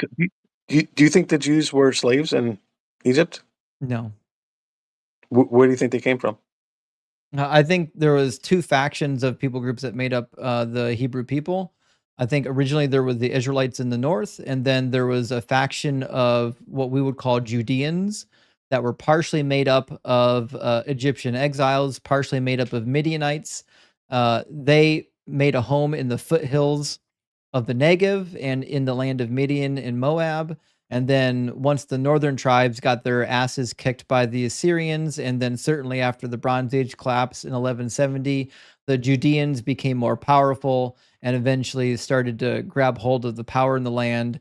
After the Assyrians completely annihilated what was left of the Israelites, a lot of them moved south into Judea for safety. They merged with the Judeans, and then they had to merge their 2 gods. Originally, the Judeans worshipped Yahweh, and the Israelites worshipped El. That's why we have so many references to Yahweh being a different deity from El. And then we have later passages that come along trying to conflate the 2 as one deity. But if you know the history and the archaeology, it's clear that there were 2 entirely different deities from 2 entirely different regions that had to get smushed together because now you've got 2 different people groups trying to survive together. Did you hear about the Jewish names as slaves under Egyptian? Have you heard that they found that? There were Semitic names. There are Semitic names in Egypt because Semites were in and out of Egypt all the time. In fact, the most famous episode with the Hyksos people, they were expelled in the middle of the 1600s, and they were so successful they actually gained power in Egypt, and the Egyptians waged an actual war. They fought a war against the Hyksos and expelled the Hyksos rather than trying to keep them as slaves. The Hyksos weren't slaves in Egypt. They were another ruling power, much like the Gutians at one point were a ruling power in the ancient Mesopotamian region, and they had a temporary period where they did rule the Mesopotamian kingdom, and then the original Mesopotamians had to kick them out. Same thing with the Egyptians. So yeah, there Semitic speaking people in Egypt at certain time periods. Absolutely. Were they Jews? No. We don't have evidence of Jews in Egypt until after the period of the Assyrian invasion. Do you think overall Christianity's been a force of good in the world or bad? Penny like hospitals, orphanages, um, treating for the care, being Jesus-like. What are your Yeah. thoughts? Murdering millions of heretics and waging war and forcefully baptizing Jews. I don't think they've been a net positive, no. Right, well, I mean, like the ones that are following the works of Jesus. I think you have to admit that I can put the Christian T-shirt on, but if I'm not doing Christian aspect things, it's not Christianity. Well, I would say the same thing about the Muslims then. Do you think that Islam has been a net negative or net positive? Well, based on their source material, it doesn't seem as a force of good where people follow their source material. Where Where does the the source people material say to do bad things? to slaughter unbelievers. Where? It's Where does it say textbook that? Muhammad history, right? When you lower in population, right? You make friends. You try to make friends with the Christians. You try to make friends with the surroundings. Try to make friends with the pagans. And when you grow in numbers and you tell people that, hey, you come with me, you'll have 72 versions. God allows this. You can do this. You can take that. Then when you get growth, then you start being a little more stricter as the Quran goes on and be like, hey, It's identical now to you're what the following this. what the Christians did. Yeah, they started out being the underdogs, and eventually, once they gained power, they persecuted everybody around them. They were literally murdering Greeks just for practicing philosophy. They were Right, going but around defacing Greek statues and burning Greek philosophical literature. right, but they're not. They weren't doing that based on their source material. It, Where radical Muslims no, would no, base it on that's their source completely material. incorrect. No, no. First of all, Islam is only loosely based on the Quran, just like Christianity is only loosely based on the material of the Bible.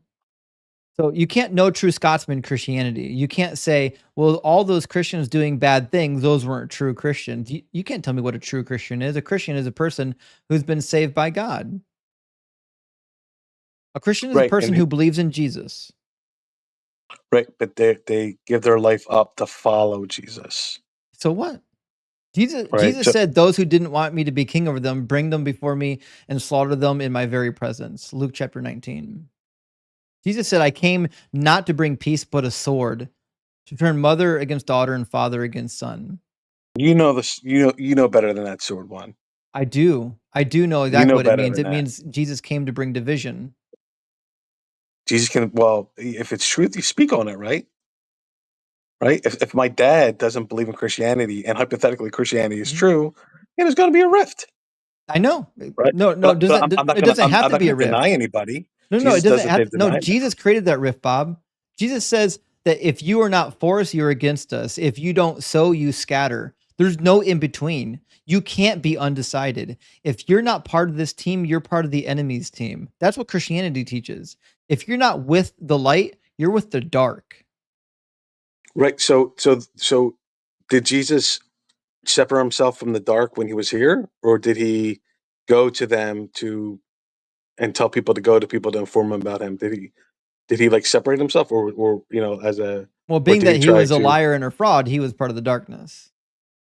He was the false prophet predicted in Deuteronomy 13. That's interesting. Justin, it's been a pleasure, my friend. Yeah, I had a good time, Bob. Yeah, I did too. Thanks for chatting with me. Thanks for going over those verses. I really appreciate it. Food Thanks for for thought. staying up late with me. Yeah, man. Yeah, I enjoyed it. Have a good night, man. All right, cheers, buddy. All Take right, be care. good. Well, he really stuck it out. I give him some credit. He stuck out a hard conversation. I thought we were going to be done at like 11, but maybe he'll think about it. Maybe he'll read the Bible without Jesus' blood glasses. We'll see. We will see. Never know. Sometimes you have to have a difficult conversation before you start your deconstruction experience. Anyways, let's read some super chats, guys. I'm so sorry, I'm way backed up on super chats. I'm gonna go ahead and read the super chats, and then I think I've got to turn in for the night. From our probably a lot of these super chats, the people who sent them are probably gone. Amy says, "Thy percussive maintenance on your software." Listen, I did some percussive maintenance on a mouse earlier today that is now in pieces. Strewn on the floor. I had to go back to my hardwired mouse. It's just one of those crazy things. It's one of those things. Thank you for the super chat. Shayton says, just wondering, is Jesus admitting that he isn't the Messiah in Matthew 10:34 through 36, when the Messiah is prophesied to bring world peace in Isaiah 2? Yes. Yes, and I was pointing that out. The Messiah in Isaiah 2, Isaiah 11, Micah chapter 4 is supposed to bring world peace. Also, you find the same thing in Ezekiel 37, Jeremiah 33, so on and so forth. The Messiah is supposed to bring peace. Isaiah chapter 50, 65, and 66, same thing. Absolutely. Jesus was not the Messiah, friends. Adam Brown, great to see you, says Jesus planking on two donkeys horizontally was a typological prophecy of only the horizontal streaming working tonight. Praise Doug. Shit, is the vertical stream not running tonight? Shit, now I gotta check. It was a crazy night trying to get the streams working. It looks to me like the vertical stream is live, though. Shit, we got another 600 something people over there. Big W for everyone who's been hanging out with me late into the evening. I know it's been a late, long live stream. So thank you for everyone who's been here sticking it out. It looks like we had some pretty precipitous drop off after like 11 p.m. But thank you for being here, friends. I really do appreciate it. Kyle says, do you think I could write a thesis about how it's okay to tell a lie when it benefits God's purpose and what happens when it doesn't? I think you could. In fact, I think you can write a really good paper from the Hebrew Bible about how God is okay with you lying as long as you're lying for Yahweh. And think about like Jacob, the divine trickster. God blessed Jacob, even though he tricked his brother out of his birthright and his blessing, right?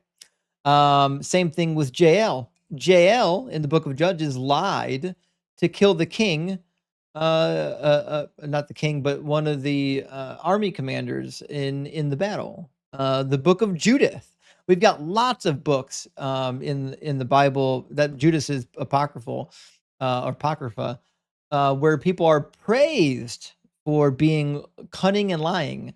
Ehud, the leftist in the book of Judges, is praised for being deceitful about where he hid his dagger because he was a lefty. Good question. Hank says, I'd love a used God salesman to explain the logical coherency of a third party being mortared to absolve me of sins I inherited from another third party. Listen, the God of this book has had millions of lawyers over 3,000 years trying to renovate his image, and it hasn't worked all that well. It's not good. I think that's a bad sign. If you've got millions of lawyers working thousands of years on trying to rehabilitate your image and it's still this bad, I think you're a bad person. in this case, bad God. Herbie says, I started watching Unapologetic today after you mentioned it on the line. Only 28 videos to go. Rock hard for Doug, but my sleepy bedtime now. Thank you as always. Well, Herbie, thank you so much for stopping by and supporting and watching the stream. And I hope you enjoy Unapologetic. Dr. Blitz and Ian are phenomenal. They're phenomenal. And Chick says, Mezzo tells us tube steaks. Would you call us that? I don't think so. I don't even know what tube steaks means, actually. Says, I like it, but others might not. Would the ladies be insulted? Just asking Rock Hard for Doug. 10 more lay. See, I don't know what a tube steak is, so I guess I can't. I don't actually know if I could add input to this. I'll check in on Mezzo and Joel and see if I can figure out what a tube steak is. I apologize. This might be another huge grace situation. Sorry. Lou, thank you for the finger hearts. It's good to see you. And also, Anime, thank you for the kitty cat. Will Dance says, is 1 Samuel 18:1 about Christian dude on dude love? Nit himself really sent me. Praise Doug. Well, I mean, I don't exactly know what you're asking, but I do know there's no Christians in 1 Samuel 18. Remember, prior to Christ coming to earth, there are no Christians, right? It says, when David had finished speaking to Saul, the soul of Jonathan was bound to the soul of David, and Jonathan loved him as his own soul. So let me read. It says, is 1 Samuel 18:1 about Christian dude on dude love? I don't know what you mean by Christian, but is it about David and Jonathan having some sort of a bromance? I don't think so. I know that it's been talked about a lot, especially on TikTok. I don't. If you know how the ancient world worked and how they glorified going to war and how they glorified brotherhood, to me, this is reading like a typical ancient wartime brotherhood, relationship. I don't read anything in here that is sexual in nature. Could it be possible they had a crush on each other? Sure. Who knows? Do I think that they had a relationship? No, I don't think so. As for all the faults that David had, I don't think that he would have disobeyed he would have disobeyed that particular command in Leviticus 18, Leviticus 20, only because I feel like we would have seen some propensity to do that elsewhere, unless it was just a fluke. Jonathan was just so hot that David was like, I gotta have that one. But like we've seen when David is in love with somebody, like with Bathsheba, sees from a distance, he's not afraid to go take what he wants, right? So I don't know. I just think if he really had an episode with Jonathan, Samuel wouldn't have covered it up. Samuel would have just told us. Samuel doesn't cover up David's sins. We don't get that till Chronicles. Chronicles is constantly trying to repair David's image. Handsome Cat says, was Jesus down low gay? Underage apostles washing feet naked. They didn't wash feet naked, by the way. Eat my flesh and Hema arrested in park with naked boy. Well, they weren't arrested in a park with a naked boy. When a boy fled, he lost his robe as he was fleeing, or toga maybe, and he became naked trying to escape being captured. Were the apostles underage? It's kind of a meaningless thing. Most disciples in this world were younger and they had older they were apprenticing older people, like older rabbis, older teachers. That was just part baked into the culture. Eat my flesh is not a reference to anything sexual. I'll tell you, I don't think there's any evidence that Jesus was gay other than the fact that he refused to get married and he only hung around with 12 dudes typically. None of these things you've mentioned, I think, point to him being gay, though, unfortunately. Vale says, my father believes everything he likes in the Bible. He hates most of the Old Testament and loves most of the New Testament. How to deal with this? He quotes every time New Testament verses. Well, I would just remind them that if Jesus is God, then he's the God of the Old Testament, which means anything that happens in the Old Testament happened because of Jesus. You'll never escape the horrors of the Old Testament by trying to pawn it off as something that came from a different deity.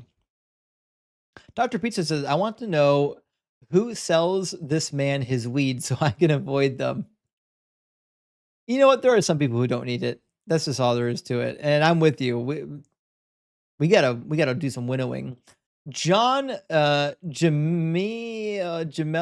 says Lisa the Rainbow Draft is pure. I agree. Subjectivity and awareness and poetry and stuff. I don't want to sound smart, and I'm doing a great job. It sounds great, actually, John. I appreciate that. And definitely props to Lisa the Rainbow Draft. Lisa the Rainbow Draft does not get enough love. And Josh Barba says, Philbro word salad, main ingredient is hot hair. The vinaigrette is comprised mostly of verbal diarrhea, clown apologetics. Ugh. Listen, the amount of verbal diarrhea during today's and yesterday's live stream now is I don't know if I've ever experienced a live stream with so much verbal diarrhea and yapping. I tried really hard to allow it as long as possible, and I think I held on pretty strong, except until near the end when I started to make the guest. I was forcing the guest to answer questions rather than waiting patiently. Maybe I should have been more patient. Who knows? Timothy says, I think we just witnessed a consciousness without a brain. Checkmate atheist. That's pretty good, actually. That's a pretty good insult. I might actually have to resurrect that. That's a good one, pun intended. And Johannes Brom says Cybacillum and DMT cause parts of your brain to operate differently or less, diminishing or eliminating your sense of self. We know how it works. Actually, yeah, no, we know how it works. Like it's been analyzed, and it's for some reason it's like God is never the answer. Yoda St. Cloud, great to see you, says, welcome to the Doug Rogan experience. Let's talk about eating shrooms and philosophy we don't understand. Dude is fluent Japanese. I know. I've always wanted to like Joe Rogan because I think he's like a every guy's guy deep down, but like he's not bright. He does like he really talks about a lot of these topics so unsophisticatedly, and a lot of people get the opinion that he has some kind of authoritative opinion when he really doesn't. And some of the people on his show are quacks. Frank says, oh no, the Phil Bro has evolved into a Sci Phil Bro. Double the jargon, doubly meaningless. Doug save us all. Lied. I know. I'll never get over Phil Bros who think jargon is going to help them. It's baffling to me. John says, dude's brain smells like the doctor dropped him. For Doug's sake, what hospital do you find these people in? It's crazy. They just show up on my doorstep. I don't even know where they're coming from. They're coming out of the cracks. Flush says, I was so excited to listen to Justin while I wait for my daughter to finish her dance class, and I got an annoying Phil Bro. Oh, I'm sorry that you waited all that time, for and you're hopefully listening to something where you find some reprieve from the real world, and then you turn on and there's a Philbro. Ugh, what a horrible result. Johannes says Philbro is trying to say the brain is not awareness, therefore magic. That's like saying the USA in your atlas isn't actually USA, so there's no USA. Yeah, I mean, I don't disagree. I'll never understand why Christians or other theists will die on the hill of there being a mindless or a brainless mind out there, even though we have no evidence that that's even plausible. Not a shred of evidence. Huper says, if brains are necessary for a mind, then explain the scarecrow from the Wizard of Oz. Checkmate. Shit. I'm a theist now, guys. It was that easy. Dr. Joe, my friend, great to see you. Dr. Joe says layman's ratings 3 out of 10 for Philbro rhetoric, 2 out of 10 for neuroscience. Ugh, I know. I cringe so hard when they bring up neuroscience because I don't fucking know this field. I didn't study neuroscience. You didn't either. Why are you bringing it up? If you don't know neuroscience, do not expect me to fucking know it. I don't know it. Lou, hey, thank you for the $5 super. Thanks. I appreciate that. Great to see you, Lou. And Silitax says, didn't God know ahead of time Adam and Eve would eat the fruit? Evil released is God's fault. Yes. Yes. Not only did God know, it was preventable. Like God didn't have to do it that way. It was an arbitrary choice. Academia, thank you for the $5 Euro chat, says, I heard you mention messianic prophecies. Doesn't most of modern scholarship hold none actually refer to the Messiah, like Isaiah 11 being about Josiah? Yeah, so like almost all of modern academic scholarship on the prophecies of the Old Testament will tell you that like if they're about Jesus, they're only like a partial fulfillment or a secondary fulfillment or an illusion somehow, but Jesus didn't fulfill any of these prophecies in the original context in which they were given, which is what I argue for. Dr. Joe coming again says Jabril evolution hardwires pro-social behavior that leads to consensus in groups, moral but not objective. The trend is pro-social, though. I agree. I couldn't agree more, Dr. Joe. Like a lot of these trends, people want to blame on some sort of mystical cause beneath the hood of the vehicle when it's not a mystical cause. It's just how humanity works, you know? And Peter, my friend, thank you for the $5 Canuck buck. Says, not sure if my last super chat went through, but much love, Justin. Finishing up my vacay in Chicago, walking around and browsing used bookstores. Keep cooking. Well, thank you, Peter. It did go through. I think we read it earlier, but I really appreciate the super chat. And listen, thanks for watching while you're on vacation. I hope you enjoy your vacation to Chicago. And for me, if you get the chance, visit the Oriental Museum at the University of Chicago. It's amazing. It's the best museum you're going to go to in a long, long time.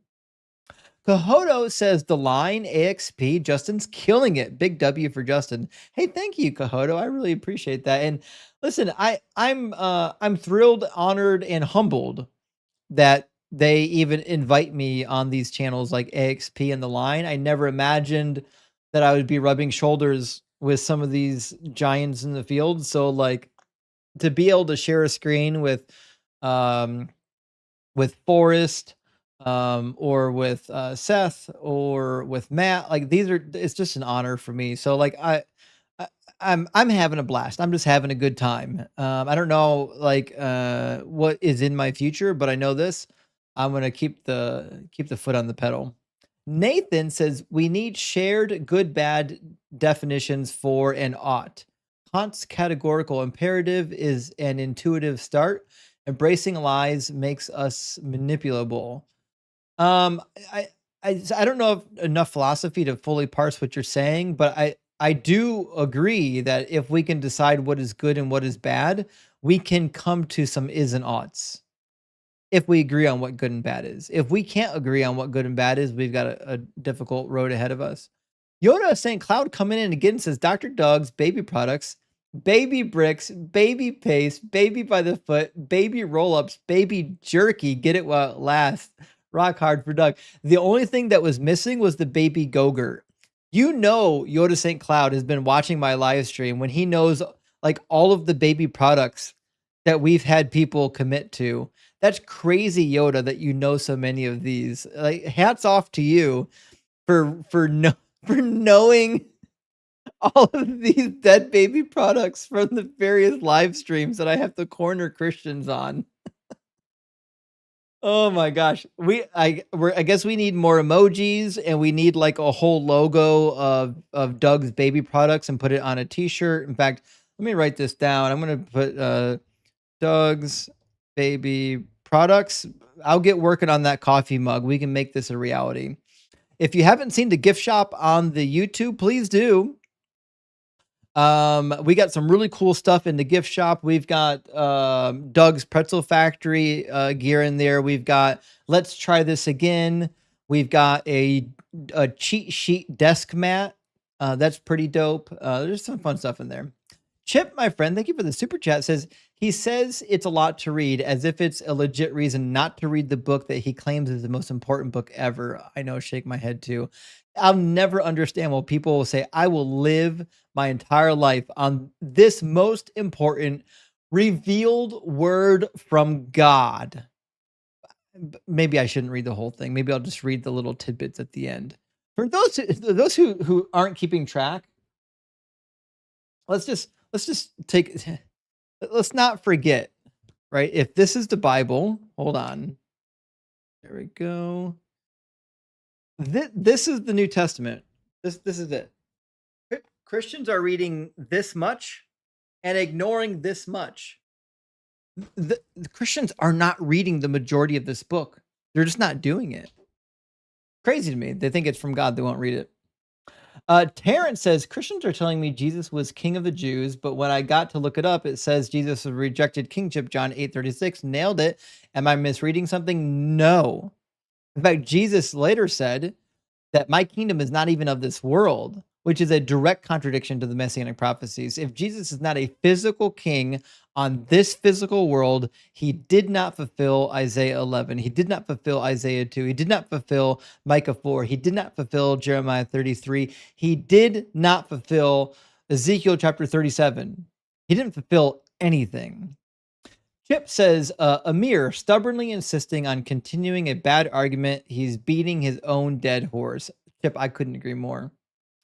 Amir, I got a little annoyed with Amir because he was, I felt he was, like you said, he was beating a dead horse. He knew the horse was dead. He couldn't stop himself. He just had to keep whipping that damn thing. I don't know why. Mr. Morpheus, great to see you. Thank you for the $5 super chat. It says, proof life can come from non-life. We are made of cells. Cells are living. Cells are made of molecules and atoms, which are non-living. Good night.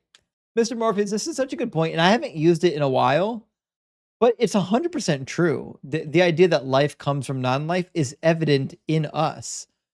We are entirely made of non-living atoms. We're entirely made of non-living molecules. The elements that make up our body are non-living, and yet when they combine the right way, we get life. SF says, how do you give a full-time job for pre-sup? Answer, put them in a round room and ask them to wait in the corner. It doesn't matter if there's not a corner in the room. They'll presuppose there's a corner. That's the problem with pre-sups. They don't care what reality is. They'll presuppose anything. And Peter with another super chat says the website is based on Borg's story, The Library of Babel. Highly recommended. Everything he writes is amazing. The 3 versions of Judas is great too. I don't know actually about Borg. I just know about the website. The website is amazing too, by the way. And James says, great show, but Huge Grace and I are heading out to the Kundalini Cafe to try out their new Philbro word salad. Wish us luck and long live Doug. Well, hey, thank you so much for stopping by and let me know. Tell Huge Grace I said hello, and don't take all the Kundalini for yourself. Josh Barber says, if you believe in such stories as talking donkeys or someone splitting the moon in half, how dare you try to bring science into anything absurd? That's such a good point, because if you're basing your religious viewpoint on science, throw the magic shit out. If you're basing your God hypothesis on the magic, then who gives a fuck about the science? The science is meaningless. God's magic. The science doesn't mean anything. God can do anything he wants. Adam says the Zoroastrianist school of Zoroastrianism believed that time is the archdeity. Shit, I didn't know about that. I've been meaning to read up on Zoroastrianism. Haven't got to it. I will get to it. I just haven't got to it yet. Hammond, good to see you. Thank you for the super chat. It says technically infinity can have a length. Like some infinites are bigger than others, so some infinities have more possibility than others. Yeah, on the various sizes of infinity, I got a lot of questions, because I think we're talking about the difference between a mathematical infinity and like an infinite time when we're talking about different type of infinities. But I can't talk much about that. I can't say that I've done a lot of math around infinities. That's something for a guy like Ian. Ian's really good with that kind of stuff. Unfortunately, I don't know if I have anything of value to add to that. One Bad Weekend, thank you for the super chat. Good to see you, friends. Says, unless time is proven to be quantized, there are infinite moments between now and now. Hill Dog, Omni Harness. Well, I mean, I got some questions. If now is between me saying now and me saying the next now, then I agree. If now and now are both the same slice in time, then there's either 0 amount of time or infinite amount of time between that. I would go with 0 personally. Zanzibar, good to see you. Thank you for the super chat. So we may not have seen a mind without a brain, but we have seen some heads without brains. Oh, agreed. And I think we've seen it tonight. Elteen, my friend, thank you so much for the $49.99 super chat. That's huge, Elteen. Big W. Big W. I'm surprised I didn't see that sooner in my list of super chats. I guess I lost track of where I was. Thank you so much, Elteen. It says, hey, Justin, can you speak about Acts 14:19, where Paul is stoned not to death? Are there other Bible stories where someone survived stoning? Is it just another Pauline style flex? Glad to catch you live again. Well, first of all, not everybody dies in a stoning. It's clear in the book of Acts. They assumed he was dead. I don't think it's clear that they intended to leave him alive. I think it's one of those miracle stories where he survived the stoning because of God, right? But in the Bible, the purpose of stoning in the Bible is to kill him. That's for sure, right? So I think the question we have to ask ourselves is, were they intending to kill him? I think he was intended to be killed. Did he survive? He did. So I think this is supposed to be read as like a miracle. I don't know if Paul wanted it to be a flex, like I'm such a badass they couldn't stone me, because he didn't write it. In the book of Acts is written about Paul. So I'm thinking like, because remember, the author of the book of Acts is really big on miracles. Everything in the book of Acts is about, look at the miracle that the Holy Spirit did. Like, look at what the Holy Spirit's doing, right? So that's how I would read it. Kyle says, is it possible to write a thesis about how it's okay for God to tell a lie when it benefits him and when it doesn't benefit God's cause? I think you asked this earlier, or I read this twice, but yes, it is possible to write a thesis for the reasons listed prior. God is okay with lying in certain occasions, and he does himself engage in lies. I'm thinking, first of all, when he lies about Adam and Eve dying, or in Exodus 32:14, verse 10, I mean, when he lies about God wiping out the Israelites and making a nation out of Moses. Edo Punk says, I think we need a baby paste Tootsie Roll treats, given Halloween treats. Doug, just let me know. Oh, this is a good idea. Okay, next time we do baby paste, I'll make sure to do some Halloween themed candies for the baby paste. That's good. And Roscoe says, baby paste makes me hope they reject Christians from controlling nuclear codes. I know. Because we've already seen it. Given the option, Christians will make baby paste. They will do it every time. Yavito says, if consciousness isn't tied to a brain, what does it mean to be unconscious? Oh, so good. If consciousness isn't a brain state, then saying somebody's unconscious is meaningless. It's a meaningless phrase. Such a good point. Lawrence, thank you for the super chat. Says, apologies. What is the definition of the Hebrew word rakia referring to in Genesis 1:6-8? Beat out metal versus stretch out metal regards to the dome. Well, it comes from Hebrew word rakah, which literally means to hammer out. So the verbal form of rakah means to hammer something. We see it being used of hammering out like plates and bowls and swords in the Hebrew literature, including the Hebrew Bible. So a rakia is a hammered out thing. It is a thing that has been hammered out, right? That's why in the Latin it's translated as a firmamentum. We in King James it's the firmament. In Latin it's like the firmamentum. I forget exactly how it's pronounced. And then in Greek it's the steroma. All of them refer to the same thing. It's a hard, solid dome. Egbar says, when they say lie that they explored other religions, when they lie that they explored other religions before Christianity, you should test it by asking basic info about the religions they reference. I never thought about this, and I do like this idea. When they say, well, I did study the Quran to see if it was true before Christianity. Okay, let's do a little bit of quiz to see how much you actually read. I'd be intrigued to find out. Tired of liars, I'm with you. It says Jesus could have died of old age, and people like this would still wrap it into some type of sacrifice. 1,000,000%. When you believe in a mythology, there's nothing you wouldn't say to validate that mythology. Carrex says it's all about the context until context actually given, then it's a misinterpretation of divine mystery. 1,000,000%. I cannot tell you how many times Christians have come up here and said, you have to read the context. You have to interpret it in context. The minute we go to a prophecy about Jesus, context doesn't matter. They didn't know they were prophesying. Well, it was actually about Israel, but it's also about this other thing that's not related to context. Don't lie to me. Don't tell me that context matters and then tell me 5 minutes later it doesn't. G says God created Satan. God loves free will. God loves his creation. Therefore, God loves what Satan is doing and is the author of evil. I couldn't have said it better myself. God is the author of evil. He claims it. Isaiah 45:7. He claims to be the author of all things, including evil. So don't tell me he's not the author of evil. He is. Mike, my friend, thank you for the super chat. Says, I tried to apply reason, but I thought it would damage my psyche. Is that a quote from the? I gotta, Mike. Maybe I don't understand what you're saying. You said I tried to apply reason, but I thought it would damage my psyche. Is this a quote from something?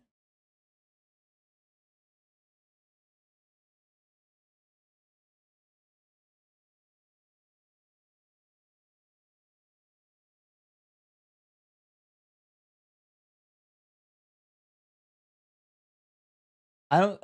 I googled it. I don't see this quote anywhere. I apologize. I don't know what this means, my friend. But thank you for the super chat. Thanks for supporting.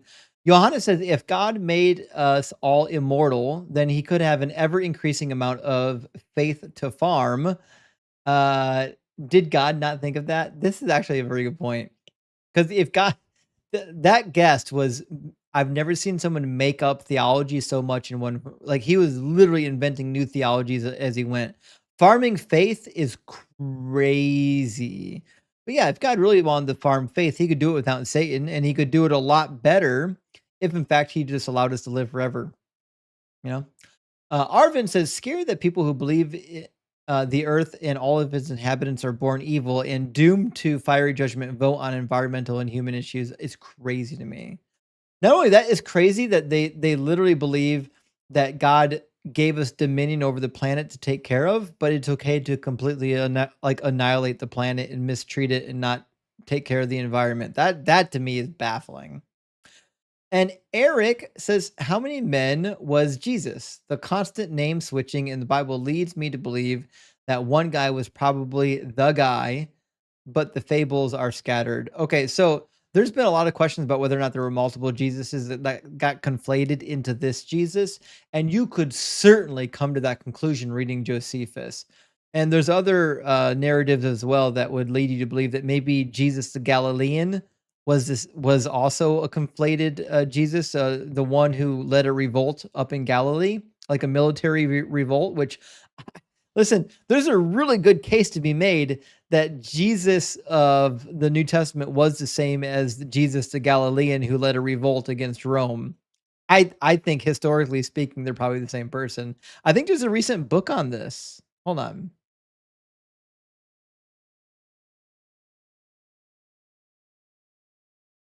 Who wrote this one?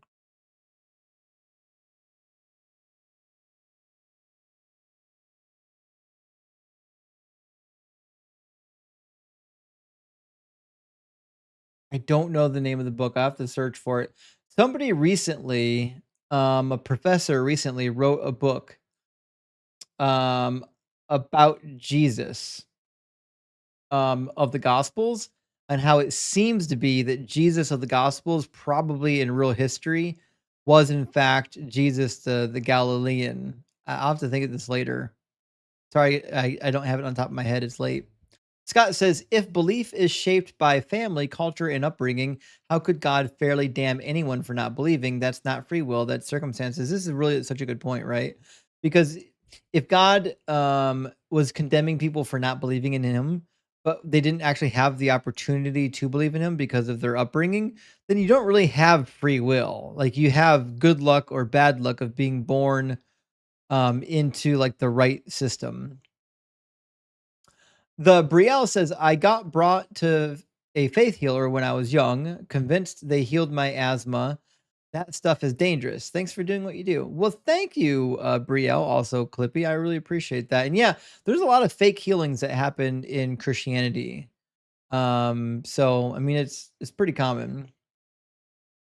Mellow Matt says, to confuse your enemy, you must first confuse yourself. Sun Tzu in The Art of War, but also this guy. I think that's accurate, actually. That dude was pretzeled hard. And Jesus tap dancing fucking Christ says, you will be unable to deny that I am still coming when you feel my love all over your chest. I think there's a name for that. If I smear it around, I'm going to say things that are going to get me banned. Anyways, fantastic use of words. Jacob Sims says, given the recent political climate, do you think that evangelical Christianity has become a ticking time bomb? I don't know. My theory is that once we get to like the year 2050, I think the Zionist Christians, the Christians who are promoting Zionism and like the Christian nationalism, I think it's gonna wane once people start realizing that like the prophecies about Jesus coming back because of the nation of Israel and whatnot. I think they're gonna go away. I think eventually it's just they're gonna realize eventually that they've been conned. Adam says Jesus planking on two donkeys horizontally was a typological prophecy of only the Oh, I read that already. Sorry about that. George, thank you for the $10 super chat. Says smite hypocrites with the holy hand grenade of Doug. Acts 2:44 through 5, Acts 5:1 through 11, Mark 10. Why don't they give all their property to the poor? Trust like lilies and the birds for God to provide. Yeah, in Matthew 5 and 6, specifically 6, God specifically says, don't worry about anything. Don't worry about your clothing. Don't worry about what you eat. If God take care of the sparrows, he'll take care of you. He said, literally, if you want to be perfect, sell all that you have and give it to the poor. Christians do not believe in the teachings of Jesus. The earliest church in the Bible was socialist at best. Lee says, what is Jesus doing? Is he sitting up in the sky with a bowl of popcorn watching horrific events on Earth like it's a movie? I mean, that's about it. I know one thing, he's not coming back because he's dead. You know what I mean? It's preposterous to think that he said he's coming back soon, then he just fucked off for 2,000 years. Lee again says Mormons do this. They start deconstructing. They don't find any religion as familiar, i.e., as Mormon, and go back to it. I know. As a dog returns to its vomit, so a fool is destined to repeat its folly. That's all there is to it. Listen, if it's not true, don't come back to this nonsense. Helping Mega deconstruct says Bob may be the best person to use so many words to say so few words with meaning to the conversation, with so little meaning to the conversation.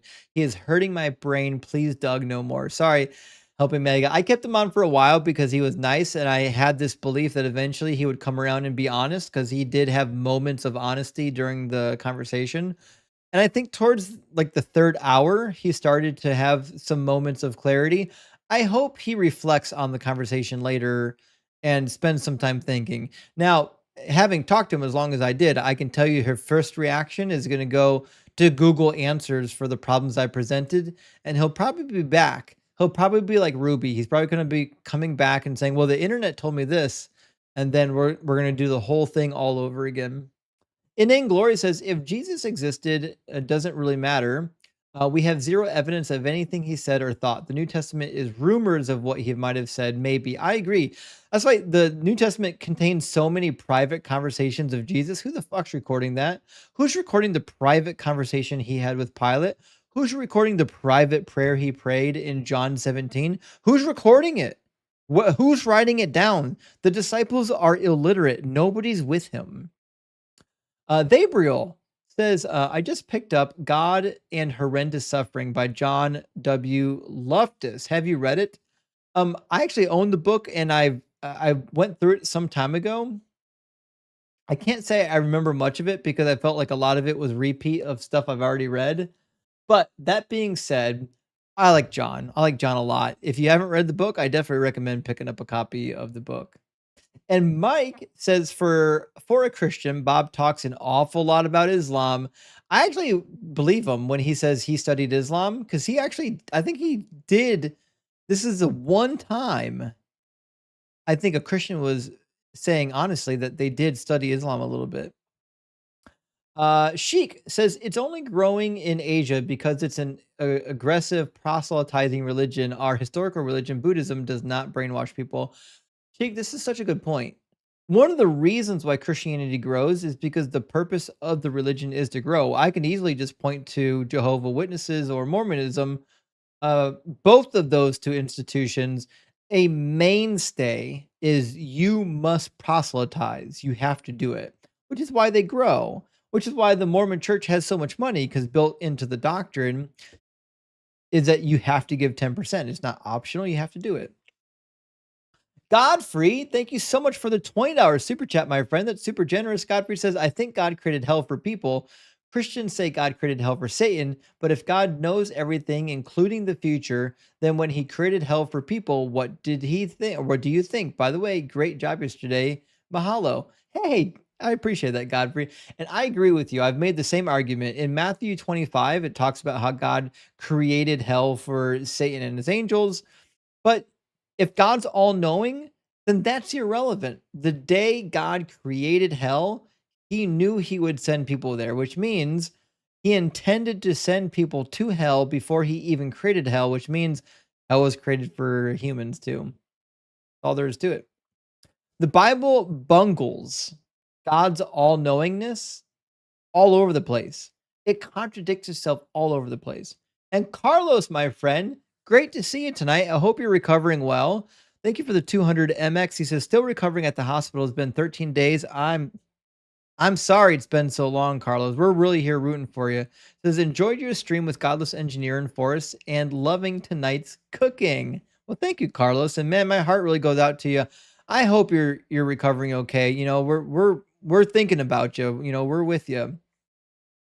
And Carlos, thank you so much for sending out 10 Deconstruction Zone gifted memberships. I really appreciate that.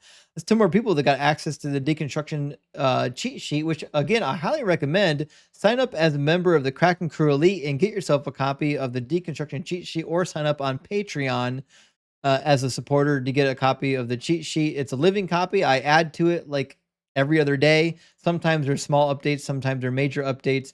Most of the talking points that I use on here, well, many of them are on the cheat sheet. Definitely recommend it. Jake says, hey, I'm back. Well, thank you for being back, Jake. Thank you for the $10 super chat. It says, and the atheists were correct. The Christians, yeah, I don't know them. They can kick rocks. They are workers of iniquity. Agreed. They are workers of iniquity, which is why they're so willing to make baby paste. Also, I am the cheese. Thank you for the super chats. I think is a big W. Says, why would Jesus need a second coming? No prophecy shows him resurrecting, hanging around, then getting his holes fingered, then leaving like he's going to the store to get milk. Like, why would Jesus need to go? It's the craziest thing. If the Old Testament prophecies literally stated that the Messiah is going to come, you're going to fuck him up and kill him, and then he's going to come back 2,000 years later and then do all the rest of the prophecies, then we've got a starting point. But he still wouldn't be the Messiah until he completed all the damn prophecies. It doesn't matter. Like if there are 10 prophecies about the Messiah and he fulfilled part of one, he's not the Messiah yet. Dying's easy. That's not hard. Coming back and doing the rest, that's the hard part. I can die. That doesn't make me the Messiah. Aaron says, it's effing bananas that the best antidote to the poison of Christianity is actually learning about it. I wonder if that's why they refuse to read it. I think it's because they're lazy and because they've been coached to not read Bible and ask difficult questions. But the minute you do that, shit falls apart fast. Larry Back, thank you for the 666. He says, for your pretzel resupply, I appreciate that. And I'm going to buy some new pretzels this week. I think I just finished my last pretzel in my last box. So I thank you for that. And Gen X Christian, thank you so much for the super chat. Says the power of indoctrination is it convinces you illogical things are logical facts. And it primes you to go along with mysteries. It's not a contradiction. It's a mystery. No. It's a contradiction. Wormwood says, I've decided to go to college for theology next year. I've always had an interest in it, but these live streams have boosted my interest even further. Wormwood, there's not a lot of money in it. So make sure you study hard so you can find a job doing something after you graduate, or do what I do and do like a good degree first. I did engineering, then I did theology, right? So you don't have to depend on your theology degree to make money. Of course, you while you're in school, you can start working on literature, write a book while you're in school, so you have something to sell when you get out, or start doing live streams, TikToks, videos about what you're learning, and be a content creator. There are ways to turn your theology degree into something that works for you as a career. Lewis says, "Isn't it hilarious and pro POS propose in America when Christians get boxed into defending German mustache man?" Oh my gosh! Listen, the second you get a Christian to start defending Hitler going to heaven, man, you know there's pretzels happening. It's getting hot in here. When the Jews go to hell and Hitler goes to heaven, there's a problem. Devil's Public Defender, great name. Thank you so much for the $20 super chat. That's huge. It says, I have a meeting in 6 hours and I need to sleep, but I can't turn this off. Doug, damn it. Why is this masterpiece of a call so late in the stream? I'm so sorry, Devil. I am so, so sorry. And I wasn't supposed to be up this late either. It's 3 in the morning. I should have been in bed 3 hours ago. I got a couple more super chats and then I'm going to bed too. Make sure you guys get some sleep tonight. Nano says, wow, time zone is crazy. I just got to the office and the show is still live. Have a good one, sir. Cheers from Barcelona. Well, shit. Big W over in Barcelona. I hope you have a good day at work and I hope you enjoyed the live stream. And Tomer, great to see you. Thank you so much for the 35.90. I don't know what. I can't read what currency is that, but thank you so much. It says your stamina to do lives and having these conversations with such consistent patient delivery is absolute proof. Doug is real. His rock hard spirit shines through you. Please never quit. Love from, oh, you're over in Israel. You must be the Tomer that conversates with us on Dr. Kip's live stream. I could be wrong. Well, listen, Big W over to Israel. Thank you for watching, Tomer. Great to hear from you. And Angel says, just got off a 14-hour shift and saw that you were live. Truly, I tell you, Doug is our rock. He is the rock of ages and the rock of salvation. Thank you for being here. And St. Tommy says, after being homeschooled K-12 in a fundamentalist Christian household, I abandoned gods, except for Doug at 19. Then that realization remains the most powerful event in my life and the most positive. Well, St. Tommy, I'm good to hear from it. Don't let childhood programming lead you astray. Use your critical thinking and don't ever give in to baby paste. And good question says, a marathon DZ salve, my dog rock and my scepter. I think if you're referring to what I'm thinking you are, a salve, isn't that something like you put on your skin to soothe yourself? Like, let's see. An all-purpose greeting in Italian. Oh, okay. So if you're Italian, it could be a greeting. It also could be an ointment or a balm if you're English. That's what I was thinking. Well, shit. Big W from wherever you're from, if you're not from here, and thank you for the super chat. Good question coming in again. Thank you so much for the $20 super chat to follow that up with. It says, if you analogize God to pasta, all will be revealed. Ravioli, lasagna, and spaghetti are each 100% pasta. There is at the same time long and short, thick and thin, savory and plain, not a mystery. Listen, I too am a pastafarian, but pasta in this sense is not an identity, it's a category, which means there are multiple pastas, which means the Trinity is multiple gods. If it's a category, if it's identity, then it's a contradiction. Gene says, in doing your studies, have you found evidence that Jesus actually existed? I mean, yeah, I think so. I think the fact that the Romans wrote about him is evidence. I think the fact that the Jews even claim to have executed him is evidence. I think people pretending to or claiming to know his family lineage about like his mother cheating on his father is evidence. Like none of the enemies of Jesus should have written about him if he was completely fictitious. They would have just said, this motherfucker didn't exist. What are you talking about? Edward says, just read Matthew 1 and 2. Pen ran out of ink due to the amount of lies I had to write in the notes about. I know it. Read the first 2 chapters of Matthew, and every time it mentions the Old Testament, go back and read what it says in the Old Testament. You will run out of red pen circling the lies in Matthew. And Mike says, been watching the whole stream at work. Oh boy, 3 a.m. Listen, Mike, it's a late one. I'm sorry we're going so late, but I'm glad that you're able to enjoy it. I really am. And Herb coming in with a $20 Aussie chat. Thank you so much, Herb. Says, hey, Justin, it's 5 p.m. here in Australia. All day live stream is crazy. Thanks for your stamina.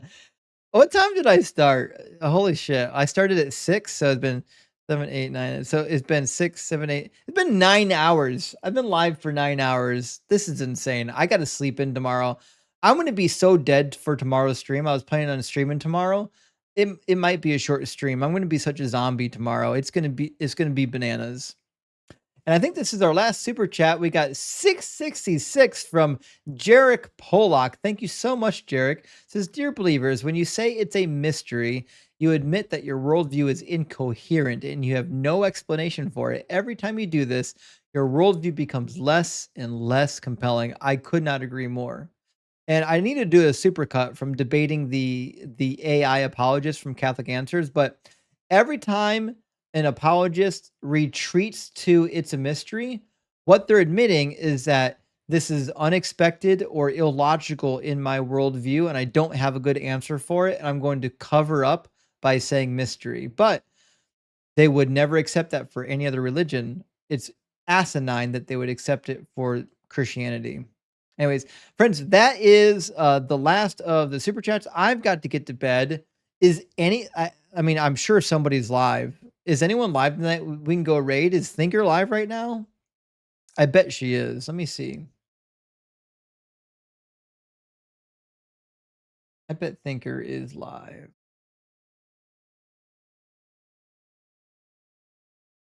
Oh, Arch Thinker is live. Fantastic. Okay, hold on. I want to put Arch Thinker on the screen. For anyone who doesn't know Arch Thinker, we're going to go raid my friend Thinker. If you're on TikTok, you know who Thinker is. You know who Thinker is. Her handle is ngrowth. On YouTube, she goes by Arch Thinker. Oh, let's get these comments down. Here, Arch Thinker. Profile is Arch Thinker. Think Beyond. Her handle is Think Beyond Dogma on YouTube. She's live right now on YouTube and on TikTok. Go tell her Justin sent you. Go tell her the power of Doug is with you. Go tell her that she's awesome and amazing, because she is awesome and amazing and smart and all of the good things. She's amazing. So hey, I'll pop over in just a minute, say hi before I go to bed. And thank you everyone for being here. Thank you for all the likes and the shares and the support and the super chats and all the memberships. I really do appreciate it. Members are like the lifeblood of the community that keep the channel afloat. So thank you so much for everyone who's a member. Thank you so much for everybody who participates in the Discord. If you're not a member in the Discord, I encourage you joining the Deconstruction Junction Discord. A lot of great people in there other than myself that you can connect with. And until next time, friends, thank you for being here, and I'll see you again soon.